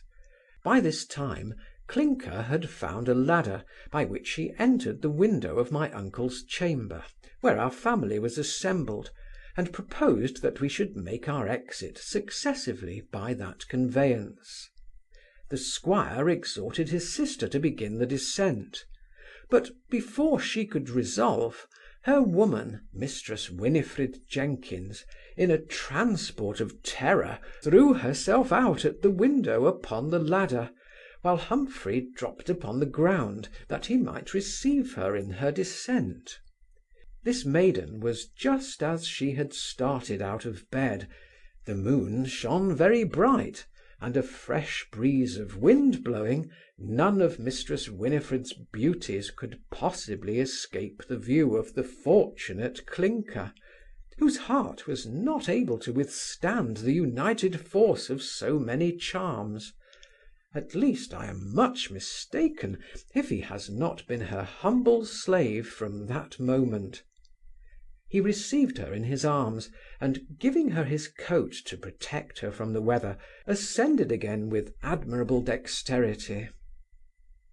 At that instant the landlord of the house called out with an audible voice that the fire was extinguished, and the ladies had nothing further to fear. This was a welcome note to the audience, and produced an immediate effect. The shrieking ceased, and a confused sound of expostulation ensued. I conducted Mistress Tabitha and my sister to their own chamber, where Liddy fainted away, but was soon brought to herself. Then I went to offer my services to the other ladies who might want assistance. They were all scudding through the passage to their several apartments, and as the thoroughfare was lighted by 2 lamps, I had a pretty good observation of them in their transit, but as most of them were naked to the smock, and all their heads shrouded in huge nightcaps, I could not distinguish one face from another, though I recognized some of their voices. These were generally plaintive. Some wept, some scolded, and some prayed. I lifted up one poor old gentlewoman who had been overturned and sore bruised by a multitude of feet, and this was also the case with the lame person from Northumberland, whom Micklewhimmen had in his passage overthrown, though not with impunity, for the cripple, in falling, gave him such a good pelt on the head with his crutch that the blood followed. As for this lawyer, he waited below till the hurly-burly was over, and then stole softly to his own chamber, from whence he did not venture to make a second sally till 11 in the forenoon, when he was led into the public room by his own servant and another assistant, groaning most woefully, with a bloody napkin round his head. But things were greatly altered. The selfish brutality of his behaviour on the stairs had steeled their hearts against all his arts and address. Not a soul offered to accommodate him with a chair, cushion, or footstool, so that he was obliged to sit down on a hard bench. In that position he looked around with a rueful aspect, and, bowing very low, said in a whining tone, "Your most humble servant, ladies. Fire is a dreadful calamity." "Fire purifies gold, and it tries friendship," cried Mistress Tabitha, bridling. "Yea, madam," replied Micklewhimmen, "and it trieth discretion also." "If discretion consists in forsaking a friend in adversity, you are eminently possessed of that virtue," resumed our aunt. "Now, madam," rejoined the advocate, "well I wot, I cannot claim any merit from the mode of my retreat. You'll please to observe, ladies, there are 2 independent principles that actuate our nature. One is instinct, which we have in common with the brute creation, and the other is reason. Now, in certain great emergencies, when the faculty of reason is suspended, instinct takes the lead, and when this predominates, having no affinity with reason, it pays no sort of regard to its connections. It only operates for the preservation of the individual, and that by the most expeditious and effectual means. Therefore, begging your pardon, ladies, I'm no accountable in foro conscientiae for what I did while under the influence of this irresistible poor." Here my uncle interposing, "I should be glad to know," said he, whether it was instinct that prompted you to retreat with bag and baggage, for I think you had a portmanteau on your shoulder." The lawyer answered without hesitation. "If I might tell you my mind freely, without incurring the suspicion of presumption, I should think it was something superior to either reason or instinct which suggested that measure, and this on a twofold account. In the first place, the portmanteau contained the writings of a worthy nobleman's estate, and their being burnt would have occasioned a loss that could not be repaired.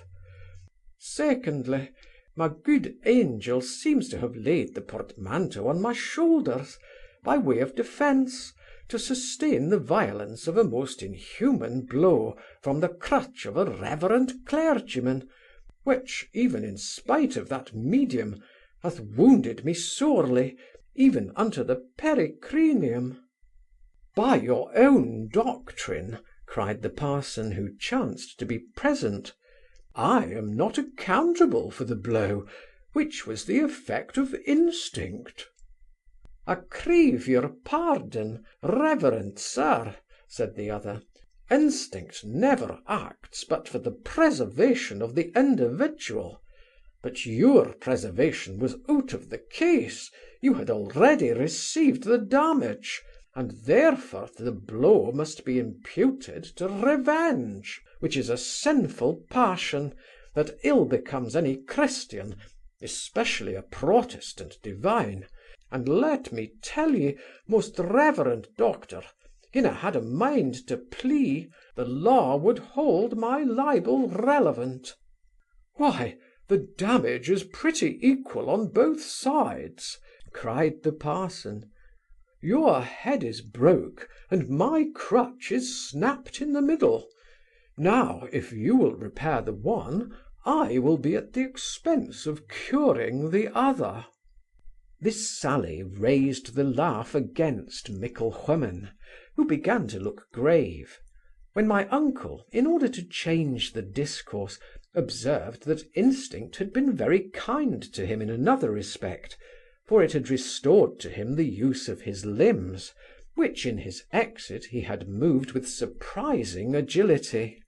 He replied that it was the nature of fear to brace up the nerves, and mentioned some surprising feats of strength and activity performed by persons under the impulse of terror. But he complained that in his own particular the effects had ceased when the cause was taken away. The squire said he would lay a tea-drinking on his head that he should dance a Scotch measure without making a false step, and the advocate, grinning, called for the piper. A fiddler being at hand, this original started up, with his bloody napkin over his black tie periwig, and acquitted himself in such a manner as excited the mirth of the whole company. But he could not regain the good graces of Mistress Tabby, who did not understand the principle of instinct, and the lawyer did not think it worth his while to proceed to further demonstration. From Harrigate we came hither by the way of York, and here we shall tarry some days, as my uncle and Tabitha are both resolved to make use of the waters. Scarborough, though a paltry town, is romantic from its situation along a cliff that overhangs the sea. The harbour is formed by a small elbow of land that runs out as a natural mole, directly opposite to the town, and on that side is the castle, which stands very high, of considerable extent, and, before the invention of gunpowder, was counted impregnable. At the other end of Scarborough are two public rooms, for the use of the company, who resort to this place in the summer to drink the waters and bathe in the sea; and the diversions are pretty much on the same footing here as at Bath. The Spa is a little way beyond the town, on this side, under a cliff, within a few paces of the sea, and thither the drinkers go every morning in dishabille. but the descent is by a great number of steps, which invalids find very inconvenient. Betwixt the well and the harbour, the bathing machines are ranged along the beach, with all their proper utensils and attendants. You have never seen one of these machines. Image to yourself a small, snug wooden chamber fixed upon a wheel carriage, having a door at each end, and on each side a little window above, a bench below. The bather, ascending into this apartment by wooden steps, shuts himself in and begins to undress, while the attendant yokes a horse to the end next the sea, and draws the carriage forwards till the surface of the water is on a level with the floor of the dressing-room. Then he moves and fixes the horse to the other end. The person within, being stripped, opens the door to the seaward, where he finds the guide ready, and plunges headlong into the water.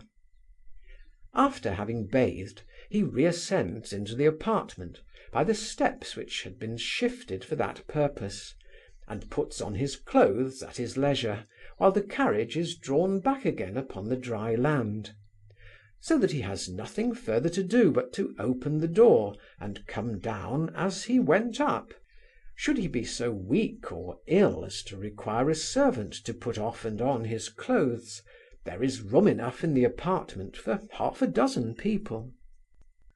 The guides who attend the ladies in the water are of their own sex, and they and the female bathers have a dress of flannel for the sea. Nay, they are provided with other conveniences for the support of decorum. A certain number of the machines are fitted with tilts that project from the seaward ends of them, so as to screen the bathers from the view of all persons whatsoever. The beach is admirably adapted for this practice, the descent being gently gradual, and the sand soft as velvet. But then the machines can be used only at a certain time of the tide, which varies every day, so that sometimes the bathers are obliged to rise very early in the morning.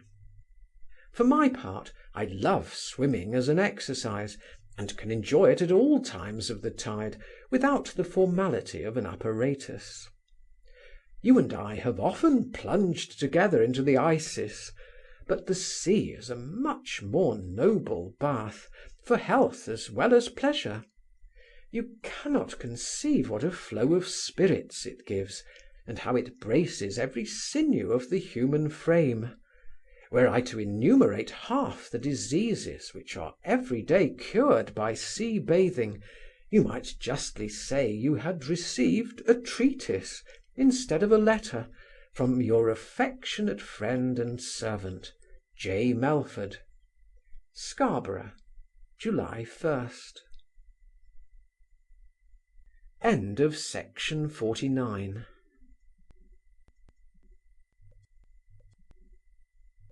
To Dr. Lewis. I have not found all the benefit I expected at Scarborough, where I have been these 8 days. From Harrogate we came hither by the way of York, where we stayed only 1 day to visit the castle, the minster, and the assembly room. The first, which was heretofore a fortress, is now converted to a prison, and is the best in all respects I ever saw, at home or abroad. It stands in a high situation, extremely well ventilated, and has a spacious area within the walls for the health and convenience of all the prisoners, except those whom it is necessary to secure in close confinement. Even these last have all the comforts that the nature of their situation can admit. Here the assizes are held, in a range of buildings erected for that purpose. As for the minster, I know not how to distinguish it, except by its great size and the height of its spire, from those other ancient churches in different parts of the kingdom, which used to be called monuments of Gothic architecture. But it is now agreed that this style is Saracen rather than Gothic, and I suppose it was first imported into England from Spain, great part of which was under the dominion of the Moors. Those British architects who adopted this style don't seem to have considered the propriety of their adoption. The climate of the country possessed by the Moors or Saracens, both in Africa and Spain, was so exceedingly hot and dry, that those who built places of worship for the multitude employed their talents in contriving edifices that should be cool.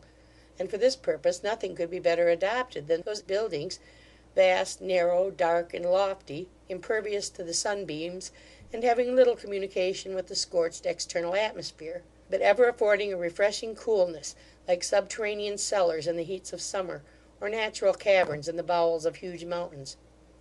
But nothing could be more preposterous than to imitate such a mode of architecture in a country like England, where the climate is cold and the air eternally loaded with vapours, and where, of consequence, the builder's intention should be to keep the people dry and warm. For my part, I never entered the Abbey church at Bath but once, and the moment I stepped over the threshold I found myself chilled to the very marrow of my bones. When we consider that in our churches in general we breathe a gross stagnated air, surcharged with damps from vaults, tombs, and charnel houses, may we not term them so many magazines of rooms created for the benefit of the medical faculty, and safely aver that more bodies are lost and souls saved by going to church, in the winter especially, which may be said to engross 8 months in the year? I should be glad to know what offence it would give to tender consciences if the house of God was made more comfortable or less dangerous to the health of valetudinarians, and whether it would not be an encouragement to piety, as well as the salvation of many lives, if the place of worship was well floored, wainscoted, warmed, and ventilated, and its area kept sacred from the pollution of the dead. The practice of burying in churches was the effect of ignorant superstition, influenced by knavish priests who pretended that the devil could have no power over the defunct if he was interred in holy ground. And this indeed is the only reason that can be given for consecrating all cemeteries even at this day. The external appearance of an old cathedral cannot be but displeasing to the eye of every man who has any idea of propriety or proportion, even though he may be ignorant of architecture as a science, and the long slender spire puts one in mind of a criminal impaled with a sharp stake rising up through his shoulder. These towers or steeples were likewise borrowed from the Mahometans, who, having no bells, used such minarets for the purpose of calling the people to prayers. They may be of further use, however, for making observations and signals, but I would vote for their being distinct from the body of the church, because they serve only to make the pile more barbarous or Saracenical. There is nothing of this Arabic architecture in the assembly room, which seems to me to have been built upon a design of Palladio, and might be converted into an elegant place of worship, but it is indifferently contrived for that sort of idolatry which is performed in it at present. The grandeur of the fane gives a diminutive effect to the little painted divinities that are adorned in it, and the company on a ball night must look like an assembly of fantastic fairies revelling by moonlight among the columns of a Grecian temple. Scarborough seems to be falling off in point of reputation. All these places, Bath excepted, have their vogue, and then the fashion changes. I am persuaded there are 50 spas in England as efficacious and salutary as that of Scarborough, though they have not yet risen to fame, and perhaps never will, unless some medical encomiast should find an interest in displaying their virtues to the public view. Be that as it may, recourse will always be had to this place for the convenience of sea-bathing while this practice prevails, but if it were to be wished, they would make the beach more accessible to invalids. I have here met with my old acquaintance Hewitt, whom you have often heard me mention as one of the most original characters upon earth. I first knew him at Venice, and afterwards saw him in different parts of Italy, where he was well known by the nickname of Cavallo Bianco, from his appearing always mounted on a pale horse, like Death in the Revelations. You must remember the account I once gave you of a curious dispute he had at Constantinople with a couple of Turks in defence of the Christian religion, a dispute from which he acquired the epithet of demonstrator. The truth is, H. owns no religion but that of nature, but on this occasion he was stimulated to shew his parts for the honour of his country. Some years ago, being in the Campidoglio at Rome, he made up to the bust of Jupiter, and bowing very low, exclaimed in the Italian language, "I hope, sir, if ever you get your head above water again, you will remember that I paid my respects to you in your adversity." This sally was reported to the Cardinal Camerlengo, and by him laid before Pope Benedict XIV, who could not help laughing at the extravagance of the address, and said to the Cardinal, "Those English heretics think they have a right to go to the devil in their own way." Indeed, H. was the only Englishman I ever knew who had resolution enough to live in his own way in the midst of foreigners, for neither in dress, diet, customs, or conversation did he deviate one tittle from the manner in which he had been brought up. About 12 years ago he began a gyro or circuit, which he thus performed. At Naples, where he fixed his headquarters, he embarked for Marseilles, from whence he travelled with the Voiturin to Antibes. There he took his passage to Genoa and Lerici, from which last place he proceeded by the way of Cambretina to Pisa and Florence. After having halted some time in this metropolis, he set out with a vetturino for Rome, where he reposed himself a few weeks, and then continued his route for Naples, in order to wait for the next opportunity of embarkation. After having 12 times described this circle, he lately flew off at a tangent to visit some trees at his country house in England, which he had planted above 20 years ago, after the plan of the double colonnade in the piazza of St. Peter's at Rome. He came hither to Scarborough to pay his respects to his noble friend and former pupil, the M. of G., and forgetting that he is now turned of 70, sacrificed so liberally to Bacchus, that next day he was seized with a fit of the apoplexy, which has a little impaired his memory. But he retains all the oddity of his character in perfection, and is going back to Italy by the way of Geneva, that he may have a conference with his friend Voltaire about giving the last blow to the Christian superstition. He intends to take shipping here for Holland or Hamburg, for it is a matter of great indifference to him at what part of the continent he first lands. When he was going abroad the last time, he took his passage in a ship bound for Leghorn, and his baggage was actually embarked.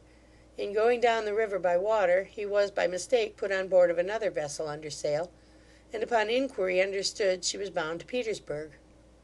Petersburg, said he, I don't care if I go along with you. He forthwith struck a bargain with the captain, bought a couple of shirts of the mate, and was safe conveyed to the court of Muscovy, from whence he travelled by land to receive his baggage at Leghorn. He is now more likely than ever to execute a whim of the same nature, and I will hold any wager that as he cannot be supposed to live much longer, according to the course of nature, his exit will be as odd as his life has been extravagant. This gentleman crossed the sea to France, visited and conferred with Mr. de Voltaire at Ferney, resumed his old circuit at Genoa, and died in 1767 at the house of Vanini in Florence. Being taken with a suppression of urine, he resolved, in imitation of Pomponius Atticus, to take himself off by abstinence, and this resolution he executed like an ancient Roman. He saw company to the last, cracked his jokes, conversed freely, and entertained his guests with music. On the 3rd day of his fast, he found himself entirely freed of his complaint, but refused taking sustenance. He said the most disagreeable part of the voyage was past, and he should be a cursed fool indeed to put about ship when he was just entering the harbour. In these sentiments he persisted, without any marks of affectation, and thus finished his course with such ease and serenity as would have done honour to the firmest Stoic of antiquity. But to return from one humorist to another, you must know I have received benefit both from the chalybeate and the sea, and would have used them longer, had not a most ridiculous adventure, by making me the town talk, obliged me to leave the place; for I can't bear the thoughts of affording a spectacle to the multitude. Yesterday morning at 6 o'clock I went down to the bathing place, attended by my servant Clinker, who waited on the beach as usual. The wind blowing from the north, and the weather being hazy, the water proved so chill, that when I rose from my first plunge I could not help sobbing and bawling out from the effects of the cold. Clinker, who heard me cry, and saw me indistinctly a good way without the guide, buffeting the waves, took it for granted I was drowning, and rushing into the sea, clothes and all, overturned the guide in his hurry to save his master. I had swam out a few strokes, when hearing a noise, I turned about and saw Clinker, already up to his neck, advancing towards me with all the wildness of terror in his aspect. Afraid he would get out of his depth, I made haste to meet him, when all of a sudden he seized me by one ear, dragged me, bellowing with pain, upon the dry beach, to the astonishment of all the people, men and women and children, there assembled.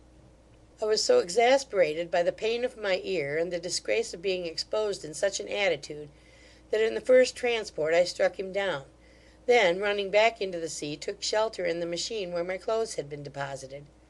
I soon recollected myself so far as to do justice to the poor fellow, who, in great simplicity of heart, had acted from motives of fidelity and affection. Opening the door of the machine, which was immediately drawn on shore, I saw him standing by the wheel, dropping like a waterwork, and trembling from head to foot, partly from cold, and partly from the dread of having offended his master. I made my acknowledgments for the blow he had received, assured him I was not angry, and insisted upon his going home immediately to shift his clothes; a command which he could hardly find in his heart to execute, so well disposed was he to furnish the mob with further entertainment at my expense. Clinker's intention was laudable, without all doubt, but nevertheless I am a sufferer by his simplicity. I have had a burning heat and a strange buzzing noise in that ear ever since it was so roughly treated, and I cannot walk the street without being pointed at, as the monster that was hauled naked ashore upon the beach. Well, I affirm that folly is often more provoking than knavery, ay, and more mischievous too, and whether a man had not better choose a sensible rogue than an honest simpleton for his servant is no matter of doubt, with yours, Matt Bramble, Scarborough, July 4. Section 50.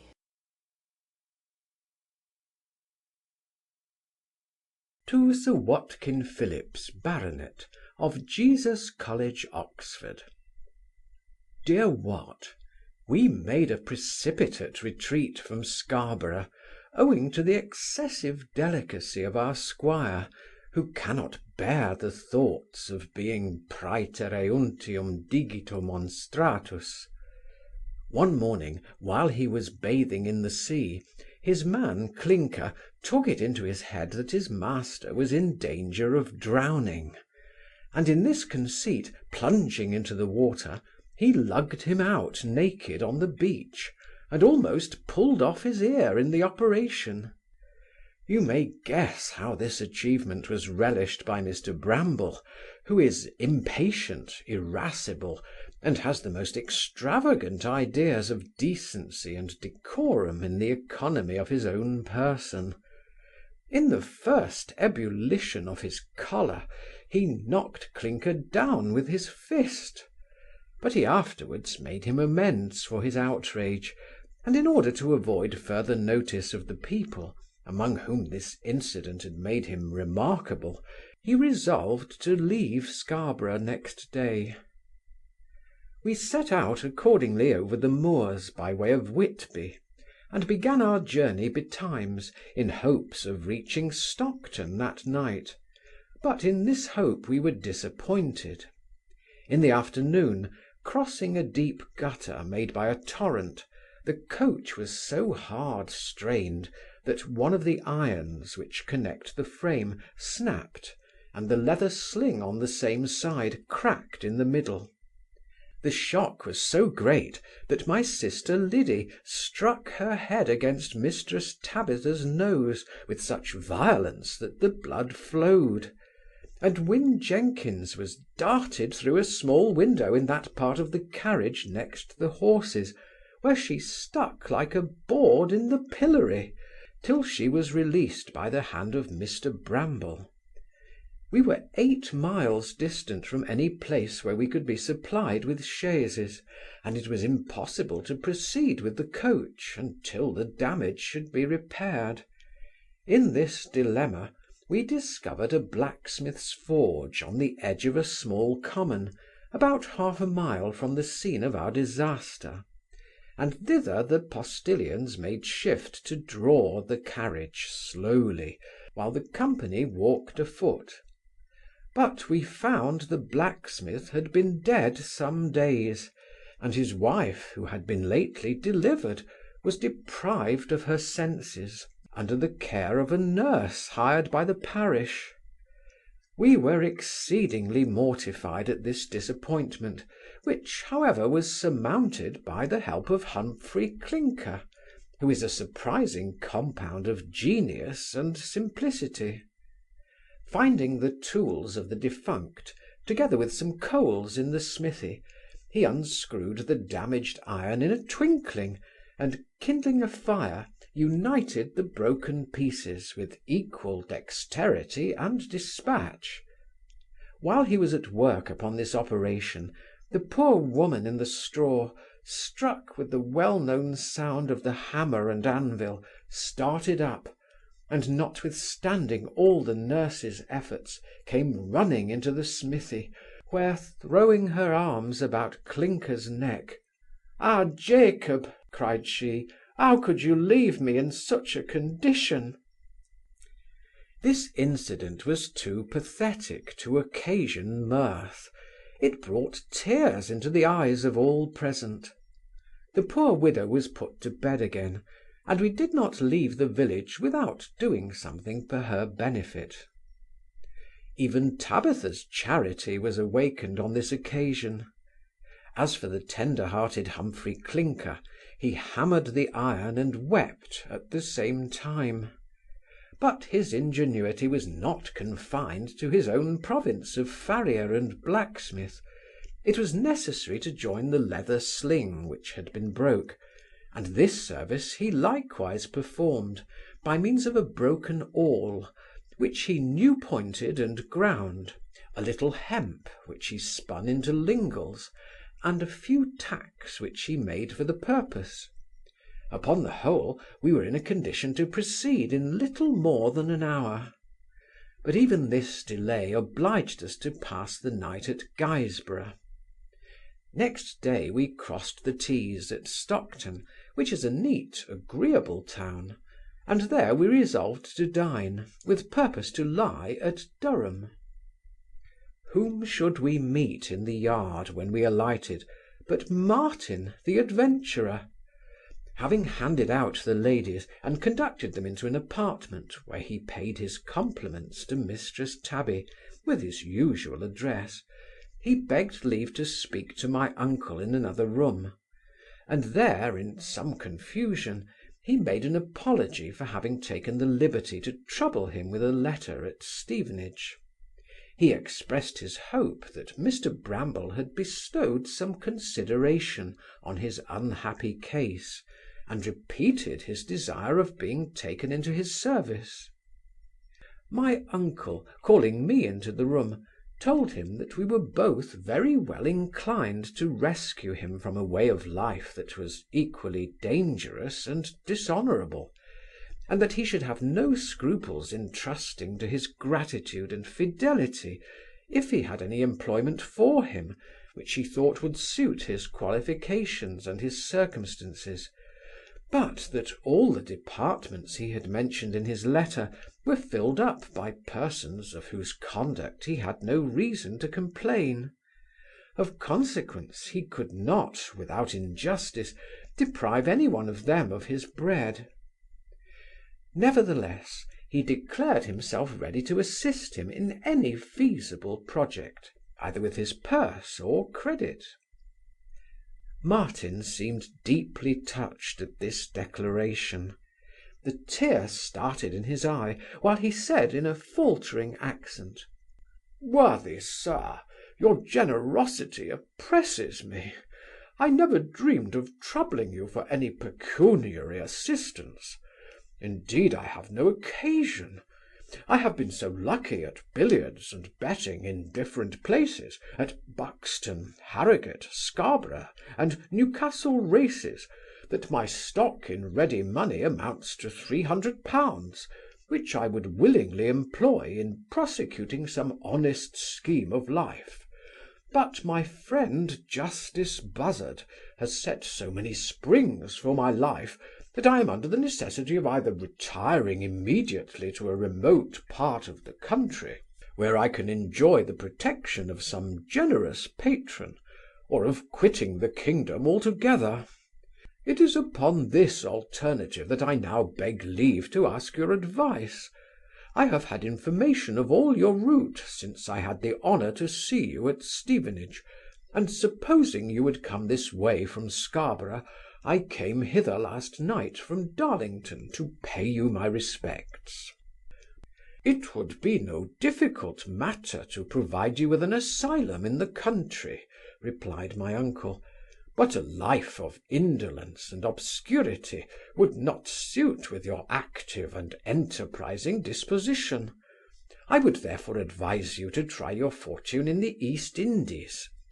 I will give you a letter to a friend in London, who will recommend you to the direction for a commission in the company's service, and if that cannot be obtained, you will at least be received as a volunteer, in which case you may pay for your passage, and I shall undertake to procure you such credentials that you will not be long without a commission." Martin embraced the proposal with great eagerness. It was therefore resolved that he should sell his horse and take a passage by sea for London to execute the project without delay. In the meantime he accompanied us to Durham, where we took up our quarters for the night.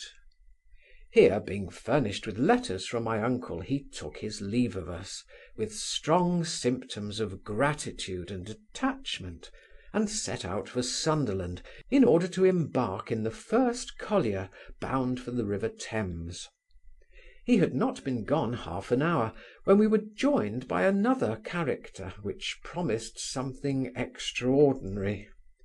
A tall, meagre figure, answering with his horse the description of Don Quixote, mounted on Rosinante, appeared in the twilight at the inn door, while my aunt and Liddy stood at a window in the dining-room. He wore a coat, the cloth of which had once been scarlet, trimmed with Brandenburgs, now totally deprived of their metal, and he had holster caps and housing of the same stuff and same antiquity. Perceiving ladies at the window above, he endeavoured to dismount with the most graceful air he could assume, but the ostler neglecting to hold the stirrup when he wheeled off his right foot and stood with his whole weight on the other, the girth unfortunately gave way, the saddle turned, down came the cavalier to the ground, and his hat and periwig falling off, displayed a headpiece of various colours, patched and plastered in a woeful condition.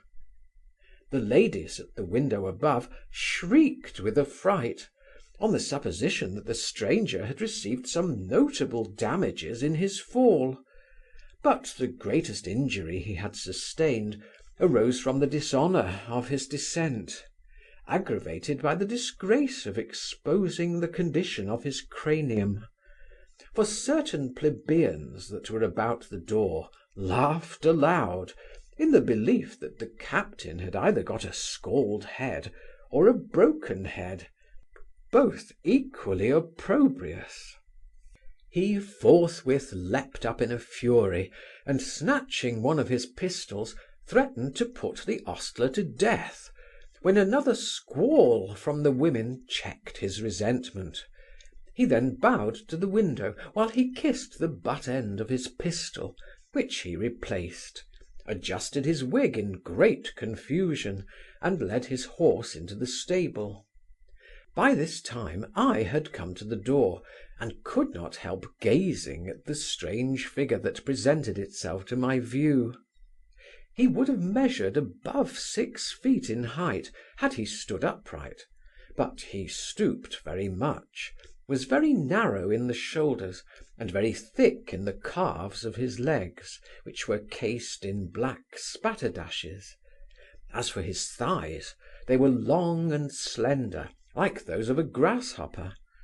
His face was at least half a yard in length, brown and shrivelled, with projecting cheekbones, little grey eyes on the greenish hue, a large hook nose, a pointed chin, a mouth from ear to ear, very ill furnished with teeth, and a high narrow forehead, well furrowed with wrinkles. His horse was exactly in the style of its rider, a resurrection of dry bones, which, as we afterwards learned, he valued exceedingly, as the only present he had ever received in his life. Having seen this favourite steed properly accommodated in the stable, he sent up his compliments to the ladies, begging permission to thank them in person for the marks of concern they had shown at his disaster in the courtyard. As the squire said they could not decently decline his visit, he was shown upstairs, and paid his respects in the Scotch dialect, with much formality. "Ladies," said he, "perhaps ye may be scandalized at the appearance of my head maid when it was uncovered by accident, but I can assure you the condition you saw it in is neither the effects of diseases nor of drunkenness, but an honest scar received in the service of my country." He then gave us to understand that, having been wounded at Ticonderoga in America, a party of Indians rifled him, scalped him, broke his skull with the blow of a tomahawk, and left him for dead on the field of battle; but that, being afterwards found with signs of life, he had been cured in the French hospital, though the loss of substance could not be repaired, so that the skull was left naked in several places, and these he covered with patches. There is no hold by which an Englishman is sooner taken than that of compassion. We were immediately interested in behalf of this veteran. Even Tabby's heart was melted, but our pity was warmed with indignation when we learned that in the course of 2 sanguinary wars he had been wounded, maimed, mutilated, taken and enslaved, without ever having attained a higher rank than that of lieutenant. My uncle's eyes gleamed, and his nether lip quivered, while he exclaimed, "I vow to God, sir, your case is a reproach to the service. The injustice you have met with is so flagrant." "I must crave your pardon, sir," cried the other, interrupting him. "I complain of no injustice. I purchased an ensigncy 30 years ago, and in the course of service rose to a lieutenant, according to my seniority." "But in such a length of time," resumed the squire, "you must have seen a great many young officers put over your head." "Nevertheless," said he, "I have no cause to murmur. They bought their preferment with their money. I had no money to carry to market. That was my misfortune, but nobody was to blame." "What, no friend to advance a sum of money?" said Mr Bramble. "Perhaps I might have borrowed money for the purchase of a company," answered the other, "but that loan must have been refunded, and I did not choose to encumber myself with a debt of £1,000 to be paid from an income of 10 shillings a day." "So you have spent the best part of your life," cried Mr Bramble, "your youth, your blood, and your constitution, amidst the dangers, the difficulties, the horrors and hardships of a war, for the consideration of 3 or 4 shillings a day. A consideration! Sir," replied the Scot with great warmth, "you are the man that does me injustice, if you see or think I have been actuated by any such paltry consideration. I am a gentleman, and entered the service as other gentlemen do, with such hopes and sentiments as honourable ambition inspires. If I have not been lucky in the lottery of life, so neither do I think myself unfortunate. I owe to no man a farthing.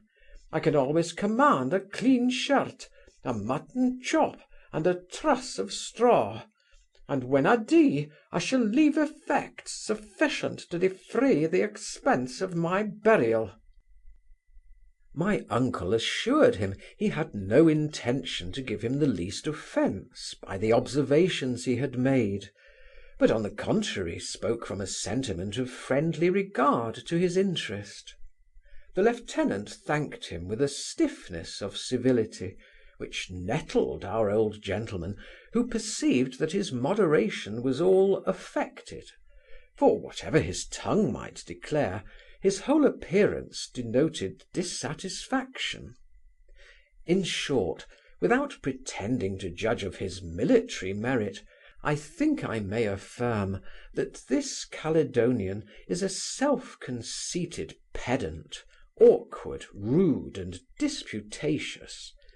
He has had the benefit of a school education, seems to have read a good number of books, his memory is tenacious, and he pretends to speak several different languages, but he is so addicted to wrangling that he will cavil at the clearest truths, and in the pride of argumentation attempt to reconcile contradictions.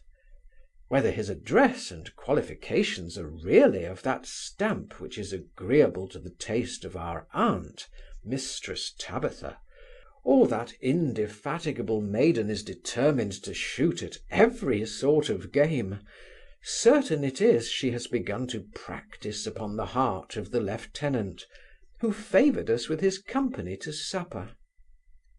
I have many other things to say of this man of war, which I shall communicate in a post or two. Meanwhile it is but reasonable that you should be indulged with some respite from those weary lucubrations of yours, J. Melford. Newcastle upon Tyne, July 10th. End of section 51.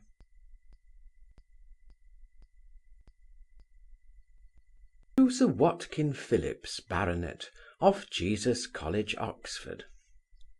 Dear Phillips, in my last I treated you with a high-flavoured dish, in the character of the Scotch lieutenant, and I must present him once more for your entertainment. It was our fortune to feed upon him the best part of 3 days, and I do not doubt that he will start again in our way before we shall have finished our northern excursion. The day after our meeting with him at Durham proved so tempestuous that we did not choose to proceed on our journey, and my uncle persuaded him to stay till the weather should clear up, giving him at the same time a general invitation to our mess. The man has certainly gathered a whole budget of shrewd observations, but he brings them forth in such an ungracious manner as would be extremely disgusting, if it was not marked by that characteristic oddity which never fails to attract the attention. He and Mr. Bramble discoursed, and even disputed, on different subjects in war, policy, the belles lettres, law, and metaphysics, and sometimes they were warmed into such altercation as seemed to threaten an abrupt dissolution of their society. But Mr. Bramble set a guard over his own irascibility the more vigilantly as the officer was his guest, and when, in spite of all his efforts, he began to wax warm, the other prudently cooled in the same proportion. Mistress Tabitha, chancing to accost her brother by the familiar diminutive of Matt, "Pray, sir," said the lieutenant, "is your name Matthias?" You must know that it is one of our uncle's foibles to be ashamed of his name Matthew, because it is puritanical, and this question chagrined him so much that he answered, "No, by God," in a very abrupt tone of displeasure. The Scot took umbrage at the manner of his reply, and bristling up, "If I had known," said he, "that you did not care to tell your name, I should not have asked the question. The lady called you Matt, and I naturally thought it was Matthias.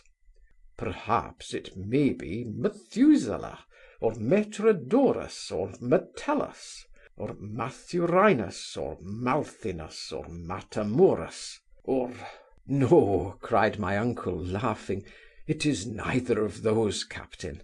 My name is Matthew Bramble, at your service. The truth is, I have a foolish pique at the name of Matthew, because it favours of those canting hypocrites, who in Cromwell's time christened all their children by names taken from the Scripture." "A foolish pique indeed!" cried Mistress Tabby, "and even sinful, to fall out with your name because it is taken from Holy Writ. I would have you to know, you was called after great uncle Matthew ap Maddock ap Meredith, Esquire, of Llanwystyn in Montgomeryshire, justice of the quorum and crusty rattleorum, a gentleman of great worth and property, descended in a straight line by the female side from Llywelyn, Prince of Wales." This genealogical anecdote seemed to make some impression upon the North Briton, who bowed very low to the descendant of Llywelyn, and observed that he himself had the honour of a scriptural nomination.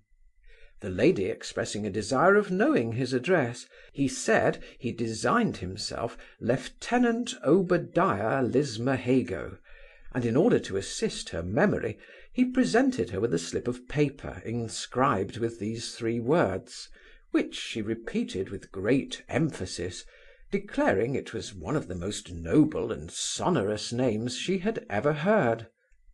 He observed that Obadiah was an adventitious appellation, derived from his great-grandfather, who had been one of the original Covenanters; but Lismahago was the family surname, taken from a place in Scotland so called.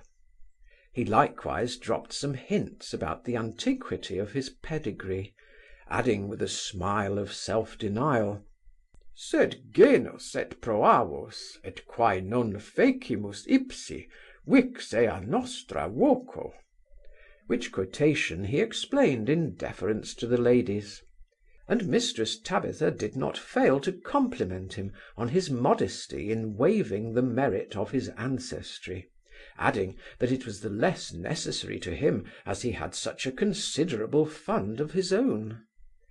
She now began to glue herself to his favour with the grossest adulation. She expatiated upon the antiquity and virtues of the Scottish nation, upon their valour, probity, learning, and politeness. She even descended to encomiums on his own personal address, his gallantry, good sense, and erudition. She appealed to her brother whether the captain was not the very image of our cousin Governor Griffith. She discovered a surprising eagerness to know the particulars of his life, and asked 1,000 questions concerning his achievements in war, all which Mr. Lismahago answered with a sort of jesuitical reserve, affecting a reluctance to satisfy her curiosity on a subject that concerned his own exploits. By dint of her interrogations, however, we learned that he and Ensign Murphy had made their escape from the French hospital at Montreal, and taken to the woods, in hope of reaching some English settlement; but mistaking their route, they fell in with a party of Miamis, who carried them away in captivity. The intention of these Indians was to give one of them as an adopted son to a venerable sachem, who had lost his own in the course of the war, and to sacrifice the other, according to the custom of the country.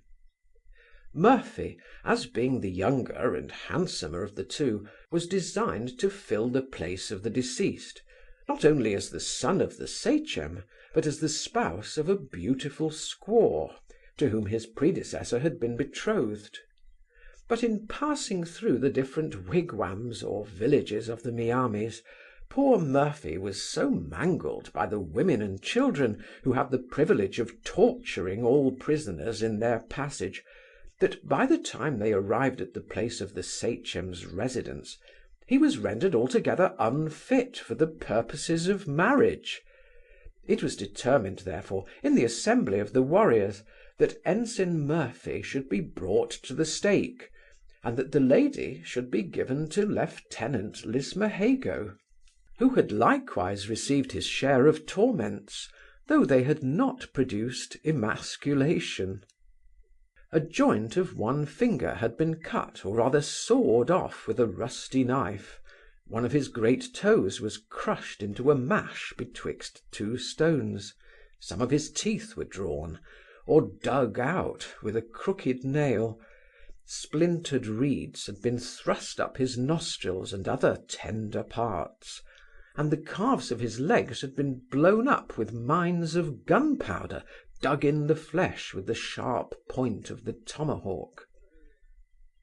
The Indians themselves allowed that Murphy died with great heroism, singing as his death song the Drimmon Dhu, in concert with Mr. Lismahago, who was present at the solemnity.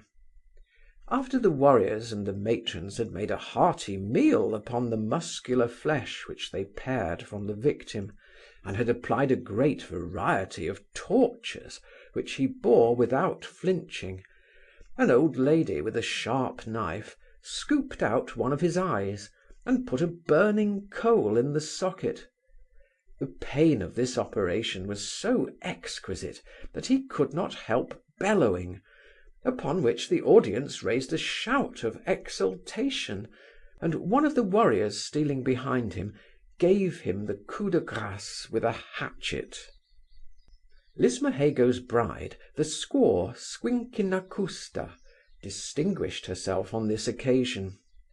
She showed a great superiority of genius in the tortures which she contrived and executed with her own hands.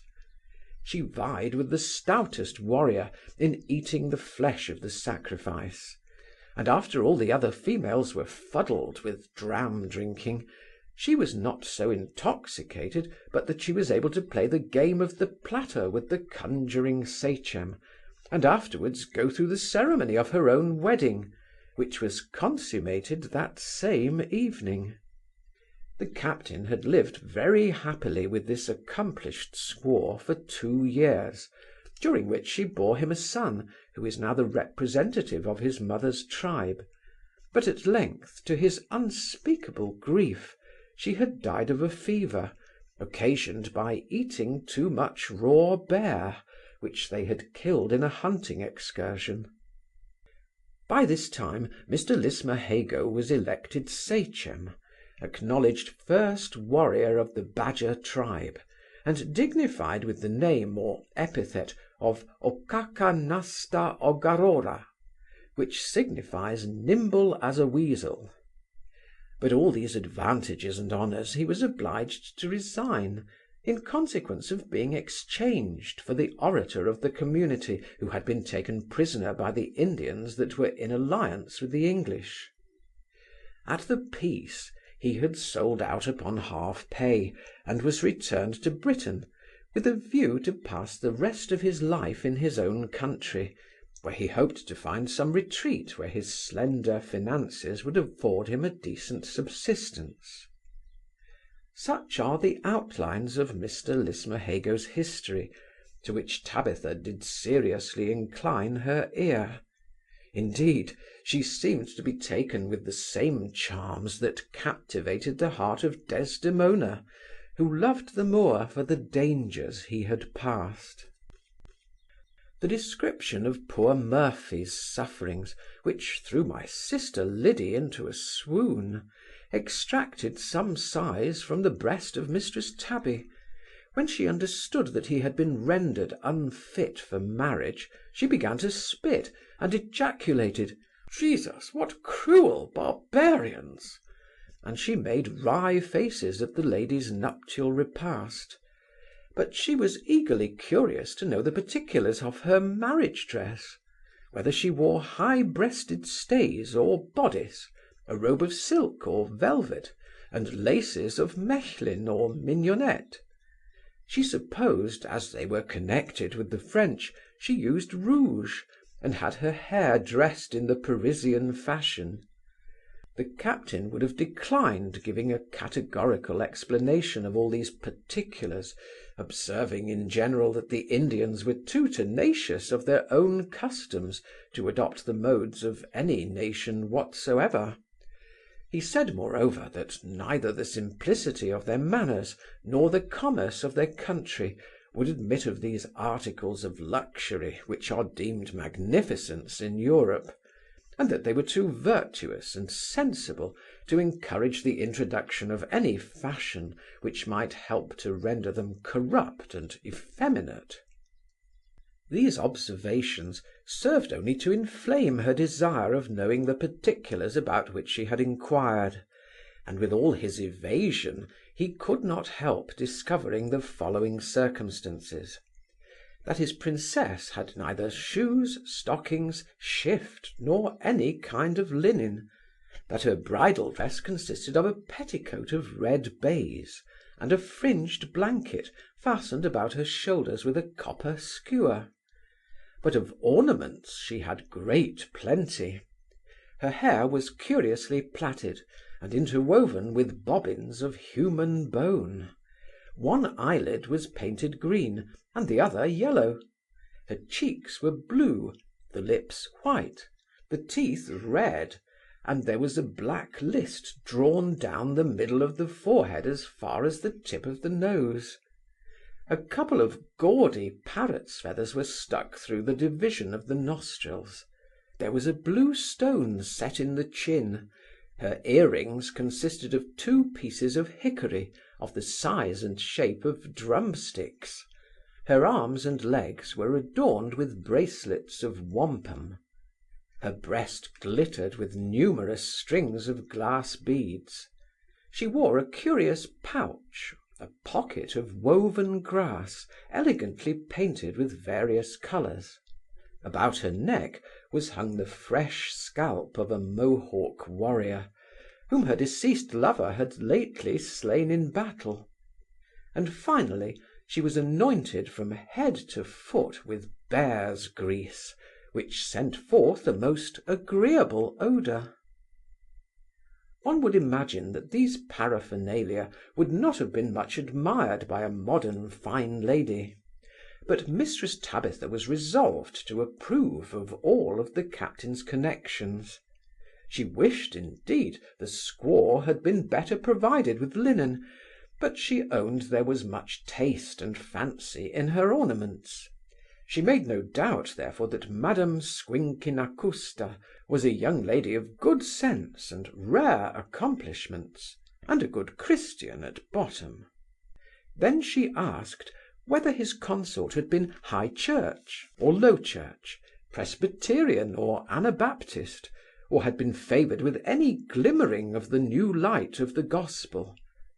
When he confessed that she and her whole nation were utter strangers to the Christian faith, she gazed at him with signs of astonishment, and Humphry Clinker, who chanced to be in the room, uttered a hollow groan.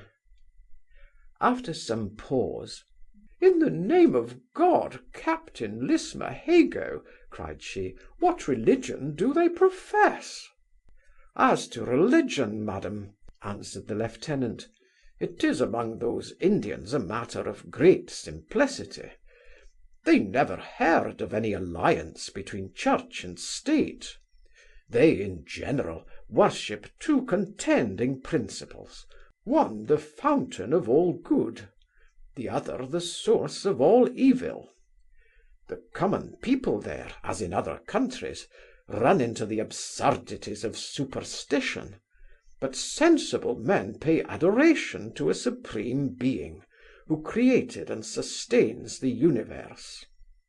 "Oh, what pity," exclaimed the pious Tabby, "that some holy man has not been inspired to go and convert these poor heathens!"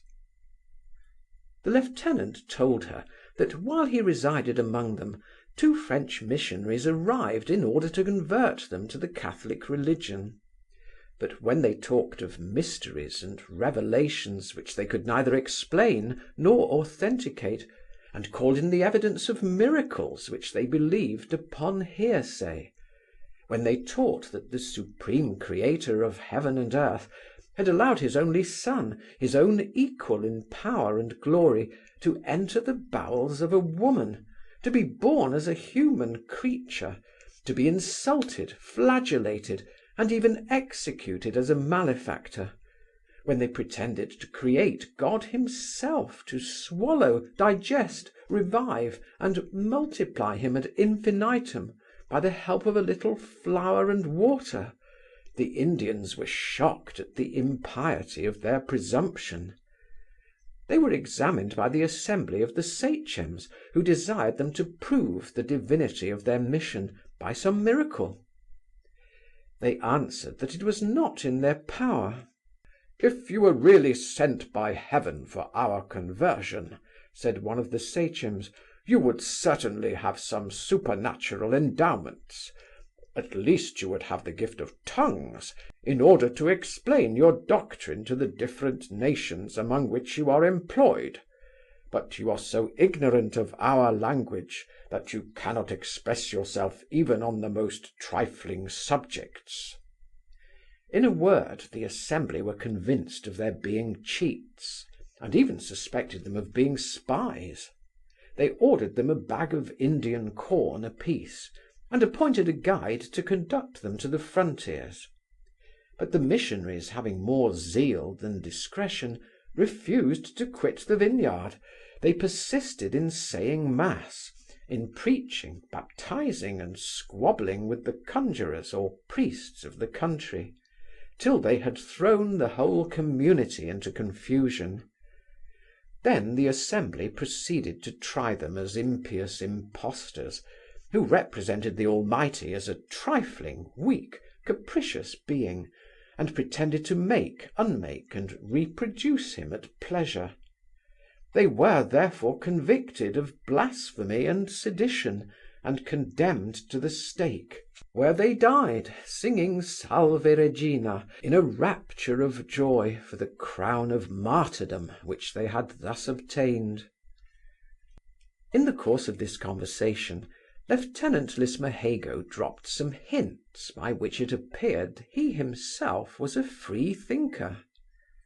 Our aunt seemed to be startled at certain sarcasms he threw out against the creed of St. Athanasius. He dwelt much upon the words reason, philosophy, and contradiction in terms. He bid defiance to the eternity of hell fire, and even threw such squibs at the immortality of the soul as singed a little the whiskers of Mistress Tabitha's faith. For by this time she began to look upon Lismahago as a prodigy of learning and sagacity. In short, he could be no longer insensible to the advances she made towards his affection, and although there was something repulsive in his nature, he overcame it so far as to make some return to her civilities.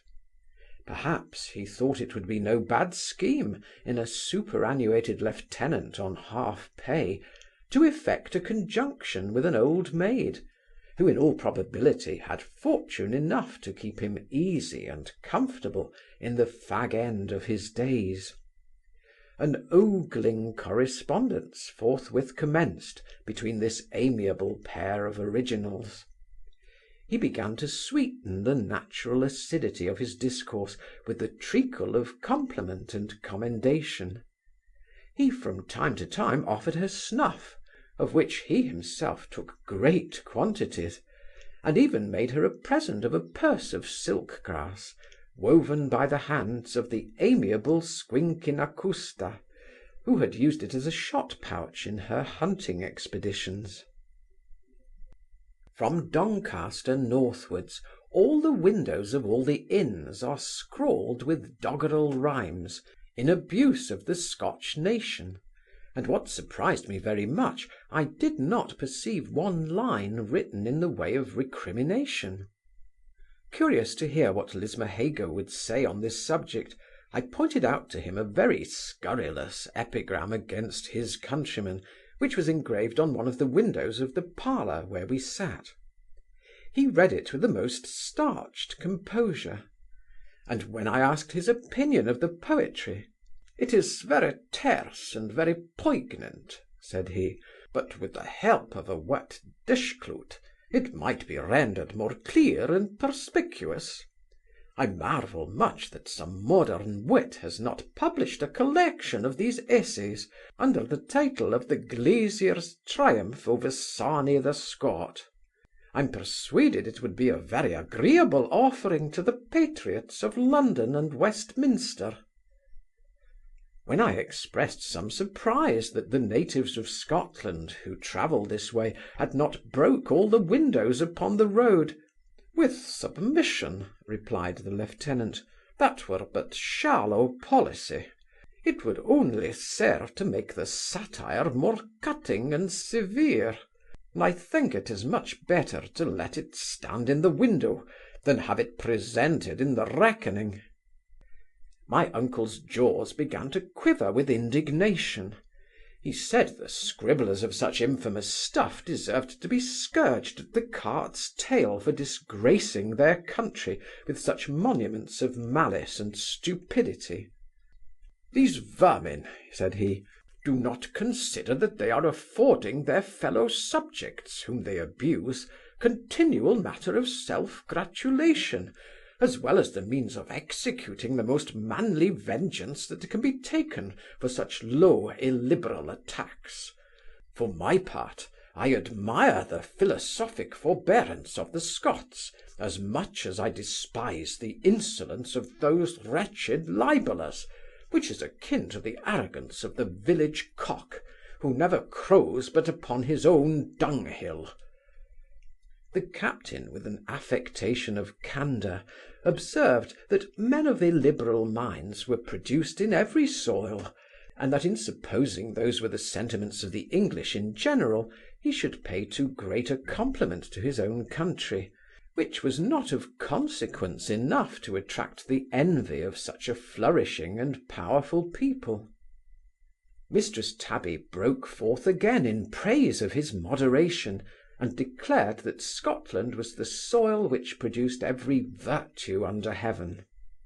When Lismahago took his leave for the night, she asked her brother if the captain were not the prettiest gentleman he had ever seen, and whether there was not something wonderfully engaging in his aspect. Mr. Bramble, having eyed her some time in silence, "Sister," said he, "the lieutenant is, for aught I know, an honest man and a good officer. He has a considerable share of understanding and a title to more encouragement than he seems to have met with in life; but I cannot with a safe conscience affirm that he is the prettiest gentleman I ever saw, neither can I discern any engaging charm in his countenance, which, I vow to God, is on the contrary very hard favoured and forbidding." I have endeavoured to ingratiate myself with this North Briton, who is really a curiosity; but he has been very shy of my conversation ever since I laughed at his asserting that the English tongue was spoke with more propriety at Edinburgh than at London, looking at me with a double squeeze of souring in his aspect. "If the old definition be true," said he, "that risibility is the distinguishing characteristic of a rational creature, the English are the most distinguished for rationality of any people I ever knew." I owned that the English were easily struck with anything that appeared ludicrous, and apt to laugh accordingly; but it did not follow that because they were more given to laughter, they had more rationality than their neighbours. I said such an inference would be an injury to the Scots, who were by no means defective in rationality, though generally supposed little subject to the impressions of humour. The captain answered, that this supposition must have been deduced either from their conversation or their compositions, of which the English could not possibly judge with precision, as they did not understand the dialect used by the Scots in common discourse, as well as in their works of humour. When I desired to know what those works of humour were, he mentioned a considerable number of pieces, which he insisted were equal in point of humour to anything extant in any language, dead or living. He in particular recommended a collection of detached poems, in 2 small volumes, entitled The Evergreen, and the works of Allan Ramsay, whom I intend to provide myself with at Edinburgh. He observed that a North Briton is seen to a disadvantage in an English company, because he speaks in a dialect that they can't relish, and in a phraseology which they don't understand. He therefore finds himself under a restraint, which is a great enemy to wit and humour. These are faculties which never appear in full lustre, but when the mind is perfectly at ease, and, as an excellent writer says, enjoys her elbow room. he proceeded to explain his assertion that the English language was spoken with greater propriety at Edinburgh than in London. He said what we generally called the Scottish dialect was in fact true, genuine Old English, with a mixture of some French terms and idioms, adopted in a long intercourse betwixt the French and Scottish nations; that the modern English, from affectation and false refinement, had weakened and even corrupted their language by throwing out the guttural sounds, altering the pronunciation and the quantity, and disusing many words and terms of great significance. In consequence of these innovations, the works of our best poets, such as Chaucer, Spenser, and even Shakespeare, were become in many parts unintelligible to the natives of South Britain, whereas the Scots, who retain the ancient language, understand them without the help of a glossary. "For instance," said he, "how have your commentators been puzzled by the following expression in The Tempest: 'He's gentle and not fearful,' as if it was a paralogism to say that being gentle he must of course be courageous. But the truth is, one of the original meanings, if not the sole meaning of that word, was noble, high-minded, and to this day a Scotch woman, in the situation of the young lady in The Tempest, would express herself nearly in the same terms. Don't provoke him, for being gentle, that is high-spirited, he won't tamely bear an insult." Spenser, in the very first stanza of his Faery Queen, says, "A gentle knight was pricking on the plain," which knight, far from being tame and fearful, was so stout that "nothing did he dread, but ever was y drad." To prove that we had impaired the energy of our language by false refinement, he mentioned the following words, which, though widely different in signification, are pronounced exactly in the same manner: "Wright, wright, right, write, right,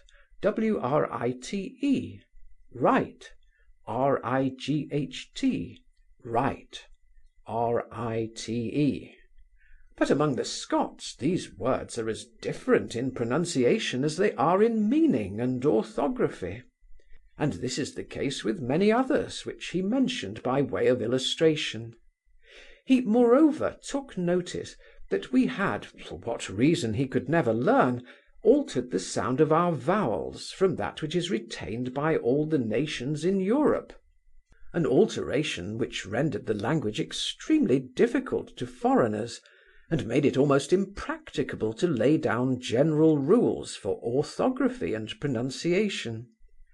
Besides, the vowels were no longer simple sounds in the mouth of an Englishman, who pronounced both I and U as diphthongs. Finally, he affirmed that we mumbled our speech with our lips and teeth, and ran the words together without pause or distinction, in such a manner that a foreigner, though he understood English tolerably well, was often obliged to have recourse to a Scotchman to explain what a native of England had said in his own language. The truth of this remark was confirmed by Mr. Bramble from his own experience, but he accounted for it on another principle. He said the same observation would hold in all languages, that a Swiss talking French was more easily understood than a Parisian, by a foreigner who had not made himself master of the language, because every language had its peculiar recitative, and it would always require more pains, attention, and practice to acquire both the words and the music than to learn the words only; and yet nobody would deny that the one was imperfect without the other. He therefore apprehended that the Scotchman and the Swiss were better understood by learners, because they spoke the words only, without the music, which they could not rehearse. One would imagine this check might have damped the North Briton, but it served only to agitate his humour for disputation. He said, if every nation had its own recitative or music, the Scots had theirs, and the Scotsman who had not yet acquired the cadence of the English would naturally use his own in speaking their language. Therefore, if he was better understood than the native, his recitative must be more intelligible than that of the English. Of consequence, the dialect of the Scots had an advantage over that of their fellow subjects, and this was another strong presumption that the modern English had corrupted their language in the article of pronunciation. The lieutenant was by this time become so polemical that every time he opened his mouth out flew a paradox, which he maintained with all the enthusiasm of altercation. But all his paradoxes favoured strong of a partiality for his own country. He undertook to prove that poverty was a blessing to a nation, that oatmeal was preferable to wheat flour, and that the worship of Cloacina, in temples which admitted both sexes and every rank of votaries promiscuously, was a filthy species of idolatry that outraged every idea of delicacy and decorum.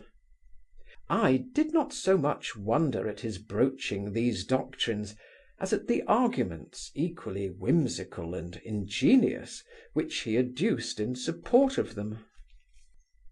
In fine, Lieutenant Lismahago is a curiosity which I have not yet sufficiently perused, and therefore I shall be sorry when we lose his company, though God knows there is nothing very amiable in his manner or disposition. As he goes directly to the south-west division of Scotland, and we proceed in the road to Berwick, we shall part tomorrow at a place called Felton Bridge, and I dare say this separation will be very grievous to our aunt, Mistress Tabitha, unless she has received some flattering assurance of his meeting her again. If I fail in my purpose of entertaining you with these unimportant occurrences, they will at least serve as exercises of patience, for which you are indebted to yours always, J. Melford. Morpeth, July 13th. End of section 52.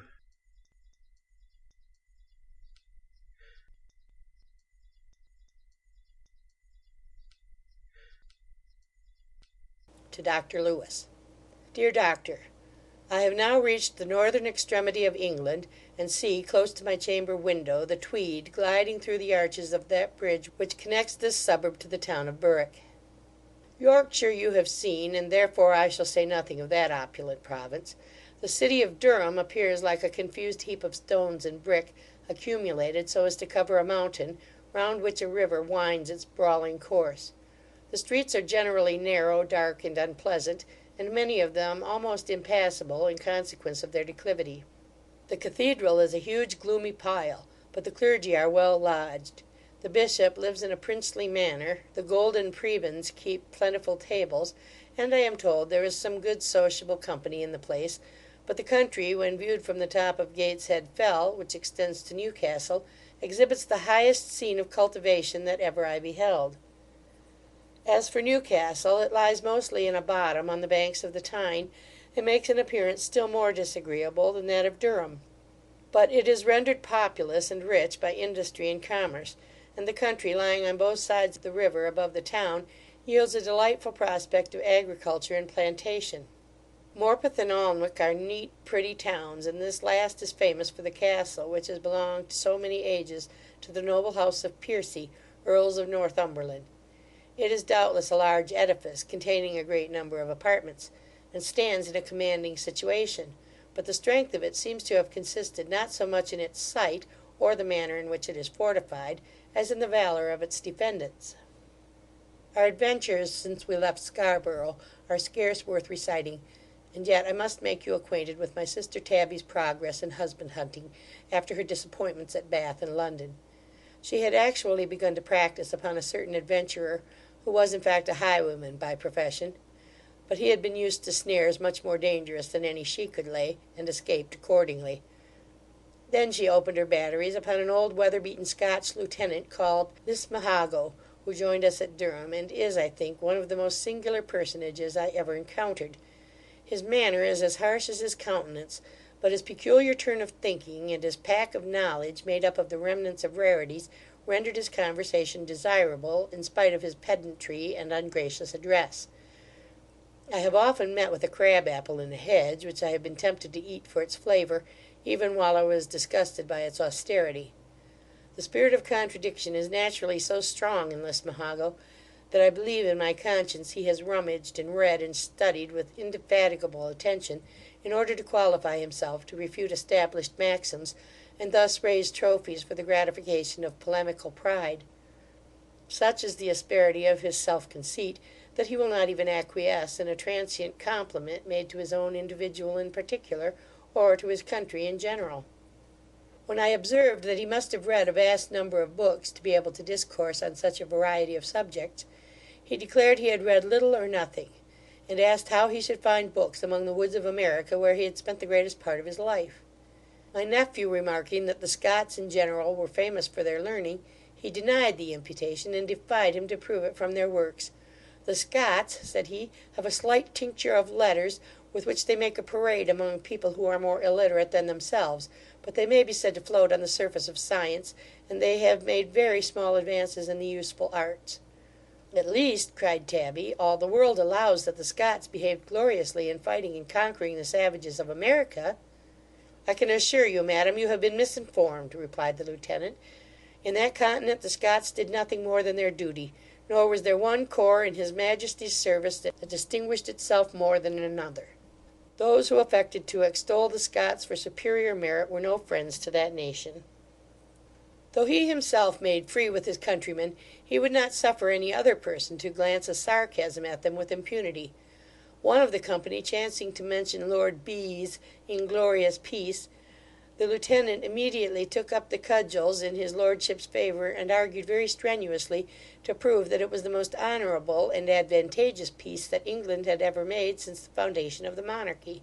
Nay, between friends, he offered such reasons on this subject, that I was really confounded, if not convinced.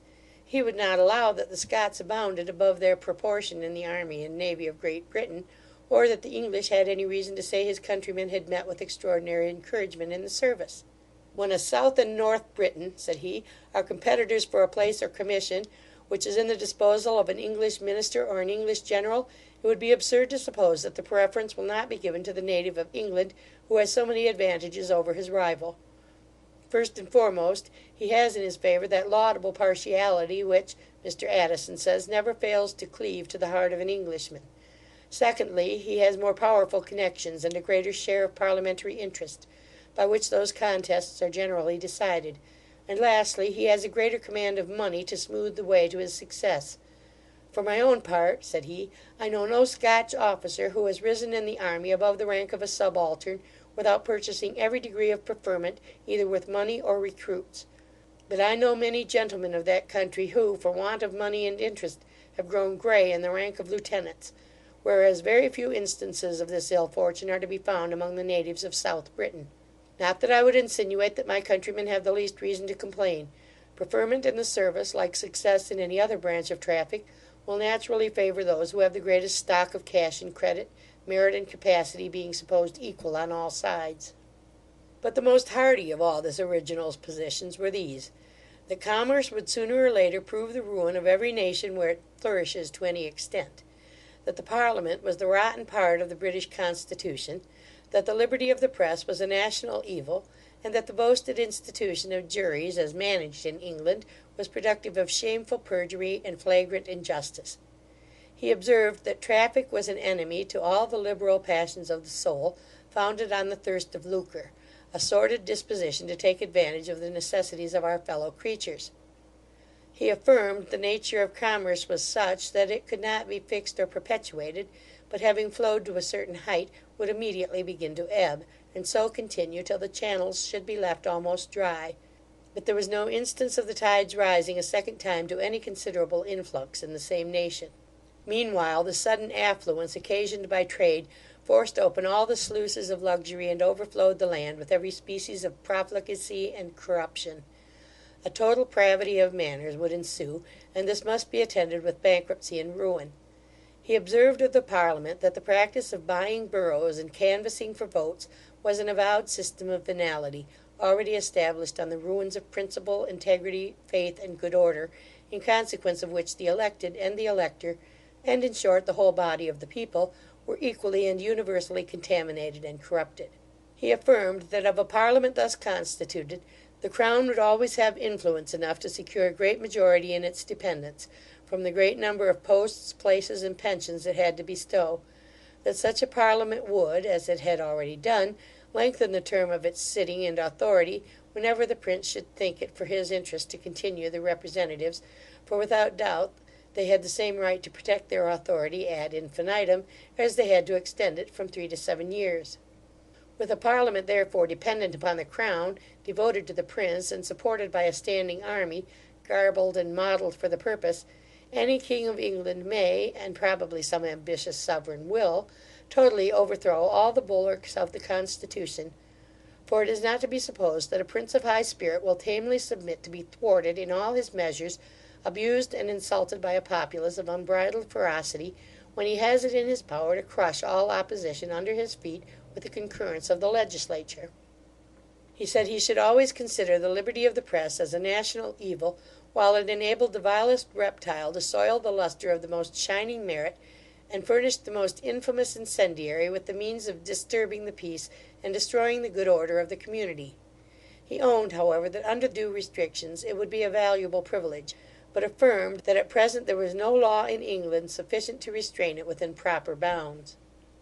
With respect to juries, he expressed himself to this effect: juries are generally composed of illiterate plebeians, apt to be mistaken, easily misled, and open to sinister influence; for if either of the parties to be tried can gain over one of the 12 jurors, he has secured the verdict in his favour. The juryman thus brought over will, in despite of all evidence and conviction, generally hold out till his fellows are fatigued and harassed and starved into concurrence; in which case the verdict is unjust, and the jurors are all perjured. But cases will often occur when the jurors are really divided in opinion, and each side is convinced in opposition to the other; but no verdict will be received unless they are unanimous, and they are all bound, not only in conscience, but by oath, to judge and declare according to their conviction. What then will be the consequence? They must either starve in company, or one side must sacrifice their conscience to their convenience, and join in a verdict which they believe to be false.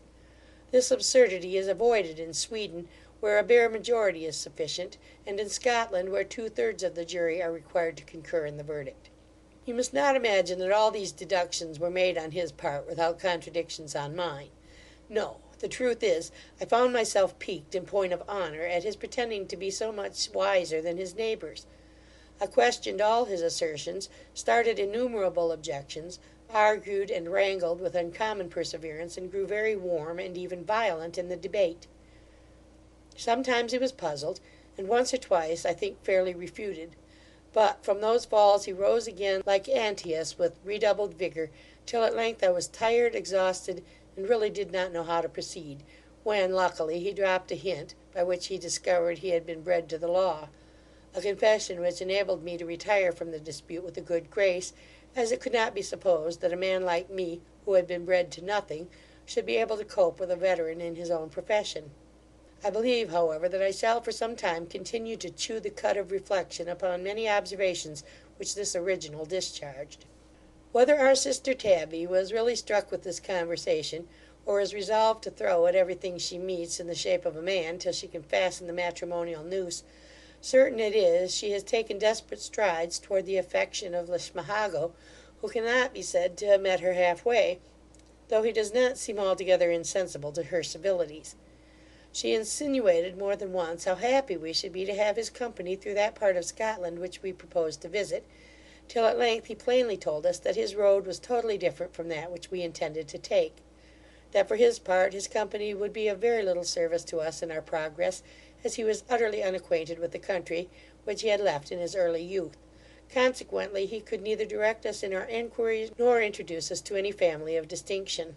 He said he was stimulated by an irresistible impulse to revisit the paternus lar, or patria domus, though he expected little satisfaction, inasmuch as he understood that his nephew, the present possessor, was but ill qualified to support the honour of the family. He assured us, however, as we designed to return by the west road, that he will watch our motions, and endeavour to pay his respects to us at Dumfries. Accordingly he took his leave of us at a place half way betwixt Morpeth and Alnwick, and pranced away in great state, mounted on a tall, meagre, raw-boned, shambling, grey gelding, without e'er a tooth in his head, the very counterpart of the rider, and indeed the appearance of the two was so picturesque, that I would give 20 guineas to have them tolerably presented on canvas. Northumberland is a fine county, extending to the Tweed, which is a pleasant pastoral stream, but you will be surprised when I tell you that the English side of the river is neither so well cultivated nor so populous as the other. The farms are thinly scattered, the lands unenclosed, and scarce a gentleman's seat is to be seen in some miles from the Tweed, whereas the Scots are advanced in crowds to the very brink of the river, so that you may reckon above 30 good houses in the compass of a few miles, belonging to proprietors whose ancestors had fortified castles in the same situations, a circumstance that shews what dangerous neighbours the Scots must have formerly been to the northern counties of England. Our domestic economy continues on the old footing. My sister Tabby still adheres to Methodism, and had the benefit of a sermon at Wesley's meeting in Newcastle; but I believe the passion of love has in some measure abated the fervour of devotion, both in her and her woman, Mrs Jenkins, about whose good graces there has been a violent contest betwixt my nephew's valet, Mr Dutton, and my man, Humphry Clinker. Jerry has been obliged to interpose his authority to keep the peace, and to him I have left the discussion of that important affair, which had like to have kindled the flames of discord in the family of yours always, Matt Bramble, Tweedmouth, July 15. End of section 53.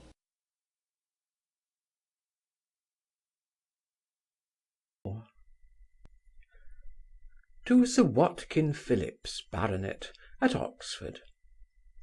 Dear Wat, in my two last, you had so much of Lismahago that I suppose you are glad he is gone off the stage for the present.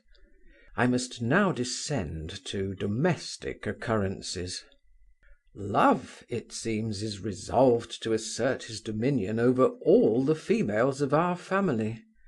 After having practised upon poor Liddy's heart, and played strange vagaries with our aunt Mistress Tabitha, he began to run riot in the affections of her woman, Mistress Winifred Jenkins, whom I have had occasion to mention more than once in the course of our memoirs. Nature intended Jenkins for something very different from the character of her mistress, yet custom and habit have effected a wonderful resemblance betwixt them in many particulars. Win, to be sure, is much younger and more agreeable in her person. She is likewise tender-hearted and benevolent, qualities for which her mistress is by no means remarkable, no more than she is for being of a timorous disposition, and much subject to fits of the mother, which are the infirmities of Win's constitution. But then she seems to have adopted Mistress Tabby's manner with her cast clothes. She dresses and endeavours to look like her mistress, although her own looks are much more engaging. She enters into her scheme of economy, learns her phrases, repeats her remarks, imitates her style in scolding the inferior servants, and finally subscribes implicitly to her system of devotion. This indeed she found the more agreeable, as it was in a great measure introduced and confirmed by the ministry of Clinker, with whose personal merit she seems to have been struck ever since he exhibited the pattern of his naked skin at Marlborough.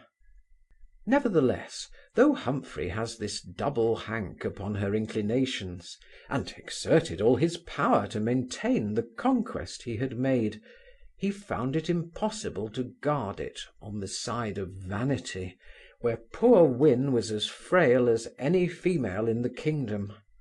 In short, my rascal Dutton professed himself her admirer, and by dint of his outlandish qualifications threw his rival Clinker out of the saddle of her heart. Humphry may be compared to an English pudding, composed of good wholesome flour and suet, and Dutton to a syllabub or iced froth, which, though agreeable to the taste, has nothing solid or substantial. The traitor not only dazzled her with his second-hand finery, but he fawned and flattered and cringed. He taught her to take rappee, and presented her with a snuff-box of papier-mâché. He supplied her with a powder for her teeth. He mended her complexion, and he dressed her hair in the Paris fashion. He undertook to be her French master and her dancing master, as well as friseur, and thus imperceptibly wound himself into her good graces. Clinker perceived the progress he had made, and repined in secret. He attempted to open her eyes in the way of exhortation, and finding it produced no effect, had recourse to prayer. At Newcastle, while he attended Mistress Tabby to the Methodist meeting, his rival accompanied Mistress Jenkins to the play. He was dressed in a silk coat made at Paris for his former master, with a tawdry waistcoat of tarnished brocade. He wore his hair in a great bag with a huge solitaire, and a long sword dangled from his thigh. The lady was all of a flutter with faded lute-string, washed gauze, and ribbons 3 times refreshed, but she was most remarkable for the frisure of her head, which rose like a pyramid 7 inches above the scalp, and her face was primed and patched from the chin up to the eyes. Nay, the gallant himself had spared neither red nor white in improving the nature of his own complexion. In this attire they walked together through the High Street to the theatre, and as they passed for players ready dressed for acting, they reached it unmolested. But as it was still light when they returned, and by that time the people had got information of their real character and condition, they hissed and hooted all the way, and Mistress Jenkins was all bespattered with dirt, as well as insulted with the opprobrious name of painted Jezebel, so that her fright and mortification threw her into an hysteric fit the moment she came home. Clinker was so incensed at Dutton, whom he considered as the cause of her disgrace, that he upbraided him severely for having turned the poor woman's brain. The other affected to treat him with contempt, and, mistaking his forbearance for want of courage, threatened to horsewhip him into good manners. Humphry then came to me, humbly begging I would give him leave to chastise my servant for his insolence. "He has challenged me to fight him at sword's point," said he, "but I might as well challenge him to make a horseshoe or a plough-iron, for I know no more of the one than he does of the other. Besides, it does not become servants to use those weapons, or to claim the privilege of gentlemen to kill one another when they fall out. Moreover, I would not have his blood upon my conscience for 10,000 times the profit or satisfaction I should get by his death. But if your honour won't be angry, I'll engage to gie a good drubbing, that mayhap will do un service, and I'll take care it shall do un no harm." I said I had no objection to what he proposed, provided he could manage matters so as not to be found the aggressor, in case Dutton should prosecute him for an assault and battery. Thus licensed, he retired, and that same evening easily provoked his rival to strike the first blow, which Clinker returned with such interest that he was obliged to call for quarter, declaring at the same time that he would exact severe and bloody satisfaction the moment we should pass the border, when he could run him through the body without fear of the consequence. This scene passed in the presence of Lieutenant Lismahago, who encouraged Clinker to hazard a thrust of cold iron with his antagonist. "Cold iron," cried Humphry, "I shall never use against the life of any human creature; but I am so far from being afraid of his cold iron, that I shall use nothing in my defence but a good cudgel, which shall always be at his service." In the meantime, the fair cause of this contest, Mrs. Winifred Jenkins, seemed overwhelmed with affliction, and Mr. Clinker acted much on the reserve, though he did not presume to find fault with her conduct. The dispute between the two rivals was soon brought to a very unexpected issue. Among our fellow lodgers at Berwick was a couple from London, bound to Edinburgh on the voyage of matrimony. The female was the daughter and heiress of a pawnbroker deceased, who had given her guardians the slip, and put herself under the tuition of a tall Hibernian, who had conducted her thus far in quest of a clergyman to unite them in marriage without the formalities required by the law of England. I knew not how the lover had behaved on the road, so as to decline in the favour of his inamorata; but in all probability Dutton perceived a coldness on her side, which encouraged him to whisper, it was a pity she should have cast affections upon a tailor, which he affirmed the Irishman to be. This discovery completed her disgust, of which my man, taking the advantage, began to recommend himself to her good graces, and the smooth-tongued rascal found no difficulty to insinuate himself into the place of her heart, from which the other had been discarded. Their resolution was immediately taken. In the morning, before day, while poor Teague lay snoring abed, his indefatigable rival ordered a post-chaise and set out with the lady for Coldstream, a few miles up the Tweed, where there was a parson who dealt in this branch of commerce, and there they were noosed before the Irishman ever dreamt of the matter. But when he got up at 6 o'clock and found the bird was flown, he made such a noise as alarmed the whole house. One of the first persons he encountered was the postilion returned from Coldstream, where he had been witness to the marriage, and over and above an handsome gratuity had received a bride's favour, which he now wore in his cap. When the forsaken lover understood they were actually married, and set out for London, and that Dutton had discovered to the lady that he, the Hibernian, was a tailor, he had like to have run distracted. He tore the ribbon from the fellow's cap and beat it about his ears. He swore he would pursue him to the gates of hell, and ordered a post-chaise and four to be got ready as soon as possible. But recollecting that his finances would not admit of this way of travelling, he was obliged to countermand this order.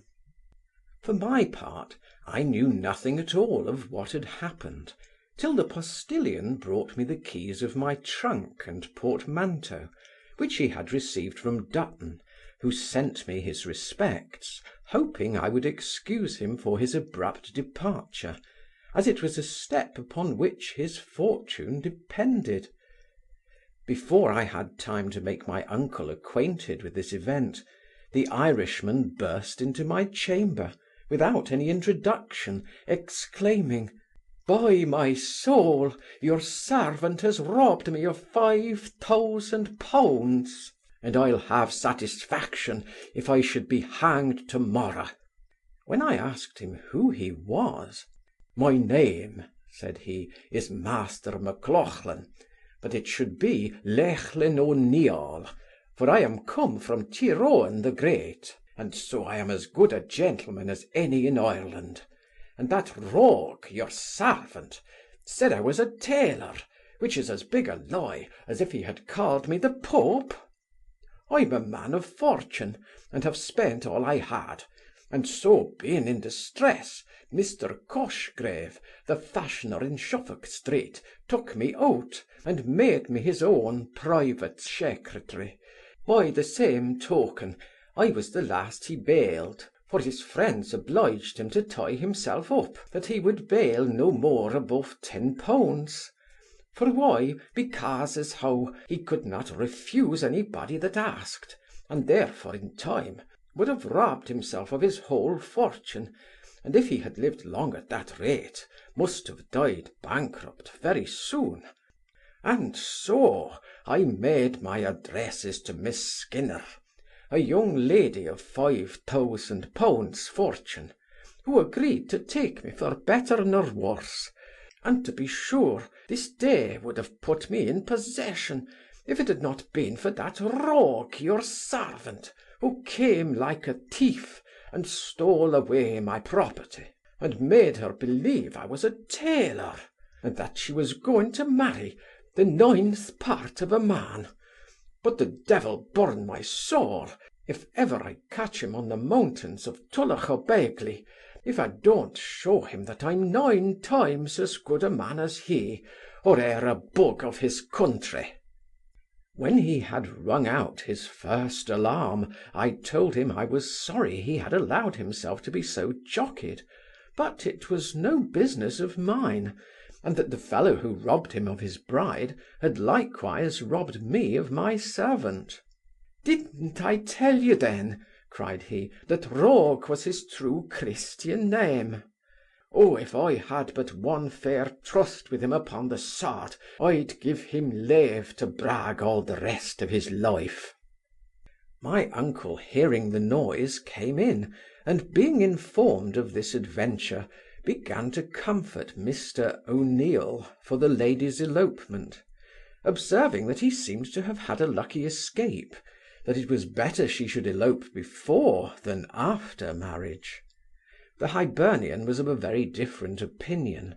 He said, if he had been once married, she might have eloped as soon as she pleased. He would have taken care that she should not have carried her fortune along with her.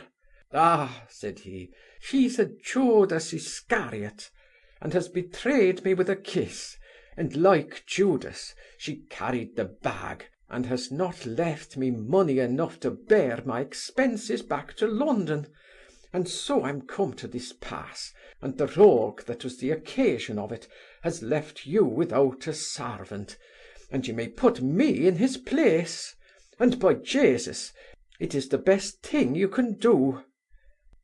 I begged to be excused, declaring I could put up with any inconvenience, rather than treat as a footman the descendant of Tyrone the Great. I advised him to return to his friend Mr. Cosgrave, and take his passage from Newcastle by sea, towards which I made him a small present, and he retired, seemingly resigned to his evil fortune. I have taken upon trial a Scotchman called Archie MacAlpin, an old soldier, whose last master, a colonel, lately died at Berwick. The fellow is old and withered, but he has been recommended to me for his fidelity by Mrs. Humphreys, a very good sort of a woman, who keeps the inn at Tweedmouth, and is much respected by all the travellers on this road. Clinker, without doubt, thinks himself happy in the removal of a dangerous rival, and he is too good a Christian to repine at Dutton's success. Even Mistress Jenkins will have reason to congratulate herself upon this event, when she coolly reflects upon the matter. For howsoever she was forced from her poise for a season by snares laid for her vanity, Humphry is certainly the North Star to which the needle of her affection would have pointed at the long run. At present the same vanity is exceedingly mortified upon finding herself abandoned by her new admirer in favour of another inamorata. She received the news with a violent burst of laughter, which soon brought on a fit of crying, and this gave the finishing blow to the patience of her mistress, which had held out beyond all expectation. she now opened all those floodgates of reprehension which had been shut so long. She not only reproached her with her levity and indiscretion, but attacked her on the score of religion, declaring roundly that she was in a state of apostasy and reprobation, and finally threatened to send her a-packing at this extremity of the kingdom. All the family interceded for poor Winifred, not even excepting her slighted swain, Mr. Clinker, who on his knees implored and obtained her pardon.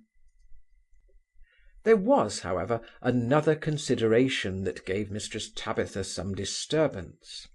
At Newcastle, the servants had been informed by some wag that there was nothing to eat in Scotland but oatmeal and sheep's heads; and Lieutenant Lismahago being consulted, what he said served rather to confirm than to refute the report.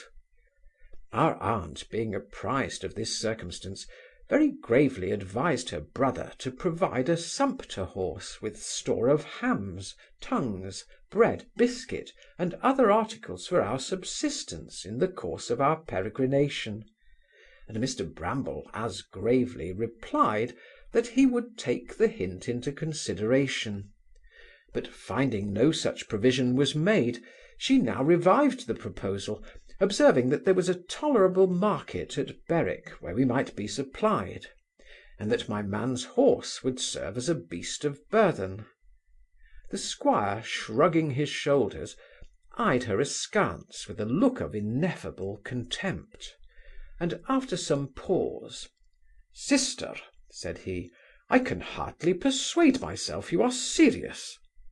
She was so little acquainted with the geography of the island, that she imagined we could not go to Scotland but by sea; and after we had passed through the town of Berwick, when we told her we were upon Scottish ground, she could hardly believe the assertion. If the truth must be told, the South Britons in general are woefully ignorant in this particular. What between want of curiosity and traditional sarcasms, the effect of ancient animosity, the people at the other end of the island know as little of Scotland as of Japan. If I had never been in Wales, I should have been more struck with the manifest difference in appearance betwixt the peasants and commonalty on different sides of the Tweed. The boors of Northumberland are lusty fellows, fresh complexioned, cleanly, and well clothed; but the labourers in Scotland are generally lank, lean, hard featured, sallow, soiled, and shabby, and their little pinched blue caps have a beggarly effect.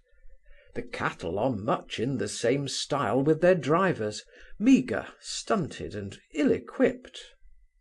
When I talked to my uncle on this subject, he said, though all the Scottish hinds would not bear to be compared with those of the rich counties of South Britain, they would stand very well in competition with the peasants of France, Italy, and Savoy, not to mention the mountaineers of Wales and the Redshanks of Ireland. We entered Scotland by a frightful moor of 16 miles, which promises very little for the interior parts of the kingdom; but the prospect mended as we advanced. Passing through Dunbar, which is a neat little town situated on the seaside, we lay at a country inn, where our entertainment far exceeded our expectation; but for this we cannot give the Scots credit, as the landlord is a native of England. Yesterday we dined at Haddington, which has been a place of some consideration, but is now gone to decay; and in the evening arrived at this metropolis, of which I can say very little. It is very romantic, from its situation on the declivity of a hill, having a fortified castle at the top, and a royal palace at the bottom. The first thing that strikes the nose of a stranger shall be nameless; but what first strikes the eye is the unconscionable height of the houses, which generally rise to 5, 6, 7, and 8 stories, and in some places, as I am assured, to 12. This manner of building, attended with numberless inconveniences, must have been originally owing to want of room. Certain it is, the town seems to be full of people, but their looks, their language, and their customs are so different from ours that I can hardly believe myself in Great Britain. The inn at which we put up, if it may be so called, was so filthy and disagreeable in all respects, that my uncle began to fret, and his gouty symptoms to recur. Recollecting, however, that he had a letter of recommendation to one Mr. Mitchelson, a lawyer, he sent it by his servant, with a compliment, importing that we would wait upon him next day in person. But that gentleman visited us immediately, and insisted upon our going to his own house until he could provide lodgings for our accommodation. We gladly accepted of his invitation, and repaired to his house, where we were treated with equal elegance and hospitality, to the utter confusion of our aunt, whose prejudices, though beginning to give way, were not yet entirely removed.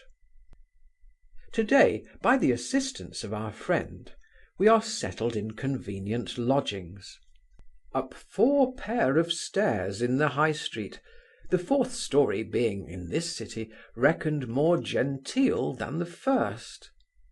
The air is, in all probability, the better, but it requires good lungs to breathe it at this distance above the surface of the earth. While I do remain above it, whether higher or lower, provided I breathe at all, I shall ever be, dear Phillips, yours, J. Melford. July 18th. End of section 54.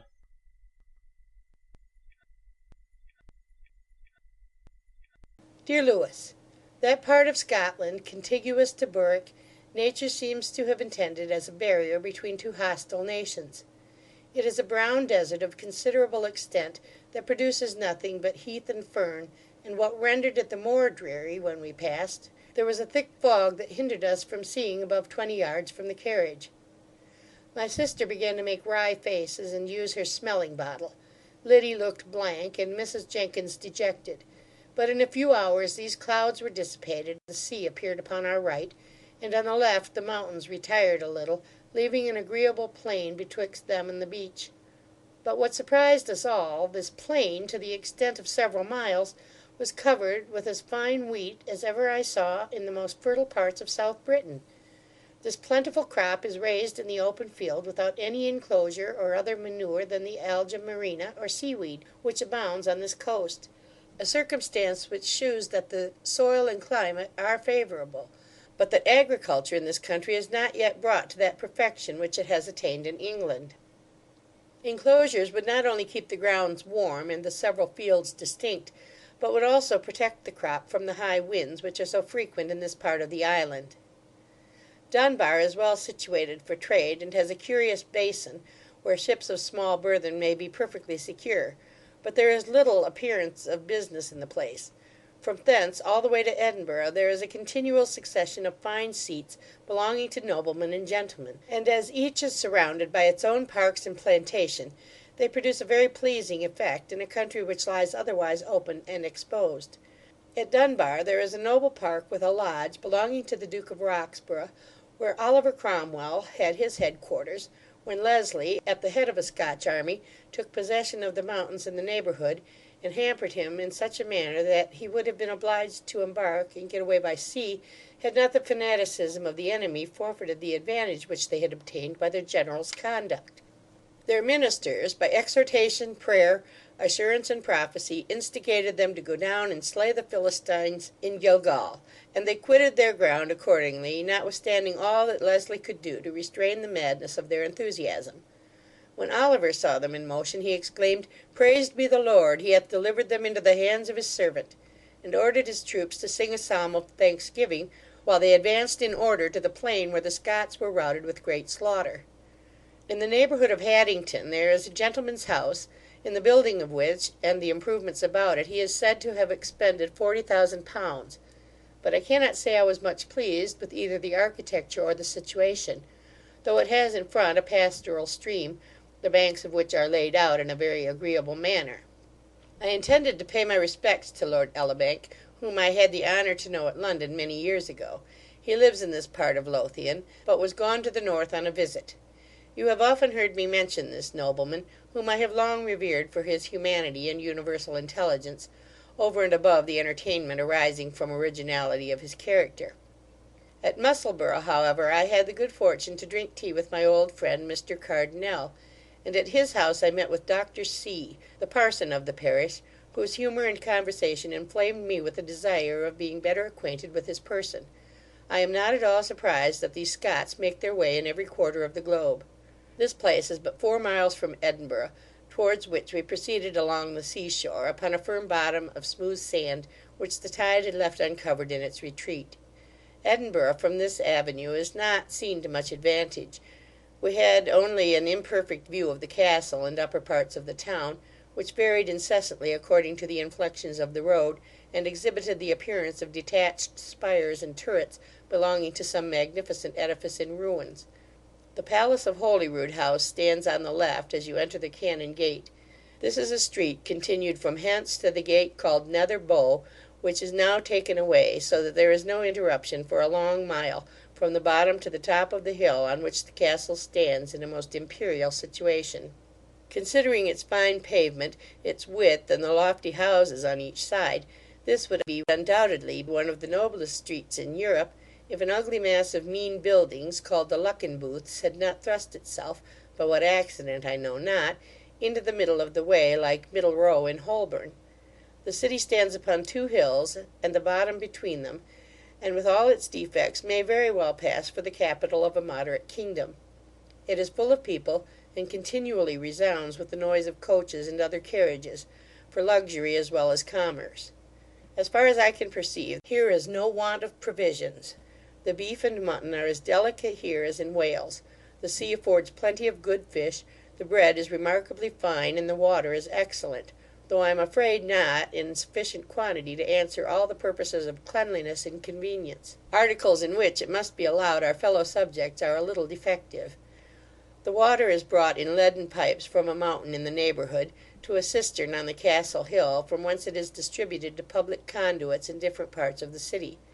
From these it is carried in barrels, on the backs of male and female porters, up 2, 3, 4, 5, 6, 7, and 8 pairs of stairs, for the use of particular families. Every story is a complete house, occupied by a separate family, and the stair being common to them all is generally left in a very filthy condition. A man must tread with great circumspection to get safe housed with unpolluted shoes. Nothing can form a stronger contrast than the difference betwixt the outside and inside of the door, for the good women of this metropolis are remarkably nice in the ornaments and propriety of their apartments, as if they were resolved to transfer the imputation from the individual to the public. You are no stranger to their method of discharging all their impurities from their windows at a certain hour of the night, as the custom is in Spain, Portugal, and some parts of France and Italy, a practice to which I can by no means be reconciled, for notwithstanding all the care that is taken by their scavengers to remove this nuisance every morning by break of day, enough still remains to offend the eyes, as well as other organs of those whom use has not hardened against all delicacy of sensation. The inhabitants seem insensible to these impressions, and are apt to imagine the disgust that we avow is little better than affectation; but they ought to have some compassion for strangers who have not been used to this kind of sufferance, and consider whether it may not be worth while to take some pains to vindicate themselves from the reproach that on this account they bear among their neighbours. As to the surprising height of their houses, it is absurd in many respects, but in one particular light I cannot view it without horror; that is, the dreadful situation of all the families above, in case the common staircase should be rendered impassable by a fire in the lower stories. In order to prevent the shocking consequences that must attend such an accident, it would be a right measure to open doors of communication from one house to another on every story, by which the people might fly from such a terrible visitation. In all parts of the world we see the force of habit prevailing over all the dictates of convenience and sagacity. All the people of business at Edinburgh, and even the genteel company, may be seen standing in crowds every day from 1 to 2 in the afternoon in the open street, at a place where formerly stood a market cross, which, by the by, was a curious piece of Gothic architecture, still to be seen in Lord Somerville's garden in this neighbourhood. I say the people stand in the open street from the force of custom, rather than move a few yards to an exchange that stands empty on one side, or to the Parliament Close on the other, which is a noble square adorned with a fine equestrian statue of King Charles II. The company thus assembled are entertained with a variety of tunes, played upon a set of bells, fixed in a steeple hard by. As these bells are well toned, and the musician, who has a salary from the city for playing upon them with keys, is no bad performer, the entertainment is really agreeable and very striking to the ears of a stranger. The public inns of Edinburgh are still worse than those of London, but by means of a worthy gentleman, to whom I was recommended, we have got decent lodgings in the house of a widow gentlewoman of the name of Lockhart, and here I shall stay until I have seen every thing that is remarkable in and about this capital. I now begin to feel the good effects of exercise. I eat like a farmer, sleep from midnight till 8 in the morning without interruption, and enjoy a constant tide of spirits, equally distant from inanition and excess. But whatever ebbs or flows my constitution may undergo, my heart will still declare that I am, dear Lewis, your affectionate friend and servant, Matt Bramble, EDR, July 18. End of section 55.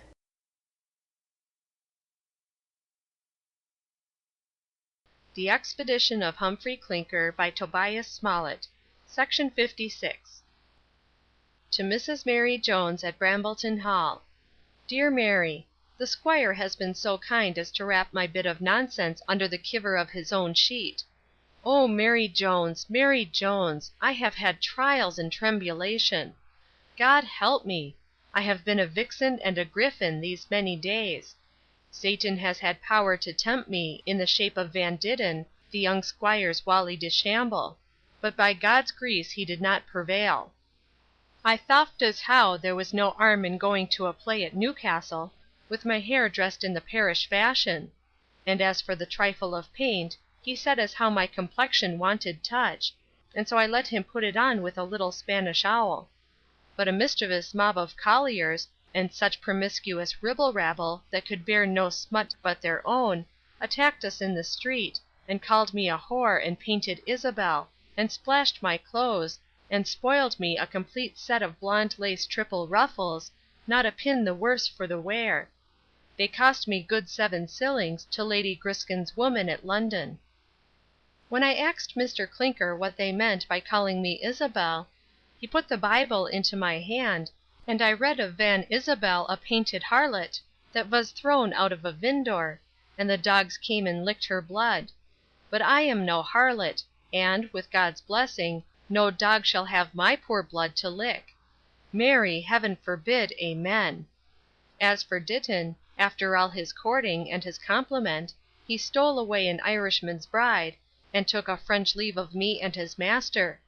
But I vally not his going a farting, but I have had hanger on his account. Mistress scolded like mad, though I have the comfit that all the family took my part, and even Mr. Clinker pleaded for me on his bended knee. Though, God he knows, he had raisons enough to complain. But he's a good soul, abounding with Christian meekness, and one day will meet with his reward. And now, dear Mary, we have got to Haddingborough, among the Scots, who are civil enough for our money, though I don't speak their lingo. But they should not go for to impose upon foreigners; for the bills in their houses say, they have different easements to let. And behold there is neuro geeks in the whole kingdom, nor anything for poor sarvants but a barrel with a pair of tongs thrown across. And all the chairs in the family are emptied into this here barrel once a day, and at 10 o'clock at night the whole cargo is flung out of a back windor that looks into some street or lane, and the maids calls Gardy Lou to the passengers, which signifies Lord have mercy upon you. And this is done every night in every house in Haddingborough. So you may guess, Mary Jones, what a sweet savour comes from such a number of profuming pans, but they say it is wholesome, and, truly, I believe it is, for being in the vapours, and thinking of Isabel and Mr Clinker, I was going into a fit of asterix, when this Pfiff, saving your presence, took me by the nose so powerfully, that I sneezed 3 times, and found myself wonderfully refreshed. And this, to be sure, is the reason why there are no fits in Edinburgh. I was likewise made believe, that there was nothing to be had but oatmeal and seeps' heads. But if I hadn't been a fool, I might have known there could be no heads without carcasses. This very blessed day I dined upon a delicate leg of Welsh mutton and cauliflower; and as for the oatmeal, I leave that to the sarvants of the country, which are poor drudges, many of them without shoes or stockings. Mr Clinker tells me here is a great call of the gospel, but I wish some of our family be not fallen off from the right way. Oh, if I was given to tale-bearing, I have my own secrets to discover. There has been a deal of huggling and flirtation betwixt mistress and an old Scotch officer, called Kiss-my-cago. He looks for all the world like a scarecrow that our gardener has set up to fright away the sparrows; and what will come of it, the Lord knows; but come what will, it shall never be said that I mentioned a syllabub of the matter. Remember me kindly to Saul and the kitten. I hope they got the hornbuck, and will put it to good use, which is the constant prayer of, dear Molly, your loving friend, Win. Jenkins, Edinburgh, July 18. End of Section 56. Recording by Tricia G.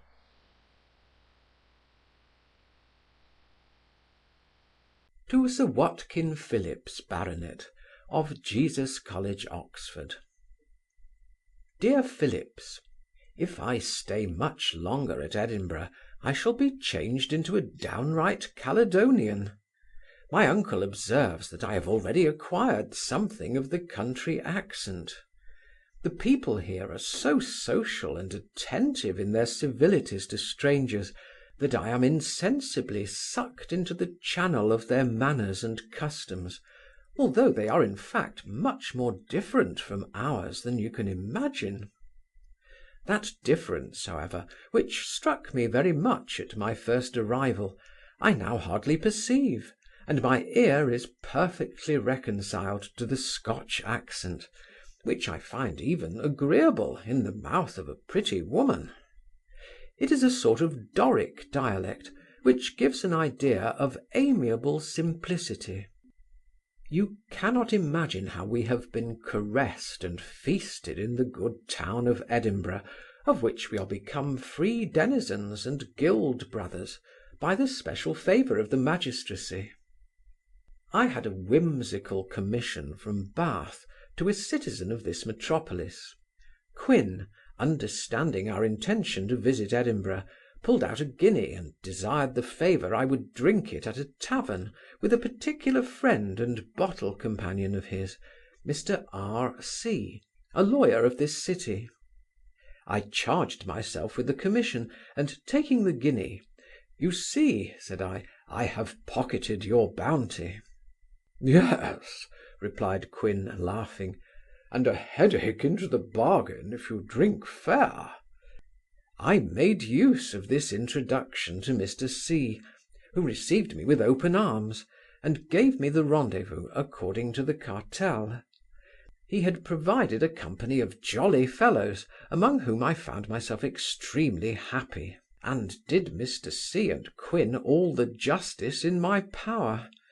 But, alas, I was no more than a tyro among a troop of veterans, who had compassion upon my youth, and conveyed me home in the morning, by what means I know not. Quin was mistaken, however, as to the headache. The claret was too good to treat me so roughly. While Mr Bramble holds conferences with the graver literati of the place, and our females are entertained at visits by the Scotch ladies, who are the best and kindest creatures upon earth, I pass my time among the bucks of Edinburgh, who, with a great share of spirit and vivacity, have a certain shrewdness and self-command that is not often found among their neighbours in the high day of youth and exultation. Not a hint escapes a Scotchman that can be interpreted into offence by any individual in the company, and national reflections are never heard. In this particular, I must own, we are both unjust and ungrateful to the Scots, for, as far as I am able to judge, they have a real esteem for the natives of South Britain, and never mention our country but with expressions of regard. Nevertheless, they are far from being servile imitators of our modes and fashionable vices. All their customs and regulations of public and private economy, of business and diversion, are in their own style. This remarkably predominates in their looks, their dress and manner, their music, and even their cookery. Our squire declares that he knows not another people upon earth so strongly marked with a national character. Now we are upon the article of cookery, I must own some of their dishes are savoury and even delicate, but I am not yet Scotchman enough to relish their singed sheep's head and haggis, which were provided at our request one day at Mr. Mitchelson's, where we dined. The first put me in mind of the history of Congo, in which I had read of negroes' heads sold publicly in the markets. The last, being a mess of minced lights, livers, suet, oatmeal, onions, and pepper, enclosed in a sheep's stomach, had a very sudden effect upon mine, and the delicate Mistress Tabby changed colour, when the cause of our disgust was instantaneously removed at the nod of our entertainer. The Scots in general are attached to this composition, with a sort of national fondness, as well as to their oatmeal bread, which is presented at every table in thin triangular cakes, baked upon a plate of iron called a girdle, and these many of the natives, even in the higher ranks of life, prefer to wheaten bread, which they have here in perfection. You know we used to vex poor Murray of Balliol College by asking if there was really no fruit but turnips in Scotland. Sure enough, I have seen turnips make their appearance, not as a dessert, but by way of hors d'oeuvre, or whets, as radishes are served betwixt more substantial dishes in France and Italy. But it must be observed that the turnips of this country are as much superior in sweetness, delicacy, and flavour to those in England, as a musk melon is to the stalk of a common cabbage. They are small and conical, of a yellowish colour, with a very thin skin, and over and above their agreeable taste, are valuable for their anti-scorbutic quality. As to the fruit now in season, such as cherries, gooseberries, and currants, there is no want of them at Edinburgh; and in the gardens of some gentlemen who live in the neighbourhood there is now a very favourable appearance of apricots, peaches, nectarines, and even grapes. Nay, I have seen a very fine show of pineapples within a few miles of this metropolis. Indeed, we have no reason to be surprised at these particulars, when we consider how little difference there is, in fact, betwixt this climate and that of London. All the remarkable places in the city and its avenues, for 10 miles around, we have visited, much to our satisfaction. In the castle are some royal apartments, where the sovereign occasionally resided, and here are carefully preserved the regalia of the kingdom, consisting of a crown said to be of great value, a sceptre and a sword of state adorned with jewels. Of these symbols of sovereignty the people are exceedingly jealous. A report being spread during the sitting of the Union Parliament that they were removed to London, such a tumult arose that the Lord Commissioner would have been torn to pieces if he had not produced them for the satisfaction of the populace.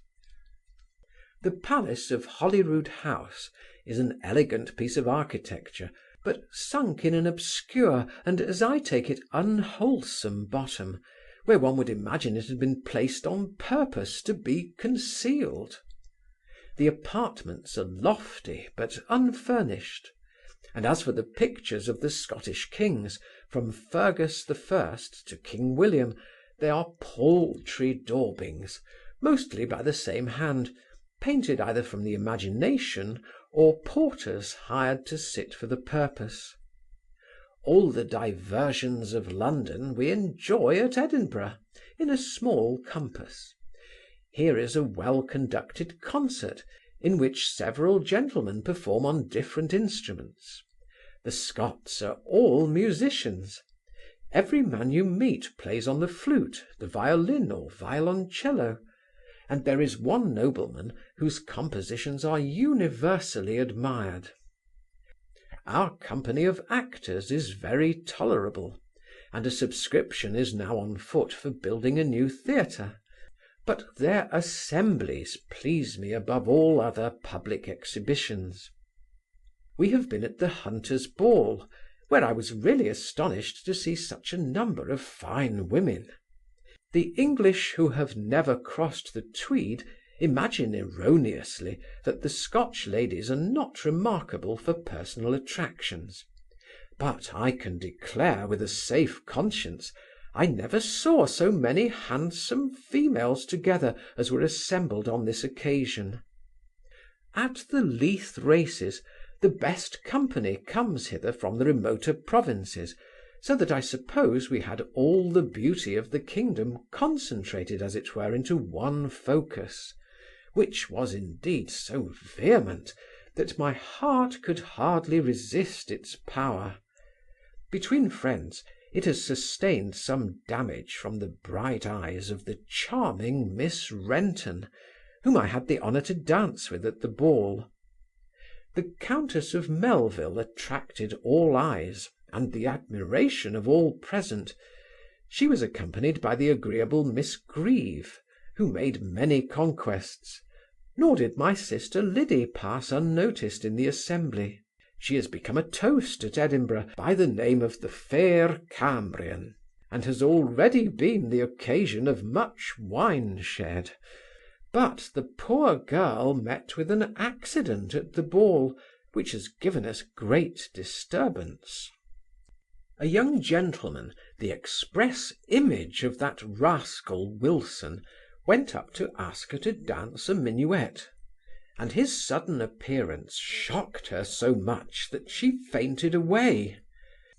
I call Wilson a rascal, because if he had been really a gentleman with honourable intentions, he would have ere now appeared in his own character.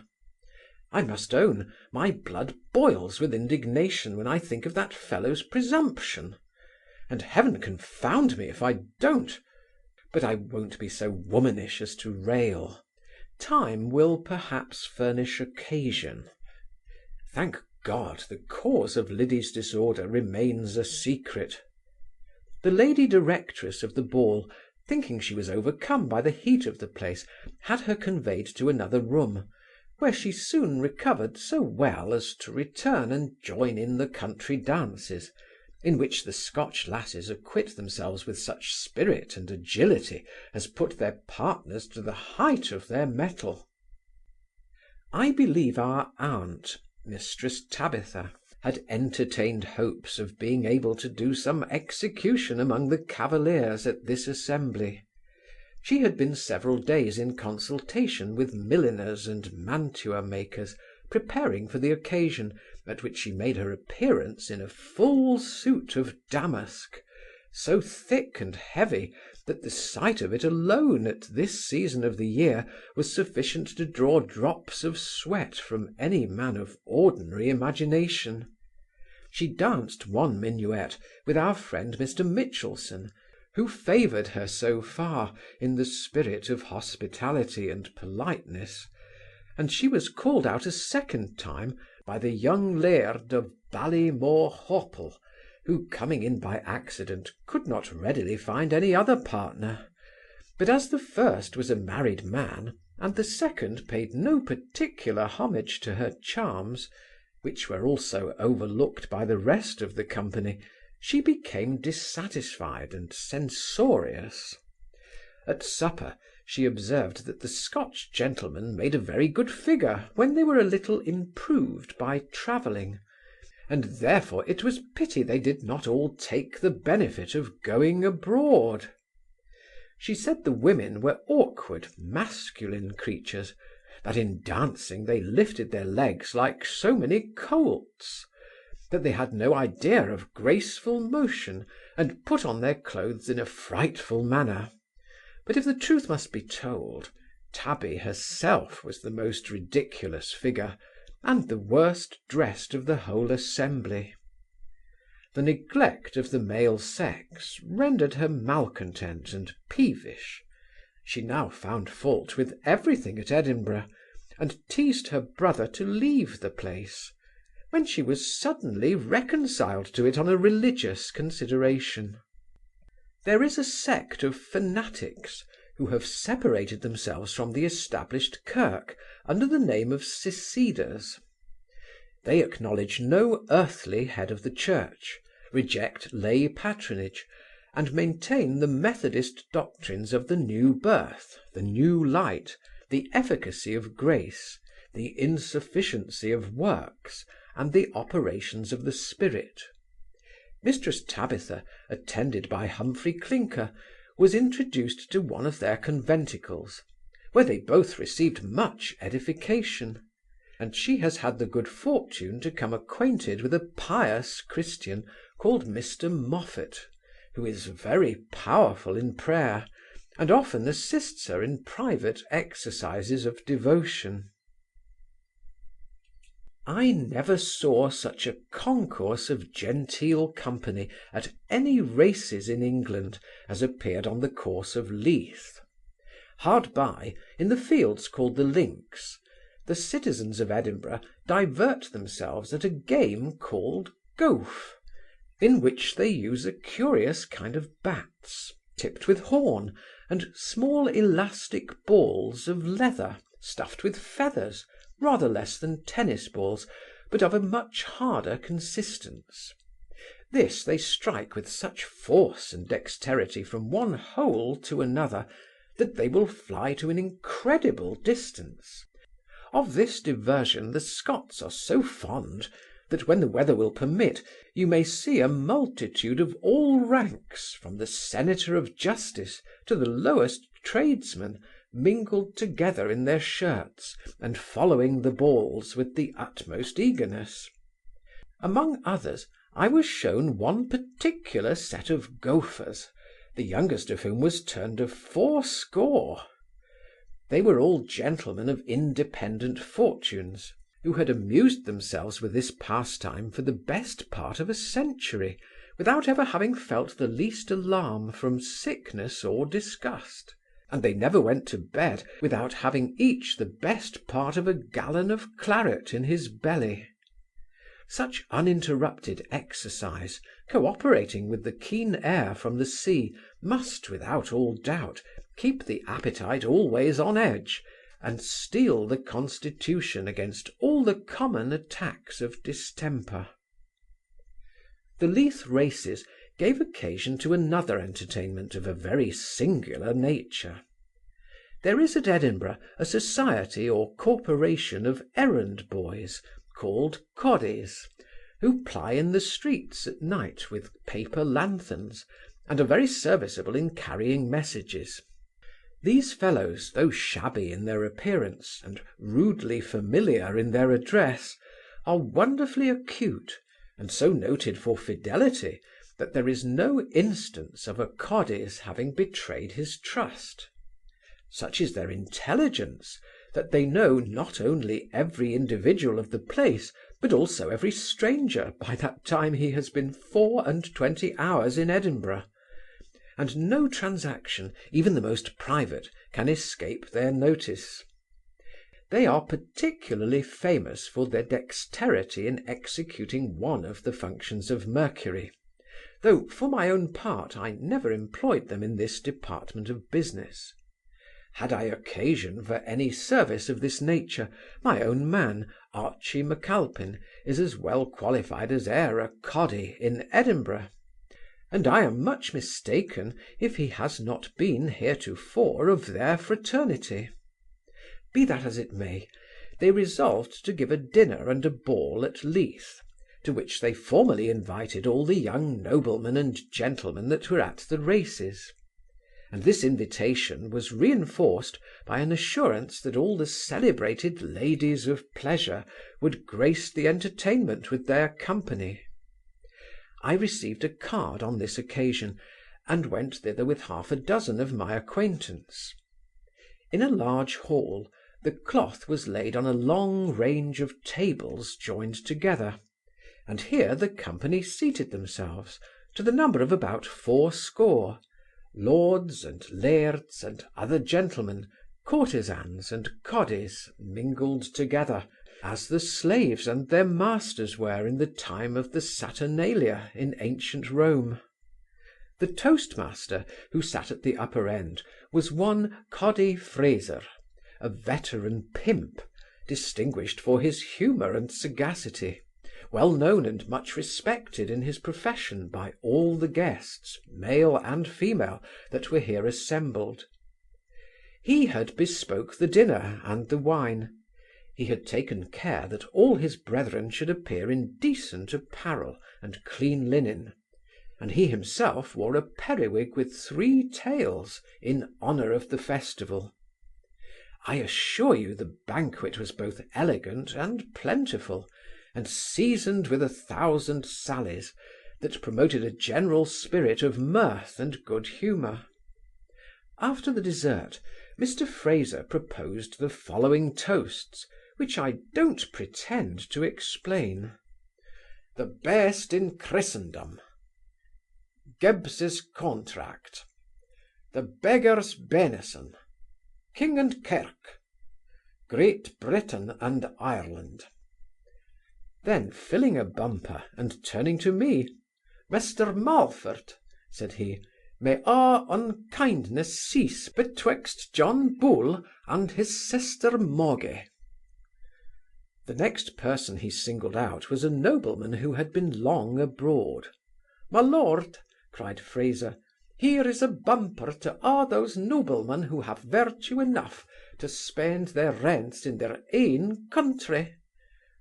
He afterwards addressed himself to a member of Parliament in these words: Mester, I'm sure you'll ha' nae objection to my drinking disgrace and dool to ilka Scot that sells his conscience and his vote.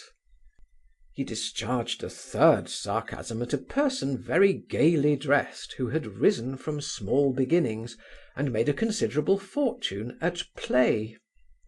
Filling his glass, and calling him by name, Lang life, said he, to the wily loon that gangs afield with a toom poke at his lunsey, and comes hame with a sackful of siller.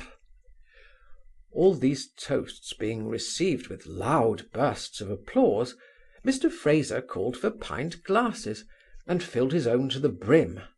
Then standing up, and all his brethren following his example, My lords and gentlemen, cried he, here is a cup of thanks for the great and undeserved honour you have done your poor errand boys this day. So saying, he and they drank off their glasses in a trice, and quitting their seats, took their station each behind one of the other guests, exclaiming, Noo we're your honour's coddies again. The nobleman who had bore the first brunt of Mr. Fraser's satire objected to his abdication. He said, as the company was assembled by invitation from the coddies, he expected they were to be entertained at their expense. By no means, my lord, cried Fraser. I wouldna be guilty of such presumption for the wide world.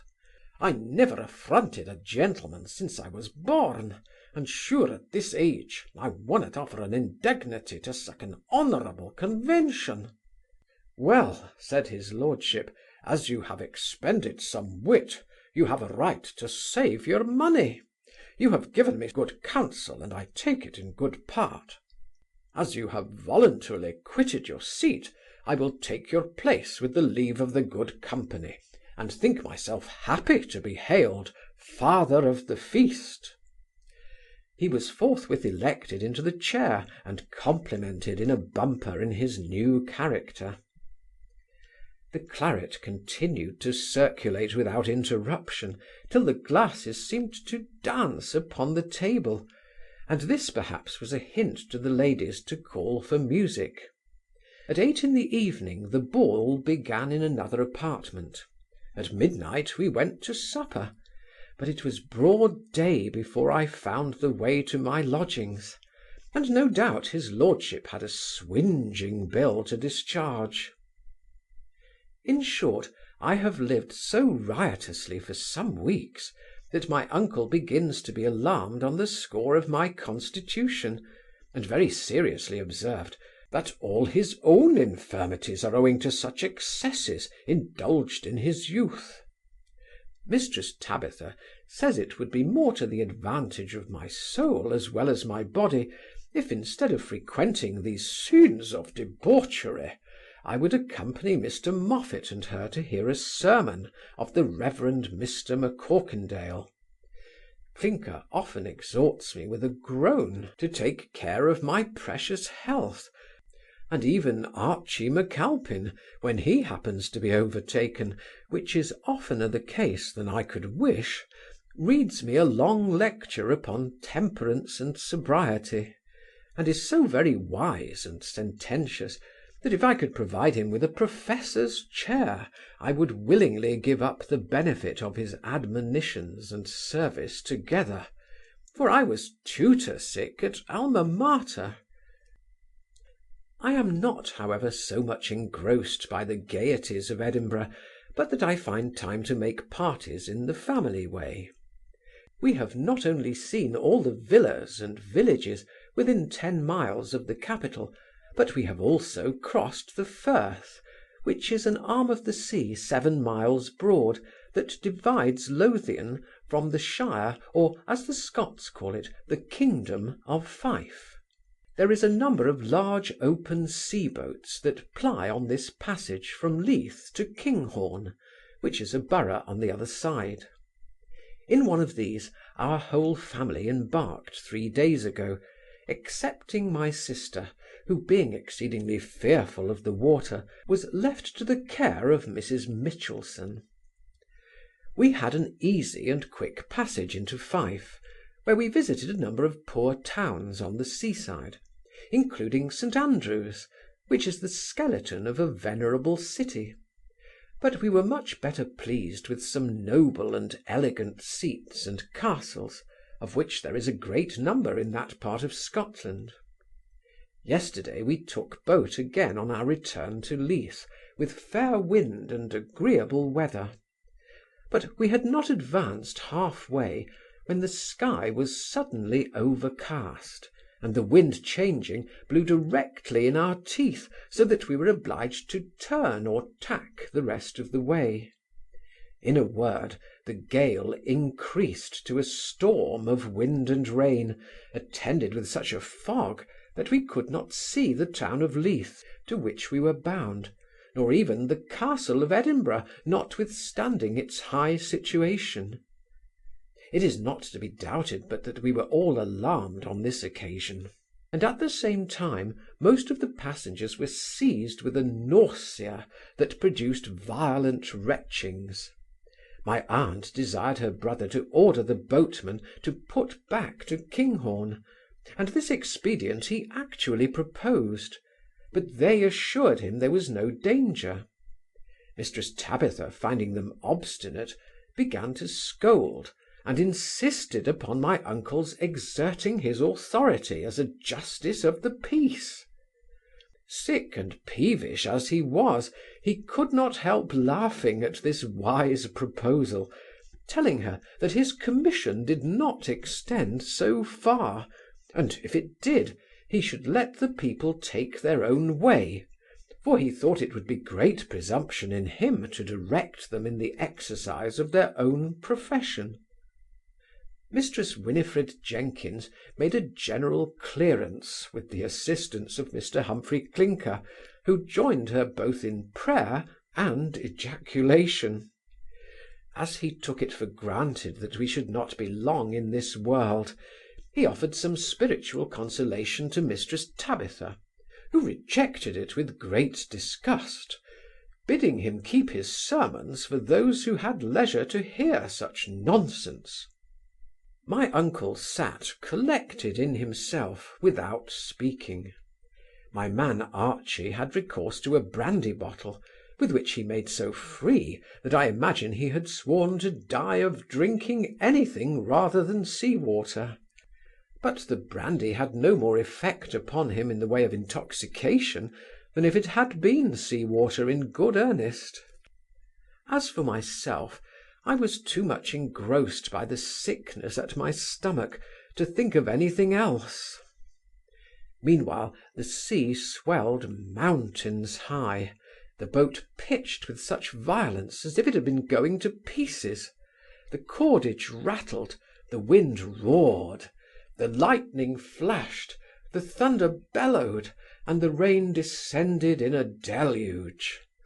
Every time the vessel was put about, we shipped a sea that drenched us all to the skin. When, by dint of turning, we thought to have cleared the pier head, we were driven to leeward, and then the boatmen themselves began to fear that the tide would fail before we should fetch up our leeway. The next trip, however, brought us into smooth water, and we were safely landed on the quay about 1 o'clock in the afternoon. "To be sure," cried Tabby, when she found herself on terra firma, "we must all have perished if we had not been the particular care of Providence." "Yes," replied my uncle, "but I am much of the honest Highlander's mind, after he had made such a passage as this. His friend told him he was much indebted to Providence." "Certainly," said Donald, "but by my soul, man, I'se ne'er trouble Providence again, so long as the brig of Stirling stands." You must know the brig or bridge of Stirling stands above 20 miles up the river Forth, of which this is the outlet. I don't find that our squire has suffered in his health from this adventure, but poor Liddy is in a peaking way. I'm afraid this unfortunate girl is uneasy in her mind, and this apprehension distracts me, for she is really an amiable creature. We shall set out tomorrow or next day for Stirling and Glasgow, and we propose to penetrate a little way into the Highlands before we turn our course to the southward. In the meantime, commend me to all our friends round Carfax, and believe me to be ever yours, J. Melford. Edinburgh, August 8th. End of chapter 57.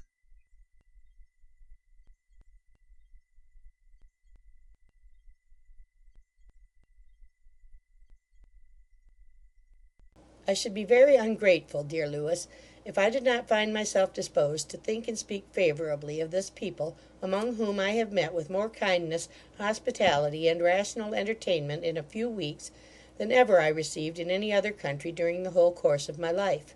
Perhaps the gratitude excited by these benefits may interfere with the impartiality of my remarks, for a man is as apt to be prepossessed by particular favours as to be prejudiced by private motives of disgust. If I am partial, there is at least some merit in my conversion from illiberal prejudices which had grown up with my constitution. The first impressions which an Englishman receives in this country will not contribute to the removal of his prejudices, because he refers everything he sees to a comparison with the same articles in his own country, and this comparison is unfavourable to Scotland in all its exteriors, such as the face of the country in respect to cultivation, the appearance of the bulk of the people, and the language of conversation in general. I am not so far convinced by Mr. Lismahago's arguments, but that I think the Scots would do well, for their own sakes, to adopt the English idioms and pronunciation, those of them especially who are resolved to push their fortunes in South Britain. I know by experience how easily an Englishman is influenced by the ear, and how apt he is to laugh when he hears his own language spoken with a foreign or provincial accent. I have known a member of the House of Commons speak with great energy and precision, without being able to engage attention, because his observations were made in the Scotch dialect, which, no offence to Lieutenant Lismahago, certainly gives a clownish air even to sentiments of the greatest dignity and decorum. I have declared my opinion on this head to some of the most sensible men of this country, observing at the same time, that if they would employ a few natives of England to teach the pronunciation of our vernacular tongue, in 20 years there would be no difference, in point of dialect, between the youth of Edinburgh and of London. The civil regulations of this kingdom and metropolis are taken from very different models from those of England, except in a few particular establishments, the necessary consequences of the union. Their College of Justice is a bench of great dignity, filled with judges of character and ability. I have heard some causes tried before this venerable tribunal, and was very much pleased with the pleadings of their advocates, who are by no means deficient either in argument or elocution. The Scottish legislation is founded in a great measure on the civil law. Consequently their proceedings vary from those of the English tribunals, but I think they have the advantage of us in their method of examining witnesses apart, and in the constitution of their jury, by which they certainly avoid the evil which I mentioned in my last from Lismahago's observation. The University of Edinburgh is supplied with excellent professors in all the sciences, and the medical school in particular is famous all over Europe.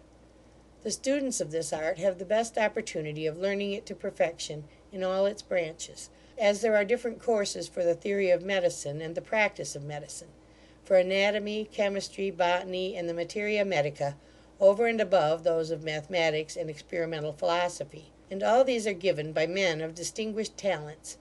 What renders this part of education still more complete is the advantage of attending the infirmary, which is the best instituted charitable foundation that I ever knew. Now we are talking of charities, here are several hospitals exceedingly well endowed, and maintained under admirable regulations, and these are not only useful, but ornamental to the city. Among these I shall only mention the general workhouse, in which all the poor, not otherwise provided for, are employed, according to their different abilities, with such judgment and effect, that they nearly maintain themselves by their labour, and there is not a beggar to be seen within the precincts of this metropolis. It was Glasgow that set the example of this establishment about 30 years ago. Even the Kirk of Scotland, so long reproached with fanaticism and canting, abounds at present with ministers celebrated for their learning, and respectable for their moderation. I have heard their sermons with equal astonishment and pleasure. The good people of Edinburgh no longer think dirt and cobwebs essential to the house of God. Some of their churches have admitted such ornaments as would have excited sedition even in England a little more than a century ago, and psalmody is here practised and taught by a professor from the Cathedral of Durham. I should not be surprised in a few years to hear it accompanied with an organ.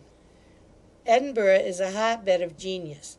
I have had the good fortune to be made acquainted with many authors of the first distinction, such as the two Humes, Robertson, Smith, Wallace, Blair, Ferguson, Wilkie, and C., and I have found them all as agreeable in conversation as they are instructive and entertaining in their writings. These acquaintances I owe to the friendship of Dr. Carlyle, who wants nothing but inclination to figure with the rest upon paper. The magistracy of Edinburgh is changed every year by election, and seems to be very well adapted both for state and authority. The Lord Provost is equal in dignity to the Lord Mayor of London, and the 4 bailies are equivalent to the rank of aldermen. There is a Dean of Guild, who takes cognizance of mercantile affairs, a treasurer, a town clerk, and the council is composed of deacons, one of whom is returned every year in rotation as representative of every company of artificers or handicraftsmen. Though this city, from the nature of its situation, can never be made either very convenient or very cleanly, it has nevertheless an air of magnificence that commands respect. The castle is an instance of the sublime in skite and architecture. Its fortifications are kept in good order, and there is always in it a garrison of regular soldiers, which is relieved every year; but it is incapable of sustaining a siege carried on according to the modern operations of war.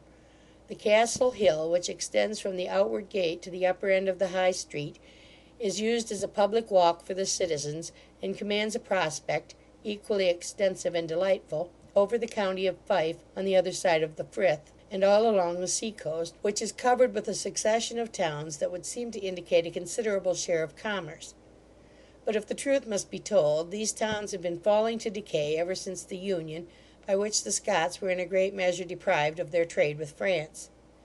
The palace of Holyrood House is a jewel in architecture, thrust into a hollow where it cannot be seen, a situation which was certainly not chosen by the ingenious architect, who must have been confined to the site of the old palace, which was a convent.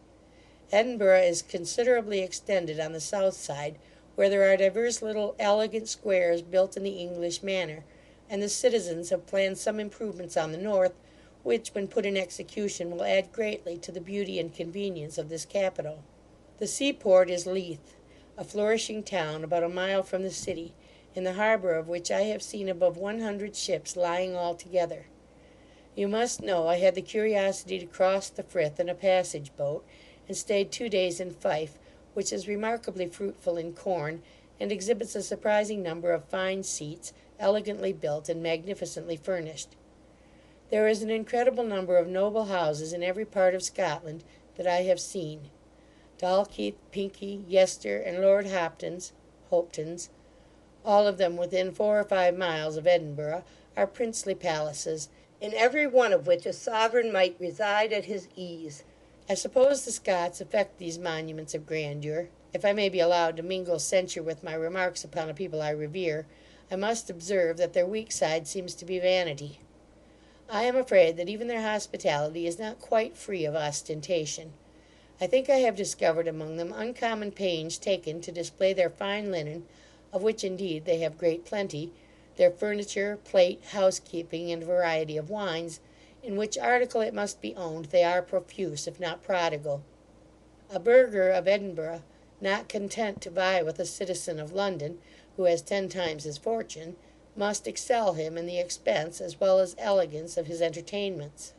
Though the villas of the Scotch nobility and gentry have generally an air of grandeur and state, I think their gardens and parks are not comparable to those of England; a circumstance the more remarkable, as I was told by the ingenious Mr. Philip Miller of Chelsea, that almost all the gardeners of South Britain were natives of Scotland. The verdure of this country is not equal to that of England. The pleasure grounds are, in my opinion, not so well laid out according to the genius loci, nor are the lawns and walks and hedges kept in such delicate order. The trees are planted in prudish rows, which have not such an agreeable natural effect as when they are thrown into irregular groups with intervening glades, and firs, which they generally raise around their houses, look dull and funereal in the summer season. I must confess, indeed, that they yield serviceable timber and good shelter against the northern blasts, that they grow and thrive in the most barren soil, and continually perspire a fine balsam of turpentine, which must render the air very salutary and sanative to lungs of a tender texture. Tabby and I have been both frightened in our return by sea from the coast of Fife. She was afraid of drowning, and I of catching cold, in consequence of being drenched with sea water; but my fears, as well as hers, have been happily disappointed. She is now in perfect health. I wish I could say the same of Liddy. Something uncommon is the matter with that poor girl. Her colour fades, her appetite fails, and her spirits flag. She has become moping and melancholy, and is often found in tears. Her brother suspects internal uneasiness on account of Wilson, and denounces vengeance against that adventurer. She was, it seems, strongly affected at the ball by the sudden appearance of one Mr. Gordon, who strongly resembles the said Wilson; but I am rather suspicious that she caught cold by being overheated with dancing. I have consulted Dr. Gregory, an eminent physician of an amiable character, who advises the Highland air and the use of goat milk whey, which surely cannot have a bad effect upon a patient who was born and bred among the mountains of Wales. The doctor's opinion is the more agreeable, as we shall find those remedies in the very place which I proposed as the utmost extent of our expedition, I mean the borders of Argyle. Mr. Smollett, one of the judges of the commissary court, which is now sitting, has very kindly insisted upon our lodging at his country house on the banks of Lough Lomond, about 14 miles beyond Glasgow. For this last city we shall set out in 2 days, and take Stirling in our way, well provided with recommendations from our friends at Edinburgh, whom, I protest, I shall leave with much regret. I am so far from thinking it any hardship to live in this country, that, if I was obliged to lead a town life, Edinburgh would certainly be the headquarters of yours always, Mat Bramble. Eden, August 8. End of section 58.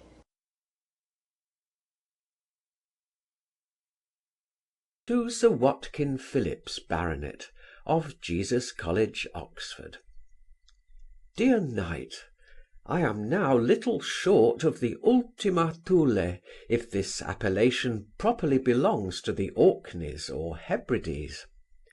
These last are now lying before me, to the amount of some hundreds, scattered up and down the Dew Caledonian Sea, affording the most picturesque and romantic prospect I ever beheld. I write this letter in a gentleman's house near the town of Inverary, which may be deemed the capital of the West Highlands, famous for nothing so much as for the stately castle, begun and actually covered in by the late Duke of Argyle at a prodigious expense. Whether it will ever be completely finished is a question. But to take things in order, we left Edinburgh 10 days ago, and the further north we proceed, we find Mistress Tabitha the less manageable, so that her inclinations are not of the nature of the lodestone. They point not towards the pole. What made her leave Edinburgh with reluctance at last, if we may believe her own assertions, was a dispute which she left unfinished with Mr. Moffat, touching the eternity of hell torments. That gentleman, as he advanced in years, began to be sceptical on this head, till at length he declared open war against the common acceptation of the word eternal. He is now persuaded that eternal signifies no more than an indefinite number of years, and that the most enormous sinner may be quit for 9,900,999 years of hell fire, which term or period, as he very well observes, forms but an inconsiderable drop, as it were, in the ocean of eternity. For this mitigation he contends, as a system agreeable to the ideas of goodness and mercy which we annex to the Supreme Being. Our aunt seemed willing to adopt this doctrine in favour of the wicked, but he hinted that no person whatever was so righteous as to be exempted entirely from punishment in a future state, and that the most pious Christian upon earth might think himself very happy to get off for a fast of 7,000 or 8,000 years in the midst of fire and brimstone. Mistress Tabitha revolted at this dogma, which filled her at once with horror and indignation. She had recourse to the opinion of Humphry Clinker, who roundly declared it was the popish doctrine of purgatory, and quoted Scripture in defence of the fire everlasting prepared for the devil and his angels. The Reverend Master M'Corkindale and all the theologists and saints of that persuasion were consulted, and some of them had doubts about the matter, which doubts and scruples had begun to infect our aunt when we took our departure from Edinburgh. We passed through Linlithgow, where there was an elegant royal palace, which is now gone to decay, as well as the town itself. This too is pretty much the case with Stirling, though it still boasts of a fine old castle in which the kings of Scotland were wont to reside in their minority. but Glasgow is the pride of Scotland, and indeed it might very well pass for an elegant and flourishing city in any part of Christendom. There we had the good fortune to be received into the house of Mr. Moore, an eminent surgeon, to whom we were recommended by one of our friends at Edinburgh. And truly he could not have done us more essential service. Mr. Moore is a merry, facetious companion, sensible and shrewd, with a considerable fund of humour, and his wife an agreeable woman, well bred, kind, and obliging. Kindness, which I take to be the essence of good nature and humanity, is the distinguishing characteristic of the Scotch ladies in their own country. Our landlord showed us everything and introduced us to all the world at Glasgow, where, through his recommendation, we were complimented with the freedom of the town. Considering the trade and opulence of this place, it cannot but abound with gaiety and diversions. Here is a great number of young fellows that rival the youth of the capital in spirit and expense, and I was soon convinced that all the female beauties of Scotland were not assembled at the Hunters' Ball in Edinburgh. The town of Glasgow flourishes in learning as well as in commerce. Here is an university, with professors in all the different branches of science, liberally endowed, and judiciously chosen. It was vacation time when I passed, so that I could not entirely satisfy my curiosity, but their mode of education is certainly preferable to ours in some respects. The students are not left to the private instruction of tutors, but taught in public schools or classes, each science by its particular professor or regent. My uncle is in raptures with Glasgow. He not only visited all the manufactures of the place, but made excursions all round to Hamilton, Paisley, Renfrew, and every other place within a dozen miles where there was anything remarkable to be seen in art or nature. I believe the exercise occasioned by those jaunts was of service to my sister Liddy, whose appetite and spirits began to revive. Mistress Tabitha displayed her attractions as usual, and actually believed she had entangled one Mr. Maclellan, a rich inkle manufacturer, in her snares. But when matters came to an explanation, it appeared that his attachment was altogether spiritual, founded upon an intercourse of devotion at the meeting of Mr. John Wesley, who in the course of his evangelical mission had come hither in person. At length we set out for the banks of Loch Lomond, passing through the little borough of Dumbarton, or, as my uncle will have it, Dunbritton, where there is a castle more curious than anything of the kind I had ever seen. It is honoured with a particular description by the elegant Buchanan as an arx inexpugnabilis, and indeed it must have been impregnable by the ancient manner of besieging. It is a rock of considerable extent, rising with a double top, in an angle formed by the confluence of two rivers, the Clyde and the Leven, perpendicular and inaccessible on all sides, except in one place where the entrance is fortified, and there is no rising ground in the neighbourhood from whence it could be damaged by any kind of battery. From Dumbarton the West Highlands appear in the form of huge dusky mountains piled one over another, but this prospect is not at all surprising to a native of Glamorgan. We have fixed our headquarters at Cameron, a very neat country house belonging to Commissary Smollett, where we found every sort of accommodation we could desire. It is situated like a Druid's temple, in a grove of oak, close by the side of Loch Lomond, which is a surprising body of pure transparent water, unfathomably deep in many places, 6 or 7 miles broad, 24 miles in length, displaying above 20 green islands covered with wood, some of them cultivated for corn, and many of them stocked with red deer. They belong to different gentlemen, whose seats are scattered along the banks of the lake, which are agreeably romantic beyond all conception. My uncle and I have left the women at Cameron, as Mistress Tabitha would by no means trust herself again upon the water, and to come hither it was necessary to cross a small inlet of the sea in an open ferry boat. This country appears more and more wild and savage the further we advance, and the people are as different from the lowland Scots in their looks, garb, and language, as the mountaineers of Brecknock are from the inhabitants of Herefordshire.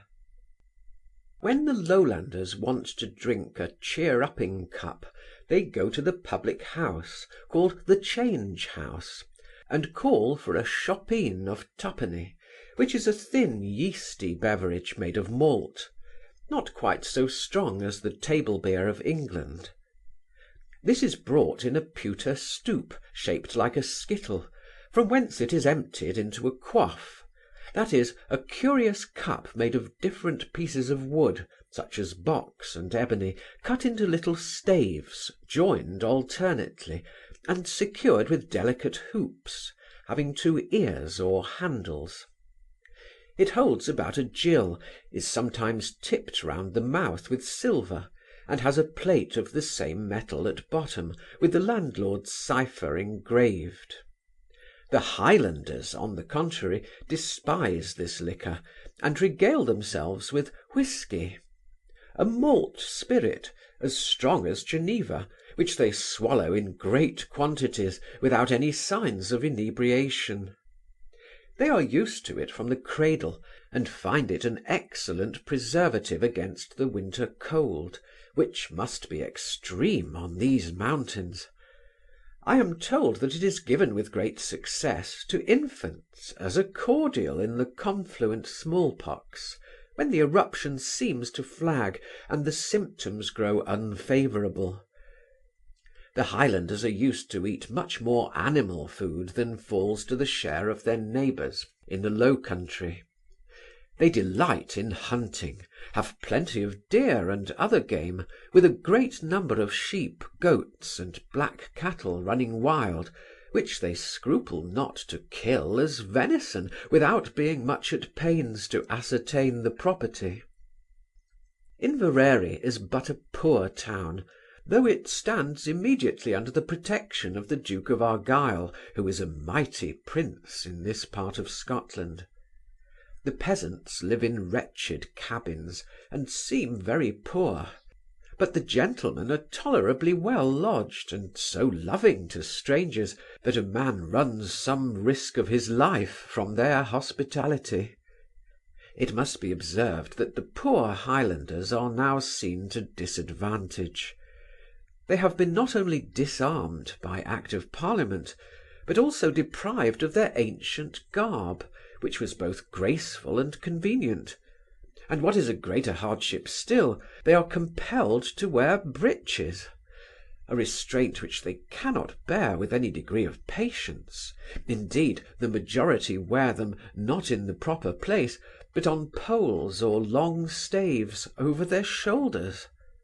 They are even debarred the use of their striped stuff called tartan, which was their own manufacture, prized by them above all the velvets, brocades, and tissues of Europe and Asia. They now lounge along in loose greatcoats of coarse russet, equally mean and cumbersome, and betray manifest marks of dejection. Certain it is the government could not have taken a more effectual method to break their national spirit. We have had princely sport in hunting the stag on these mountains. These are the lonely hills of Morven, where Fingal and his heroes enjoyed the same pastime. I feel an enthusiastic pleasure when I survey the brown heath that Ossian wont to tread, and hear the wind whistle through the bending grass. When I enter our landlord's hall, I look for the suspended harp of that divine bard, and listen in hopes of hearing the aerial sound of his respected spirit. The poems of Ossian are in every mouth. A famous antiquarian of this country, the Laird of Macfarlane, at whose house we dined a few days ago, can repeat them all in the original Gallic, which has a great affinity to the Welsh, not only in the general sound, but also in a great number of radical words, and I make no doubt that they are both sprung from the same origin. I was not a little surprised when, asking a Highlander one day if he knew where we should find any game, he replied, "Chanil Sassenach," which signifies no English. The very same answer I should have received from a Welshman, and almost in the same words. The Highlanders have no other name for the people of the Low Country but Sassenach, or Saxons, a strong presumption that the Lowland Scots and the English are derived from the same stock. The peasants of these hills strongly resemble those of Wales in their looks, their manners, and habitations. Everything I see and hear and feel seems Welsh. The mountains, vales and streams, the air and climate, the beef, mutton and game are all Welsh. It must be owned, however, that this people are better provided than we in some articles. They have plenty of red deer and roebuck, which are fat and delicious at this season of the year. Their sea teems with amazing quantities of the finest fish in the world, and they find means to procure very good claret at a very small expense. Our landlord is a man of consequence in this part of the country, a cadet from the family of Argyle, and hereditary captain of one of his castles. His name in plain English is Dougal Campbell, but as there is a great number of the same appellation, they are distinguished, like the Welsh, by patronymics. And as I have known an ancient Briton called Madoc ap Morgan ap Jenkin ap Jones, our Highland chief designs himself Dol Macemish Macul Ichian, signifying Dougal, the son of James, the son of Dougal, the son of John.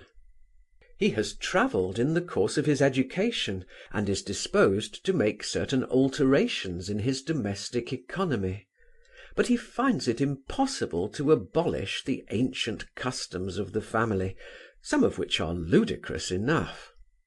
His piper, for example, who is an hereditary officer of the household, will not part with the least particle of his privileges. He has a right to wear the kilt, or ancient Highland dress, with the purse, pistol, and dirk.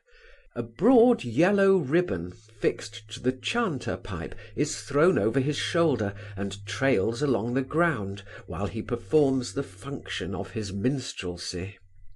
And this, I suppose, is analogous to the pennon or flag which was formerly carried before every knight in battle.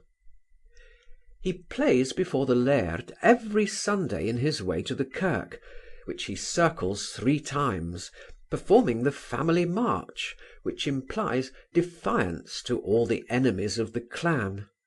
And every morning he plays a full hour by the clock in the great hall, marching backwards and forwards all the time with a solemn pace, attended by the Laird's kinsmen, who seem much delighted with the music.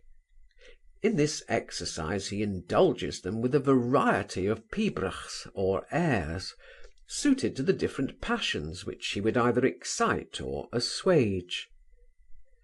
Mr. Campbell himself, who performs very well on the violin, has an invincible antipathy to the sound of the Highland bagpipe, which sings in the nose with a most alarming twang, and indeed is quite intolerable to ears of common sensibility, when aggravated by the echo of a vaulted hall. He therefore begged the piper would have some mercy upon him, and dispense with this part of the morning service. A consultation of the clan being held on this occasion, it was unanimously agreed that the laird's request could not be granted without a dangerous encroachment upon the customs of the family. The piper declared he could not give up for a moment the privilege he derived from his ancestors, nor would the laird's relations forego an entertainment which they valued above all others. There was no remedy.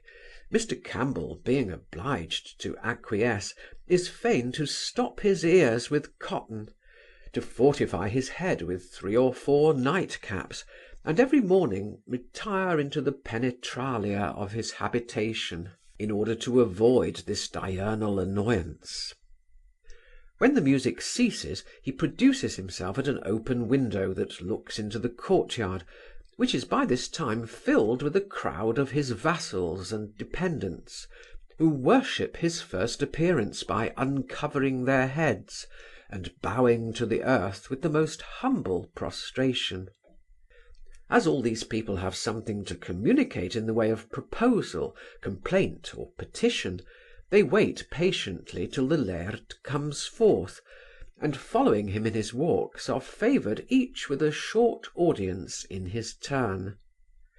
2 days ago he dispatched above 100 different solicitors in walking with us to the house of a neighbouring gentleman, where we dined by invitation. Our landlord's housekeeping is equally rough and hospitable, and savours much of the simplicity of ancient times. The great hall, paved with flat stones, is about 45 feet by 22, and serves not only for a dining room, but also for a bedchamber to gentlemen dependents and hangers-on of the family. At night, 6 occasional beds are ranged on each side of the wall. These are made of fresh heath, pulled up by the roots, and disposed in such a manner as to make a very agreeable couch, where they lie without any other covering than the plaid. My uncle and I were indulged with separate chambers and down beds, which we begged to exchange for a layer of heath, and indeed I never slept so much to my satisfaction. It was not only soft and elastic, but the plant being in flower, diffused an agreeable fragrance, which is wonderfully refreshing and restorative. Yesterday we were invited to the funeral of an old lady, the grandmother of a gentleman in this neighbourhood, and found ourselves in the midst of 50 people, who were regaled with a sumptuous feast, accompanied by the music of 12 pipers. In short, this meeting had all the air of a grand festival, and the guests did such honour to the entertainment, that many of them could not stand when we were reminded of the business on which we had met. The company forthwith taking horse, rode in a very irregular cavalcade to the place of interment, a church, at the distance of 2 long miles from the castle. On our arrival, however, we found we had committed a small oversight in leaving the corpse behind.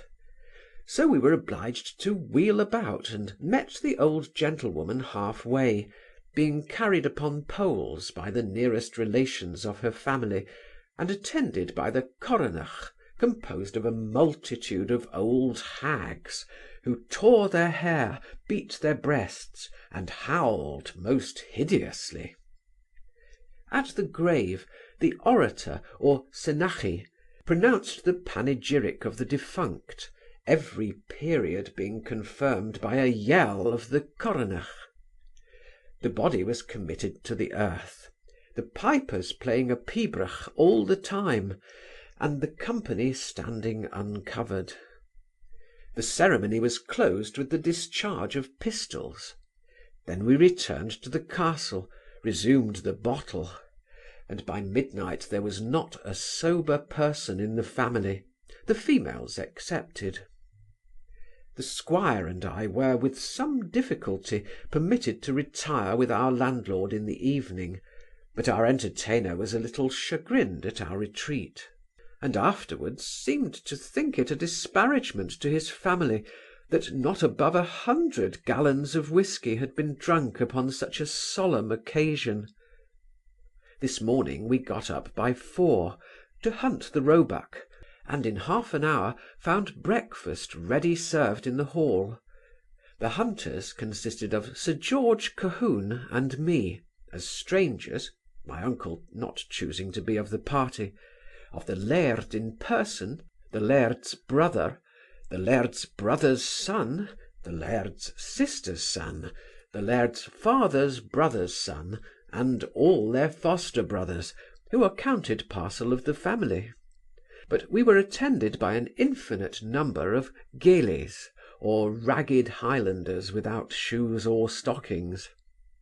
The following articles formed our morning's repast: 1 kit of boiled eggs, a second full of butter, a third full of cream, an entire cheese made of goat's milk, a large earthen pot full of honey, the best part of a ham, a cold venison pasty, a bushel of oatmeal made in thin cakes and bannocks, with a small wheaten loaf in the middle for the strangers, a large stone bottle full of whisky, another of brandy, and a kilderkin of ale.